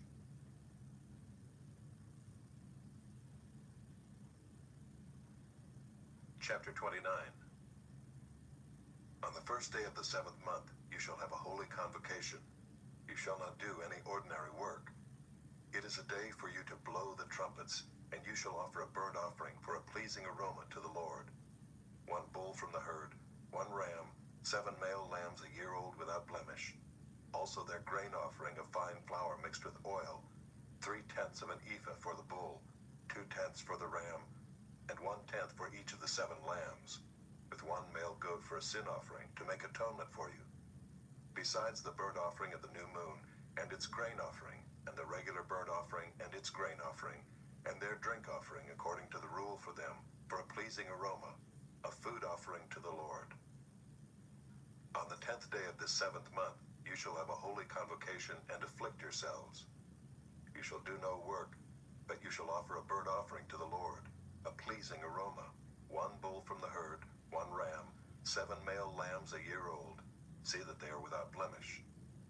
And their grain offering shall be of fine flour mixed with oil, 3/10 of an ephah for the bull, 2/10 for the 1 ram, 1/10 for each of the 7 lambs. Also 1 male goat for a sin offering, besides the sin offering of atonement, and the regular burnt offering and its grain offering, and their drink offerings. On the 15th day of the 7th month, you shall have a holy convocation. You shall not do any ordinary work, and you shall keep a feast to the Lord 7 days. And you shall offer a burnt offering, a food offering, with a pleasing aroma to the Lord, 13 bulls from the herd, 2 rams, 14 male lambs a year old. They shall be without blemish. And their grain offering of fine flour mixed with oil, 3/10 of an ephah for each of the 13 bulls, 2/10 for each of the 2 rams, and 1/10 for each of the 14 lambs. Also 1 male goat for a sin offering, besides the regular burnt offering, its grain offering, and its drink offering. On the 2nd day 12 bulls from the herd, 2 rams, 14 male lambs a year old without blemish, with the grain offering and the drink offerings for the bulls, for the rams, and for the lambs, in the prescribed quantities. Also 1 male goat for a sin offering, besides the regular burnt offering and its grain offering, and their drink offerings. On the 3rd day 11 bulls, 2 rams, 14 male lambs a year old without blemish, with the grain offering and the drink offerings for the bulls, for the rams, and for the lambs in the prescribed quantities. Also 1 male goat for a sin offering, besides the regular burnt offering and its grain offering, and its drink offering. On the 4th day 10 bulls, 2 rams, 14 male lambs a year old without blemish, with the grain offering and the drink offerings for the bulls, for the rams, and for the lambs, in the prescribed quantities. Also 1 male goat for a sin offering, besides the regular burnt offering, its grain offering, and its drink offering. On the 5th day, 9 bulls, 2 rams, 14 male lambs a year old without blemish, with the grain offering and the drink offerings for the bulls, for the rams, and for the lambs in the prescribed quantities. Also 1 male goat for a sin offering, besides the regular burnt offering and its grain offering and its drink offering. On the 6th day, 8 bulls, 2 rams, 14 male lambs a year old without blemish, with the grain offering and the drink offerings for the bulls, for the rams, and for the lambs, in the prescribed quantities. Also 1 male goat for a sin offering, besides the regular burnt offering, its grain offering, and its drink offerings. On the 7th day, 7 bulls, 2 rams, 14 male lambs a year old without blemish, with the grain offering and the drink offerings for the bulls, for the rams, and for the lambs, in the prescribed quantities. Also 1 male goat for a sin offering, besides the regular burnt offering, its grain offering, and its drink offering. On the 8th day you shall have a solemn assembly. You shall not do any ordinary work, but you shall offer a burnt offering, a food offering, with a pleasing aroma to the Lord. 1 bull, 1 ram, 7 male lambs a year old without blemish, and the grain offering and the drink offerings for the bull, for the ram, and for the lambs, in the prescribed quantities. Also 1 male goat for a sin offering, besides the regular burnt offering and its grain offering, and its drink offering. These you shall offer to the Lord at your appointed feasts, in addition to your vow offerings and your free will offerings, for your burnt offerings, and for your grain offerings, and for your drink offerings, and for your peace offerings. So Moses told the people of Israel everything just as the Lord had commanded Moses.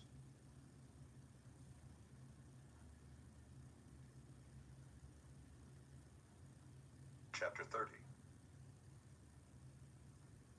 Moses spoke to the heads of the tribes of the people of Israel, saying, "This is what the Lord has commanded. If a man vows a vow to the Lord or swears an oath to bind himself by a pledge, he shall not break his word. He shall do according to all that proceeds out of his mouth. If a woman vows a vow to the Lord and binds herself by a pledge while within her father's house in her youth, and her father hears of her vow and her pledge by which she has bound herself, and says nothing to her, then all her vows shall stand, and every pledge by which she has bound herself shall stand. But if her father opposes her on the day that he hears of it, no vow of hers, no pledge by which she has bound herself shall stand. And the Lord will forgive her because her father opposed her. If she marries a husband while under her vows or any thoughtless utterance of her lips by which she has bound herself, and her husband hears of it, and says nothing to her on the day that he hears, then her vows shall stand, and her pledges by which she has bound herself shall stand. But if on the day that her husband comes to hear of it he opposes her, then he makes void her vow that was on her, and the thoughtless utterance of her lips by which she bound herself, and the Lord will forgive her. But any vow of a widow or of a divorced woman, anything by which she has bound herself, shall stand against her. And if she vowed in her husband's house or bound herself by a pledge with an oath, and her husband heard of it and said nothing to her and did not oppose her, then all her vows shall stand, and every pledge by which she bound herself shall stand. But if her husband makes them null and void on the day that he hears them, then whatever proceeds out of her lips concerning her vows or concerning her pledge of herself shall not stand.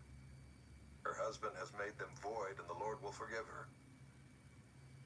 Any vow and any binding oath to afflict herself, her husband may establish, or her husband may make void. But if her husband says nothing to her from day to day, then he establishes all her vows or all her pledges that are upon her. He has established them because he said nothing to her on the day that he heard of them.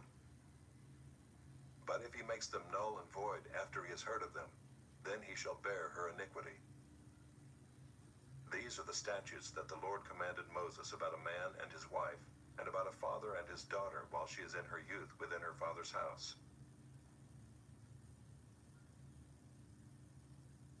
Chapter 31.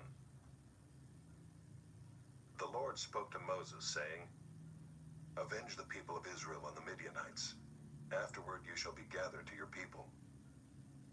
So Moses spoke to the people, saying, "Arm men from among you for the war, that they may go against Midian to execute the Lord's vengeance on Midian."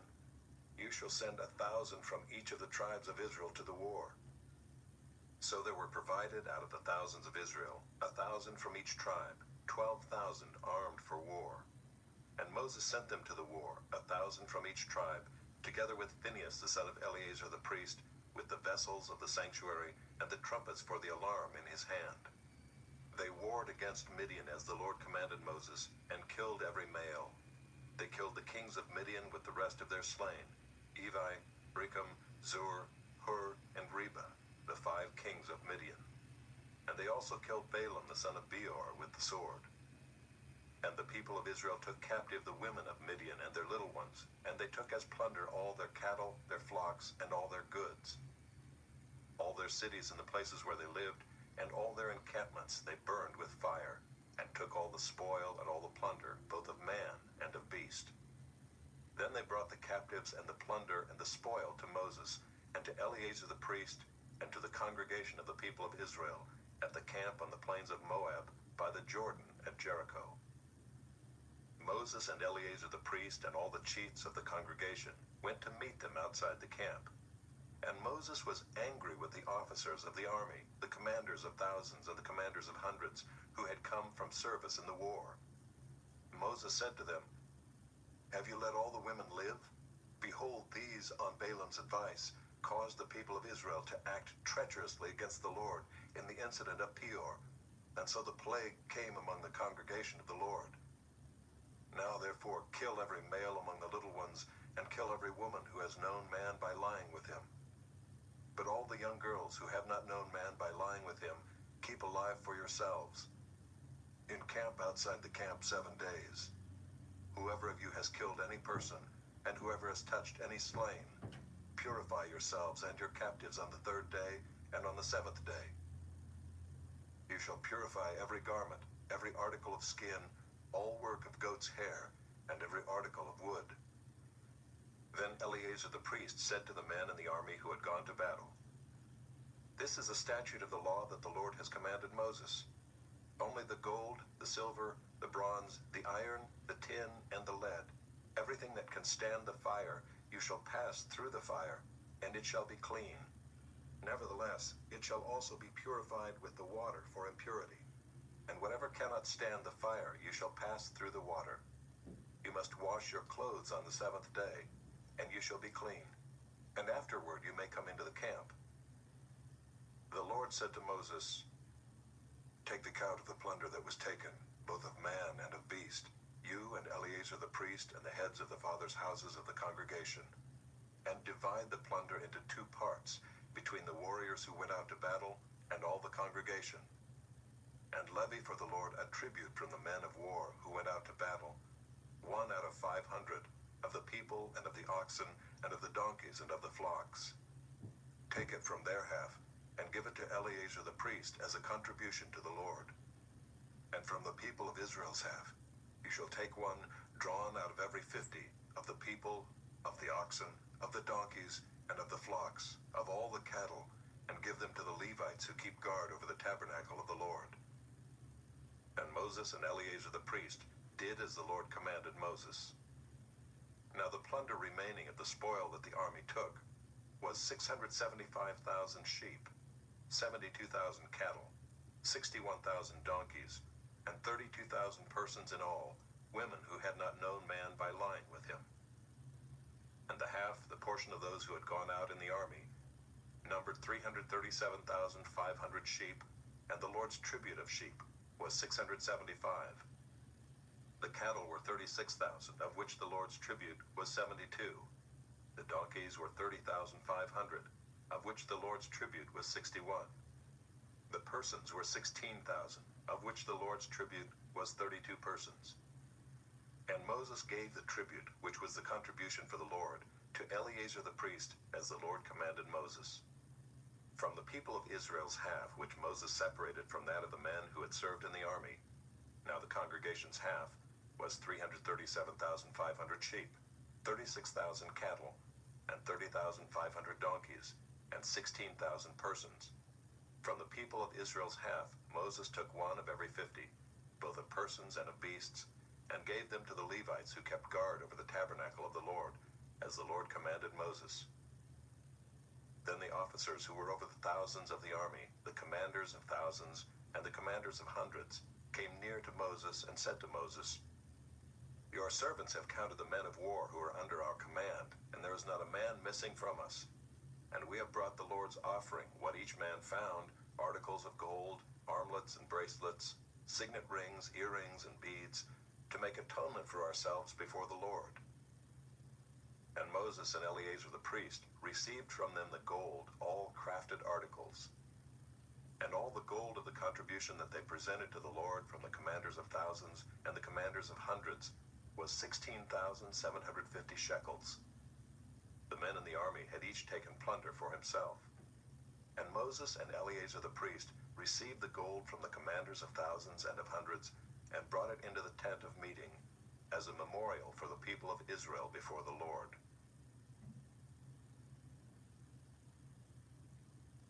Chapter 32. Now the people of Reuben and the people of Gad had a very great number of livestock.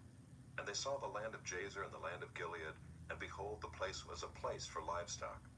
So the people of Gad and the people of Reuben came and said to Moses and to Eleazar the priest and to the chiefs of the congregation, Ataroth, Dibon, Jazer, Nimrah, Heshbon, Elealeh, Sebam, Nebo, and Beon, the land that the Lord struck down before the congregation of Israel, is a land for livestock, and your servants have livestock.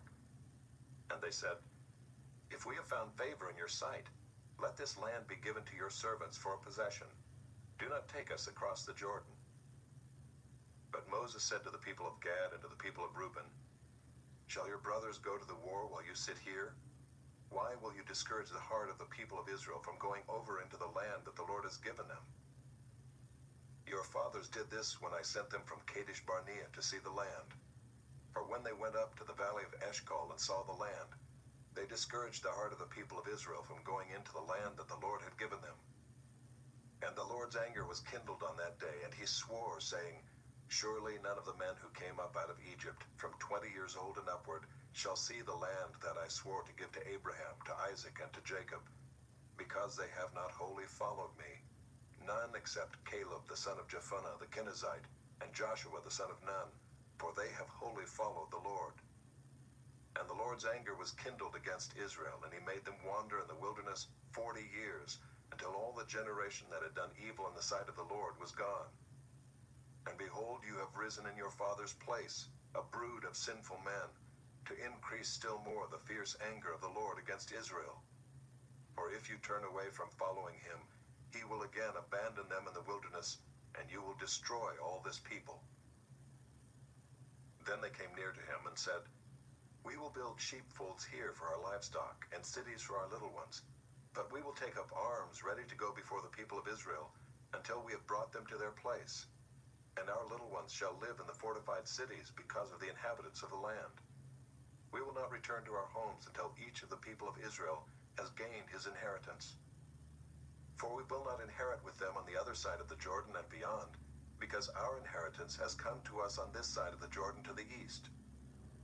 So Moses said to them, If you will do this, if you will take up arms to go before the Lord for the war, and every armed man of you will pass over the Jordan before the Lord, until he has driven out his enemies from before him, and the land is subdued before the Lord, then after that you shall return and be free of obligation to the Lord and to Israel, and this land shall be your possession before the Lord. But if you will not do so, behold, you have sinned against the Lord, and be sure your sin will find you out. Build cities for your little ones and folds for your sheep, and do what you have promised. And the people of Gad and the people of Reuben said to Moses, Your servants will do as my Lord commands. Our little ones, our wives, our livestock, and all our cattle shall remain there in the cities of Gilead. But your servants will pass over, every man who is armed for war, before the Lord to battle, as my Lord orders. So Moses gave command concerning them to Eleazar the priest, and to Joshua the son of Nun, and to the heads of the fathers' houses of the tribes of the people of Israel. And Moses said to them, If the people of Gad and the people of Reuben, every man who is armed to battle before the Lord, will pass with you over the Jordan, and the land shall be subdued before you, Then you shall give them the land of Gilead for possession.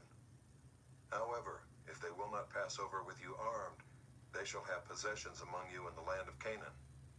And the people of Gad and the people of Reuben answered, What the Lord has said to your servants we will do. We will pass over armed before the Lord into the land of Canaan, and the possession of our inheritance shall remain with us beyond the Jordan. And Moses gave to them, to the people of Gad and to the people of Reuben and to the half-tribe of Manasseh, the son of Joseph, the kingdom of Sihon, king of the Amorites, and the kingdom of Og, king of Bashan, the land and its cities with their territories, the cities of the land throughout the country. And the people of Gad built Dibon, Ataroth, Aroer, Atroth-Shophan, Jazer, Jogbehah, Beth-Nimrah, and Beth-Haran, fortified cities and folds for sheep. And the people of Reuben built Heshbon, Elealeh, Kiriathaim, Nebo, and Baal-Meon. Their names were changed, and Sibmah. And they gave other names to the cities that they built. And the sons of Machir, the son of Manasseh, went to Gilead and captured it, and dispossessed the Amorites who were in it. And Moses gave Gilead to Machir, the son of Manasseh, and he settled in it. And Jair, the son of Manasseh, went and captured their villages, and called them Havoth-Jair. And Nobah went and captured Kenath and its villages, and called it Nobah, after his own name.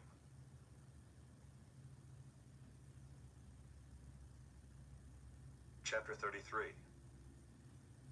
These are the stages of the people of Israel when they went out of the land of Egypt by their companies under the leadership of Moses and Aaron. Moses wrote down their starting places, stage by stage, by command of the Lord, and these are their stages according to their starting places. They set out from Ramses in the first month, on the 15th day of the first month. On the day after the Passover, the people of Israel went out triumphantly in the sight of all the Egyptians, while the Egyptians were burying all their firstborn, whom the Lord had struck down among them. On their gods also the Lord executed judgments. So the people of Israel set out from Ramses and camped at Succoth. And they set out from Succoth and camped at Etham, which is on the edge of the wilderness. And they set out from Etham and turned back to Pi-hahiroth, which is east of Baal-Zephon. And they camped before Migdol. And they set out from before Hahiroth and passed through the midst of the sea into the wilderness. And they went a 3 days' journey in the wilderness of Etham, and camped at Marah.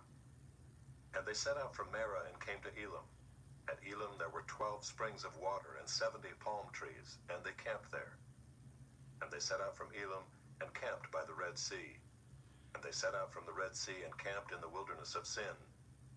And they set out from the wilderness of Sin and camped at Dophkah. And they set out from Dophkah and camped at Alush. And they set out from Alush and camped at Rephidim, where there was no water for the people to drink. And they set out from Rephidim and camped in the wilderness of Sinai. And they set out from the wilderness of Sinai and camped at Kibroth-Hattaavah. And they set out from Kibroth-Hattaavah and camped at Hazeroth. And they set out from Hazeroth and camped at Rithmah. And they set out from Rithmah and camped at Rimmon-Perez. And they set out from Rimmon-Perez and camped at Libnah. And they set out from Libnah and camped at Rissah. And they set out from Rissah and camped at Keelatha. And they set out from Keelatha and camped at Mount Shepher. And they set out from Mount Shepher and camped at Harada. And they set out from Harada and camped at Makheloth. And they set out from Makheloth and camped at Taath. And they set out from Taath and camped at Tirah. And they set out from Tirah and camped at Mithkah. And they set out from Mithkah and camped at Heshmonah. And they set out from Heshmonah and camped at Moseroth. And they set out from Moseroth and camped at Bene-Jaakan. And they set out from Bene-Jaakan and camped at Horhag-Gidgad. And they set out from Horhag-Gidgad and camped at Jotbatha. And they set out from Jotbatha and camped at Abrona. And they set out from Abrona and camped at Ezion-Geber. And they set out from Ezion-Geber and camped in the wilderness of Zin, that is, Kadesh. And they set out from Kadesh and camped at Mount Hor, on the edge of the land of Edom. And Aaron the priest went up Mount Hor at the command of the Lord, and died there, in the 40th year after the people of Israel had come out of the land of Egypt, on the first day of the 5th month. And Aaron man was 123 years old when he died on Mount Hor. And the Canaanite, the king of Arad, who lived in the Negeb in the land of Canaan, heard of the coming of the people of Israel. And they set out from Mount Hor and camped at Zalmonah. And they set out from Zalmonah and camped at Punon. And they set out from Punon and camped at Oboth. And they set out from Oboth and camped at Aya-Abarim in the territory of Moab. And they set out from Ayim and camped at Dibon-Gad. And they set out from Dibon-Gad and camped at Almon-Diblathaim. And they set out from Almon-Diblathaim and camped in the mountains of Abarim before Nebo. And they set out from the mountains of Abarim and camped in the plains of Moab by the Jordan at Jericho. They camped by the Jordan from Beth-Jeshimoth as far as Abel-Shittim in the plains of Moab. And the Lord spoke to Moses in the plains of Moab by the Jordan at Jericho, saying, Speak to the people of Israel and say to them, When you pass over the Jordan into the land of Canaan, then you shall drive out all the inhabitants of the land from before you, and destroy all their figured stones, and destroy all their metal images, and demolish all their high places. And you shall take possession of the land and settle in it, for I have given the land to you to possess it. You shall inherit the land by lot according to your clans. To a large tribe you shall give a large inheritance, and to a small tribe you shall give a small inheritance. Wherever the lot falls for anyone, that shall be his. According to the tribes of your fathers you shall inherit. But if you do not drive out the inhabitants of the land from before you, then those of them whom you let remain shall be as barbs in your eyes and thorns in your sides, and they shall trouble you in the land where you dwell. And I will do to you as I thought to do to them.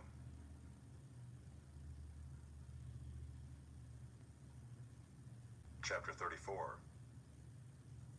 The Lord spoke to Moses, saying, Command the people of Israel and say to them, When you enter the land of Canaan, this is the land that shall fall to you for an inheritance, the land of Canaan as defined by its borders.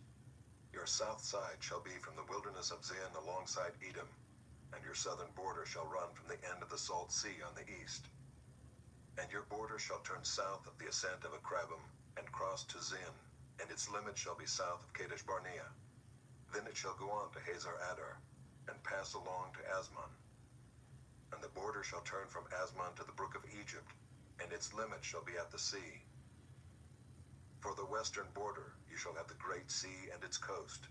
This shall be your western border. This shall be your northern border. From the great sea you shall draw a line to Mount Hor. From Mount Hor you shall draw a line to Lebo-Hamath, and the limit of the border shall be at Zedad. Then the border shall extend to Ziphron, and its limit shall be at Hazar-Enan. This shall be your northern border. You shall draw a line for your eastern border from Hazar-Enan to Shepham. And the border shall go down from Shepham to Riblah on the east side of Ain. And the border shall go down and reach to the shoulder of the sea of Kinnereth on the east. And the border shall go down to the Jordan, and its limit shall be at the Salt Sea. This shall be your land as defined by its borders all around. Moses commanded the people of Israel, saying, This is the land that you shall inherit by lot, which the Lord has commanded to give to the 9 tribes and to the half-tribe. For the tribe of the people of Reuben by fathers' houses, and the tribe of the people of Gad by their fathers' houses, have received their inheritance, and also the half-tribe of Manasseh. The 2 tribes and the half-tribe have received their inheritance beyond the Jordan east of Jericho toward the sunrise. The Lord spoke to Moses, saying, These are the names of the men who shall divide the land to you for inheritance. Eleazar the priest and Joshua the son of Nun. You shall take 1 chief from every tribe to divide the land for inheritance. These are the names of the men. Of the tribe of Judah, Caleb the son of Jephunneh. Of the tribe of the people of Simeon, Shemuel the son of Ammihud. Of the tribe of Benjamin, Elidad the son of Kislon. Of the tribe of the people of Dan, a chief, Bukai the son of Joglai. Of the people of Joseph, of the tribe of the people of Manasseh, a chief, Haniel the son of Ephod. And of the tribe of the people of Ephraim, a chief, Kemuel the son of Shiftan. Of the tribe of the people of Zebulun, a chief, Elizaphan the son of Parnak. Of the tribe of the people of Issachar, a chief, Paltiel the son of Azan. And of the tribe of the people of Asher, a chief, Ahihud, the son of Shilomi. Of the tribe of the people of Naphtali, a chief, Pedahel, the son of Ammihud. These are the men whom the Lord commanded to divide the inheritance for the people of Israel in the land of Canaan.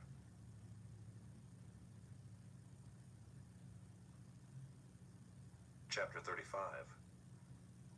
The Lord spoke to Moses in the plains of Moab by the Jordan at Jericho, saying, Command the people of Israel to give to the Levites some of the inheritance of their possession as cities for them to dwell in. And you shall give to the Levites pasture lands around the cities. The cities shall be theirs to dwell in, and their pasture lands shall be for their cattle and for their livestock, and for all their beasts. The pasture lands of the cities, which you shall give to the Levites, shall reach from the wall of the city outward 1,000 cubits all around. And you shall measure outside the city, on the east side 2,000 cubits, and on the south side 2,000 cubits, and on the west side 2,000 cubits, and on the north side 2,000 cubits, the city being in the middle. This shall belong to them as pasture land for their cities. The cities that you give to the Levites shall be the 6 cities of refuge, where you shall permit the manslayer to flee. And in addition to them, you shall give 42 cities. All the cities that you give to the Levites shall be 48, with their pasture lands. And as for the cities that you shall give from the possession of the people of Israel, from the larger tribes you shall take many, and from the smaller tribes you shall take few. Each in proportion to the inheritance that it inherits shall give of its cities to the Levites. And the Lord spoke to Moses, saying, Speak to the people of Israel, and say to them, When you cross the Jordan into the land of Canaan, then you shall select cities to be cities of refuge for you, that the manslayer who kills any person without intent may flee there. The cities shall be for you a refuge from the avenger, that the manslayer may not die until he stands before the congregation for judgment. And the cities that you give shall be your 6 cities of refuge.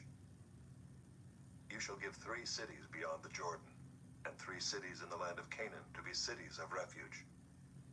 These 6 cities shall be for refuge for the people of Israel, and for the stranger, and for the sojourner among them, that anyone who kills any person without intent may flee there. But if he struck him down with an iron object so that he died, he is a murderer. The murderer shall be put to death.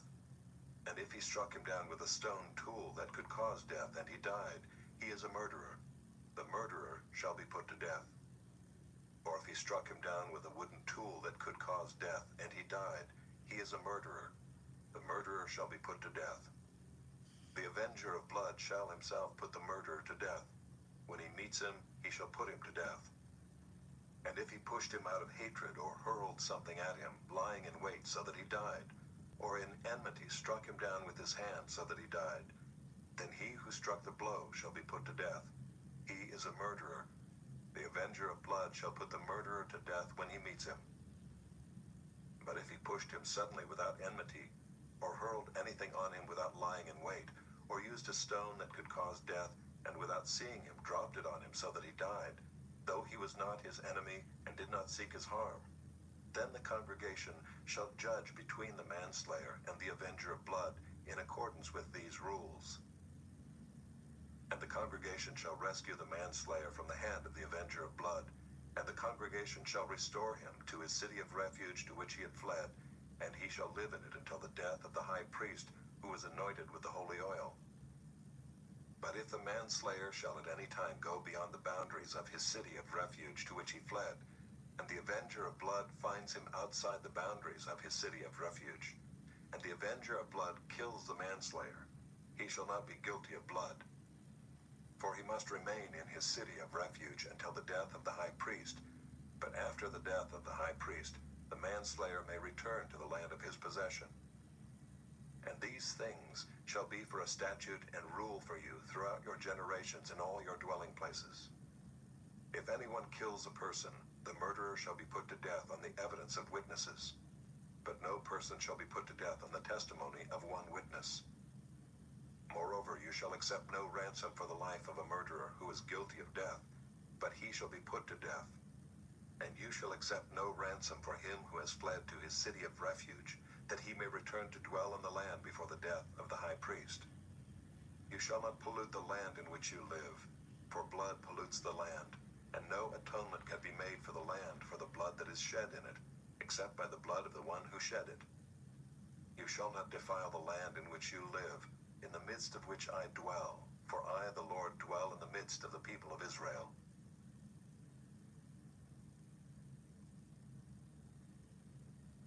Chapter 36.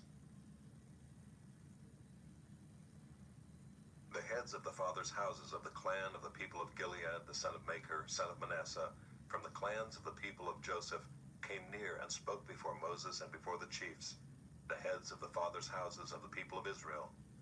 They said, The Lord commanded my Lord to give the land for inheritance by lot to the people of Israel.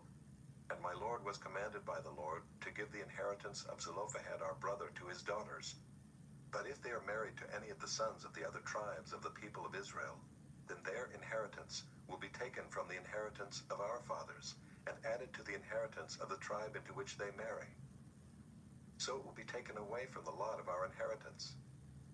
And when the Jubilee of the people of Israel comes, then their inheritance will be added to the inheritance of the tribe into which they marry, and their inheritance will be taken from the inheritance of the tribe of our fathers. And Moses commanded the people of Israel according to the word of the Lord, saying, The tribe of the people of Joseph is right. This is what the Lord commands concerning the daughters of Zelophehad. Let them marry whom they think best. Only they shall marry within the clan of the tribe of their father. The inheritance of the people of Israel shall not be transferred from one tribe to another. For every one of the people of Israel shall hold on to the inheritance of the tribe of his fathers. And every daughter who possesses an inheritance in any tribe of the people of Israel shall be wife to one of the clan of the tribe of her father, so that every one of the people of Israel may possess the inheritance of his fathers. So no inheritance shall be transferred from one tribe to another, for each of the tribes of the people of Israel shall hold on to its own inheritance. The daughters of Zelophehad did as the Lord commanded Moses. For Mahlah, Tirzah, Hoglah, Milcah, and Noah, the daughters of Zelophehad, were married to sons of their father's brothers. They were married into the clans of the people of Manasseh, the son of Joseph, and their inheritance remained in the tribe of their father's clan. These are the commandments and the rules that the Lord commanded through Moses to the people of Israel in the plains of Moab, by the Jordan, at Jericho.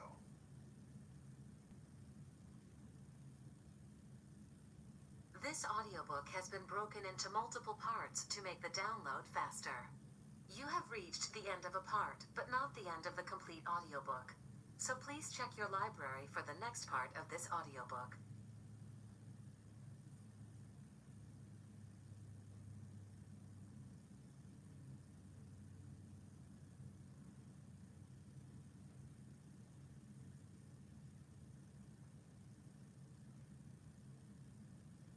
You are listening to the ESV Hear the Word audio Bible, read by David Cochran Heath, produced in 2008 by Crossway Bibles.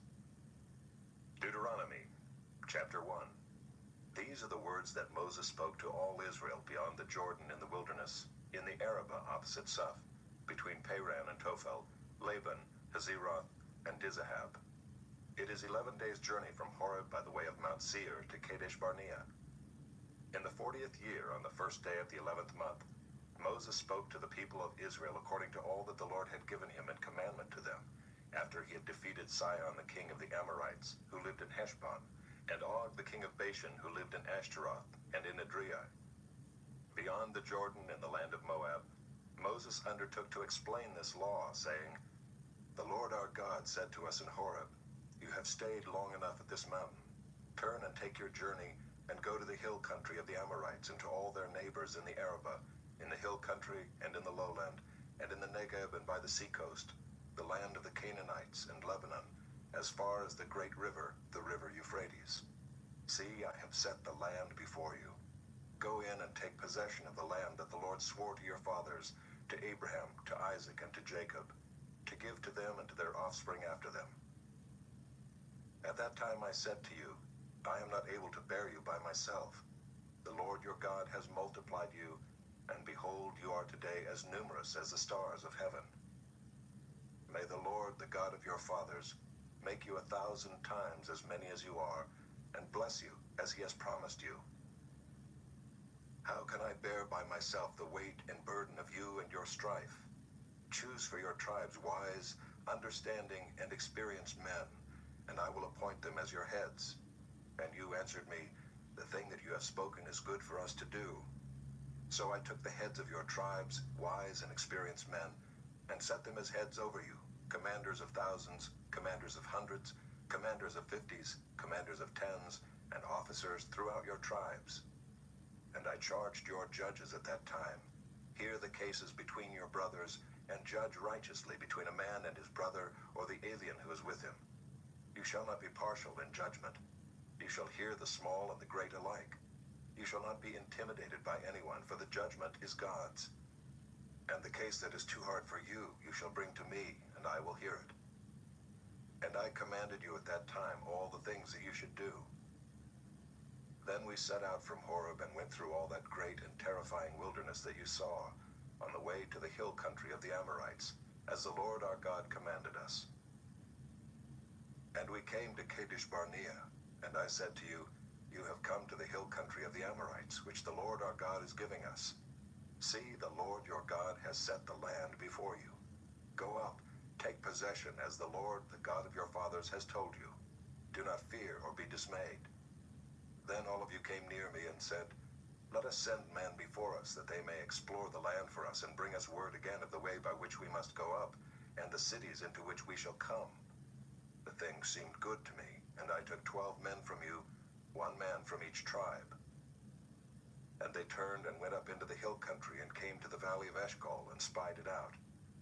And they took in their hands some of the fruit of the land, and brought it down to us, and brought us word again, and said, it is a good land that the Lord our God is giving us.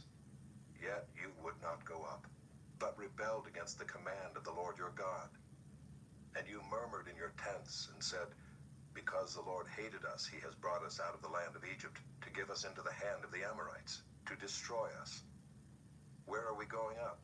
Our brothers have made our hearts melt, saying, the people are greater and taller than we. The cities are great and fortified up to heaven. And besides, we have seen the sons of the Anakim there. Then I said to you, do not be in dread or afraid of them.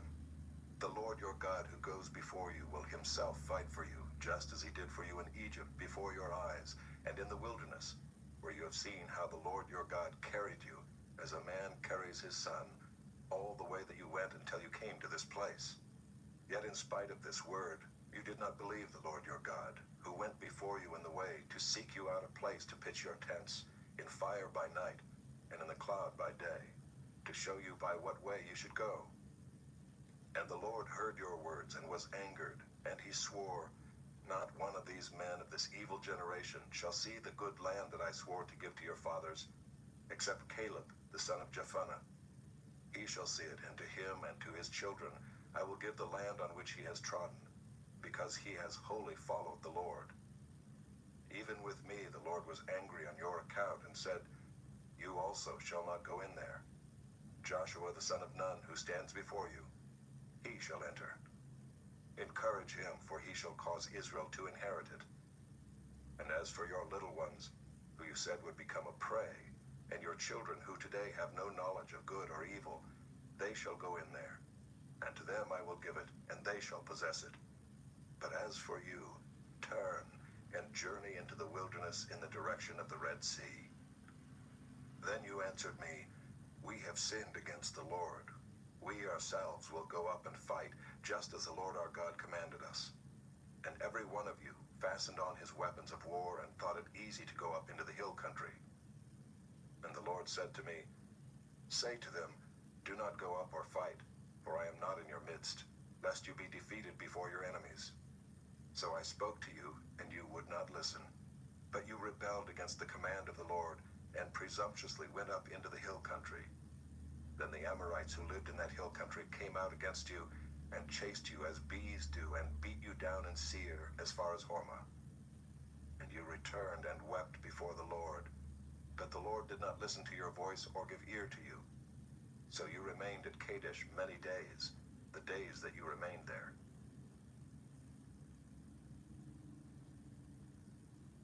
Chapter 2. Then we turned and journeyed into the wilderness in the direction of the Red Sea, as the Lord told me. And for many days we traveled around Mount Seir. Then the Lord said to me, "You have been traveling around this mountain country long enough. Turn northward and command the people. You are about to pass through the territory of your brothers, the people of Esau who live in Seir, and they will be afraid of you. So be very careful. Do not contend with them, for I will not give you any of their land, no, not so much as for the sole of the foot to tread on, because I have given Mount Seir to Esau as a possession. You shall purchase food from them with money, that you may eat, and you shall also buy water from them with money, that you may drink. For the Lord your God has blessed you in all the work of your hands. He knows you're going through this great wilderness. These 40 years the Lord your God has been with you. You have lacked nothing." So we went on away from our brothers, the people of Esau, who live in Seir, away from the Arabah road from Elath and Ezion-Geber. And we turned and went in the direction of the wilderness of Moab. And the Lord said to me, "Do not harass Moab or contend with them in battle, for I will not give you any of their land for a possession, because I have given Ar to the people of Lot for a possession. The Emim formerly lived there, a people great and many, and tall as the Anakim. Like the Anakim, they are also counted as Rephaim, but the Moabites call them Emim. The Horites also lived in Seir formerly, but the people of Esau dispossessed them and destroyed them from before them and settled in their place, as Israel did to the land of their possession, which the Lord gave to them. Now rise up and go over the brook Zered." So we went over the brook Zered, and the time from our leaving Kadesh Barnea until we crossed the brook Zered was 38 years, until the entire generation, that is, the men of war, had perished from the camp, as the Lord had sworn to them. For indeed the hand of the Lord was against them, to destroy them from the camp until they had perished. So as soon as all the men of war had perished and were dead from among the people, the Lord said to me, "Today you are to cross the border of Moab at Ar. And when you approach the territory of the people of Ammon, do not harass them or contend with them, for I will not give you any of the land of the people of Ammon as a possession, because I have given it to the sons of Lot for a possession. It is also counted as a land of Rephaim. Rephaim formerly lived there, but the Ammonites called them Zamzummim, a people great and many, and tall as the Anakim. But the Lord destroyed them before the Ammonites, and they dispossessed them and settled in their place, as he did for the people of Esau who live in Seir, when he destroyed the Horites before them, and they dispossessed them and settled in their place even to this day. As for the Avim who lived in the villages as far as Gaza, the Caphtorim who came from Caphtor destroyed them and settled in their place. Rise up, set out on your journey, and go over the valley of the Arnon. Behold, I have given into your hand Sihon the Amorite, king of Heshbon, and his land. Begin to take possession and contend with him in battle. This day I will begin to put the dread and fear of you on the peoples who are under the whole heaven, who shall hear the report of you, and shall tremble and be in anguish because of you."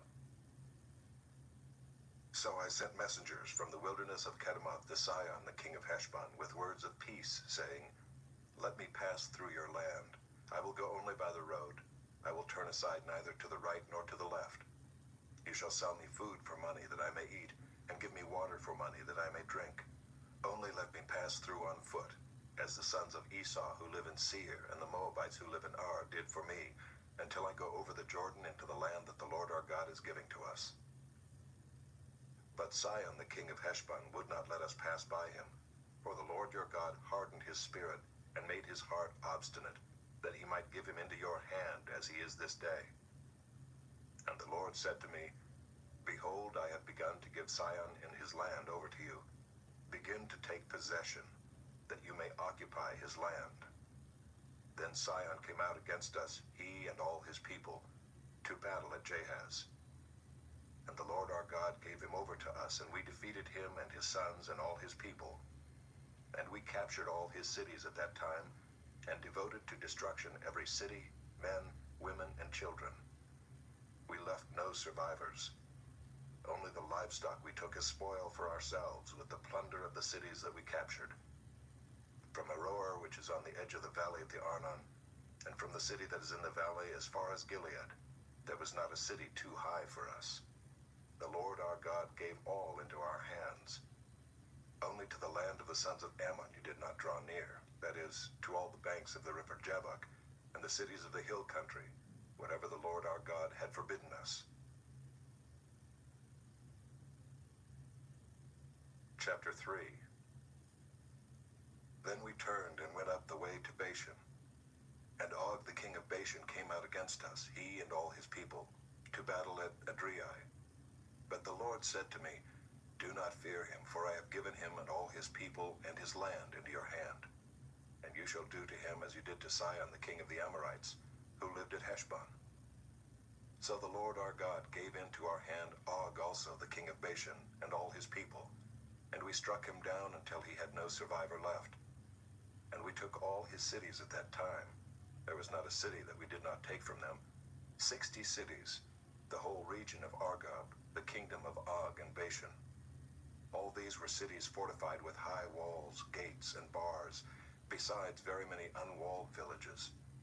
And we devoted them to destruction, as we did to Sihon the king of Heshbon, devoting to destruction every city, men, women, and children. But all the livestock and the spoil of the cities we took as our plunder. So we took the land at that time out of the hand of the 2 kings of the Amorites who were beyond the Jordan, from the valley of the Arnon to Mount Hermon. The Sidonians call Hermon Sirion, while the Amorites call it Senir. All the cities of the tableland and all Gilead and all Bashan, as far as Salakah and Adriai, cities of the kingdom of Og and Bashan. For only Og the king of Bashan was left of the remnant of the Rephaim. Behold, his bed was a bed of iron. Is it not in Rabbah of the Ammonites? 9 cubits was its length, and 4 cubits its breadth, according to the common cubit. When we took possession of this land at that time, I gave to the Reubenites and the Gadites the territory beginning at Aroer, which is on the edge of the valley of the Arnon, and half the hill country of Gilead with its cities. The rest of Gilead and all Bashan, the kingdom of Og, that is all the region of Argob, I gave to the half-tribe of Manasseh. All that portion of Bashan is called the land of Rephaim. Jair the Manassite took all the region of Argob, that is Bashan, as far as the border of the Geshurites and the Maacathites, and called the villages after his own name, Havoth Jair, as it is to this day. To Machir I gave Gilead, and to the Reubenites and the Gadites I gave the territory from Gilead as far as the valley of the Arnon, with the middle of the valley as a border, as far over as the river Jabbok, the border of the Ammonites. The Arabah also, with the Jordan as the border, from Kinnereth as far as the sea of the Arabah, the salt sea, under the slopes of Pisgah on the east. And I commanded you at that time, saying, "The Lord your God has given you this land to possess. All your men of valor shall cross over armed before your brothers, the people of Israel. Only your wives, your little ones, and your livestock, I know that you have much livestock, shall remain in the cities that I have given you, until the Lord gives rest to your brothers as to you, and they also occupy the land that the Lord your God gives them beyond the Jordan. Then each of you may return to his possession which I have given you." And I commanded Joshua at that time, "Your eyes have seen all that the Lord your God has done to these 2 kings. So will the Lord do to all the kingdoms into which you are crossing. You shall not fear them, for it is the Lord your God who fights for you." And I pleaded with the Lord at that time, saying, "O Lord God, you have only begun to show your servant your greatness and your mighty hand. For what God is there in heaven or on earth who can do such works and mighty acts as yours? Please let me go over and see the good land beyond the Jordan, that good hill country and Lebanon." But the Lord was angry with me because of you and would not listen to me. And the Lord said to me, "Enough from you. Do not speak to me of this matter again. Go up to the top of Pisgah and lift up your eyes westward and northward and southward and eastward, and look at it with your eyes, for you shall not go over this Jordan. But charge Joshua and encourage and strengthen him, for he shall go over at the head of this people, and he shall put them in possession of the land that you shall see. So we remained in the valley opposite Beth Peor.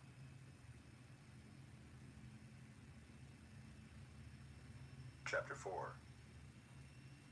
And now, O Israel, listen to the statutes and the rules that I am teaching you, and do them, that you may live, and go in and take possession of the land that the Lord, the God of your fathers, is giving you. You shall not add to the word that I command you, nor take from it, that you may keep the commandments of the Lord your God that I command you. Your eyes have seen what the Lord did at Baal Peor, for the Lord your God destroyed from among you all the men who followed the Baal of Peor. But you who held fast to the Lord your God are all alive today. See, I have taught you statutes and rules, as the Lord my God commanded me, that you should do them in the land that you are entering to take possession of it.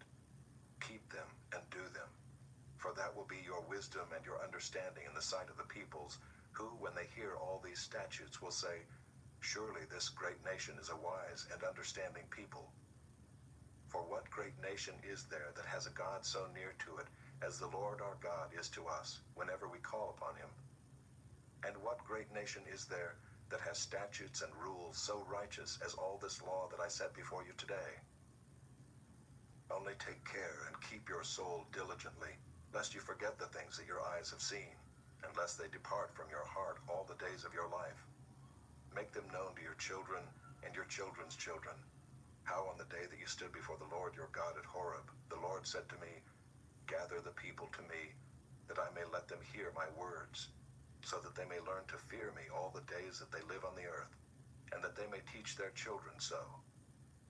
And you came near and stood at the foot of the mountain, while the mountain burned with fire to the heart of heaven, wrapped in darkness, cloud, and gloom. Then the Lord spoke to you out of the midst of the fire. You heard the sound of words, but saw no form. There was only a voice. And he declared to you his covenant, which he commanded you to perform, that is, the 10 Commandments, and he wrote them on 2 tablets of stone. And the Lord commanded me at that time to teach you statutes and rules, that you might do them in the land that you are going over to possess. Therefore, watch yourselves very carefully, since you saw no form on the day that the Lord spoke to you at Horeb out of the midst of the fire. Beware lest you act corruptly by making a carved image for yourselves, in the form of any figure, the likeness of male or female, the likeness of any animal that is on the earth, the likeness of any winged bird that flies in the air, the likeness of anything that creeps on the ground, the likeness of any fish that is in the water under the earth. And beware lest you raise your eyes to heaven, and when you see the sun and the moon and the stars, all the host of heaven, you be drawn away and bow down to them and serve them, things that the Lord your God has allotted to all the peoples under the whole heaven. But the Lord has taken you and brought you out of the iron furnace, out of Egypt, to be a people of his own inheritance, as you are this day. Furthermore, the Lord was angry with me because of you, and he swore that I should not cross the Jordan, and that I should not enter the good land that the Lord your God is giving you for an inheritance. For I must die in this land. I must not go over the Jordan. But you shall go over and take possession of that good land. Take care lest you forget the covenant of the Lord your God, which he made with you, and make a carved image, the form of anything that the Lord your God has forbidden you. For the Lord your God is a consuming fire, a jealous God. When you father children and children's children and have grown old in the land, if you act corruptly by making a carved image in the form of anything, and by doing what is evil in the sight of the Lord your God, so as to provoke him to anger, I call heaven and earth to witness against you today, that you will soon utterly perish from the land that you are going over the Jordan to possess. You will not live long in it, but will be utterly destroyed. And the Lord will scatter you among the peoples, and you will be left few in number among the nations where the Lord will drive you. And there you will serve gods of wood and stone, the work of human hands, that neither see, nor hear, nor eat, nor smell. But from there you will seek the Lord your God, and you will find him if you search after him with all your heart and with all your soul. When you are in tribulation and all these things come upon you in the latter days, you will return to the Lord your God and obey his voice. For the Lord your God is a merciful God. He will not leave you or destroy you, or forget the covenant with your fathers that he swore to them. For ask now of the days that are past, which were before you, since the day that God created man on the earth, and ask from one end of heaven to the other, whether such a great thing as this has ever happened or was ever heard of. Did any people ever hear the voice of a God speaking out of the midst of the fire, as you have heard, and still live? Or has any God ever attempted to go and take a nation for himself from the midst of another nation, by trials, by signs, by wonders, and by war, by a mighty hand and an outstretched arm, and by great deeds of terror, all of which the Lord your God did for you in Egypt before your eyes? To you it was shown that you might know that the Lord is God. There is no other besides him. Out of heaven he let you hear his voice, that he might discipline you.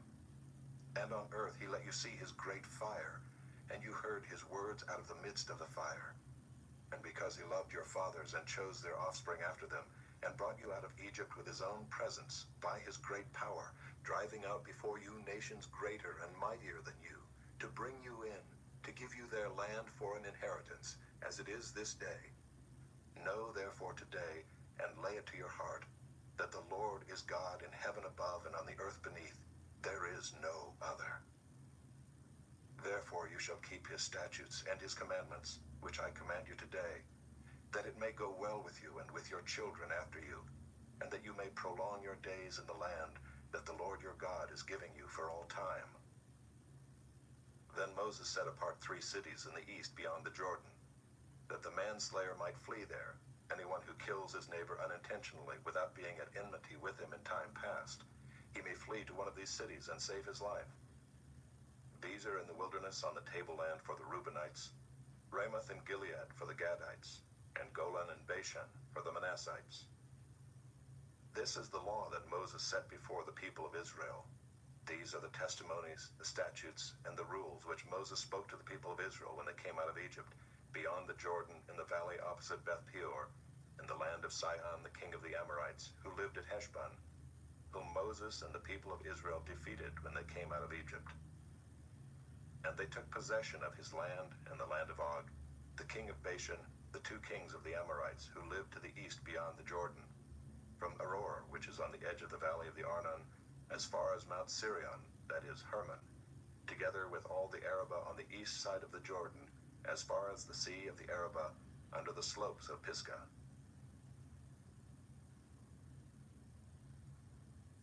Chapter 5. And Moses summoned all Israel and said to them, Hear, O Israel, the statutes and the rules that I speak in your hearing today, and you shall learn them and be careful to do them. The Lord our God made a covenant with us in Horeb. Not with our fathers did the Lord make this covenant, but with us, who are all of us here alive today. The Lord spoke with you face to face at the mountain, out of the midst of the fire, while I stood between the Lord and you at that time, to declare to you the word of the Lord. For you were afraid because of the fire, and you did not go up into the mountain.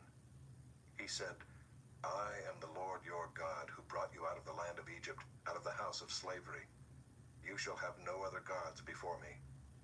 You shall not make for yourself a carved image, or any likeness of anything that is in heaven above, or that is on the earth beneath, or that is in the water under the earth. You shall not bow down to them or serve them, for I, the Lord your God, am a jealous God, visiting the iniquity of the fathers on the children to the 3rd and 4th generation of those who hate me, but showing steadfast love to thousands of those who love me and keep my commandments.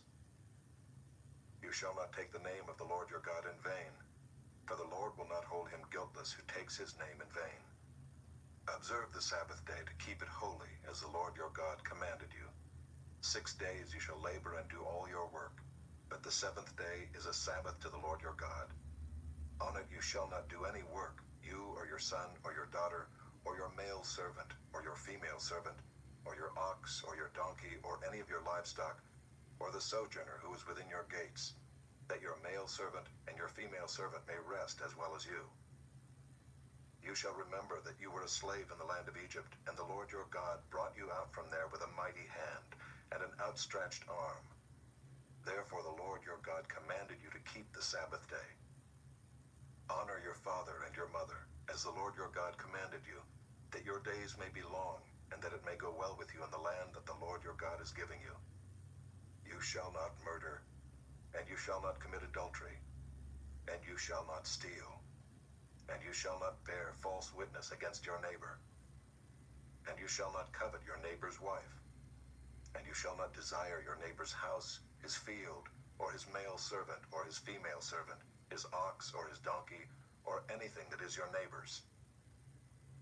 These words the Lord spoke to all your assembly at the mountain out of the midst of the fire, the cloud, and the thick darkness with a loud voice. And he added no more. And he wrote them on 2 tablets of stone and gave them to me. And as soon as you heard the voice out of the midst of the darkness, while the mountain was burning with fire, you came near to me, all the heads of your tribes and your elders.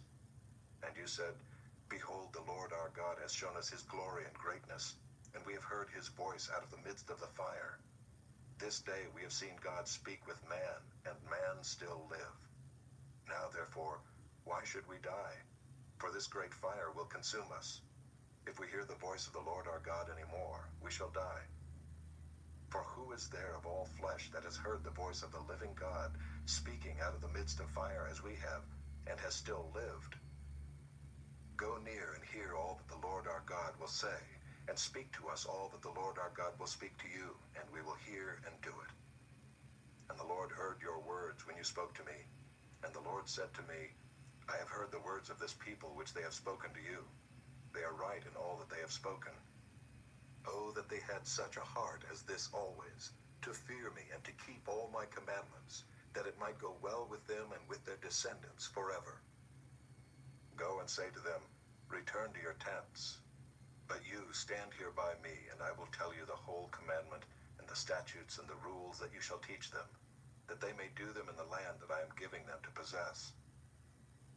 You shall be careful therefore to do as the Lord your God has commanded you. You shall not turn aside to the right hand or to the left. You shall walk in all the way that the Lord your God has commanded you, that you may live, and that it may go well with you, and that you may live long in the land that you shall possess. Chapter 6. Now this is the commandment, the statutes, and the rules that the Lord your God commanded me to teach you, that you may do them in the land to which you are going over to possess it, that you may fear the Lord your God, you and your son and your son's son, by keeping all his statutes and his commandments, which I command you, all the days of your life, and that your days may be long. Hear therefore, O Israel, and be careful to do them, that it may go well with you, and that you may multiply greatly, as the Lord, the God of your fathers, has promised you, in a land flowing with milk and honey. Hear, O Israel, the Lord our God, the Lord is one. You shall love the Lord your God with all your heart, and with all your soul, and with all your might. And these words that I command you today shall be on your heart. You shall teach them diligently to your children, and shall talk of them when you sit in your house, and when you walk by the way, and when you lie down, and when you rise. You shall bind them as a sign on your hand, and they shall be as frontlets between your eyes. You shall write them on the doorposts of your house and on your gates. And when the Lord your God brings you into the land that he swore to your fathers, to Abraham, to Isaac, and to Jacob, to give you, with great and good cities that you did not build, and houses full of all good things that you did not fill, and cisterns that you did not dig, and vineyards and olive trees that you did not plant. And when you eat and are full, then take care lest you forget the Lord who brought you out of the land of Egypt, out of the house of slavery. It is the Lord your God you shall fear. Him you shall serve, and by his name you shall swear. You shall not go after other gods, the gods of the peoples who are around you. For the Lord your God in your midst is a jealous God, lest the anger of the Lord your God be kindled against you, and he destroy you from off the face of the earth. You shall not put the Lord your God to the test, as you tested him at Massah. You shall diligently keep the commandments of the Lord your God, and his testimonies and his statutes which he has commanded you. And you shall do what is right and good in the sight of the Lord, that it may go well with you, and that you may go in and take possession of the good land that the Lord swore to give to your fathers, by thrusting out all your enemies from before you, as the Lord has promised. When your son asks you in time to come, what is the meaning of the testimonies and the statutes and the rules that the Lord our God has commanded you? Then you shall say to your son, We were Pharaoh's slaves in Egypt, and the Lord brought us out of Egypt with a mighty hand. And the Lord showed signs and wonders, great and grievous, against Egypt and against Pharaoh and all his household, before our eyes. And he brought us out from there, that he might bring us in and give us the land that he swore to give to our fathers. And the Lord commanded us to do all these statutes, to fear the Lord our God, for our good always, that he might preserve us alive as we are this day. And it will be righteousness for us if we are careful to do all this commandment before the Lord our God, as he has commanded us. Chapter 7. When the Lord your God brings you into the land that you are entering to take possession of it, and clears away many nations before you, the Hittites, the Girgashites, the Amorites, the Canaanites, the Perizzites, the Hivites, and the Jebusites, 7 nations more numerous and mightier than you. And when the Lord your God gives them over to you, and you defeat them, then you must devote them to complete destruction. You shall make no covenant with them, and show no mercy to them. You shall not intermarry with them, giving your daughters to their sons, or taking their daughters for your sons, for they would turn away your sons from following me, to serve other gods. Then the anger of the Lord would be kindled against you, and he would destroy you quickly. But thus shall you deal with them. You shall break down their altars, and dash in pieces their pillars, and chop down their Asherim, and burn their carved images with fire. For you are a people holy to the Lord your God. The Lord your God has chosen you to be a people for his treasured possession out of all the peoples who are on the face of the earth. It was not because you were more in number than any other people that the Lord set his love on you and chose you, for you were the fewest of all peoples. But it is because the Lord loves you and is keeping the oath that he swore to your fathers, that the Lord has brought you out with a mighty hand and redeemed you from the house of slavery, from the hand of Pharaoh, king of Egypt. Know therefore that the Lord your God is God, the faithful God who keeps covenant and steadfast love with those who love him and keep his commandments to 1,000 generations, and repays to their face those who hate him by destroying them. He will not be slack with one who hates him. He will repay him to his face. You shall therefore be careful to do the commandment and the statutes and the rules that I command you today. And because you listen to these rules and keep and do them, the Lord your God will keep with you the covenant and the steadfast love that he swore to your fathers. He will love you, bless you, and multiply you. He will also bless the fruit of your womb and the fruit of your ground, your grain and your wine and your oil, the increase of your herds and the young of your flock, in the land that he swore to your fathers to give you. You shall be blessed above all peoples. There shall not be male or female barren among you or among your livestock. And the Lord will take away from you all sickness, and none of the evil diseases of Egypt which you knew will he inflict on you, but he will lay them on all who hate you. And you shall consume all the peoples that the Lord your God will give over to you. Your eyes shall not pity them, neither shall you serve their gods, for that would be a snare to you. If you say in your heart, these nations are greater than I, how can I dispossess them? You shall not be afraid of them, but you shall remember what the Lord your God did to Pharaoh and to all Egypt, the great trials that your eyes saw, the signs, the wonders, the mighty hand, and the outstretched arm by which the Lord your God brought you out. So will the Lord your God do to all the peoples of whom you were afraid. Moreover, the Lord your God will send hornets among them, until those who are left and hide themselves from you are destroyed.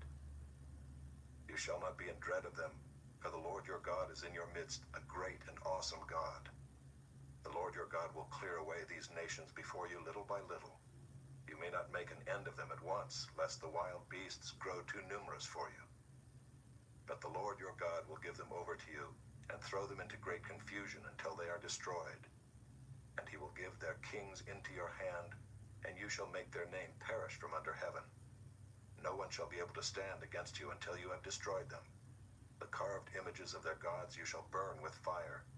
You shall not covet the silver or the gold that is on them, or take it for yourselves, lest you be ensnared by it, for it is an abomination to the Lord your God.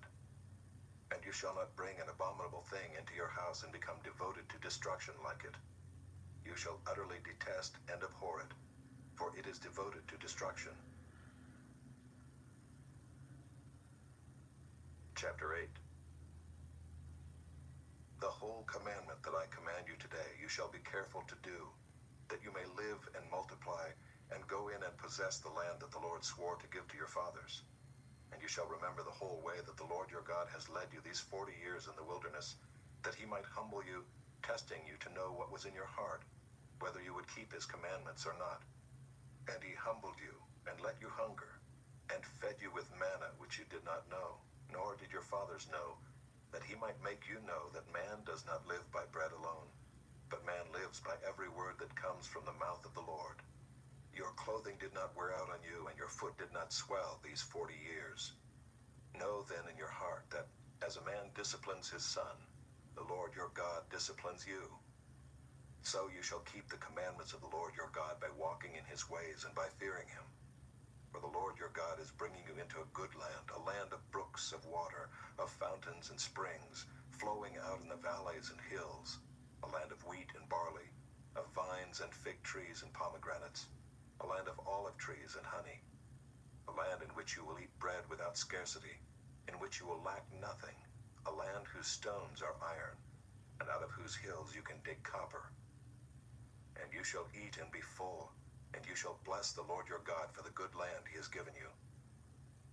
Take care lest you forget the Lord your God by not keeping his commandments and his rules and his statutes, which I command you today, lest when you have eaten and are full and have built good houses and live in them, and when your herds and flocks multiply, and your silver and gold is multiplied, and all that you have is multiplied, then your heart be lifted up, and you forget the Lord your God, who brought you out of the land of Egypt, out of the house of slavery, who led you through the great and terrifying wilderness, with its fiery serpents and scorpions, and thirsty ground, where there was no water, who brought you water out of the flinty rock, who fed you in the wilderness with manna that your fathers did not know, that he might humble you and test you, to do you good in the end.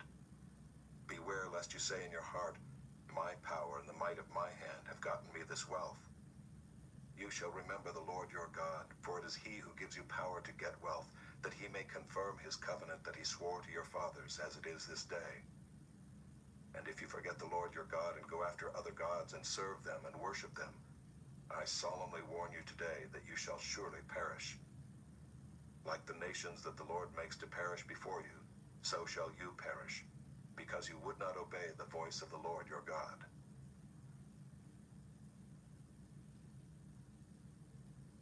Chapter 9.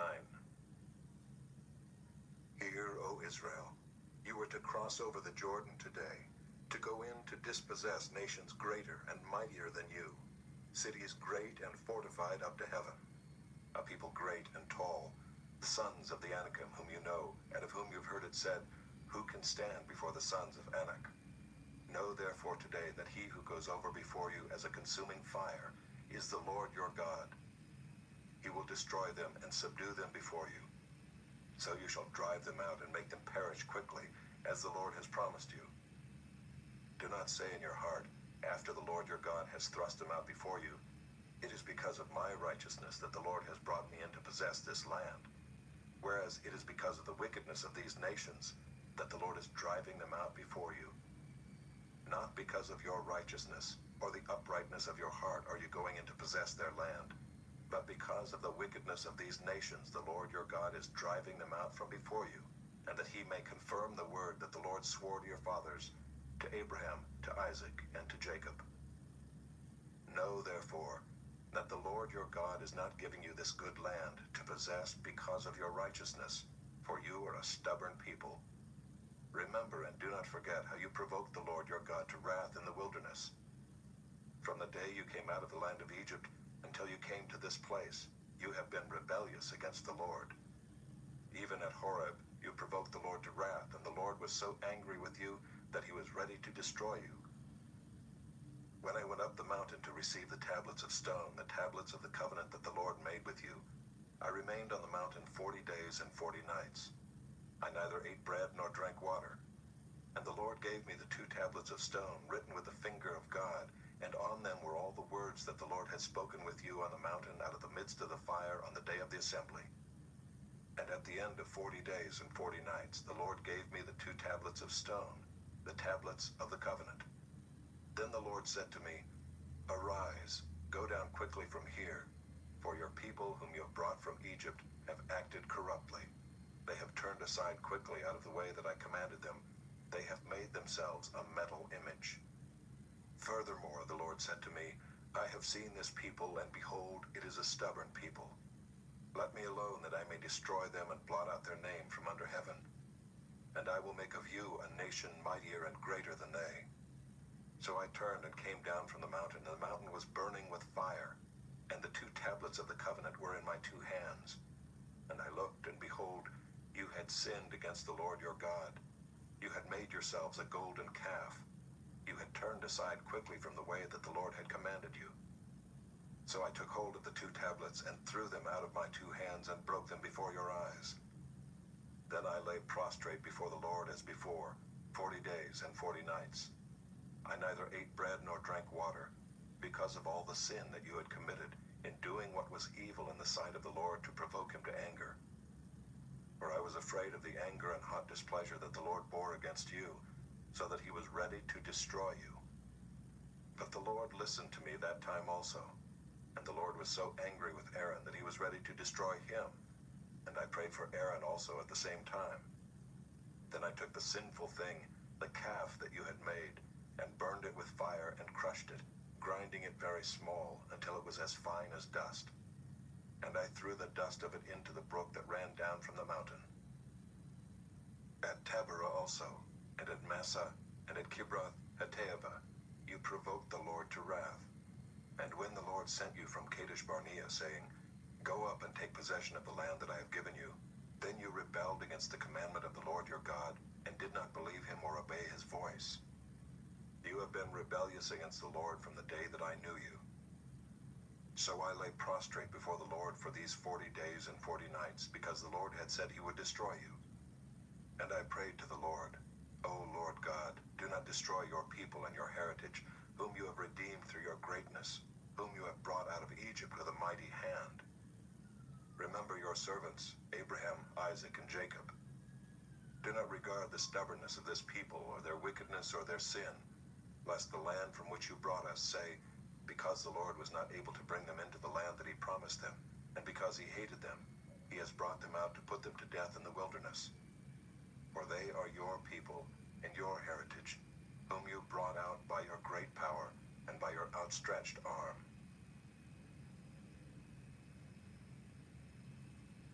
Chapter 10. At that time the Lord said to me, Cut for yourself 2 tablets of stone like the first, and come up to me on the mountain and make an ark of wood. And I will write on the tablets the words that were on the first tablets that you broke, and you shall put them in the ark. So I made an ark of acacia wood and cut 2 tablets of stone like the first, and went up the mountain with the 2 tablets in my hand. And he wrote on the tablets in the same writing as before, the 10 commandments that the Lord had spoken to you on the mountain out of the midst of the fire on the day of the assembly. And the Lord gave them to me. Then I turned and came down from the mountain, and put the tablets in the ark that I had made, and there they are, as the Lord commanded me. The people of Israel journeyed from Beeroth Bene-Jaakan to Mosera. There Aaron died, and there he was buried, and his son Eleazar ministered as priest in his place. From there they journeyed to Gudgoda, and from Gudgoda to Jotbatha, a land with brooks of water. At that time the Lord set apart the tribe of Levi to carry the ark of the covenant of the Lord, to stand before the Lord to minister to him, and to bless in his name to this day. Therefore Levi has no portion or inheritance with his brothers. The Lord is his inheritance, as the Lord your God said to him. I myself stayed on the mountain as at the first time, 40 days and 40 nights. And the Lord listened to me that time also. The Lord was unwilling to destroy you. And the Lord said to me, Arise, go on your journey at the head of the people, so that they may go in and possess the land which I swore to their fathers to give them. And now, Israel, what does the Lord your God require of you, but to fear the Lord your God, to walk in all his ways, to love him, to serve the Lord your God with all your heart and with all your soul, and to keep the commandments and statutes of the Lord, which I am commanding you today for your good? Behold, to the Lord your God belong heaven and the heaven of heavens, the earth with all that is in it. Yet the Lord set his heart in love on your fathers, and chose their offspring after them, you above all peoples, as you are this day. Circumcise therefore the foreskin of your heart, and be no longer stubborn. For the Lord your God is God of gods and Lord of lords, the great, the mighty, and the awesome God, who is not partial and takes no bribe. He executes justice for the fatherless and the widow, and loves the sojourner, giving him food and clothing. Love the sojourner, therefore, for you were sojourners in the land of Egypt. You shall fear the Lord your God. You shall serve him and hold fast to him, and by his name you shall swear. He is your praise. He is your God, who has done for you these great and terrifying things that your eyes have seen. Your fathers went down to Egypt, 70 persons, and now the Lord your God has made you as numerous as the stars of heaven.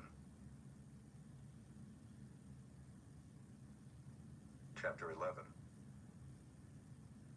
You shall therefore love the Lord your God and keep his charge, his statutes, his rules, and his commandments always.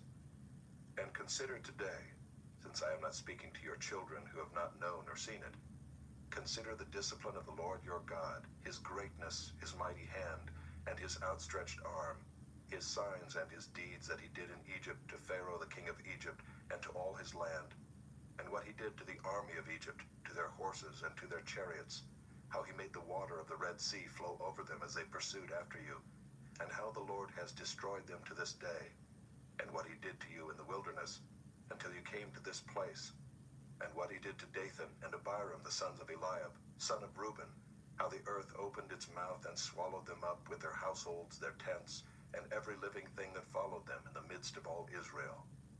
For your eyes have seen all the great work of the Lord that he did.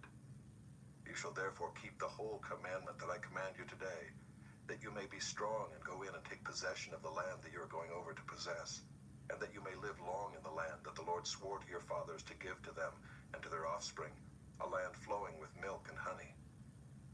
For the land that you are entering to take possession of it is not like the land of Egypt, from which you have come, where you sowed your seed and irrigated it like a garden of vegetables. But the land that you are going over to possess is a land of hills and valleys, which drinks water by the rain from heaven, a land that the Lord your God cares for. The eyes of the Lord your God are always upon it, from the beginning of the year to the end of the year.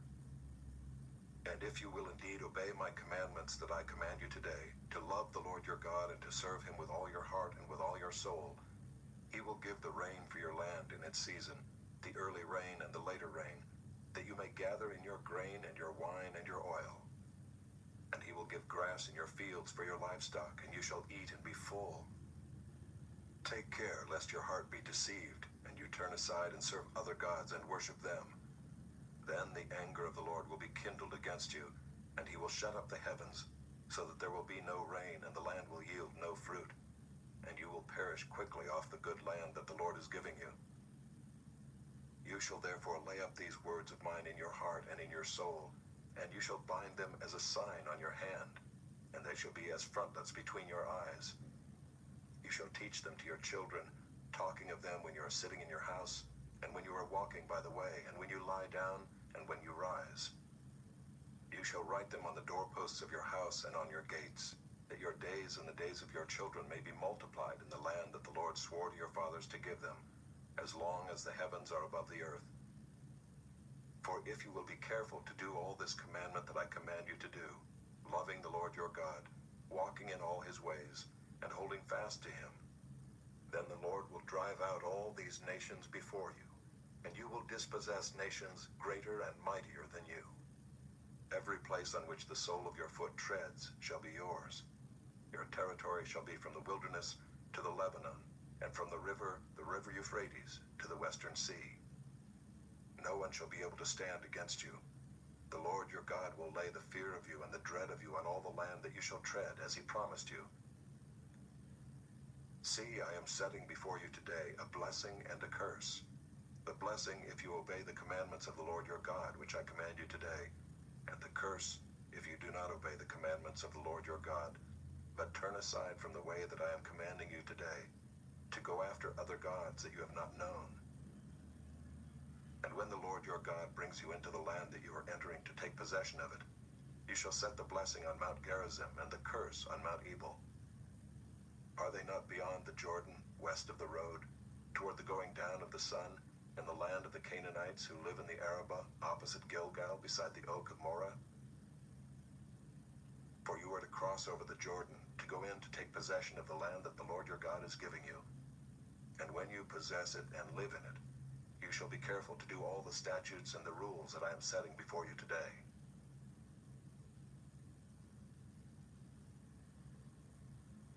Chapter 12. These are the statutes and rules that you shall be careful to do in the land that the Lord, the God of your fathers, has given you to possess all the days that you live on the earth. You shall surely destroy all the places where the nations whom you shall dispossess serve their gods, on the high mountains, and on the hills, and under every green tree. You shall tear down their altars and dash in pieces their pillars and burn their Asherim with fire. You shall chop down the carved images of their gods and destroy their name out of that place. You shall not worship the Lord your God in that way. But you shall seek the place that the Lord your God will choose out of all your tribes to put his name and make his habitation there. There you shall go, and there you shall bring your burnt offerings and your sacrifices, your tithes, and the contribution that you present, your vow offerings, your free will offerings, and the firstborn of your herd and of your flock. And there you shall eat before the Lord your God, and you shall rejoice, you and your households, in all that you undertake, in which the Lord your God has blessed you. You shall not do according to all that we are doing here today, everyone doing whatever is right in his own eyes. For you have not as yet come to the rest and to the inheritance that the Lord your God is giving you. But when you go over the Jordan and live in the land that the Lord your God is giving you to inherit, and when he gives you rest from all your enemies around so that you live in safety, then to the place that the Lord your God will choose to make his name dwell there, there you shall bring all that I command you, your burnt offerings and your sacrifices, your tithes and the contribution that you present, and all your finest vow offerings that you vow to the Lord. And you shall rejoice before the Lord your God, you and your sons and your daughters, your male servants and your female servants, and the Levite that is within your towns, since he has no portion or inheritance with you. Take care that you do not offer your burnt offerings at any place that you see, but at the place that the Lord will choose in one of your tribes, there you shall offer your burnt offerings, and there you shall do all that I am commanding you.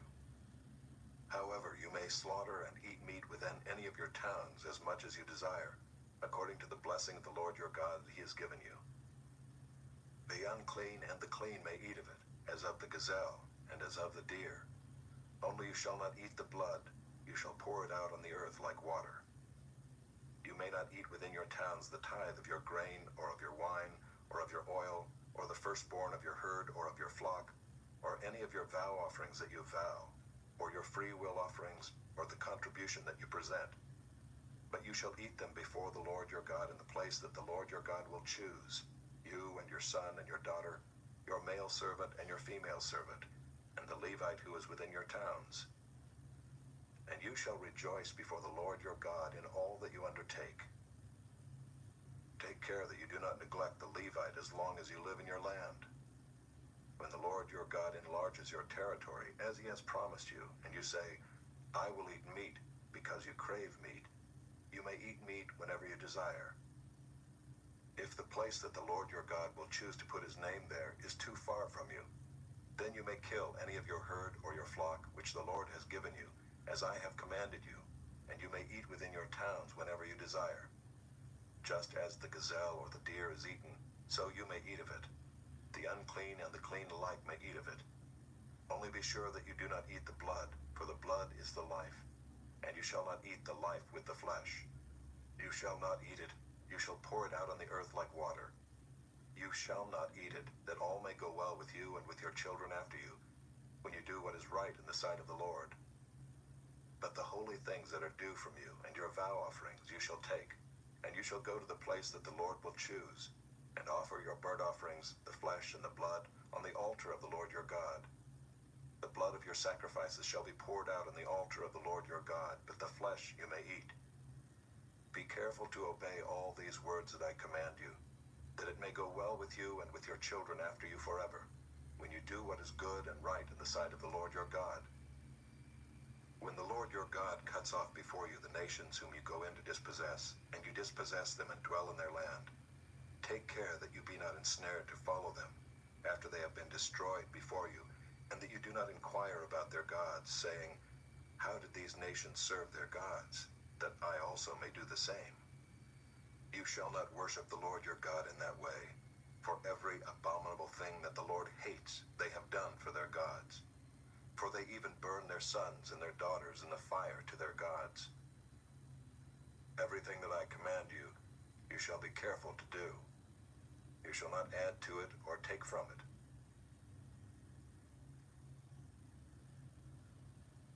Chapter 13.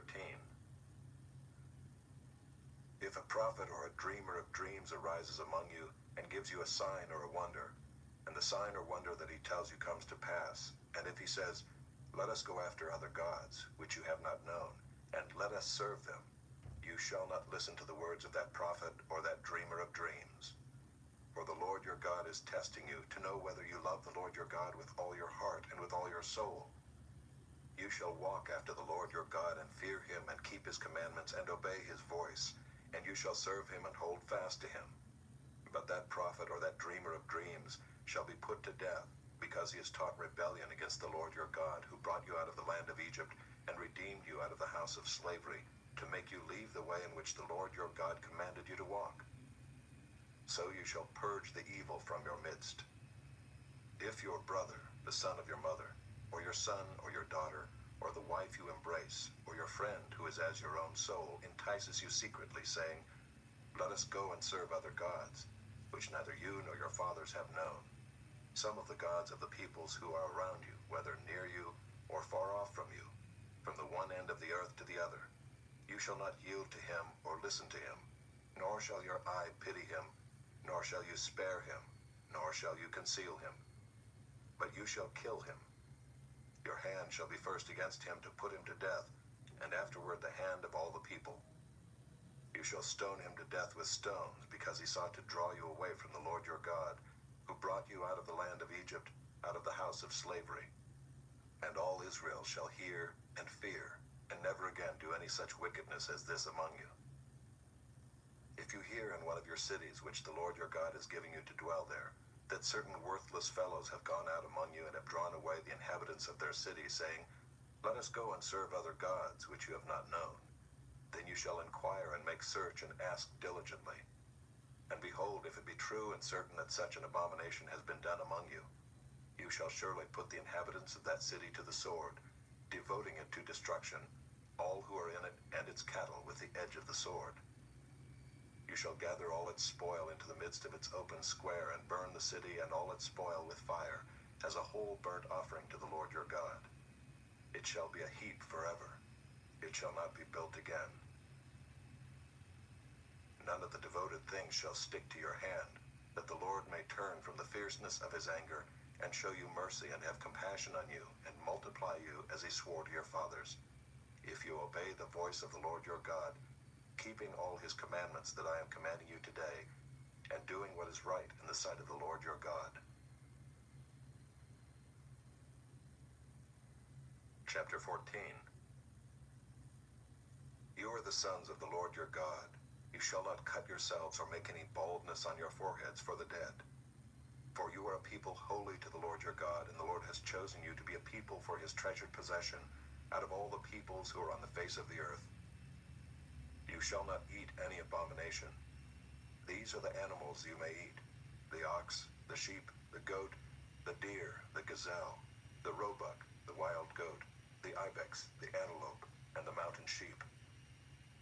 Every animal that parts the hoof and has the hoof cloven in two and chews the cud, among the animals you may eat.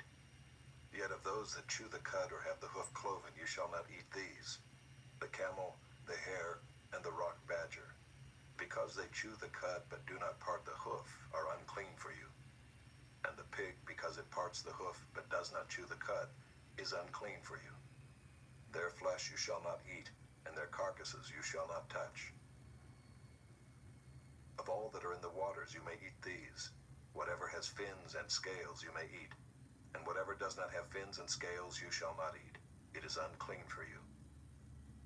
You may eat all clean birds, but these are the ones that you shall not eat: the eagle, the bearded vulture, the black vulture, the kite, the falcon of any kind, raven of any kind, the ostrich, the nighthawk, the seagull, the hawk of any kind, the little owl and the short-eared owl, the barn owl and the tawny owl, the carrion vulture and the cormorant, the stork, the heron of any kind, the hoopoe and the bat, and all winged insects are unclean for you. They shall not be eaten. All clean winged things you may eat. You shall not eat anything that has died naturally. You may give it to the sojourner who is within your towns, that he may eat it, or you may sell it to a foreigner. For you are a people holy to the Lord your God. You shall not boil a young goat in its mother's milk. You shall tithe all the yield of your seed that comes from the field year by year, and before the Lord your God in the place that he will choose, to make his name dwell there. You shall eat the tithe of your grain, of your wine, and of your oil, and the firstborn of your herd and flock, that you may learn to fear the Lord your God always. And if the way is too long for you, so that you are not able to carry the tithe, when the Lord your God blesses you, because the place is too far from you, which the Lord your God chooses to set his name there, then you shall turn it into money and bind up the money in your hand, and go to the place that the Lord your God chooses, and spend the money for whatever you desire, oxen or sheep or wine or strong drink, whatever your appetite craves.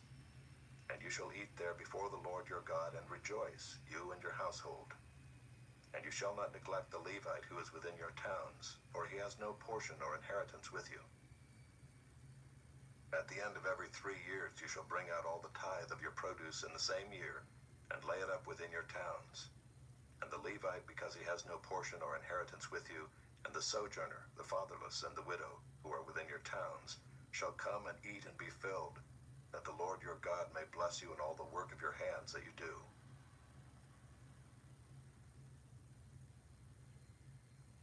Chapter 15. At the end of every 7 years you shall grant a release. And this is the manner of the release. Every creditor shall release what he has lent to his neighbor.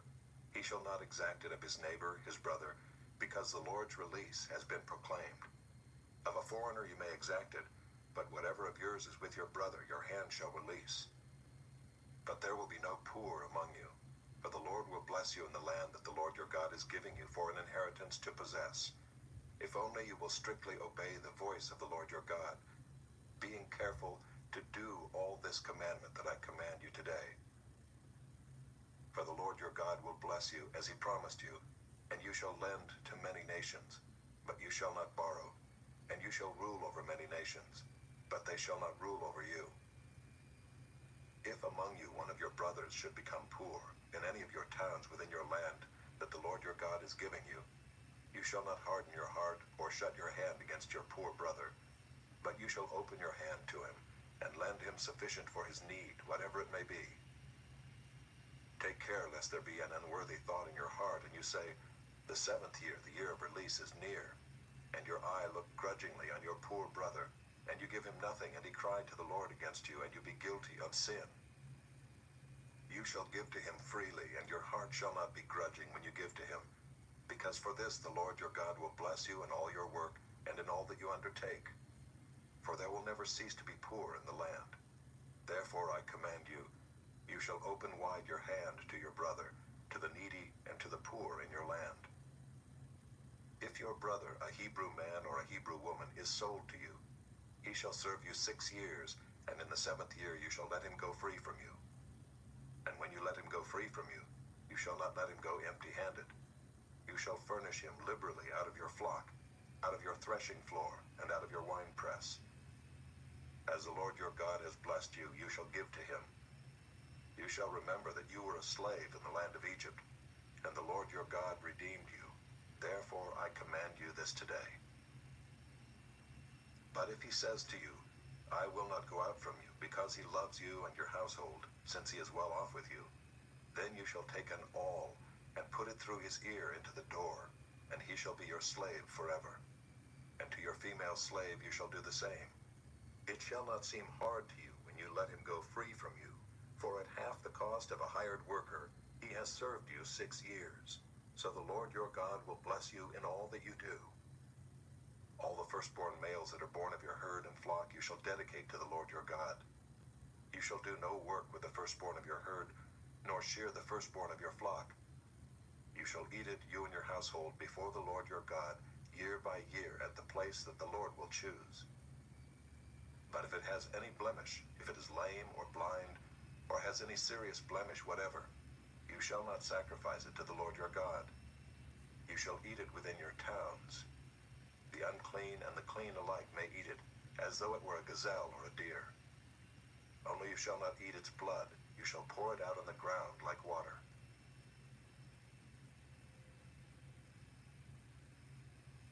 Chapter 16. Observe the month of Abib and keep the Passover to the Lord your God. For in the month of Abib the Lord your God brought you out of Egypt by night. And you shall offer the Passover sacrifice to the Lord your God, from the flock or the herd, at the place that the Lord will choose, to make his name dwell there. You shall eat no leavened bread with it. 7 days you shall eat it with unleavened bread, the bread of affliction. For you came out of the land of Egypt in haste, that all the days of your life you may remember the day when you came out of the land of Egypt. No leaven shall be seen with you in all your territory for 7 days, nor shall any of the flesh that you sacrifice on the evening of the first day remain all night until morning. You may not offer the Passover sacrifice within any of your towns that the Lord your God is giving you, but at the place that the Lord your God will choose, to make his name dwell in it. There you shall offer the Passover sacrifice in the evening at sunset, at the time you came out of Egypt. And you shall cook it and eat it at the place that the Lord your God will choose. And in the morning you shall turn and go to your tents. For 6 days you shall eat unleavened bread, and on the 7th day there shall be a solemn assembly to the Lord your God. You shall do no work on it. You shall count 7 weeks. Begin to count the 7 weeks from the time the sickle is first put to the standing grain. Then you shall keep the Feast of Weeks to the Lord your God with the tribute of a freewill offering from your hand, which you shall give as the Lord your God blesses you. And you shall rejoice before the Lord your God, you and your son and your daughter, your male servant and your female servant, the Levite who is within your towns, the sojourner, the fatherless, and the widow who are among you, at the place that the Lord your God will choose to make his name dwell there. You shall remember that you were a slave in Egypt, and you shall be careful to observe these statutes. You shall keep the Feast of Booths 7 days, when you have gathered in the produce from your threshing floor and your winepress. You shall rejoice in your feast, you and your son and your daughter, your male servant and your female servant, the Levite, the sojourner, the fatherless, and the widow who are within your towns. For 7 days you shall keep the feast to the Lord your God at the place that the Lord will choose, because the Lord your God will bless you in all your produce and in all the work of your hands, so that you will be altogether joyful. 3 times a year all your males shall appear before the Lord your God at the place that he will choose, at the Feast of Unleavened Bread, at the Feast of Weeks, and at the Feast of Booths. They shall not appear before the Lord empty-handed. Every man shall give as he is able, according to the blessing of the Lord your God that he has given you. You shall appoint judges and officers in all your towns that the Lord your God is giving you, according to your tribes, and they shall judge the people with righteous judgment. You shall not pervert justice. You shall not show partiality, and you shall not accept a bribe, for a bribe blinds the eyes of the wise and subverts the cause of the righteous. Justice and only justice you shall follow, that you may live and inherit the land that the Lord your God is giving you. You shall not plant any tree as an Asherah beside the altar of the Lord your God that you shall make. And you shall not set up a pillar which the Lord your God hates. Chapter 17. You shall not sacrifice to the Lord your God an ox or a sheep in which is a blemish, any defect whatever, for that is an abomination to the Lord your God. If there is found among you within any of your towns that the Lord your God is giving you, a man or woman who does what is evil in the sight of the Lord your God, in transgressing his covenant, and has gone and served other gods and worshipped them, or the sun, or the moon, or any of the host of heaven, which I have forbidden, and it is told you and you hear of it, then you shall inquire diligently, and if it is true and certain that such an abomination has been done in Israel, Then you shall bring out to your gates that man or woman who has done this evil thing, and you shall stone that man or woman to death with stones. On the evidence of 2 witnesses or of 3 witnesses, the one who is to die shall be put to death. A person shall not be put to death on the evidence of 1 witness. The hand of the witnesses shall be first against him to put him to death, and afterward the hand of all the people. So you shall purge the evil from your midst. If any case arises requiring decision between one kind of homicide and another, one kind of legal right and another, or one kind of assault and another, any case within your towns that is too difficult for you, then you shall arise and go up to the place that the Lord your God will choose. And you shall come to the Levitical priests and to the judge who is in office in those days, and you shall consult them, and they shall declare to you the decision.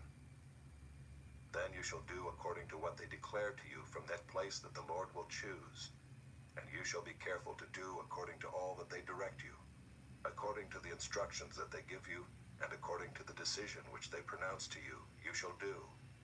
You shall not turn aside from the verdict that they declare to you, either to the right hand or to the left. The man who acts presumptuously by not obeying the priest who stands to minister there before the Lord your God, or the judge, that man shall die. So you shall purge the evil from Israel. And all the people shall hear and fear, and not act presumptuously again. When you come to the land that the Lord your God is giving you, and you possess it and dwell in it, and then say, I will set a king over me like all the nations that are around me. You may indeed set a king over you whom the Lord your God will choose. One from among your brothers you shall set as king over you. You may not put a foreigner over you who is not your brother. Only he must not acquire many horses for himself, or cause the people to return to Egypt in order to acquire many horses, since the Lord has said to you, you shall never return that way again. And he shall not acquire many wives for himself, lest his heart turn away, nor shall he acquire for himself excessive silver and gold. And when he sits on the throne of his kingdom, he shall write for himself in a book a copy of this law, approved by the Levitical priests. And it shall be with him, and he shall read in it all the days of his life, that he may learn to fear the Lord his God by keeping all the words of this law and these statutes and doing them, that his heart may not be lifted up above his brothers, and that he may not turn aside from the commandment, either to the right hand or to the left, so that he may continue long in his kingdom, he and his children in Israel. Chapter 18. The Levitical priests, all the tribe of Levi, shall have no portion or inheritance with Israel. They shall eat the Lord's food offerings as their inheritance. They shall have no inheritance among their brothers. The Lord is their inheritance as he promised them. And this shall be the priest's due from the people, from those offering a sacrifice, whether an ox or a sheep. They shall give to the priest the shoulder and the 2 cheeks and the stomach. The first fruits of your grain, of your wine, and of your oil, and the first fleece of your sheep you shall give him. For the Lord your God has chosen him out of all your tribes to stand and minister in the name of the Lord, him and his sons for all time. And if a Levite comes from any of your towns out of all Israel, where he lives, and he may come when he desires, to the place that the Lord will choose, and ministers in the name of the Lord his God, like all his fellow Levites who stand to minister there before the Lord, then he may have equal portions to eat, besides what he receives from the sale of his patrimony. When you come into the land that the Lord your God is giving you, you shall not learn to follow the abominable practices of those nations. There shall not be found among you anyone who burns his son or his daughter as an offering, anyone who practices divination or tells fortunes, or interprets omens, or a sorcerer, or a charmer, or a medium, or a necromancer, or one who inquires of the dead. For whoever does these things is an abomination to the Lord. And because of these abominations, the Lord your God is driving them out before you. You shall be blameless before the Lord your God, for these nations which you are about to dispossess listen to fortune tellers and to diviners. But as for you, the Lord your God has not allowed you to do this. The Lord your God will raise up for you a prophet like me from among you, from your brothers. It is to him you shall listen, just as you desired of the Lord your God at Horeb on the day of the assembly, when you said, Let me not hear again the voice of the Lord my God, or see this great fire any more, lest I die. And the Lord said to me, They are right in what they have spoken. I will raise up for them a prophet like you from among their brothers, and I will put my words in his mouth, and he shall speak to them all that I command him. And whoever will not listen to my words that he shall speak in my name, I myself will require it of him. But the prophet who presumes to speak a word in my name that I have not commanded him to speak, or who speaks in the name of other gods, that same prophet shall die. And if you say in your heart, How may we know the word that the Lord has not spoken? When a prophet speaks in the name of the Lord, if the word does not come to pass or come true, that is a word that the Lord has not spoken. The prophet has spoken it presumptuously. You need not be afraid of him. Chapter 19. When the Lord your God cuts off the nations whose land the Lord your God is giving you, and you dispossess them and dwell in their cities and in their houses, you shall set apart 3 cities for yourselves in the land that the Lord your God is giving you to possess. You shall measure the distances and divide into 3 parts the area of the land that the Lord your God gives you as a possession, so that any manslayer can flee to them. This is the provision for the manslayer, who by fleeing there may save his life. If anyone kills his neighbor unintentionally without having hated him in the past, as when someone goes into the forest with his neighbor to cut wood, and his hand swings the axe to cut down a tree, and the head slips from the handle and strikes his neighbor so that he dies, he may flee to one of these cities and live, lest the avenger of blood in hot anger pursue the manslayer and overtake him, because the way is long, and strike him fatally, though the man did not deserve to die, since he had not hated his neighbor in the past. Therefore I command you, you shall set apart 3 cities. And if the Lord your God enlarges your territory, as he has sworn to your fathers, and gives you all the land that he promised to give to your fathers, provided you are careful to keep all this commandment, which I command you today, by loving the Lord your God and by walking ever in his ways, then you shall add 3 other cities to these 3, lest innocent blood be shed in your land that the Lord your God is giving you for an inheritance, and so the guilt of bloodshed be upon you. But if anyone hates his neighbor and lies in wait for him and attacks him and strikes him fatally so that he dies, and he flees into one of these cities, then the elders of his city shall send and take him from there, and hand him over to the avenger of blood, so that he may die. Your eye shall not pity him, but you shall purge the guilt of innocent blood from Israel, so that it may be well with you. You shall not move your neighbor's landmark, which the men of old have set, in the inheritance that you will hold in the land that the Lord your God is giving you to possess. A single witness shall not suffice against a person for any crime or for any wrong in connection with any offense that he has committed. Only on the evidence of 2 witnesses or of 3 witnesses shall a charge be established. If a malicious witness arises to accuse a person of wrongdoing, then both parties to the dispute shall appear before the Lord, before the priests and the judges who are in office in those days. The judges shall inquire diligently, and if the witness is a false witness and has accused his brother falsely, then you shall do to him as he had meant to do to his brother. So you shall purge the evil from your midst, and the rest shall hear and fear, and shall never again commit any such evil among you. Your eye shall not pity. It shall be life for life, eye for eye, tooth for tooth, hand for hand, foot for foot. Chapter 20. When you go out to war against your enemies and see horses and chariots and an army larger than your own, you shall not be afraid of them, for the Lord your God is with you, who brought you up out of the land of Egypt. And when you draw near to the battle, the priest shall come forward and speak to the people, and shall say to them, Hear, O Israel, today you are drawing near for battle against your enemies. Let not your heart faint. Do not fear or panic or be in dread of them, for the Lord your God is he who goes with you to fight for you against your enemies, to give you the victory. Then the officers shall speak to the people, saying, Is there any man who has built a new house and has not dedicated it? Let him go back to his house, lest he die in the battle and another man dedicate it? And is there any man who has planted a vineyard and has not enjoyed its fruit? Let him go back to his house, lest he die in the battle and another man enjoy its fruit. And is there any man who has betrothed a wife and has not taken her? Let him go back to his house, lest he die in the battle and another man take her.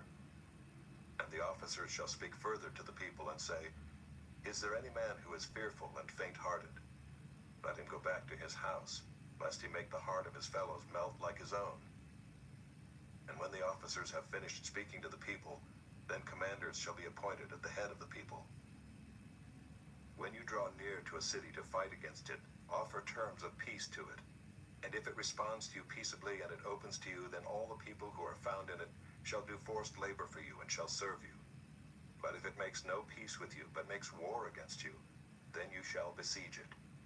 And when the Lord your God gives it into your hand, you shall put all its males to the sword, but the women and the little ones, the livestock, and everything else in the city, all its spoil, you shall take as plunder for yourselves. And you shall enjoy the spoil of your enemies, which the Lord your God has given you. Thus you shall do to all the cities that are very far from you, which are not cities of the nations here.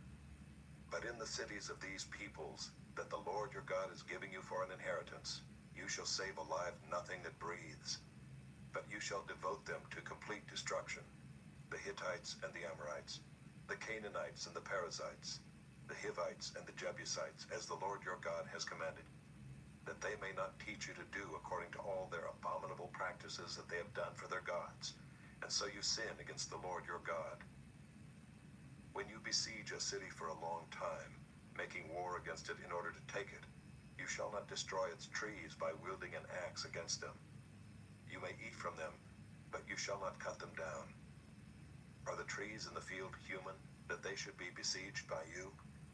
Only the trees that you know are not trees for food you may destroy and cut down, that you may build siege works against the city that makes war with you until it falls. Chapter 21. If in the land that the Lord your God is giving you to possess, someone is found slain, lying in the open country, and it is not known who killed him, then your elders and your judges shall come out, and they shall measure the distance to the surrounding cities. And the elders of the city that is nearest to the slain man shall take a heifer that has never been worked, and that is not pulled in a yoke. And the elders of that city shall bring the heifer down to a valley with running water, which is neither plowed nor sown, and shall break the heifer's neck there in the valley. Then the priests, the sons of Levi, shall come forward, for the Lord your God has chosen them to minister to him, and to bless in the name of the Lord. And by their word every dispute and every assault shall be settled. And all the elders of that city nearest to the slain man shall wash their hands over the heifer whose neck was broken in the valley. And they shall testify, Our hands did not shed this blood, nor did our eyes see it shed. Accept atonement, O Lord, for your people Israel, whom you have redeemed, and do not set the guilt of innocent blood in the midst of your people Israel, so that their blood guilt be atoned for.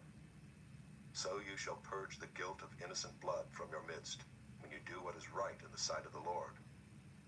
When you go out to war against your enemies, and the Lord your God gives them into your hand, and you take them captive, and you see among the captives a beautiful woman, and you desire to take her to be your wife, and you bring her home to your house, she shall shave her head and pare her nails. And she shall take off the clothes in which she was captured, and shall remain in your house, and lament her father and her mother a full month. After that you may go into her, and be her husband, and she shall be your wife. But if you no longer delight in her, you shall let her go where she wants. But you shall not sell her for money, nor shall you treat her as a slave, since you have humiliated her.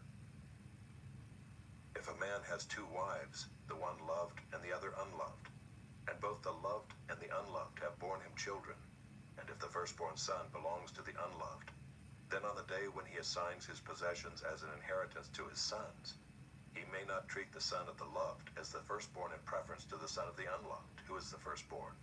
But he shall acknowledge the firstborn, the son of the unloved, by giving him a double portion of all that he has. For he is the firstfruits of his strength. The right of the firstborn is his. If a man has a stubborn and rebellious son who will not obey the voice of his father, or the voice of his mother, and though they discipline him, will not listen to them.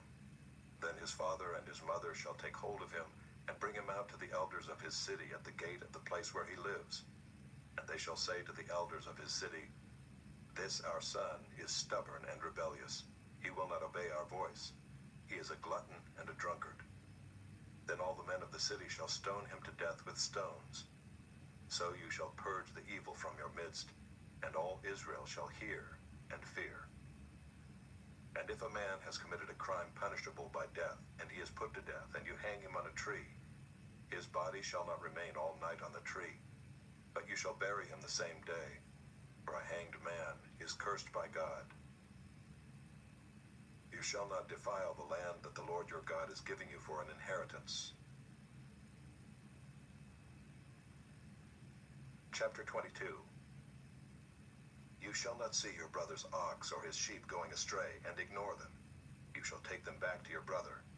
And if he does not live near you, and you do not know who he is, you shall bring it home to your house, and it shall stay with you until your brother seeks it. Then you shall restore it to him. And you shall do the same with his donkey, or with his garment, or with any lost thing of your brother's, which he loses and you find. You may not ignore it. You shall not see your brother's donkey or his ox fallen down by the way, and ignore them. You shall help him to lift them up again. A woman shall not wear a man's garment, nor shall a man put on a woman's cloak. For whoever does these things is an abomination to the Lord your God. If you come across a bird's nest in any tree or on the ground, with young ones or eggs, and the mother sitting on the young or on the eggs, you shall not take the mother with the young. You shall let the mother go, but the young you may take for yourself, that it may go well with you, and that you may live long. When you build a new house, you shall make a parapet for your roof, that you may not bring the guilt of blood upon your house, if anyone should fall from it. You shall not sow your vineyard with two kinds of seed, lest the whole yield be forfeited, the crop that you have sown, and the yield of the vineyard. You shall not plow with an ox and a donkey together. You shall not wear cloth of wool and linen mixed together. You shall make yourself tassels on the four corners of the garment with which you cover yourself. If any man takes a wife and goes into her, and then hates her and accuses her of misconduct, and brings a bad name upon her, saying, I took this woman, and when I came near her, I did not find in her evidence of virginity, then the father of the young woman and her mother shall take and bring out the evidence of her virginity to the elders of the city in the gate. And the father of the young woman shall say to the elders, I gave my daughter to this man to marry, and he hates her. And behold, he has accused her of misconduct, saying, I did not find in your daughter evidence of virginity. And yet this is the evidence of my daughter's virginity. And they shall spread the cloak before the elders of the city. Then the elders of that city shall take the man and whip him, and they shall fine him 100 shekels of silver, and give them to the father of the young woman, because he has brought a bad name upon a virgin of Israel. And she shall be his wife. He may not divorce her all his days. But if the thing is true, that evidence of virginity was not found in the young woman, then they shall bring out the young woman to the door of her father's house, and the men of her city shall stone her to death with stones, because she has done an outrageous thing in Israel by whoring in her father's house. So you shall purge the evil from your midst. If a man is found lying with the wife of another man, both of them shall die, the man who lay with the woman and the woman. So you shall purge the evil from Israel. If there is a betrothed virgin, and a man meets her in the city and lies with her, then you shall bring them both out to the gate of that city, and you shall stone them to death with stones, the young woman because she did not cry for help, though she was in the city, and the man because he violated his neighbor's wife. So you shall purge the evil from your midst. But if in the open country a man meets a young woman who is betrothed, and the man seizes her and lies with her, then only the man who lay with her shall die. But you shall do nothing to the young woman. She has committed no offense punishable by death. For this case is like that of a man attacking and murdering his neighbor, because he met her in the open country, and though the betrothed young woman cried for help, there was no one to rescue her. If a man meets a virgin who is not betrothed, and seizes her and lies with her, and they are found, then the man who lay with her shall give to the father of the young woman 50 shekels of silver, and she shall be his wife, because he has violated her. he may not divorce her all his days. A man shall not take his father's wife, so that he does not uncover his father's nakedness.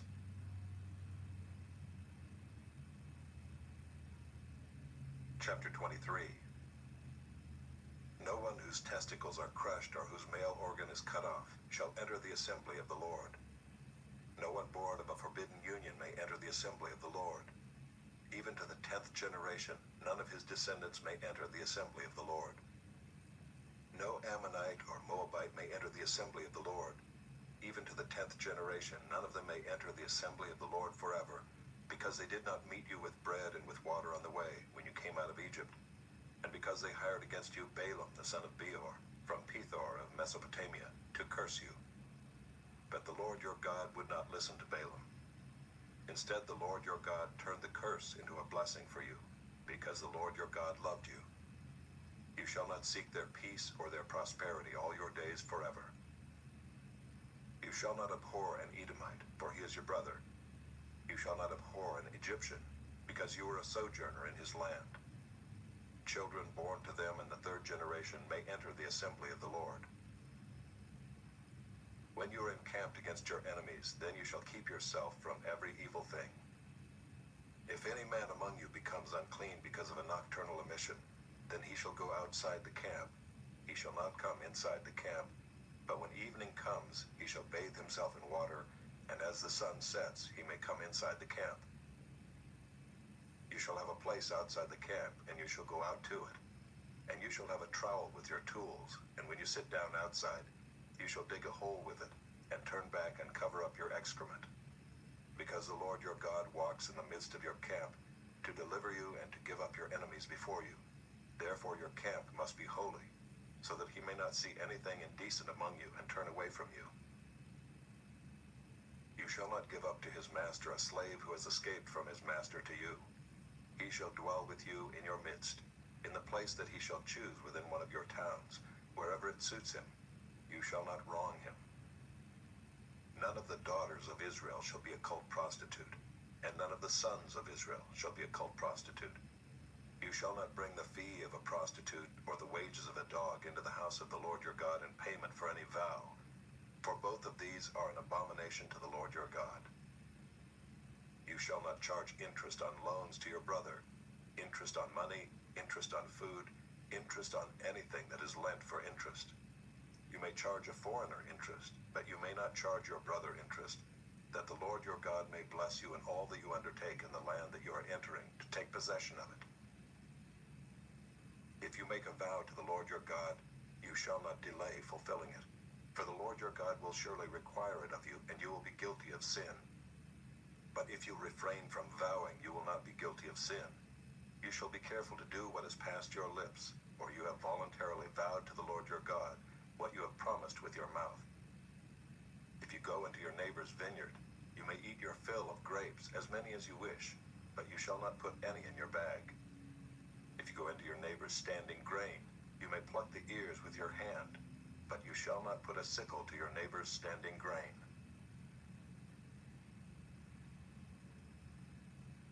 Chapter 24. When a man takes a wife and marries her, if then she finds no favor in his eyes because he has found some indecency in her, and he writes her a certificate of divorce, and puts it in her hand and sends her out of his house, and she departs out of his house, and if she goes and becomes another man's wife, and the latter man hates her and writes her a certificate of divorce, and puts it in her hand and sends her out of his house, or if the latter man dies, who took her to be his wife, then her former husband, who sent her away, may not take her again to be his wife after she has been defiled, for that is an abomination before the Lord. And you shall not bring sin upon the land that the Lord your God is giving you for an inheritance. When a man is newly married, he shall not go out with the army or be liable for any other public duty. He shall be free at home 1 year to be happy with his wife whom he has taken. No one shall take a mill or an upper millstone in pledge, for that would be taking a life in pledge. If a man is found stealing one of his brothers of the people of Israel, and if he treats him as a slave or sells him, then that thief shall die. So you shall purge the evil from your midst. Take care in a case of leprous disease to be very careful to do according to all that the Levitical priests shall direct you. As I commanded them, so you shall be careful to do. Remember what the Lord your God did to Miriam on the way as you came out of Egypt. When you make your neighbor a loan of any sort, you shall not go into his house to collect his pledge. You shall stand outside, and the man to whom you make the loan shall bring the pledge out to you. And if he is a poor man, you shall not sleep in his pledge. You shall restore to him the pledge as the sun sets, that he may sleep in his cloak and bless you. And it shall be righteousness for you before the Lord your God. You shall not oppress a hired worker who is poor and needy, whether he is one of your brothers or one of the sojourners who are in your land within your towns. You shall give him his wages on the same day, before the sun sets, for he is poor and counts on it, lest he cry against you to the Lord and you be guilty of sin. Fathers shall not be put to death because of their children, nor shall children be put to death because of their fathers. Each one shall be put to death for his own sin. You shall not pervert the justice due to the sojourner or to the fatherless, or take a widow's garment in pledge. But you shall remember that you were a slave in Egypt, and the Lord your God redeemed you from there. Therefore I command you to do this. When you reap your harvest in your field, and forget a sheaf in the field, you shall not go back to get it. It shall be for the sojourner, the fatherless, and the widow, that the Lord your God may bless you in all the work of your hands. When you beat your olive trees, you shall not go over them again. It shall be for the sojourner, the fatherless, and the widow. When you gather the grapes of your vineyard, you shall not strip it afterward. It shall be for the sojourner, the fatherless, and the widow. You shall remember that you were a slave in the land of Egypt. Therefore I command you to do this.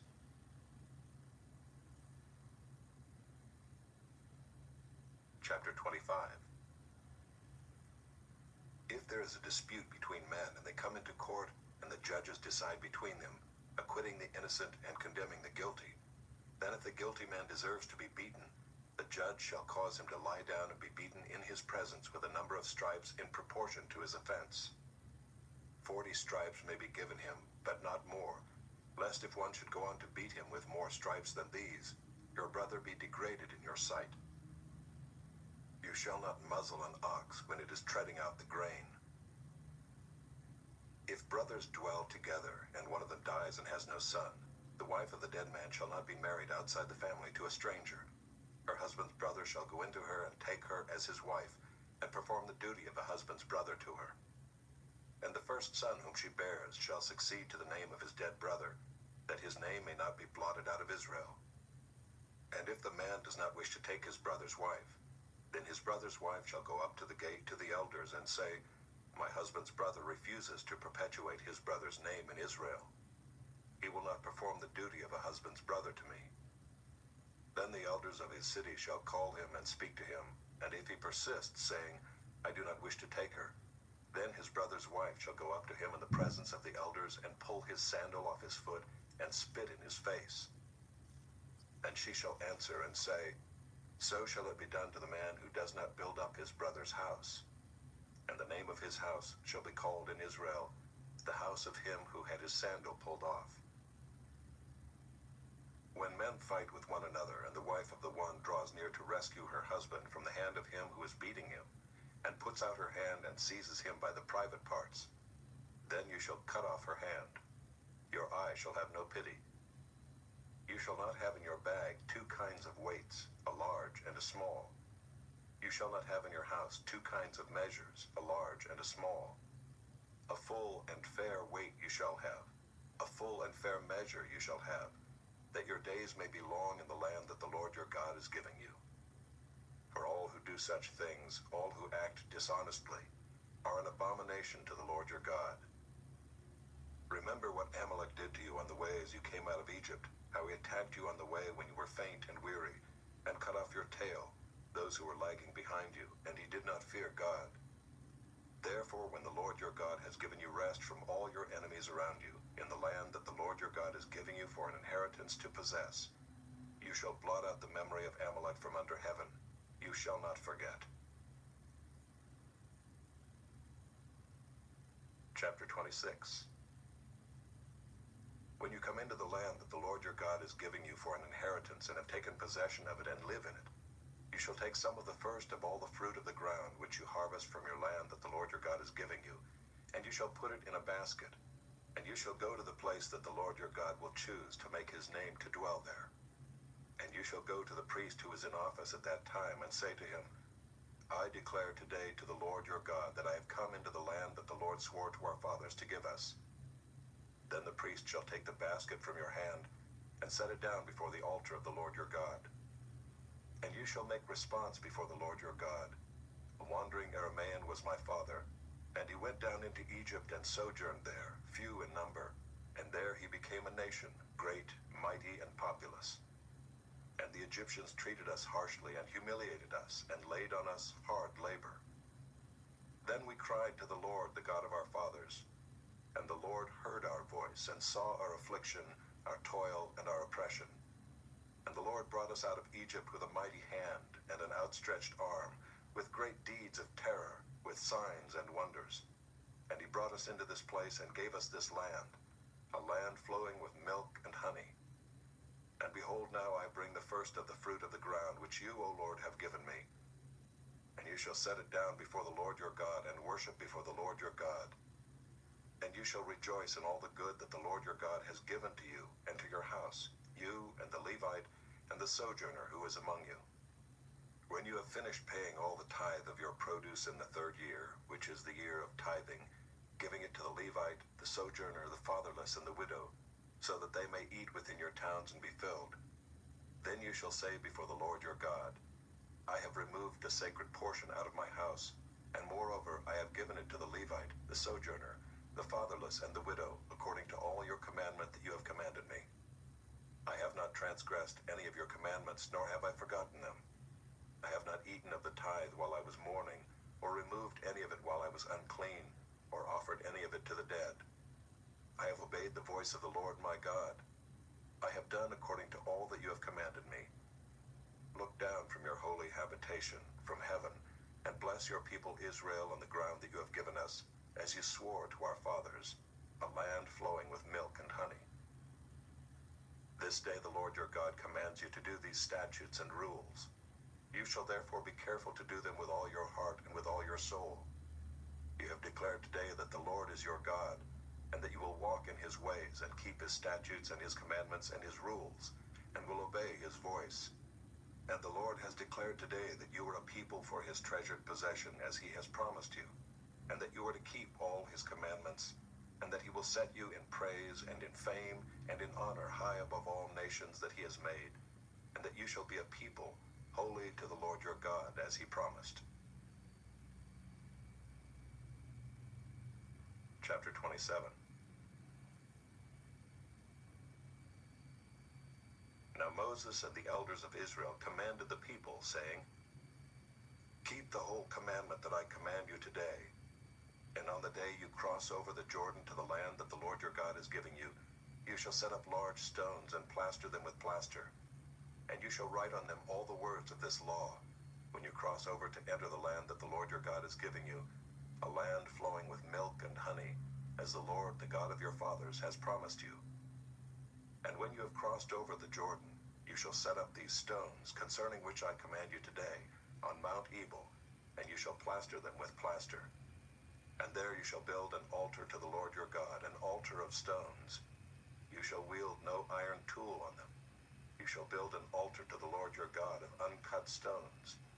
And you shall offer burnt offerings on it to the Lord your God, and you shall sacrifice peace offerings, and shall eat there, and you shall rejoice before the Lord your God. And you shall write on the stones all the words of this law very plainly. Then Moses and the Levitical priests said to all Israel, Keep silence and hear, O Israel. This day you have become the people of the Lord your God. You shall therefore obey the voice of the Lord your God, keeping his commandments and his statutes which I command you today. That day Moses charged the people, saying, When you have crossed over the Jordan, these shall stand on Mount Gerizim to bless the people: Simeon, Levi, Judah, Issachar, Joseph, and Benjamin. And these shall stand on Mount Ebal for the curse. Reuben, Gad, Asher, Zebulun, Dan, and Naphtali. And the Levites shall declare to all the men of Israel in a loud voice, Cursed be the man who makes a carved or cast metal image, an abomination to the Lord, a thing made by the hands of a craftsman, and sets it up in secret. And all the people shall answer and say, Amen. Cursed be anyone who dishonors his father or his mother. And all the people shall say, Amen. Cursed be anyone who moves his neighbor's landmark. And all the people shall say, Amen. Cursed be anyone who misleads a blind man on the road. And all the people shall say, Amen. Cursed be anyone who perverts the justice due to the sojourner, the fatherless, and the widow. And all the people shall say, Amen. Cursed be anyone who lies with his father's wife, because he has uncovered his father's nakedness. And all the people shall say, Amen. Cursed be anyone who lies with any kind of animal. And all the people shall say, Amen. Cursed be anyone who lies with his sister, whether the daughter of his father or the daughter of his mother. And all the people shall say, Amen. Cursed be anyone who lies with his mother-in-law. And all the people shall say, Amen. Cursed be anyone who strikes down his neighbor in secret. And all the people shall say, Amen. Cursed be anyone who takes a bribe to shed innocent blood. And all the people shall say, Amen. Cursed be anyone who does not confirm the words of this law by doing them. And all the people shall say, Amen.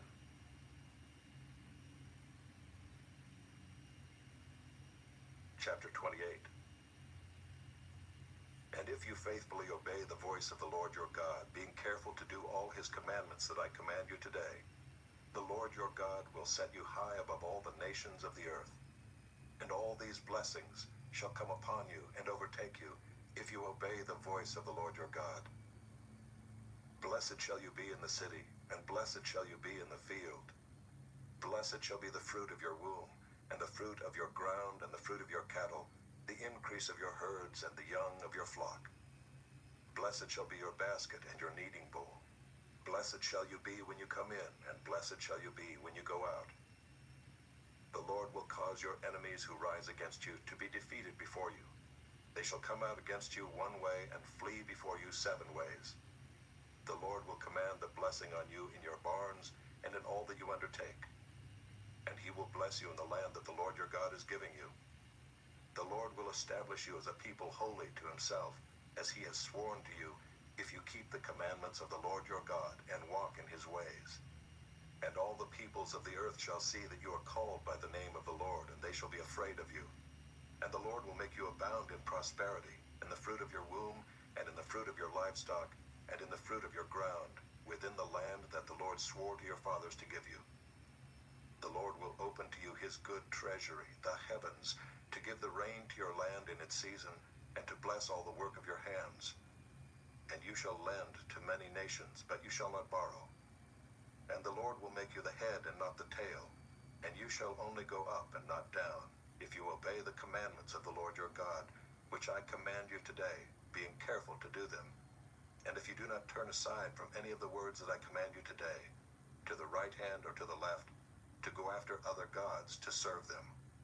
But if you will not obey the voice of the Lord your God, or be careful to do all his commandments and his statutes that I command you today, then all these curses shall come upon you and overtake you. Cursed shall you be in the city, and cursed shall you be in the field. Cursed shall be your basket and your kneading bowl. Cursed shall be the fruit of your womb and the fruit of your ground, the increase of your herds and the young of your flock. Cursed shall you be when you come in, and cursed shall you be when you go out. The Lord will send on you curses, confusion, and frustration in all that you undertake to do, until you are destroyed and perish quickly on account of the evil of your deeds, because you have forsaken me. The Lord will make the pestilence stick to you until he has consumed you off the land that you are entering to take possession of it.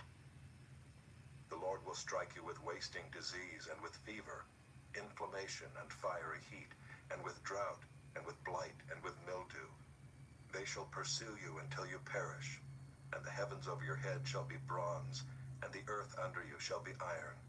The Lord will make the rain of your land powder, From heaven dust shall come down on you until you are destroyed. The Lord will cause you to be defeated before your enemies. You shall go out one way against them and flee 7 ways before them. And you shall be a horror to all the kingdoms of the earth. And your dead body shall be food for all birds of the air and for beasts of the earth, and there shall be no one to frighten them away. The Lord will strike you with the boils of Egypt and with tumors and scabs and itch, of which you cannot be healed. The Lord will strike you with madness and blindness and confusion of mind, and you shall grope at noonday, as the blind grope in darkness, and you shall not prosper in your ways. And you shall be only oppressed and robbed continually, and there shall be no one to help you. You shall betroth a wife, but another man shall ravish her. You shall build a house, but you shall not dwell in it. You shall plant a vineyard, but you shall not enjoy its fruit. Your ox shall be slaughtered before your eyes, but you shall not eat any of it. Your donkey shall be seized before your face, but shall not be restored to you. Your sheep will be given to your enemies, but there shall be no one to help you. Your sons and your daughters shall be given to another people, while your eyes look on and fail with longing for them all day long, but you shall be helpless. A nation that you have not known shall eat up the fruit of your ground and of all your labors, and you shall be only oppressed and crushed continually, so that you are driven mad by the sights that your eyes see. The Lord will strike you on the knees and on the legs with grievous boils of which you cannot be healed, from the sole of your foot to the crown of your head. The Lord will bring you and your king whom you set over you to a nation that neither you nor your fathers have known. And there you shall serve other gods of wood and stone. And you shall become a horror, a proverb, and a byword among all the peoples where the Lord will lead you away. You shall carry much seed into the field, and shall gather in little, for the locust shall consume it. You shall plant vineyards and dress them, but you shall neither drink of the wine nor gather the grapes, for the worm shall eat them. You shall have olive trees throughout all your territory, but you shall not anoint yourself with the oil, for your olives shall drop off. You shall father sons and daughters, but they shall not be yours, for they shall go into captivity. The cricket shall possess all your trees and the fruit of your ground. The sojourner who is among you shall rise higher and higher above you, and you shall come down lower and lower. He shall lend to you, and you shall not lend to him. He shall be the head, and you shall be the tail. All these curses shall come upon you and pursue you and overtake you till you are destroyed, because you did not obey the voice of the Lord your God to keep his commandments and his statutes that he commanded you. They shall be a sign and a wonder against you and your offspring forever. Because you did not serve the Lord your God with joyfulness and gladness of heart, because of the abundance of all things, therefore you shall serve your enemies whom the Lord will send against you, in hunger and thirst, in nakedness, and lacking everything. And he will put a yoke of iron on your neck until he has destroyed you. The Lord will bring a nation against you from far away, from the end of the earth, swooping down like the eagle, a nation whose language you do not understand, a hard-faced nation, who shall not respect the old or show mercy to the young. It shall eat the offspring of your cattle and the fruit of your ground until you are destroyed. It also shall not leave you grain, wine, or oil, the increase of your herds, or the young of your flock, until they have caused you to perish. They shall besiege you in all your towns, until your high and fortified walls, in which you trusted, come down throughout all your land. And they shall besiege you in all your towns throughout all your land, which the Lord your God has given you. And you shall eat the fruit of your womb, the flesh of your sons and daughters, whom the Lord your God has given you, in the siege, and in the distress with which your enemies shall distress you. The man who is the most tender and refined among you will begrudge food to his brother, to the wife he embraces, and to the last of the children whom he has left, so that he will not give to any of them any of the flesh of his children whom he is eating, because he has nothing else left, in the siege and in the distress with which your enemies shall distress you in all your towns. The most tender and refined woman among you, who would not venture to set the sole of her foot on the ground because she is so delicate and tender, will begrudge to the husband she embraces, to her son and to her daughter, her afterbirth that comes out from between her feet, and her children whom she bears, because lacking everything she will eat them secretly, in the siege and in the distress with which your enemy shall distress you in your towns. if you are not careful to do all the words of this law that are written in this book, that you may fear this glorious and awesome name, the Lord your God, then the Lord will bring on you and your offspring extraordinary afflictions, afflictions severe and lasting, and sicknesses grievous and lasting. And he will bring upon you again all the diseases of Egypt, of which you were afraid, and they shall cling to you. Every sickness also and every affliction that is not recorded in the book of this law, the Lord will bring upon you until you are destroyed. Whereas you were as numerous as the stars of heaven, you shall be left few in number, because you did not obey the voice of the Lord your God. And as the Lord took delight in doing you good and multiplying you, so the Lord will take delight in bringing ruin upon you and destroying you. And you shall be plucked off the land that you are entering to take possession of it. And the Lord will scatter you among all peoples, from one end of the earth to the other, and there you shall serve other gods of wood and stone, which neither you nor your fathers have known. And among these nations you shall find no respite, and there shall be no resting place for the sole of your foot. But the Lord will give you there a trembling heart and failing eyes, and a languishing soul. Your life shall hang in doubt before you. Night and day you shall be in dread, and have no assurance of your life. In the morning you shall say, if only it were evening. And at evening you shall say, if only it were morning, because of the dread that your heart shall feel, and the sights that your eyes shall see. And the Lord will bring you back in ships to Egypt, a journey that I promised that you should never make again. And there you shall offer yourselves for sale to your enemies as male and female slaves, but there will be no buyer.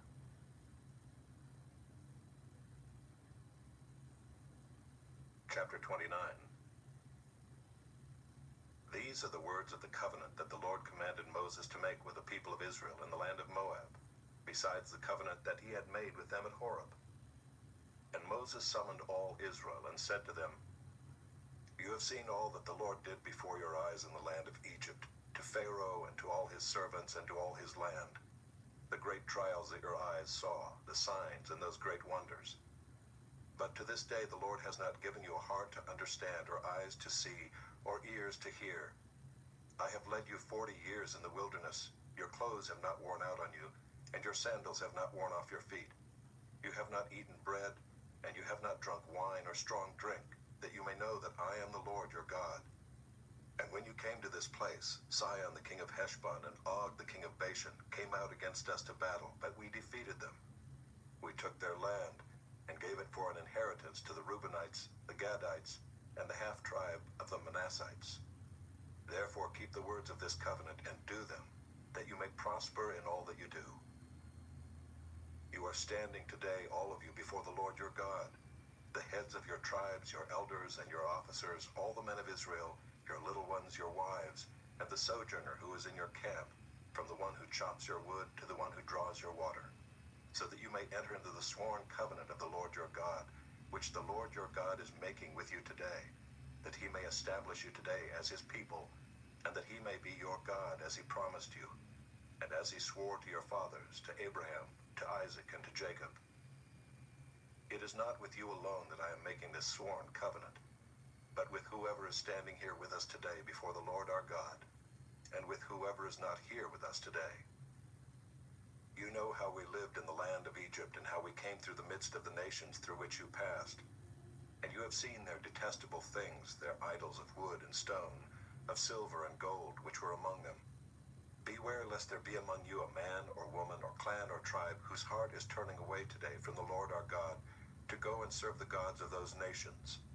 Beware lest there be among you a root bearing poisonous and bitter fruit, one who, when he hears the words of this sworn covenant, blesses himself in his heart, saying, I shall be safe, though I walk in the stubbornness of my heart. This will lead to the sweeping away of moist and dry alike. The Lord will not be willing to forgive him, but rather the anger of the Lord and his jealousy will smoke against that man, and the curses written in this book will settle upon him, and the Lord will blot out his name from under heaven. And the Lord will single him out from all the tribes of Israel for calamity, in accordance with all the curses of the covenant written in this book of the law. And the next generation, your children who rise up after you, and the foreigner who comes from a far land, will say, when they see the afflictions of that land, and the sicknesses with which the Lord has made it sick, the whole land burned out with brimstone and salt, nothing sown and nothing growing, where no plant can sprout, an overthrow like that of Sodom and Gomorrah, Admah and Zeboiim, which the Lord overthrew in his anger and wrath. All the nations will say, "Why has the Lord done thus to this land? What caused the heat of this great anger?" Then people will say, "It is because they abandoned the covenant of the Lord, the God of their fathers, which he made with them when he brought them out of the land of Egypt, and went and served other gods and worshipped them, gods whom they had not known and whom he had not allotted to them. Therefore the anger of the Lord was kindled against this land, bringing upon it all the curses written in this book. And the Lord uprooted them from their land in anger and fury and great wrath, and cast them into another land, as they are this day. The secret things belong to the Lord our God, but the things that are revealed belong to us and to our children forever, that we may do all the words of this law."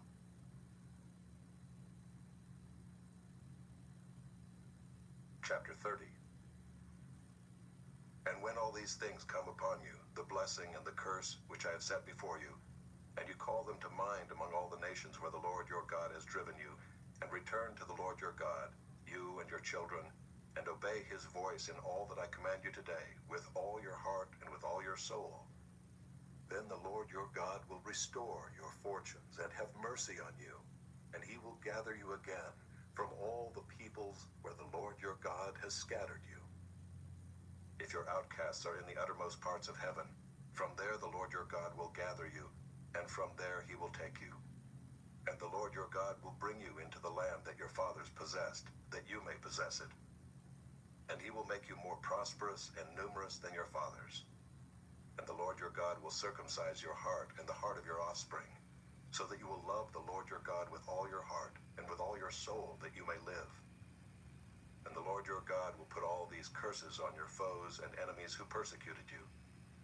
And you shall again obey the voice of the Lord and keep all his commandments that I command you today.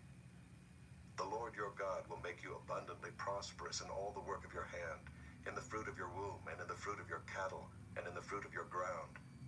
For the Lord will again take delight in prospering you, as he took delight in your fathers, when you obey the voice of the Lord your God, to keep his commandments and his statutes that are written in this book of the law, when you turn to the Lord your God with all your heart and with all your soul. For this commandment that I command you today is not too hard for you, neither is it far off. It is not in heaven that you should say, "Who will ascend to heaven for us and bring it to us, that we may hear it and do it?" Neither is it beyond the sea that you should say, "Who will go over the sea for us and bring it to us, that we may hear it and do it?" But the word is very near you. It is in your mouth and in your heart, so that you can do it. See, I have set before you today life and good, death and evil. If you obey the commandments of the Lord your God that I command you today, by loving the Lord your God, by walking in his ways, and by keeping his commandments and his statutes and his rules, then you shall live and multiply, and the Lord your God will bless you in the land that you are entering to take possession of it. But if your heart turns away, and you will not hear, but are drawn away to worship other gods and serve them, I declare to you today that you shall surely perish. You shall not live long in the land that you're going over the Jordan to enter and possess. I call heaven and earth to witness against you today, that I have set before you life and death, blessing and curse. Therefore, choose life, that you and your offspring may live, loving the Lord your God, obeying his voice and holding fast to him. For he is your life and length of days, that you may dwell in the land that the Lord swore to your fathers, to Abraham, to Isaac, and to Jacob, to give them.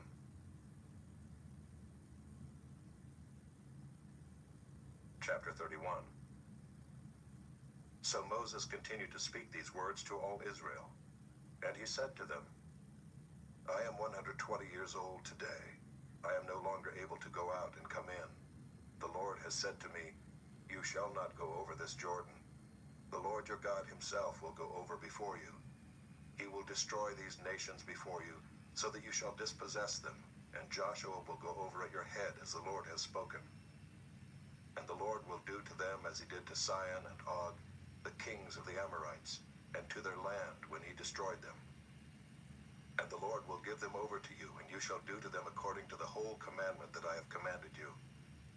Be strong and courageous. Do not fear or be in dread of them, for it is the Lord your God who goes with you. He will not leave you or forsake you.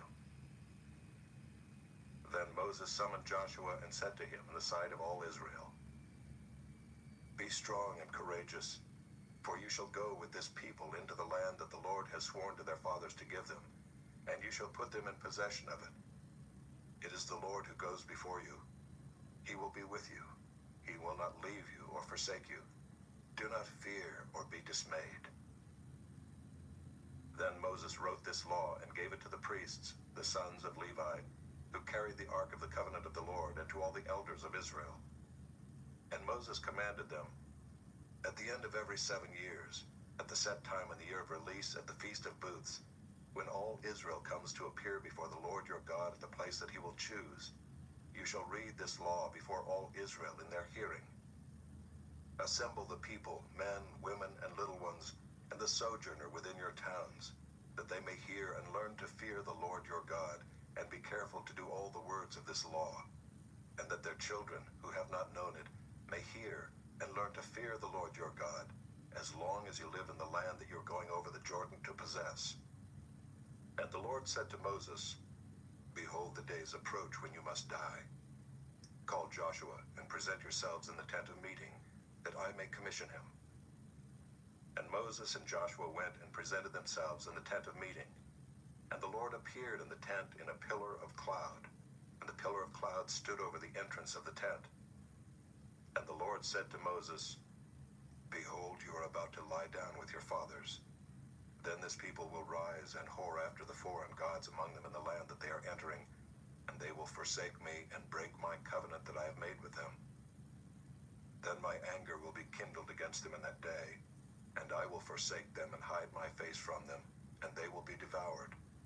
And many evils and troubles will come upon them, so that they will say in that day, Have not these evils come upon us because our God is not among us? And I will surely hide my face in that day, because of all the evil that they have done, because they have turned to other gods. Now therefore write this song and teach it to the people of Israel. Put it in their mouths, that this song may be a witness for me against the people of Israel.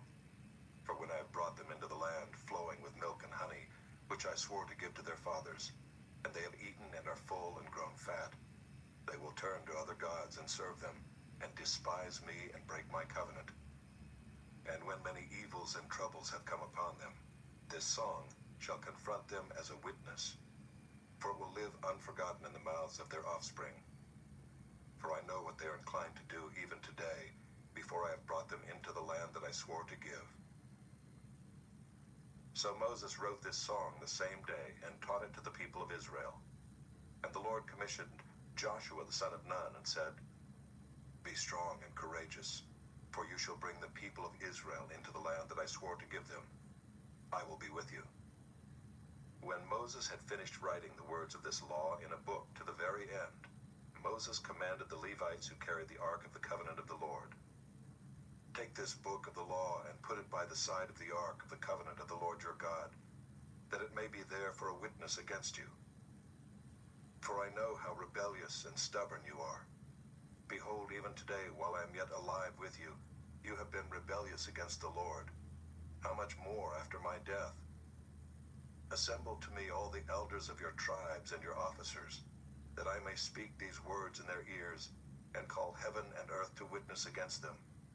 For I know that after my death you will surely act corruptly and turn aside from the way that I have commanded you. And in the days to come evil will befall you, because you will do what is evil in the sight of the Lord, provoking him to anger through the work of your hands. Then Moses spoke the words of this song until they were finished in the ears of all the assembly of Israel. Chapter 32. Give ear, O heavens, and I will speak, and let the earth hear the words of my mouth. May my teaching drop as the rain, my speech distill as the dew, like gentle rain upon the tender grass and like showers upon the herb. For I will proclaim the name of the Lord, ascribe greatness to our God. The rock, his work, is perfect, for all his ways are justice. A God of faithfulness and without iniquity, just and upright is he. They have dealt corruptly with him, they are no longer his children, because they are blemished. They are a crooked and twisted generation. Do you thus repay the Lord, you foolish and senseless people? Is not he your Father who created you, who made you and established you? Remember the days of old, consider the years of many generations. Ask your father and he will show you, your elders and they will tell you. When the Most High gave to the nations their inheritance, when he divided mankind, he fixed the borders of the peoples according to the number of the sons of God. But the Lord's portion is his people, Jacob his allotted heritage. He found him in a desert land, and in the howling waste of the wilderness. He encircled him, he cared for him. He kept him as the apple of his eye. Like an eagle that stirs up its nest, that flutters over its young, spreading out its wings, catching them, bearing them on its pinions. The Lord alone guided him. No foreign god was with him. He made him ride on the high places of the land, and he ate the produce of the field, and he suckled him with honey out of the rock, and oil out of the flinty rock.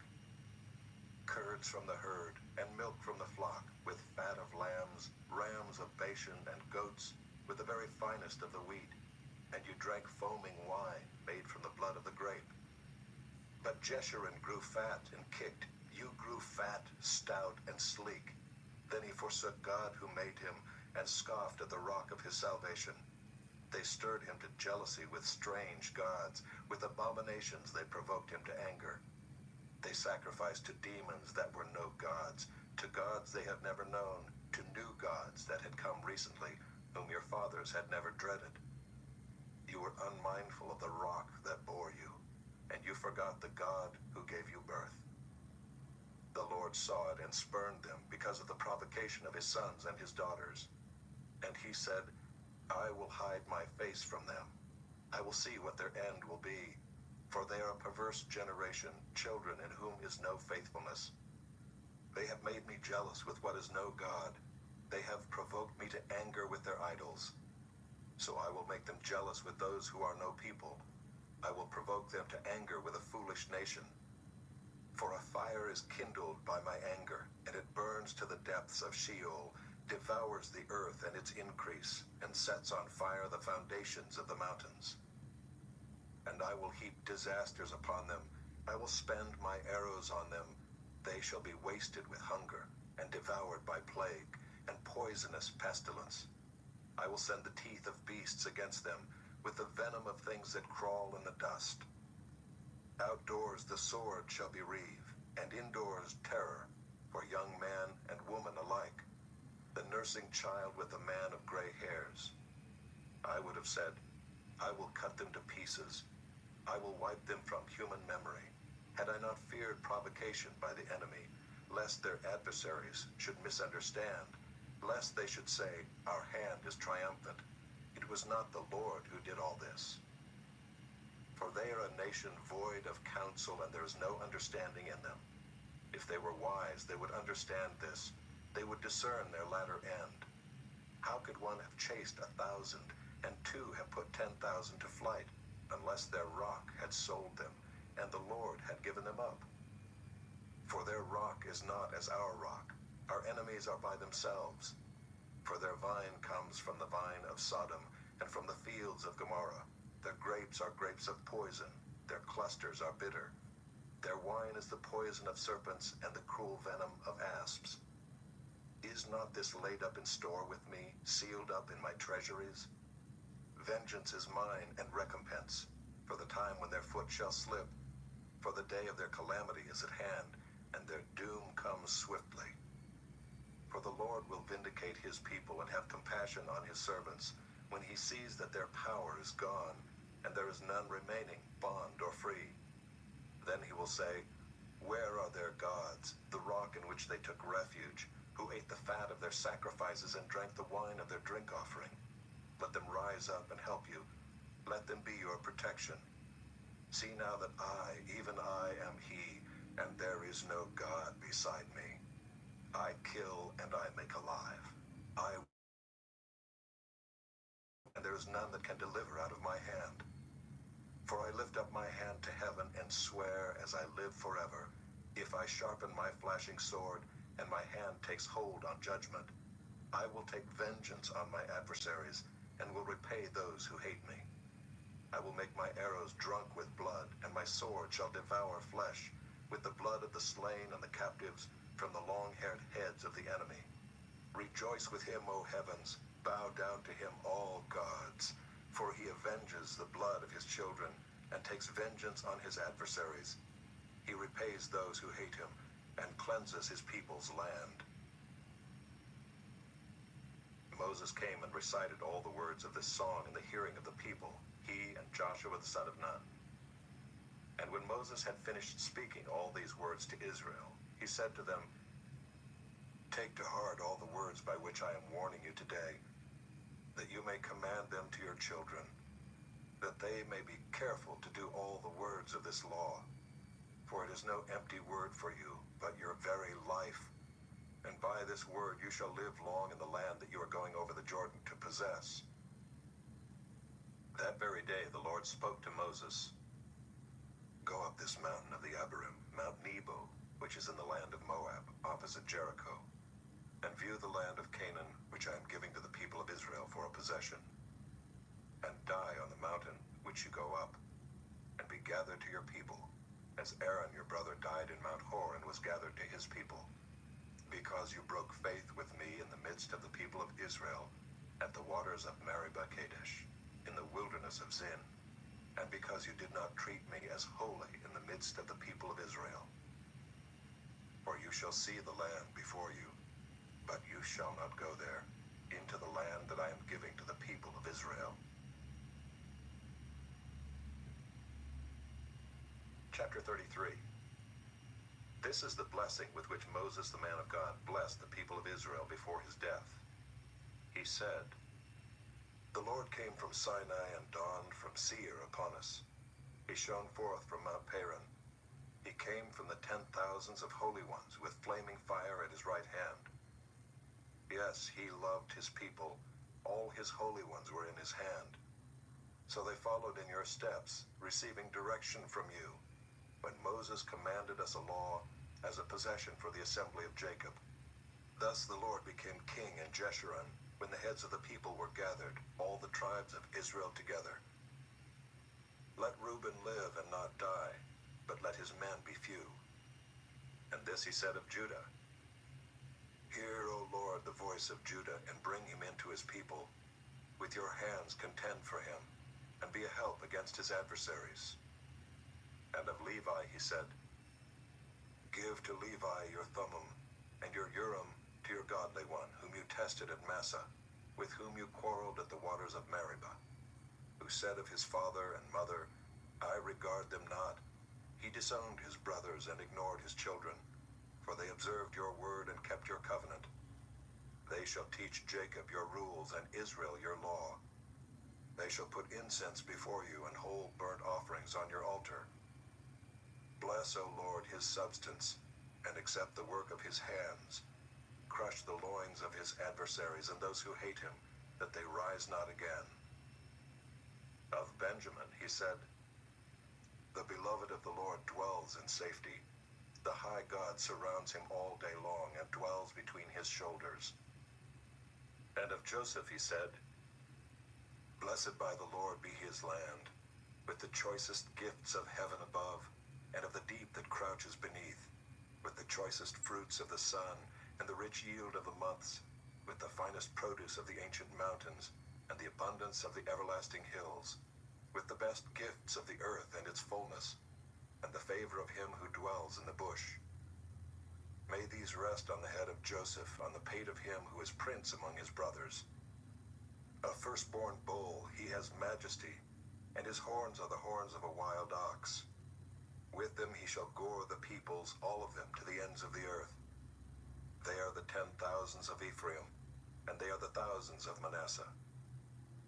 And of Zebulun he said, Rejoice, Zebulun, in your going out, and Issachar in your tents. They shall call peoples to their mountain. There they offer right sacrifices, for they draw from the abundance of the seas and the hidden treasures of the sand. And of Gad he said, Blessed be he who enlarges Gad. Gad crouches like a lion, he tears off arm and scalp. He chose the best of the land for himself, for there a commander's portion was reserved, and he came with the heads of the people. With Israel he executed the justice of the Lord, and his judgments for Israel. And of Dan he said, Dan is a lion's cub that leaps from Bashan.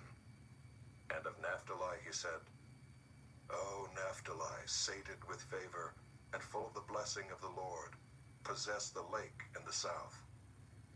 And of Asher he said, Most blessed of sons be Asher. Let him be the favorite of his brothers, and let him dip his foot in oil. Your bars shall be iron and bronze, and as your days, so shall your strength be. There is none like God, O Jeshurun, who rides through the heavens to your help, through the skies in his majesty. The eternal God is your dwelling place, and underneath are the everlasting arms. And he thrust out the enemy before you and said, Destroy. So Israel lived in safety, Jacob lived alone, in a land of grain and wine, whose heavens drop down dew. Happy are you, O Israel. Who is like you, a people saved by the Lord, the shield of your help, and the sword of your triumph? Your enemies shall come fawning to you, and you shall tread upon their backs. Chapter 34. Then Moses went up from the plains of Moab to Mount Nebo, to the top of Pisgah, which is opposite Jericho. And the Lord showed him all the land, Gilead as far as Dan, all Naphtali, the land of Ephraim and Manasseh, all the land of Judah as far as the western sea, the Negeb and the plain, that is the valley of Jericho, the city of palm trees, as far as Zoar. And the Lord said to him, This is the land of which I swore to Abraham, to Isaac, and to Jacob. I will give it to your offspring. I have let you see it with your eyes, but you shall not go over there. So Moses, the servant of the Lord, died there in the land of Moab, according to the word of the Lord. And he buried him in the valley in the land of Moab, opposite Beth Peor. But no one knows the place of his burial to this day. Moses was 120 years old when he died. His eye was undimmed, and his vigor unabated. And the people of Israel wept for Moses in the plains of Moab 30 days. Then the days of weeping and mourning for Moses were ended. And Joshua the son of Nun was full of the spirit of wisdom, for Moses had laid his hands on him. So the people of Israel obeyed him and did as the Lord had commanded Moses. And there has not arisen a prophet since in Israel like Moses, whom the Lord knew face to face. None like him for all the signs and the wonders that the Lord sent him to do in the land of Egypt, to Pharaoh and to all his servants, and to all his land, and for all the mighty power and all the great deeds of terror that Moses did in the sight of all Israel. Joshua, chapter 1. After the death of Moses, the servant of the Lord said to Joshua the son of Nun, Moses' assistant, Moses, my servant, is dead. Now therefore arise, go over this Jordan, you and all this people, into the land that I am giving to them, to the people of Israel. Every place that the sole of your foot will tread upon I have given to you, just as I promised to Moses. From the wilderness and this Lebanon, as far as the great river, the river Euphrates, all the land of the Hittites to the great sea, toward the going down of the sun, shall be your territory. No man shall be able to stand before you all the days of your life. Just as I was with Moses, so I will be with you. I will not leave you or forsake you. Be strong and courageous, for you shall cause this people to inherit the land that I swore to their fathers to give them. Only be strong and very courageous. being careful to do according to all the law that Moses my servant commanded you. Do not turn from it to the right hand or to the left, that you may have good success wherever you go. This book of the law shall not depart from your mouth, but you shall meditate on it day and night, so that you may be careful to do according to all that is written in it. For then you will make your way prosperous, and then you will have good success. Have I not commanded you? Be strong and courageous. Do not be frightened, and do not be dismayed, for the Lord your God is with you wherever you go. And Joshua commanded the officers of the people, pass through the midst of the camp, and command the people, prepare your provisions, for within 3 days you are to pass over this Jordan to go in to take possession of the land that the Lord your God is giving you to possess. And to the Reubenites, the Gadites, and the half-tribe of Manasseh, Joshua said, remember the word that Moses, the servant of the Lord, commanded you, saying, the Lord your God is providing you a place of rest and will give you this land. Your wives, your little ones, and your livestock shall remain in the land that Moses gave you beyond the Jordan. But all the men of valor among you shall pass over armed before your brothers and shall help them, until the Lord gives rest to your brothers as he has to you, and they also take possession of the land that the Lord your God is giving them. Then you shall return to the land of your possession, and shall possess it, the land that Moses the servant of the Lord gave you beyond the Jordan toward the sunrise. And they answered Joshua, all that you have commanded us we will do, and wherever you send us we will go. Just as we obeyed Moses in all things, so we will obey you. Only may the Lord your God be with you as he was with Moses. Whoever rebels against your commandment and disobeys your words, whatever you command him, shall be put to death. Only be strong and courageous.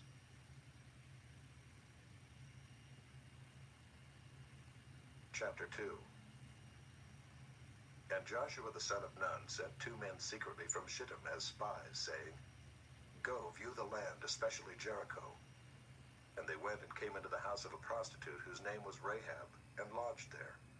And it was told to the king of Jericho, behold, men of Israel have come here tonight to search out the land. Then the king of Jericho sent to Rahab, saying, bring out the men who have come to you, who entered your house, for they have come to search out all the land. But the woman had taken the 2 men and hidden them. And she said, true, the men came to me, but I did not know where they were from. And when the gate was about to be closed at dark, the men went out. I do not know where the men went. Pursue them quickly, for you will overtake them. But she had brought them up to the roof and hid them with the stalks of flax that she had laid in order on the roof. So the men pursued after them on the way to the Jordan as far as the fords. And the gate was shut as soon as the pursuers had gone out. Before the men lay down, she came up to them on the roof and said to the men, I know that the Lord has given you the land, and that the fear of you has fallen upon us, and that all the inhabitants of the land melt away before you. For we have heard how the Lord dried up the water of the Red Sea before you when you came out of Egypt, and what you did to the 2 kings of the Amorites who were beyond the Jordan, to Sihon and Og, whom you devoted to destruction. And as soon as we heard it, our hearts melted, and there was no spirit left in any man because of you. For the Lord your God, he is God in the heavens above and on the earth beneath. Now then, please swear to me by the Lord that as I have dealt kindly with you, you also will deal kindly with my father's house, and give me a sure sign that you will save alive my father and mother, my brothers and sisters, and all who belong to them, and deliver our lives from death. And the men said to her, our life for yours, even to death. If you do not tell this business of ours, then when the Lord gives us the land, we will deal kindly and faithfully with you. Then she let them down by a rope through the window, for her house was built into the city wall, so that she lived in the wall. And she said to them, go into the hills, or the pursuers will encounter you, and hide there 3 days until the pursuers have returned.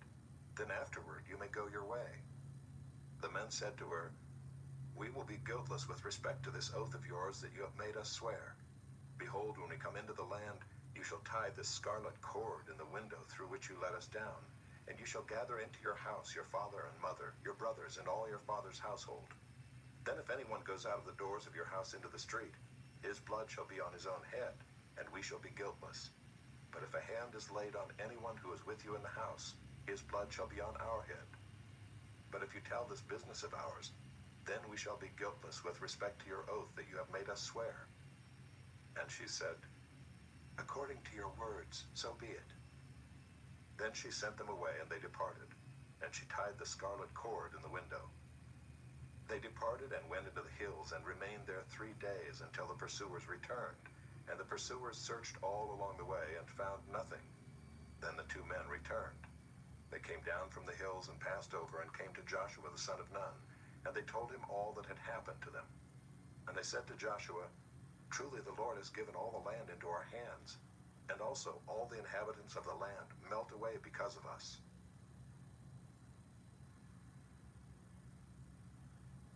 Chapter 3. Then Joshua rose early in the morning, and they set out from Shittim. And they came to the Jordan, he and all the people of Israel, and lodged there before they passed over.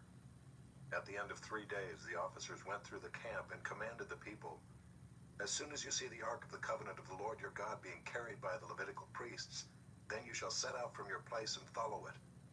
Yet there shall be a distance between you and it, about 2,000 cubits in length. Do not come near it, in order that you may know the way you shall go, for you have not passed this way before." Then Joshua said to the people, "Consecrate yourselves, for tomorrow the Lord will do wonders among you." And Joshua said to the priests, "Take up the ark of the covenant and pass on before the people." So they took up the ark of the covenant and went before the people. The Lord said to Joshua, "Today I will begin to exalt you in the sight of all Israel, that they may know that as I was with Moses, so I will be with you. And as for you, command the priests who bear the ark of the covenant, when you come to the brink of the waters of the Jordan, you shall stand still in the Jordan." And Joshua said to the people of Israel, "Come here and listen to the words of the Lord your God." And Joshua said, "Here is how you shall know that the living God is among you, and that he will without fail drive out from before you the Canaanites, the Hittites, the Hivites, the Perizzites, the Girgashites, the Amorites, and the Jebusites. Behold, the ark of the covenant of the Lord of all the earth is passing over before you into the Jordan. Now therefore take 12 men from the tribes of Israel, from each tribe a man. And when the soles of the feet of the priests bearing the ark of the Lord of all the earth, shall rest in the waters of the Jordan, the waters of the Jordan shall be cut off from flowing, and the waters coming down from above shall stand in one heap." So when the people set out from their tents to pass over the Jordan, with the priests bearing the ark of the covenant before the people, and as soon as those bearing the ark had come as far as the Jordan, and the feet of the priests bearing the ark were dipped in the brink of the water, now the Jordan overflows all its banks throughout the time of harvest, the waters coming down from above stood and rose up in a heap very far away, at Adam, the city that is beside Zarethan, and those flowing down toward the sea of the Arabah, the Salt Sea, were completely cut off. And the people passed over opposite Jericho. Now the priests bearing the ark of the covenant of the Lord stood firmly on dry ground in the midst of the Jordan, and all Israel was passing over on dry ground until all the nation finished passing over the Jordan.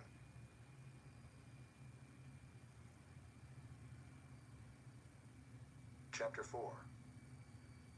When all the nation had finished passing over the Jordan, the Lord said to Joshua, "Take 12 men from the people, from each tribe a man, and command them, saying, Take 12 stones from here out of the midst of the Jordan, from the very place where the priest's feet stood firmly, and bring them over with you, and lay them down in the place where you lodge tonight."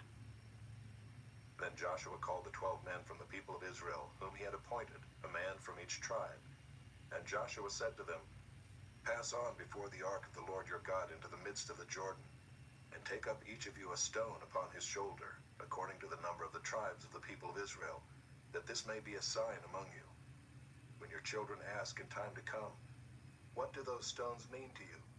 then you shall tell them that the waters of the Jordan were cut off before the ark of the covenant of the Lord. When it passed over the Jordan, the waters of the Jordan were cut off. So these stones shall be to the people of Israel a memorial forever." And the people of Israel did just as Joshua commanded, and took up 12 stones out of the midst of the Jordan, according to the number of the tribes of the people of Israel, just as the Lord told Joshua. And they carried them over with them to the place where they lodged, and laid them down there.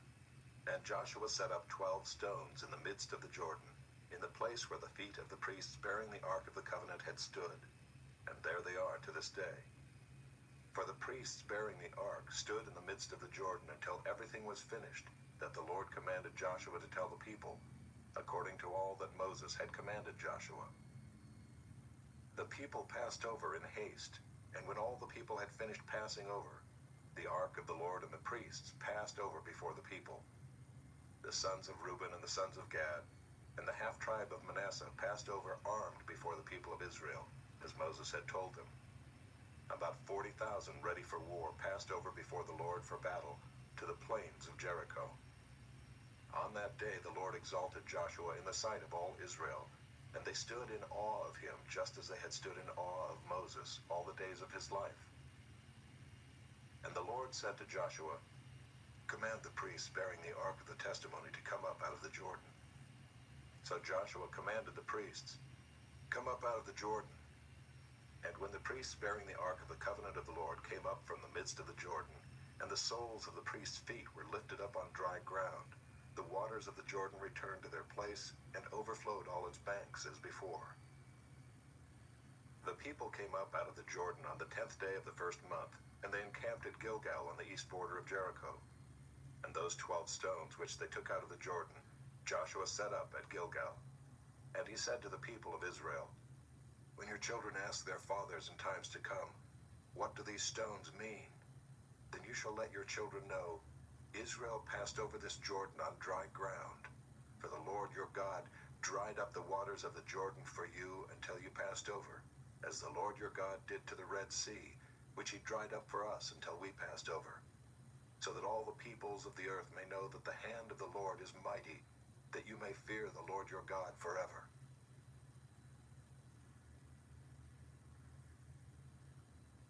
Chapter 5.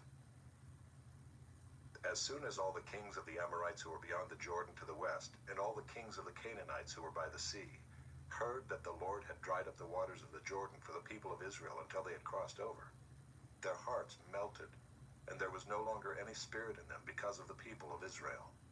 At that time the Lord said to Joshua, "Make flint knives and circumcise the sons of Israel a second time." So Joshua made flint knives and circumcised the sons of Israel at Gibeath-Haaraloth. And this is the reason why Joshua circumcised them. All the males of the people who came out of Egypt, all the men of war, had died in the wilderness on the way after they had come out of Egypt. Though all the people who came out had been circumcised, yet all the people who were born on the way in the wilderness after they had come out of Egypt had not been circumcised. For the people of Israel walked 40 years in the wilderness, until all the nation, the men of war who came out of Egypt, perished, because they did not obey the voice of the Lord. The Lord swore to them that he would not let them see the land that the Lord had sworn to their fathers to give to us, a land flowing with milk and honey. So it was their children whom he raised up in their place that Joshua circumcised. For they were uncircumcised because they had not been circumcised on the way. When the circumcising of the whole nation was finished, they remained in their places in the camp until they were healed.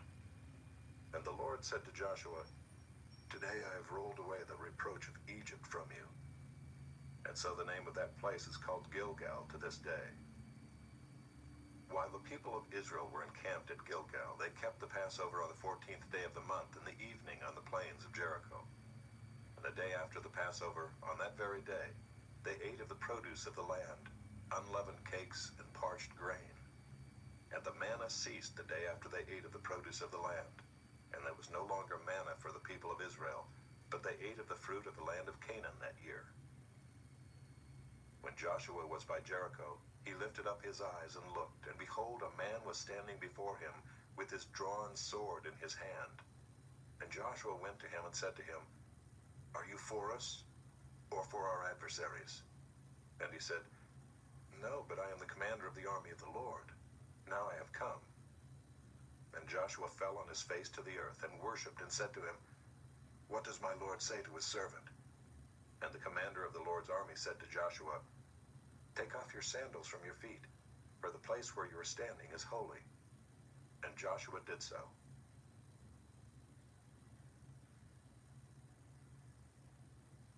Chapter 6. Now Jericho was shut up inside and outside because of the people of Israel. None went out, and none came in. And the Lord said to Joshua, See, I have given Jericho into your hand, with its king and mighty men of valor.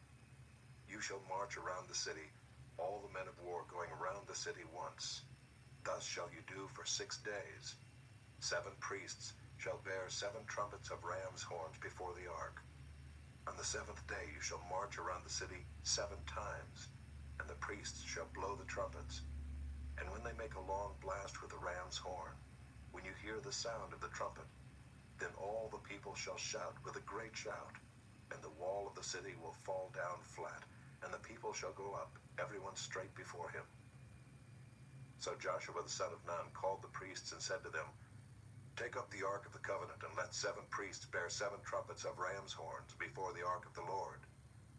And he said to the people, Go forward, march around the city, and let the armed men pass on before the ark of the Lord. And just as Joshua had commanded the people, the 7 priests bearing the 7 trumpets of ram's horns before the Lord went forward, blowing the trumpets, with the ark of the covenant of the Lord following them. The armed men were walking before the priests who were blowing the trumpets, and the rear guard was walking after the ark, while the trumpets blew continually. But Joshua commanded the people, You shall not shout or make your voice heard, neither shall any word go out of your mouth, until the day I tell you to shout. Then you shall shout. So he caused the ark of the Lord to circle the city, going about it once. And they came into the camp and spent the night in the camp. Then Joshua rose early in the morning, and the priests took up the ark of the Lord. And the 7 priests bearing the 7 trumpets of ram's horns before the ark of the Lord walked on, and they blew the trumpets continually. And the armed men were walking before them, and the rear guard was walking after the ark of the Lord, while the trumpets blew continually. And the 2nd day they marched around the city once, and returned into the camp. So they did for 6 days. On the 7th day they rose early at the dawn of day, and marched around the city in the same manner 7 times. It was only on that day that they marched around the city 7 times. And at the 7th time, when the priests had blown the trumpets, Joshua said to the people, Shout, for the Lord has given you the city, and the city and all that is within it shall be devoted to the Lord for destruction. Only Rahab the prostitute and all who are with her in her house shall live, because she hid the messengers whom we sent. But you keep yourselves from the things devoted to destruction, lest when you have devoted them, you take any of the devoted things and make the camp of Israel a thing for destruction, and bring trouble upon it. But all silver and gold, and every vessel of bronze and iron, are holy to the Lord. They shall go into the treasury of the Lord. So the people shouted, and the trumpets were blown. As soon as the people heard the sound of the trumpet, the people shouted a great shout, and the wall fell down flat, so that the people went up into the city, every man straight before him, and they captured the city. Then they devoted all in the city to destruction, both men and women, young and old, oxen, sheep, and donkeys, with the edge of the sword. But to the 2 men who had spied out the land, Joshua said, Go into the prostitute's house and bring out from there the woman and all who belong to her, as you swore to her.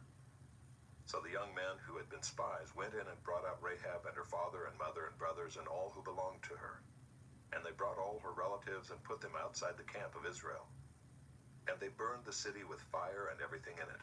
Only the silver and gold, and the vessels of bronze and of iron, they put into the treasury of the house of the Lord. But Rahab the prostitute and her father's household, and all who belonged to her, Joshua saved alive. And she has lived in Israel to this day, because she hid the messengers whom Joshua sent to spy out Jericho. Joshua laid an oath on them at that time, saying, Cursed before the Lord be the man who rises up and rebuilds this city, Jericho. At the cost of his firstborn shall he lay its foundation, and at the cost of his youngest son shall he set up its gates. So the Lord was with Joshua, and his fame was in all the land.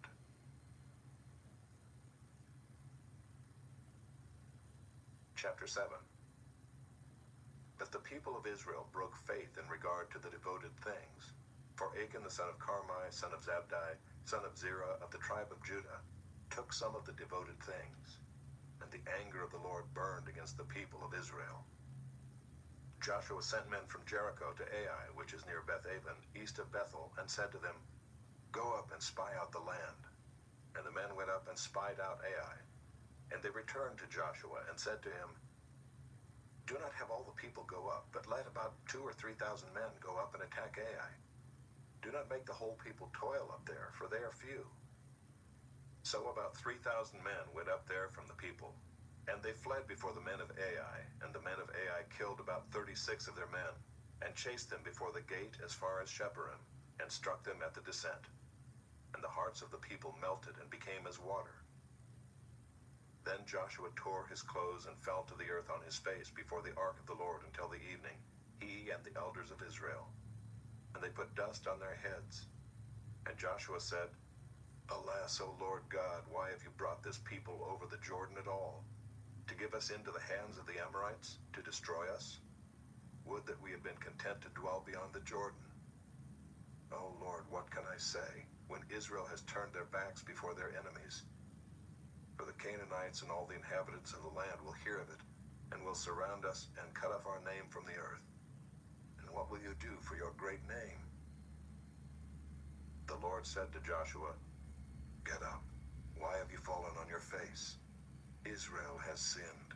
They have transgressed my covenant that I commanded them. They have taken some of the devoted things.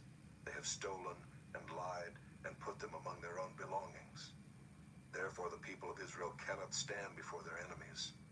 They turn their backs before their enemies because they have become devoted for destruction. I will be with you no more unless you destroy the devoted things from among you. Get up, consecrate the people, and say, 'Consecrate yourselves for tomorrow. For thus says the Lord God of Israel, there are devoted things in your midst, O Israel. You cannot stand before your enemies until you take away the devoted things from among you. In the morning, therefore, you shall be brought near by your tribes, and the tribe that the Lord takes by lot shall come near by clans, and the clan that the Lord takes shall come near by households, and the household that the Lord takes shall come near man by man. And he who is taken with the devoted things shall be burned with fire, he and all that he has, because he has transgressed the covenant of the Lord, and because he has done an outrageous thing in Israel.' So Joshua rose early in the morning and brought Israel near, tribe by tribe, and the tribe of Judah was taken. And he brought near the clans of Judah, and the clan of the Zerahites was taken. And he brought near the clan of the Zerahites man by man, and Zabdi was taken. And he brought near his household man by man, and Achan the son of Carmi, son of Zabdi, son of Zerah, of the tribe of Judah, was taken. Then Joshua said to Achan, 'My son, give glory to the Lord God of Israel, and give praise to him. And tell me now what you have done. Do not hide it from me.' And Achan answered Joshua, 'Truly I have sinned against the Lord God of Israel. And this is what I did. When I saw among the spoil a beautiful cloak from Shinar, and 200 shekels of silver, and a bar of gold weighing 50 shekels, then I coveted them and took them. And see, they are hidden in the earth inside my tent, with the silver underneath.' So Joshua sent messengers, and they ran to the tent, and behold, it was hidden in his tent with the silver underneath. And they took them out of the tent and brought them to Joshua and to all the people of Israel.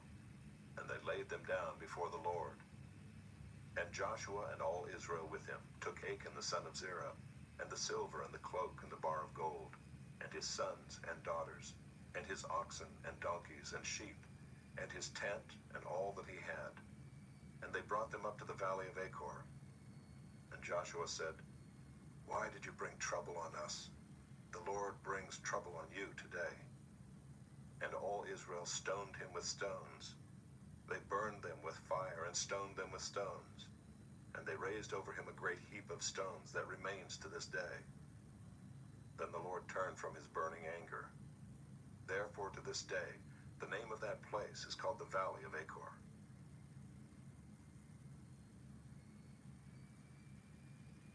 Chapter 8. And the Lord said to Joshua, 'Do not fear and do not be dismayed. Take all the fighting men with you, and arise, go up to Ai. See, I have given into your hand the king of Ai, and his people, his city, and his land. And you shall do to Ai and its king as you did to Jericho and its king. Only its spoil and its livestock you shall take as plunder for yourselves. Lay an ambush against the city behind it." So Joshua and all the fighting men arose to go up to Ai. And Joshua chose 30,000 mighty men of valor, and sent them out by night.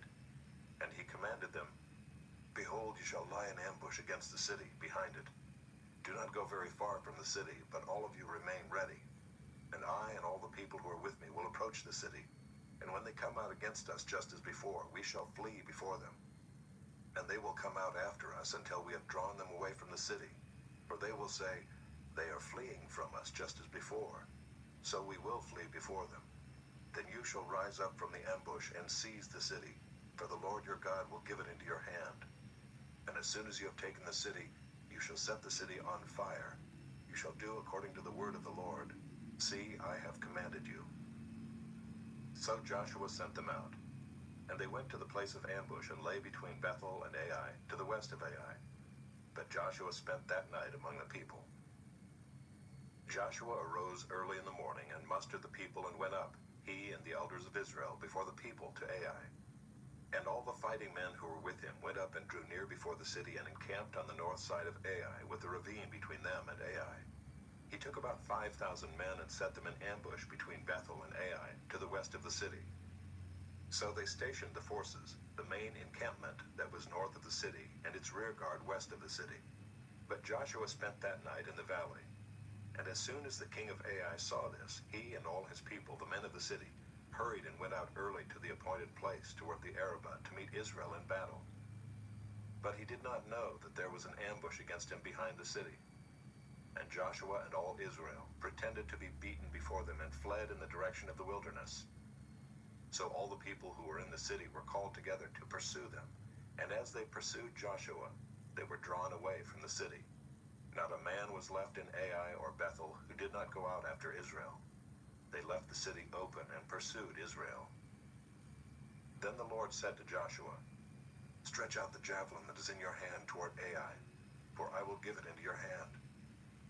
And Joshua stretched out the javelin that was in his hand toward the city.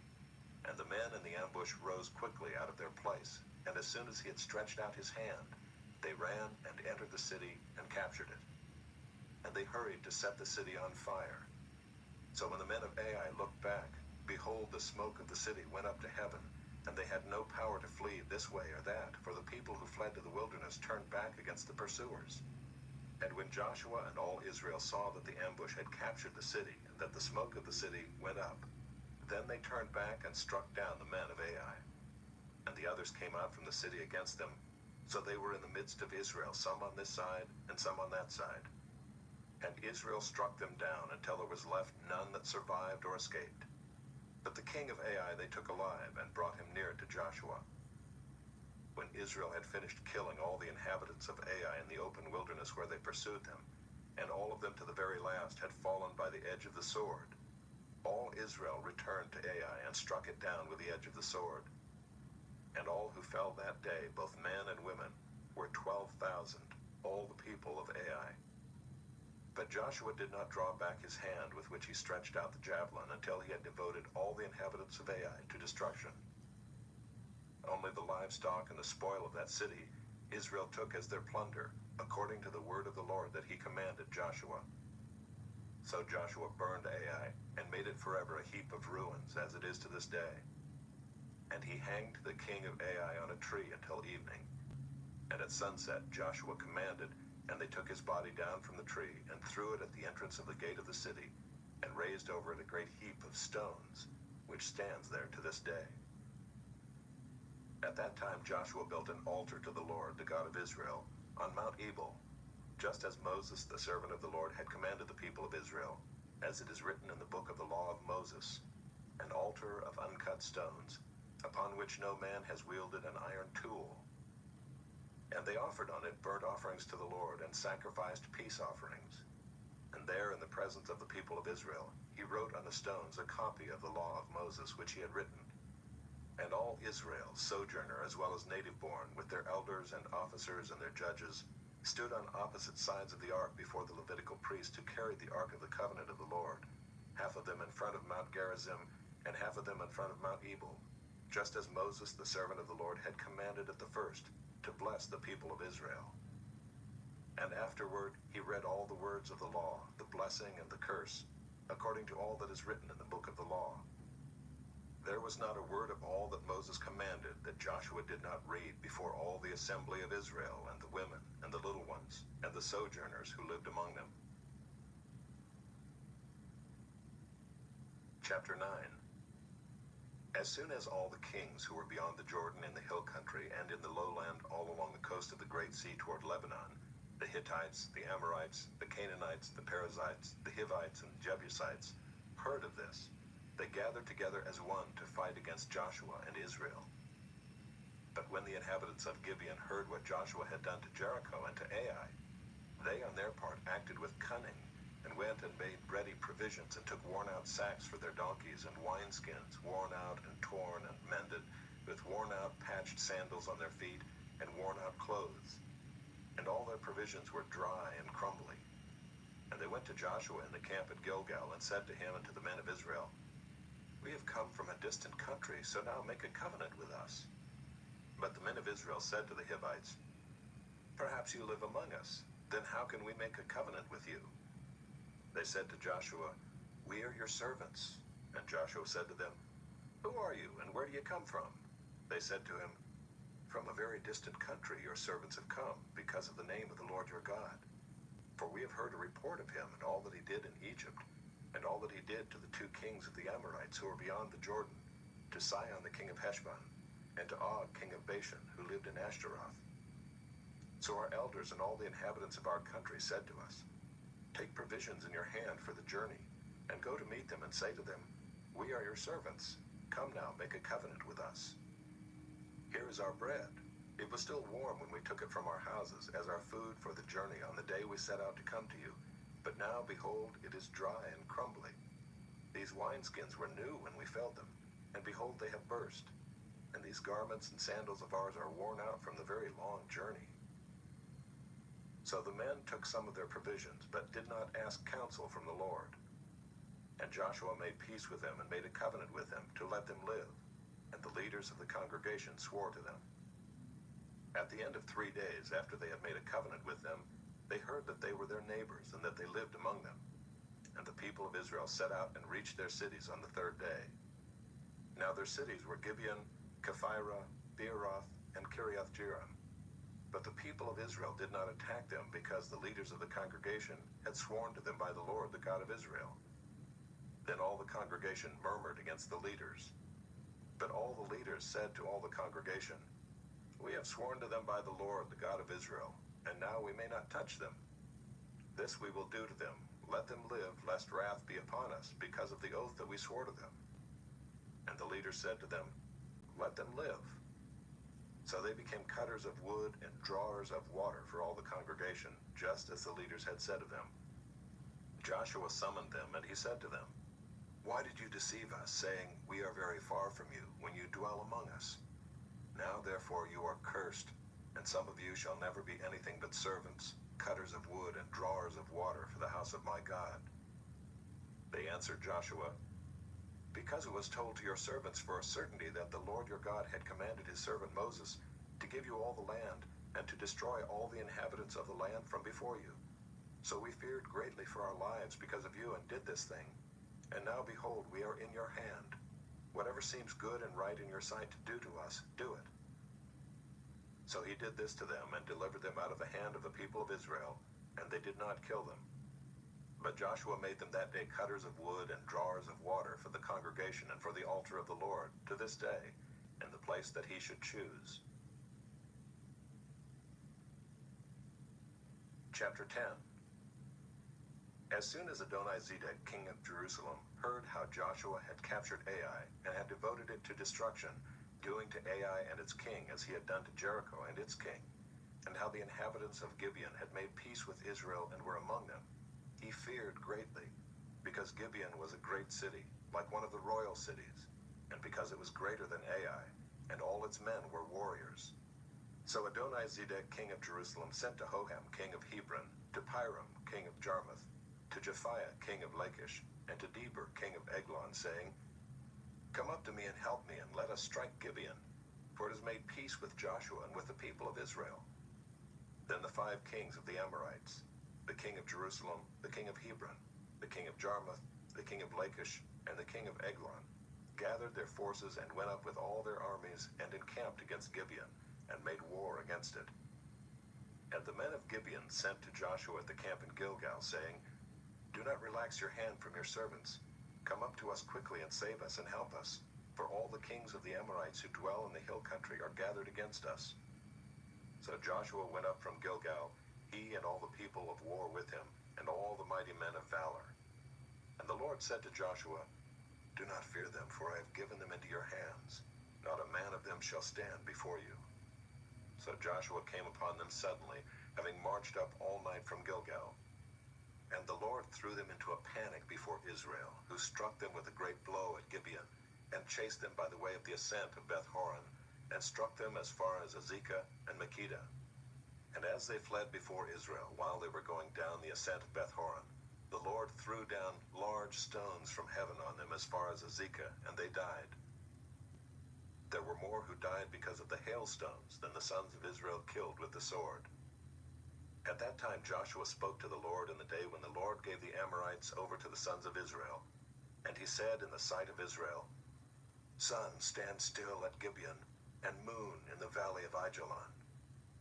And the sun stood still, and the moon stopped, until the nation took vengeance on their enemies.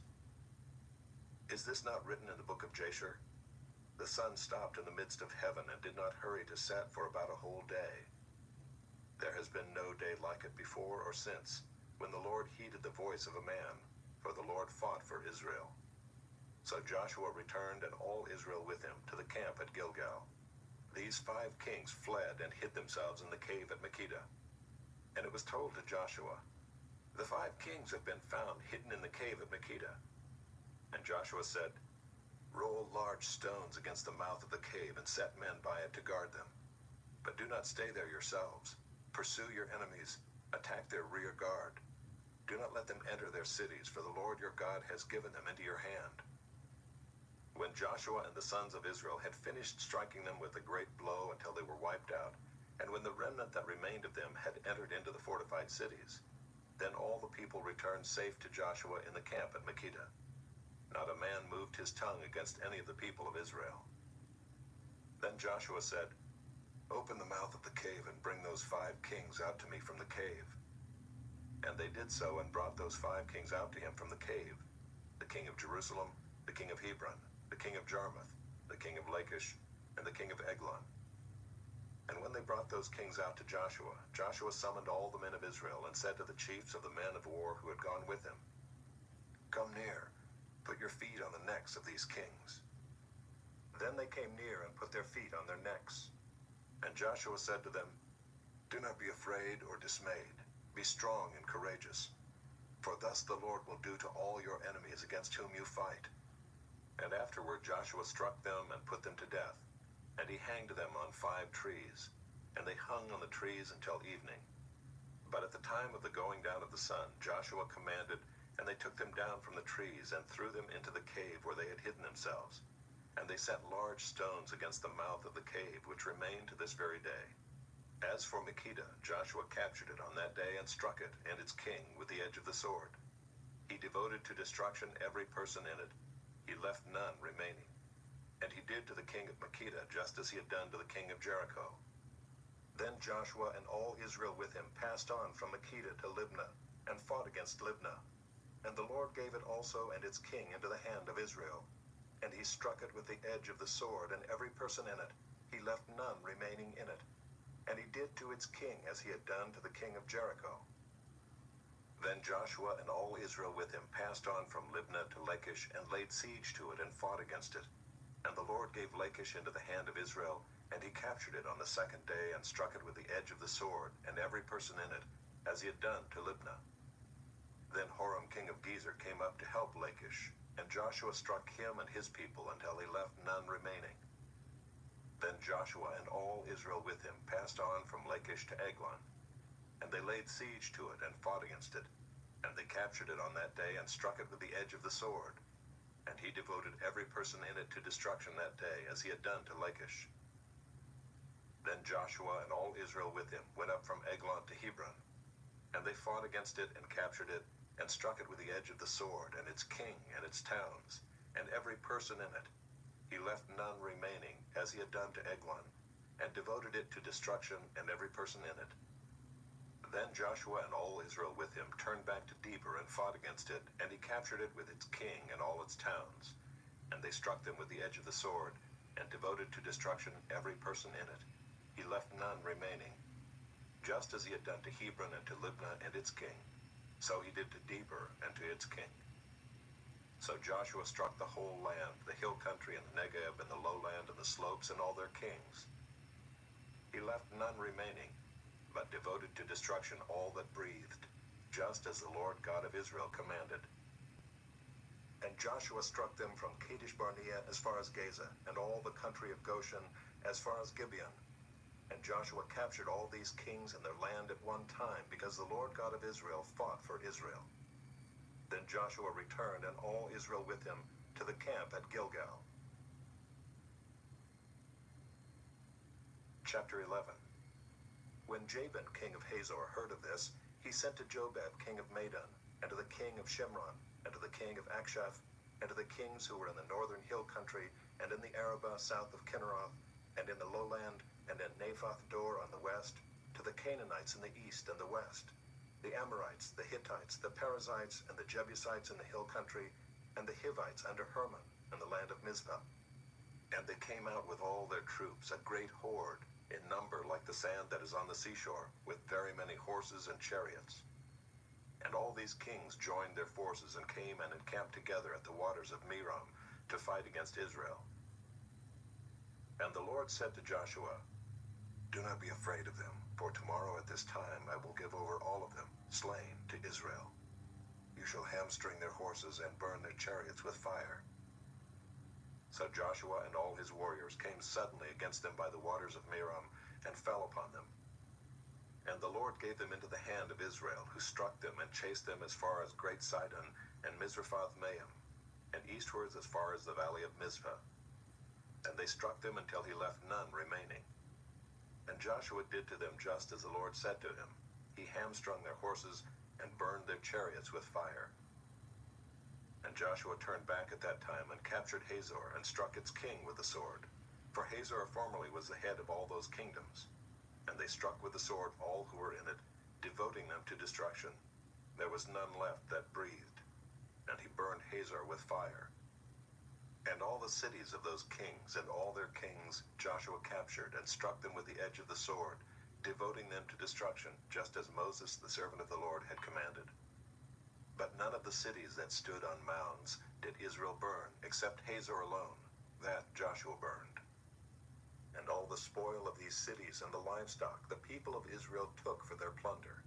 But every person they struck with the edge of the sword, until they had destroyed them, and they did not leave any who breathed. Just as the Lord had commanded Moses his servant, so Moses commanded Joshua, and so Joshua did. He left nothing undone of all that the Lord had commanded Moses.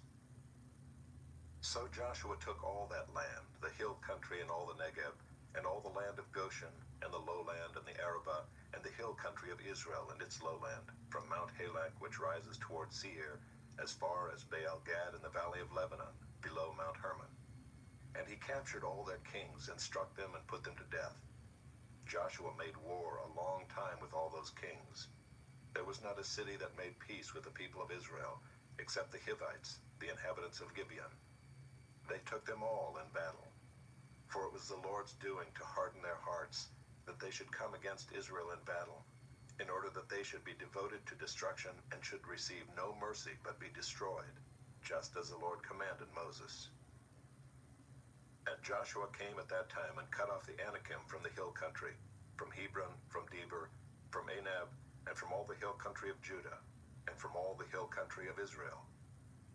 Joshua devoted them to destruction with their cities. There was none of the Anakim left in the land of the people of Israel. Only in Gaza, in Gath, and in Ashdod did some remain. So Joshua took the whole land, according to all that the Lord had spoken to Moses. And Joshua gave it for an inheritance to Israel, according to their tribal allotments. and the land had rest from war.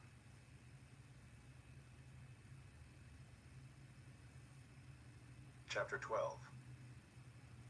Now these are the kings of the land whom the people of Israel defeated and took possession of their land beyond the Jordan toward the sunrise, from the valley of the Arnon to Mount Hermon, with all the Arabah eastward. Sihon, king of the Amorites, who lived at Heshbon, and ruled from Aroer, which is on the edge of the valley of the Arnon, and from the middle of the valley as far as the river Jabbok, the boundary of the Ammonites, that is, half of Gilead, and the Arabah to the sea of Kinroth eastward, and in the direction of Beth Jeshimoth to the sea of the Arabah, the Salt Sea, southward to the foot of the slopes of Pisgah, and Og, king of Bashan, one of the remnant of the Rephaim, who lived at Ashtaroth and at Adriai, and ruled over Mount Hermon and Salcah and all Bashan to the boundary of the Geshurites and the Maacathites, and over half of Gilead to the boundary of Sihon, king of Heshbon. Moses, the servant of the Lord, and the people of Israel defeated them.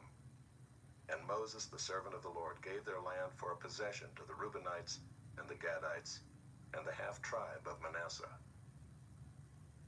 And these are the kings of the land whom Joshua and the people of Israel defeated, on the west side of the Jordan, from Baal-Gad in the valley of Lebanon to Mount Halak that rises toward Seir. And Joshua gave their land to the tribes of Israel as a possession according to their allotments, in the hill country, in the lowland, in the Arabah, in the slopes, in the wilderness, and in the Negeb, the land of the Hittites, the Amorites, the Canaanites, the Perizzites, the Hivites, and the Jebusites. The king of Jericho, 1. The king of Ai, which is beside Bethel, 1. The king of Jerusalem, 1. The king of Hebron, 1. The king of Jarmuth, 1. The king of Lachish, 1. The king of Eglon, 1. The king of Gezer, 1. The king of Debir, 1. The king of Geder, 1. The king of Hormah, 1. The king of Arad, 1. The king of Libnah, 1.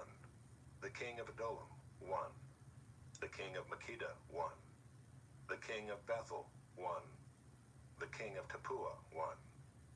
The king of Hepher, 1. The king of Aphek, 1.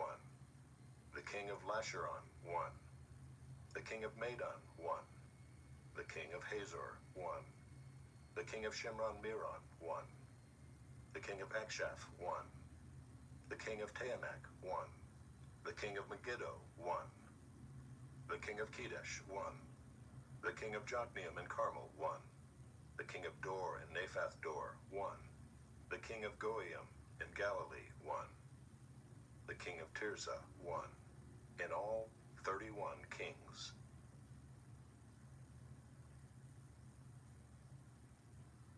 Chapter 13. Now Joshua was old and advanced in years, and the Lord said to him, You are old and advanced in years, and there remains yet very much land to possess.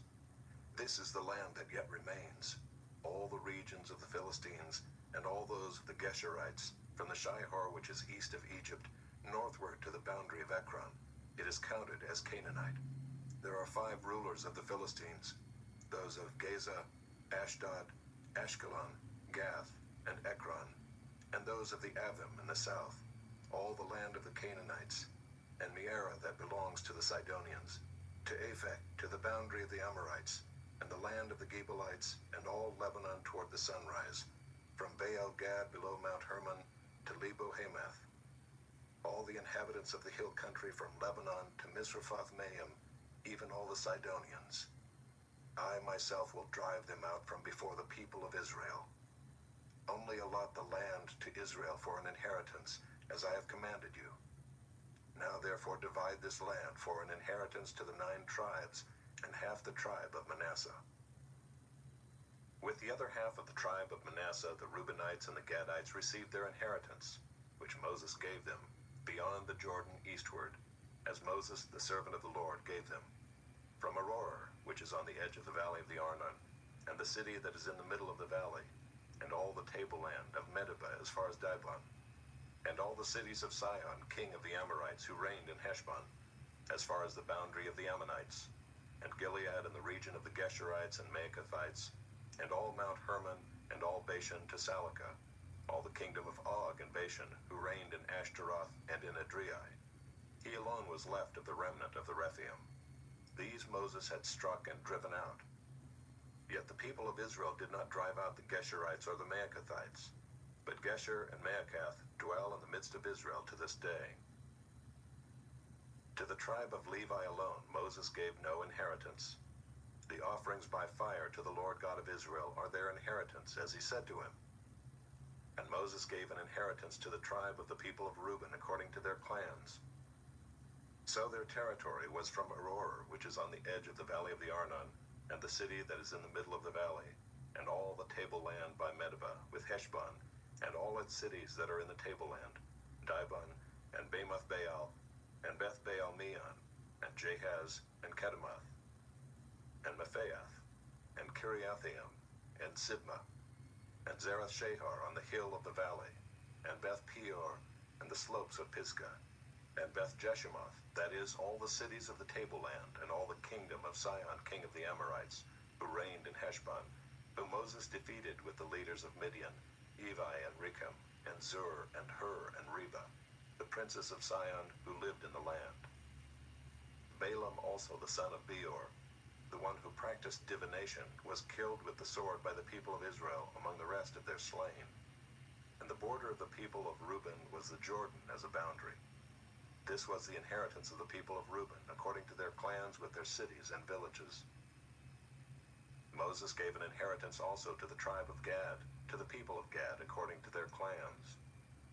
Their territory was Jazer and all the cities of Gilead, and half the land of the Ammonites to Aroer, which is east of Rabbah, and from Heshbon to Ramoth Mizpah and Betonim, and from Mahanaim to the territory of Debir, and in the valley Beth-haram, Beth-nimrah, Succoth, and Zaphon, the rest of the kingdom of Sihon king of Heshbon, having the Jordan as a boundary, to the lower end of the sea of Kinnereth, eastward beyond the Jordan.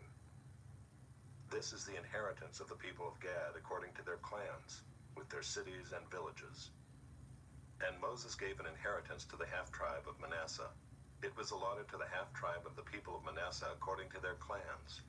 Their region extended from Mahanaim through all Bashan, the whole kingdom of Og, king of Bashan, and all the towns of Jair, which are in Bashan, 60 cities, and half Gilead, and Ashtaroth, and Edrei, the cities of the kingdom of Og in Bashan. These were allotted to the people of Machir, the son of Manasseh, for the half of the people of Machir according to their clans. These are the inheritances that Moses distributed in the plains of Moab, beyond the Jordan, east of Jericho. But to the tribe of Levi Moses gave no inheritance. The Lord God of Israel is their inheritance, just as he said to them.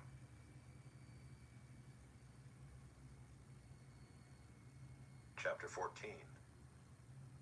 These are the inheritances that the people of Israel received in the land of Canaan, which Eleazar the priest and Joshua the son of Nun and the heads of the fathers' houses of the tribes of the people of Israel gave them to inherit.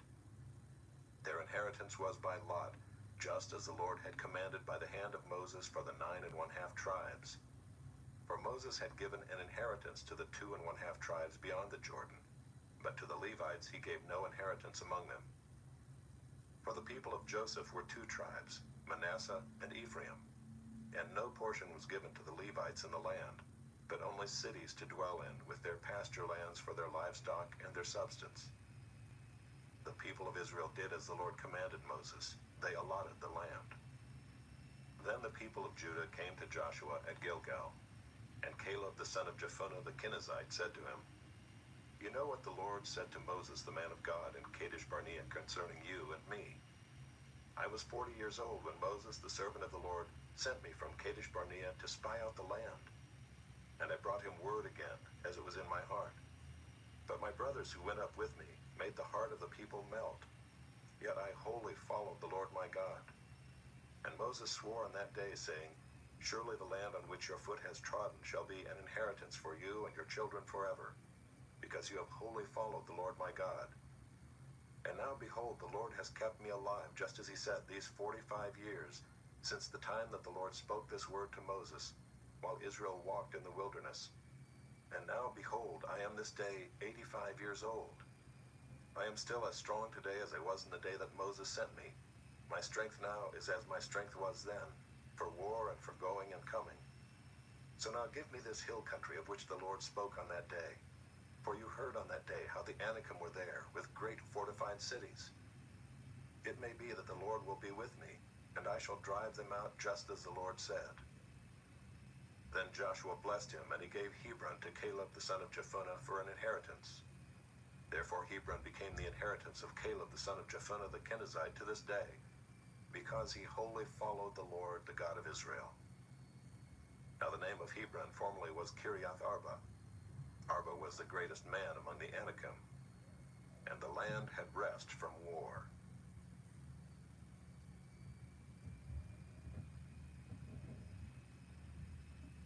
Chapter 15. The allotment for the tribe of the people of Judah according to their clans reached southward to the boundary of Edom, to the wilderness of Zin at the farthest south. And their south boundary ran from the end of the Salt Sea, from the bay that faces southward. It goes out southward of the ascent of Akrabim, passes along to Zin, and goes up south of Kadesh Barnea along by Hezron, up to Edar, turns about to Karka, passes along to Asmon, goes out by the brook of Egypt, and comes to its end at the sea. This shall be your south boundary, and the east boundary is the Salt Sea, to the mouth of the Jordan. And the boundary on the north side runs from the bay of the sea at the mouth of the Jordan. And the boundary goes up to Beth Hoglah, and passes along the north of Beth Arabah. And the boundary goes up to the stone of Bohan the son of Reuben. And the boundary goes up to Deber from the valley of Achor, and so northward, turning toward Gilgal, which is opposite the ascent of Adullam, which is on the south side of the valley. And the boundary passes along to the waters of En-Shemesh, and ends at En-Rogel. Then the boundary goes up by the valley of the son of Hinnom, at the southern shoulder of the Jebusite, that is Jerusalem. And the boundary goes up to the top of the mountain that lies over against the valley of Hinnom on the west, at the northern end of the valley of Rephaim. Then the boundary extends from the top of the mountain to the spring of the waters of Nephtoah, and from there to the cities of Mount Ephron. Then the boundary bends around to Baalah, that is Kiriath Jearim. And the boundary circles west of Baalah to Mount Seir, passes along to the northern shoulder of Mount Jearim, that is Kesalon, and goes down to Beth Shemesh, and passes along by Timnah. The boundary goes out to the shoulder of the hill north of Ekron. Then the boundary bends around to Shikharon, and passes along to Mount Baalah, and goes out to Jabneel. Then the boundary comes to an end at the sea. And the west boundary was the great sea with its coastline. This is the boundary around the people of Judah according to their clans. According to the commandment of the Lord to Joshua, he gave to Caleb the son of Jephunneh a portion among the people of Judah, Kiriath Arba, that is Hebron. Arba was the father of Anak. And Caleb drove out from there the three sons of Anak, Shishai, and Ahiman, and Talmai, the descendants of Anak. And he went up from there against the inhabitants of Deber. Now the name of Deber formerly was Kiriath Sepher. And Caleb said, whoever strikes Kiriath Sepher and captures it, to him will I give Achsah my daughter as wife. And Othniel the son of Kenaz, the brother of Caleb, captured it. And he gave him Achsah his daughter as wife. When she came to him, she urged him to ask her father for a field. And she got off her donkey, and Caleb said to her, what do you want? She said to him, give me a blessing. Since you have given me the land of the Negev, give me also springs of water. And he gave her the upper springs and the lower springs. This is the inheritance of the tribe of the people of Judah according to their clans. The cities belonging to the tribe of the people of Judah in the extreme south toward the boundary of Edom were Kabzeel, Eder, Jagur, Kinah, Dimona, Adadah, Kedesh, Hazor, Ithnan, Ziph, Telam, Bealoth, Hazor Hadathah, Kiriath Hezron, that is Hazor, Amam, Shema, Moladah, Hazar Gaddah, Heshmon, Beth Pelet, Hazar Shual, Beersheba, Biziothia, Baalah, Ayim, Ezem, Eltolad, Kisel, Hormah, Ziklag, Madmannah, Sansannah, Lebaoth, Shillam, Ain, and Rimmon, in all 29 cities with their villages, and in the lowland, Eshtaol, Zorah, Ashna, Zanoah, and Genim, Tapua, Enam, Jarmuth, Adullam, Soko, Azekah, Shearaim, Adathaim, Gadira, Gederothaim, 14 cities with their villages, Zenan, Hadashah, Migdal-gad, Dilion, Mizpah, Joktheel, Lachish, Bozkath, Eglon, Kabon, Lamam, Kitlish, Gederoth, Bethdagon, Naamah, and Makkedah, 16 cities with their villages, Libnah, Ether, Ashan, Iftah, Ashna, Nezib, Keilah, Akzib, and Marisha, 9 cities with their villages. Ekron with its towns and its villages, from Ekron to the sea, all that were by the side of Ashdod with their villages. Ashdod, its towns and its villages. Gaza, its towns and its villages, to the brook of Egypt and the great sea with its coastline. And in the hill country, Shemer, Jadder, Soko, Dana, Kiriath-Sana, that is Deber, Anab, Eshtemoh, Anim, Goshen, Holon, and Gilo, 11 cities with their villages. Arab, Duma, Eshan, Janim, Beth-Tappuah, Aphekah, Umtah, Kiriath-Arba, that is Hebron, and Zihor, 9 cities with their villages. Maon, Carmel, Ziph, Juttah, Jezreel, Jokdeam, Zanoah, Cain, Gibeah, and Timnah, 10 cities with their villages. Alval, Beth-zur, Gedor, Maarath, Beth-Anoth, and Eltekon, 6 cities with their villages. Kiriath-Baal, that is Kiriath-Jearim, and Rabbah, 2 cities with their villages. In the wilderness, Beth-Arabah, Middin, Sekekah, Nibshan, the city of salt, and in Gedai, 6 cities with their villages. But the Jebusites, the inhabitants of Jerusalem, the people of Judah could not drive out. So the Jebusites dwell with the people of Judah at Jerusalem to this day. Chapter 16. The allotment of the people of Joseph went from the Jordan by Jericho, east of the waters of Jericho, into the wilderness, going up from Jericho into the hill country to Bethel. Then going from Bethel to Luz, it passes along to Ataroth, the territory of the Archites. Then it goes down westward to the territory of the Japhletites, as far as the territory of Lower Beth-horon, then to Gezer, and it ends at the sea. The people of Joseph, Manasseh, and Ephraim received their inheritance. The territory of the people of Ephraim by their clans was as follows. The boundary of their inheritance on the east was Ataroth-Adar, as far as Upper Beth-horon, and the boundary goes from there to the sea. On the north is Mikmethath. Then on the east the boundary turns around toward Taanath-Shiloh, and passes along beyond it on the east to Genoa. Then it goes down from Genoa to Ataroth and to Naarah, and touches Jericho, ending at the Jordan.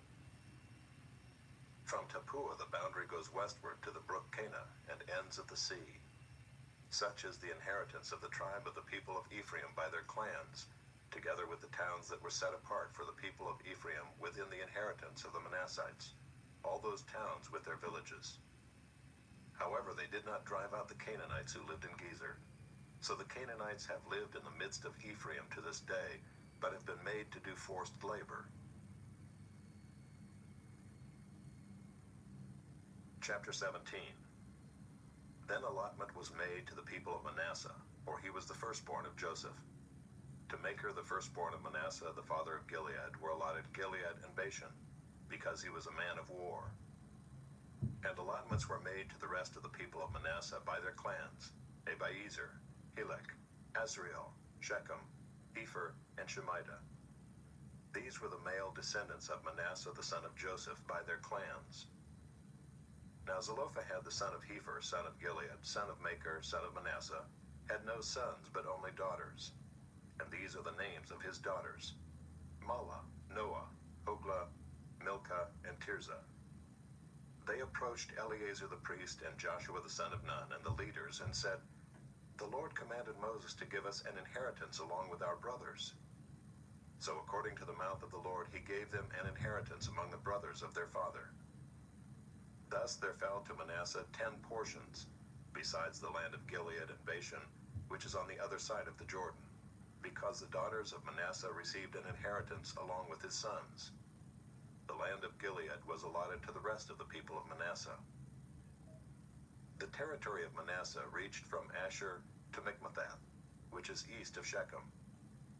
Then the boundary goes along southward to the inhabitants of En-tappuah. The land of Tappuah belonged to Manasseh, but the town of Tappuah on the boundary of Manasseh belonged to the people of Ephraim. Then the boundary went down to the brook Kanah. These cities to the south of the brook, among the cities of Manasseh, belonged to Ephraim. Then the boundary of Manasseh goes on the north side of the brook and ends at the sea, the land to the south being Ephraim's, and that to the north being Manasseh's, with the sea forming its boundary. On the north Asher is reached, and on the east Issachar. Also in Issachar and in Asher Manasseh had Beth-shean and its villages, and Ibleam and its villages, and the inhabitants of Dor and its villages, and the inhabitants of Endor and its villages, and the inhabitants of Taanach and its villages, and the inhabitants of Megiddo and its villages. The third is Naphath.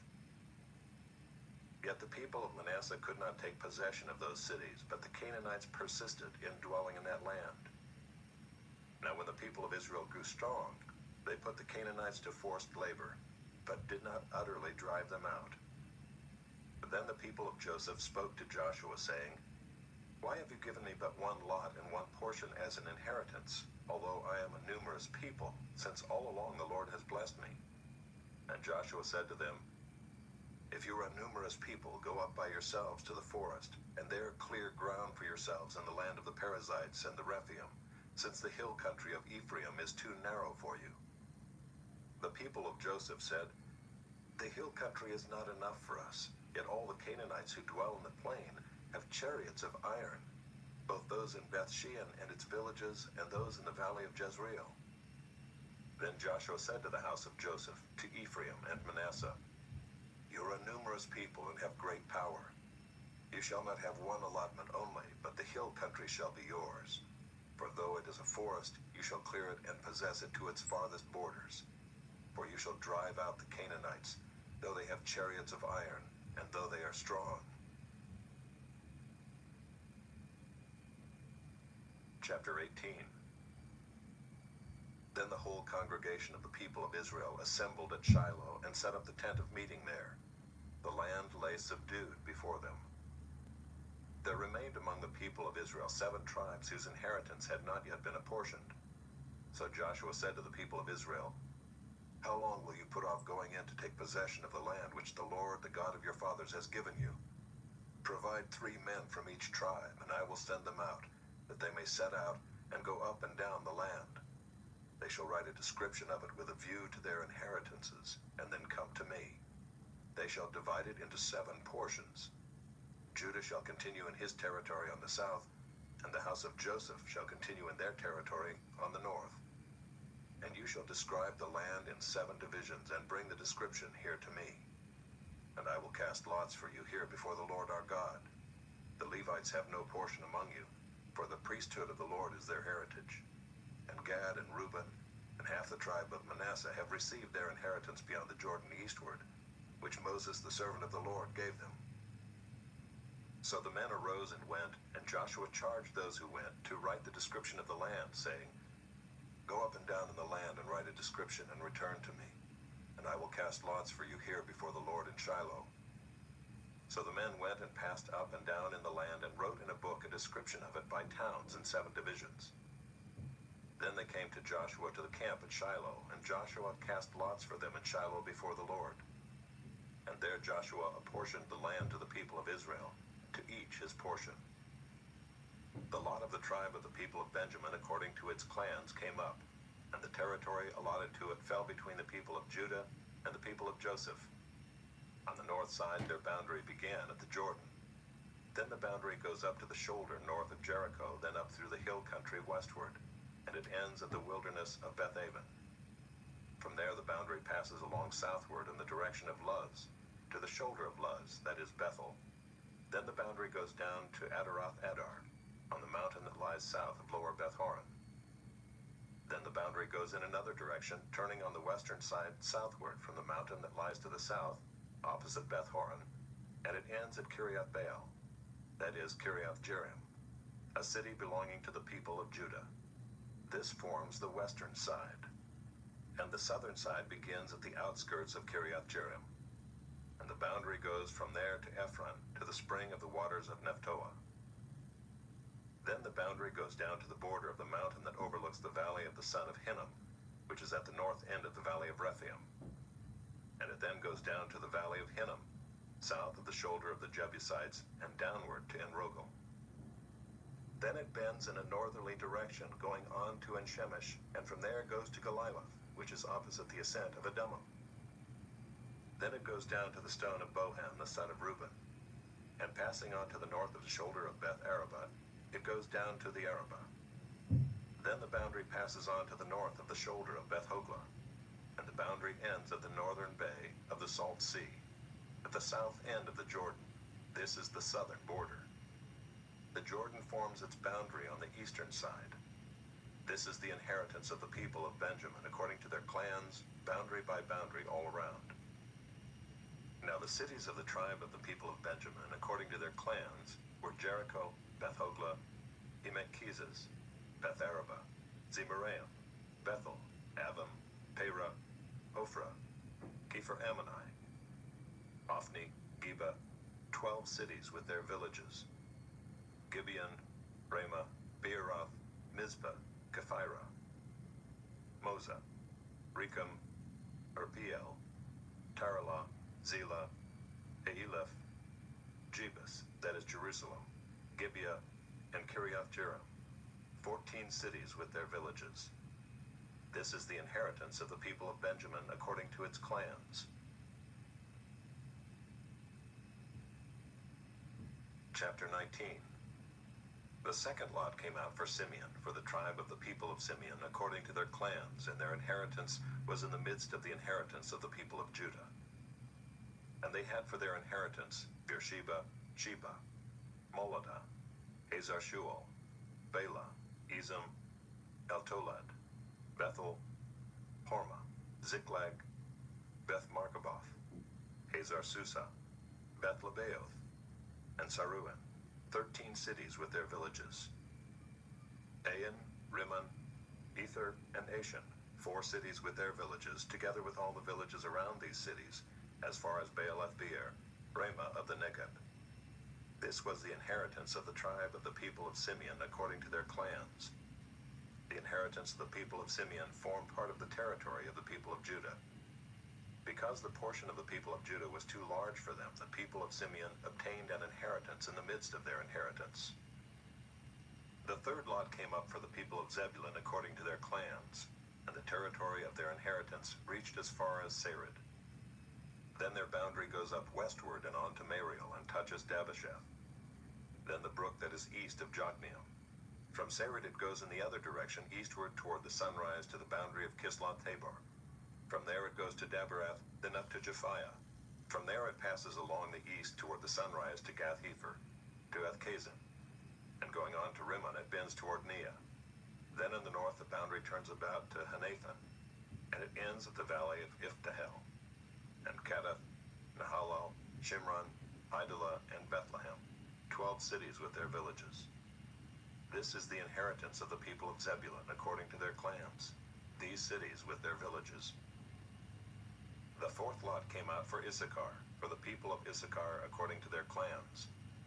Their territory included Jezreel, Kesaloth, Shunem, Hapharaim, Shion, Anaharath, Rabbith, Kishion, Ebez, Remeth, En-Gannim, En-Haddah, Beth-Pazez. The boundary also touches Tabor, Sheazuma, and Beth-Shemesh, and its boundary ends at the Jordan, 16 cities with their villages. This is the inheritance of the tribe of the people of Issachar, according to their clans, the cities with their villages. The fifth lot came out for the tribe of the people of Asher according to their clans.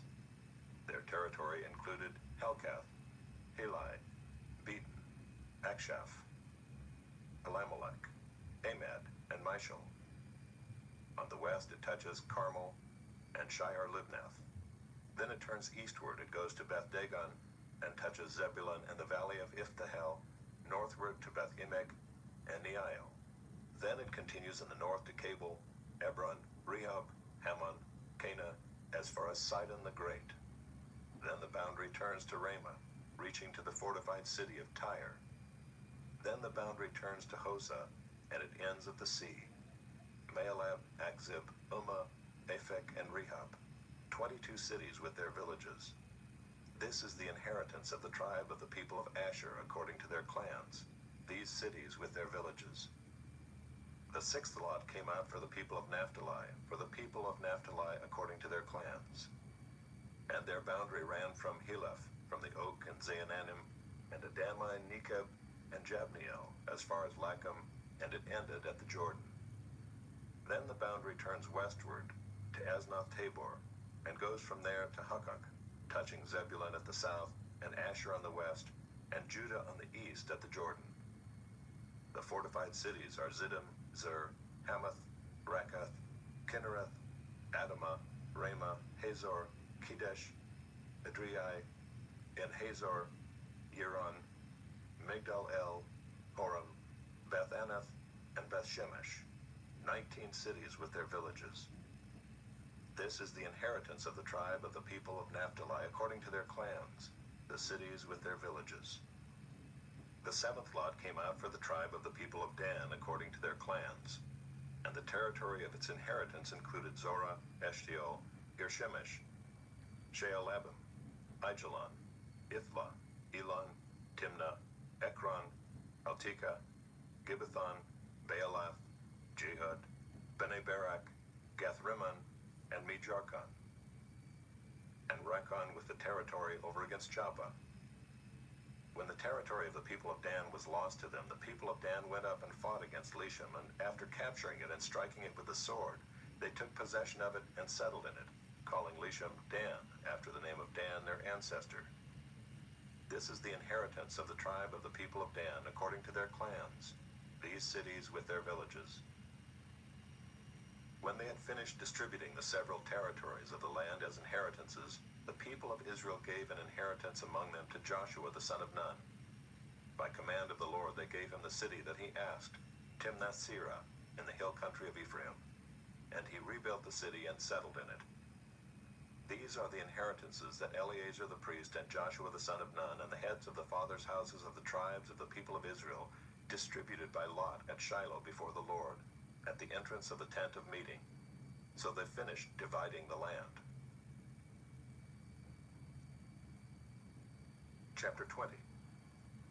Then the Lord said to Joshua, Say to the people of Israel, Appoint the cities of refuge, of which I spoke to you through Moses, that the manslayer who strikes any person without intent or unknowingly may flee there. They shall be for you a refuge from the avenger of blood. He shall flee to one of these cities, and shall stand at the entrance of the gate of the city, and explain his case to the elders of that city. Then they shall take him into the city, and give him a place, and he shall remain with them. And if the avenger of blood pursues him, they shall not give up the manslayer into his hand, because he struck his neighbor unknowingly, and did not hate him in the past. And he shall remain in that city until he has stood before the congregation for judgment, until the death of him who is high priest at the time. Then the manslayer may return to his own town and his own home, to the town from which he fled. So they set apart Kadesh in Galilee in the hill country of Naphtali, and Shechem in the hill country of Ephraim, and Kiriath Arba, that is Hebron, in the hill country of Judah. And beyond the Jordan east of Jericho they appointed Bezer in the wilderness on the tableland, from the tribe of Reuben, and Ramoth in Gilead, from the tribe of Gad, and Golan and Bashan, from the tribe of Manasseh. These were the cities designated for all the people of Israel, and for the strangers sojourning among them, that anyone who killed a person without intent could flee there, so that he might not die by the hand of the avenger of blood, till he stood before the congregation. Chapter 21. Then the heads of the fathers' houses of the Levites came to Eleazar the priest and to Joshua the son of Nun, and to the heads of the fathers' houses of the tribes of the people of Israel. And they said to them at Shiloh in the land of Canaan, The Lord commanded through Moses that we be given cities to dwell in, along with their pasture lands for our livestock. So by command of the Lord, the people of Israel gave to the Levites the following cities and pasture lands out of their inheritance. The lot came out for the clans of the Kohathites.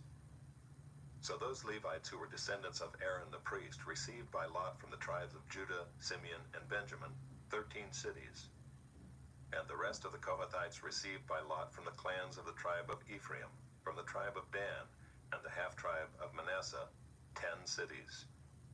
The Gershonites received by lot from the clans of the tribe of Issachar, from the tribe of Asher, from the tribe of Naphtali, and from the half-tribe of Manasseh in Bashan 13 cities. The Merarites, according to their clans, received from the tribe of Reuben, the tribe of Gad, and the tribe of Zebulun 12 cities.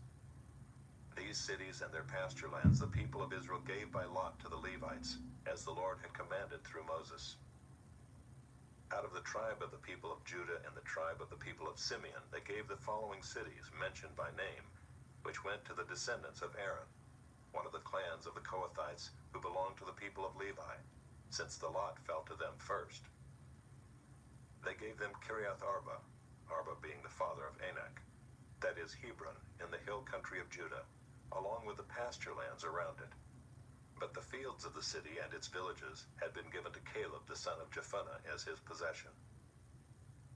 And to the descendants of Aaron the priest they gave Hebron, the city of refuge for the manslayer, with its pasture lands, Libnah with its pasture lands, Jeter with its pasture lands, Eshtemoa with its pasture lands, Holon with its pasture lands, Deber with its pasture lands, Ain with its pasture lands, Judah with its pasture lands, Beth Shemesh with its pasture lands.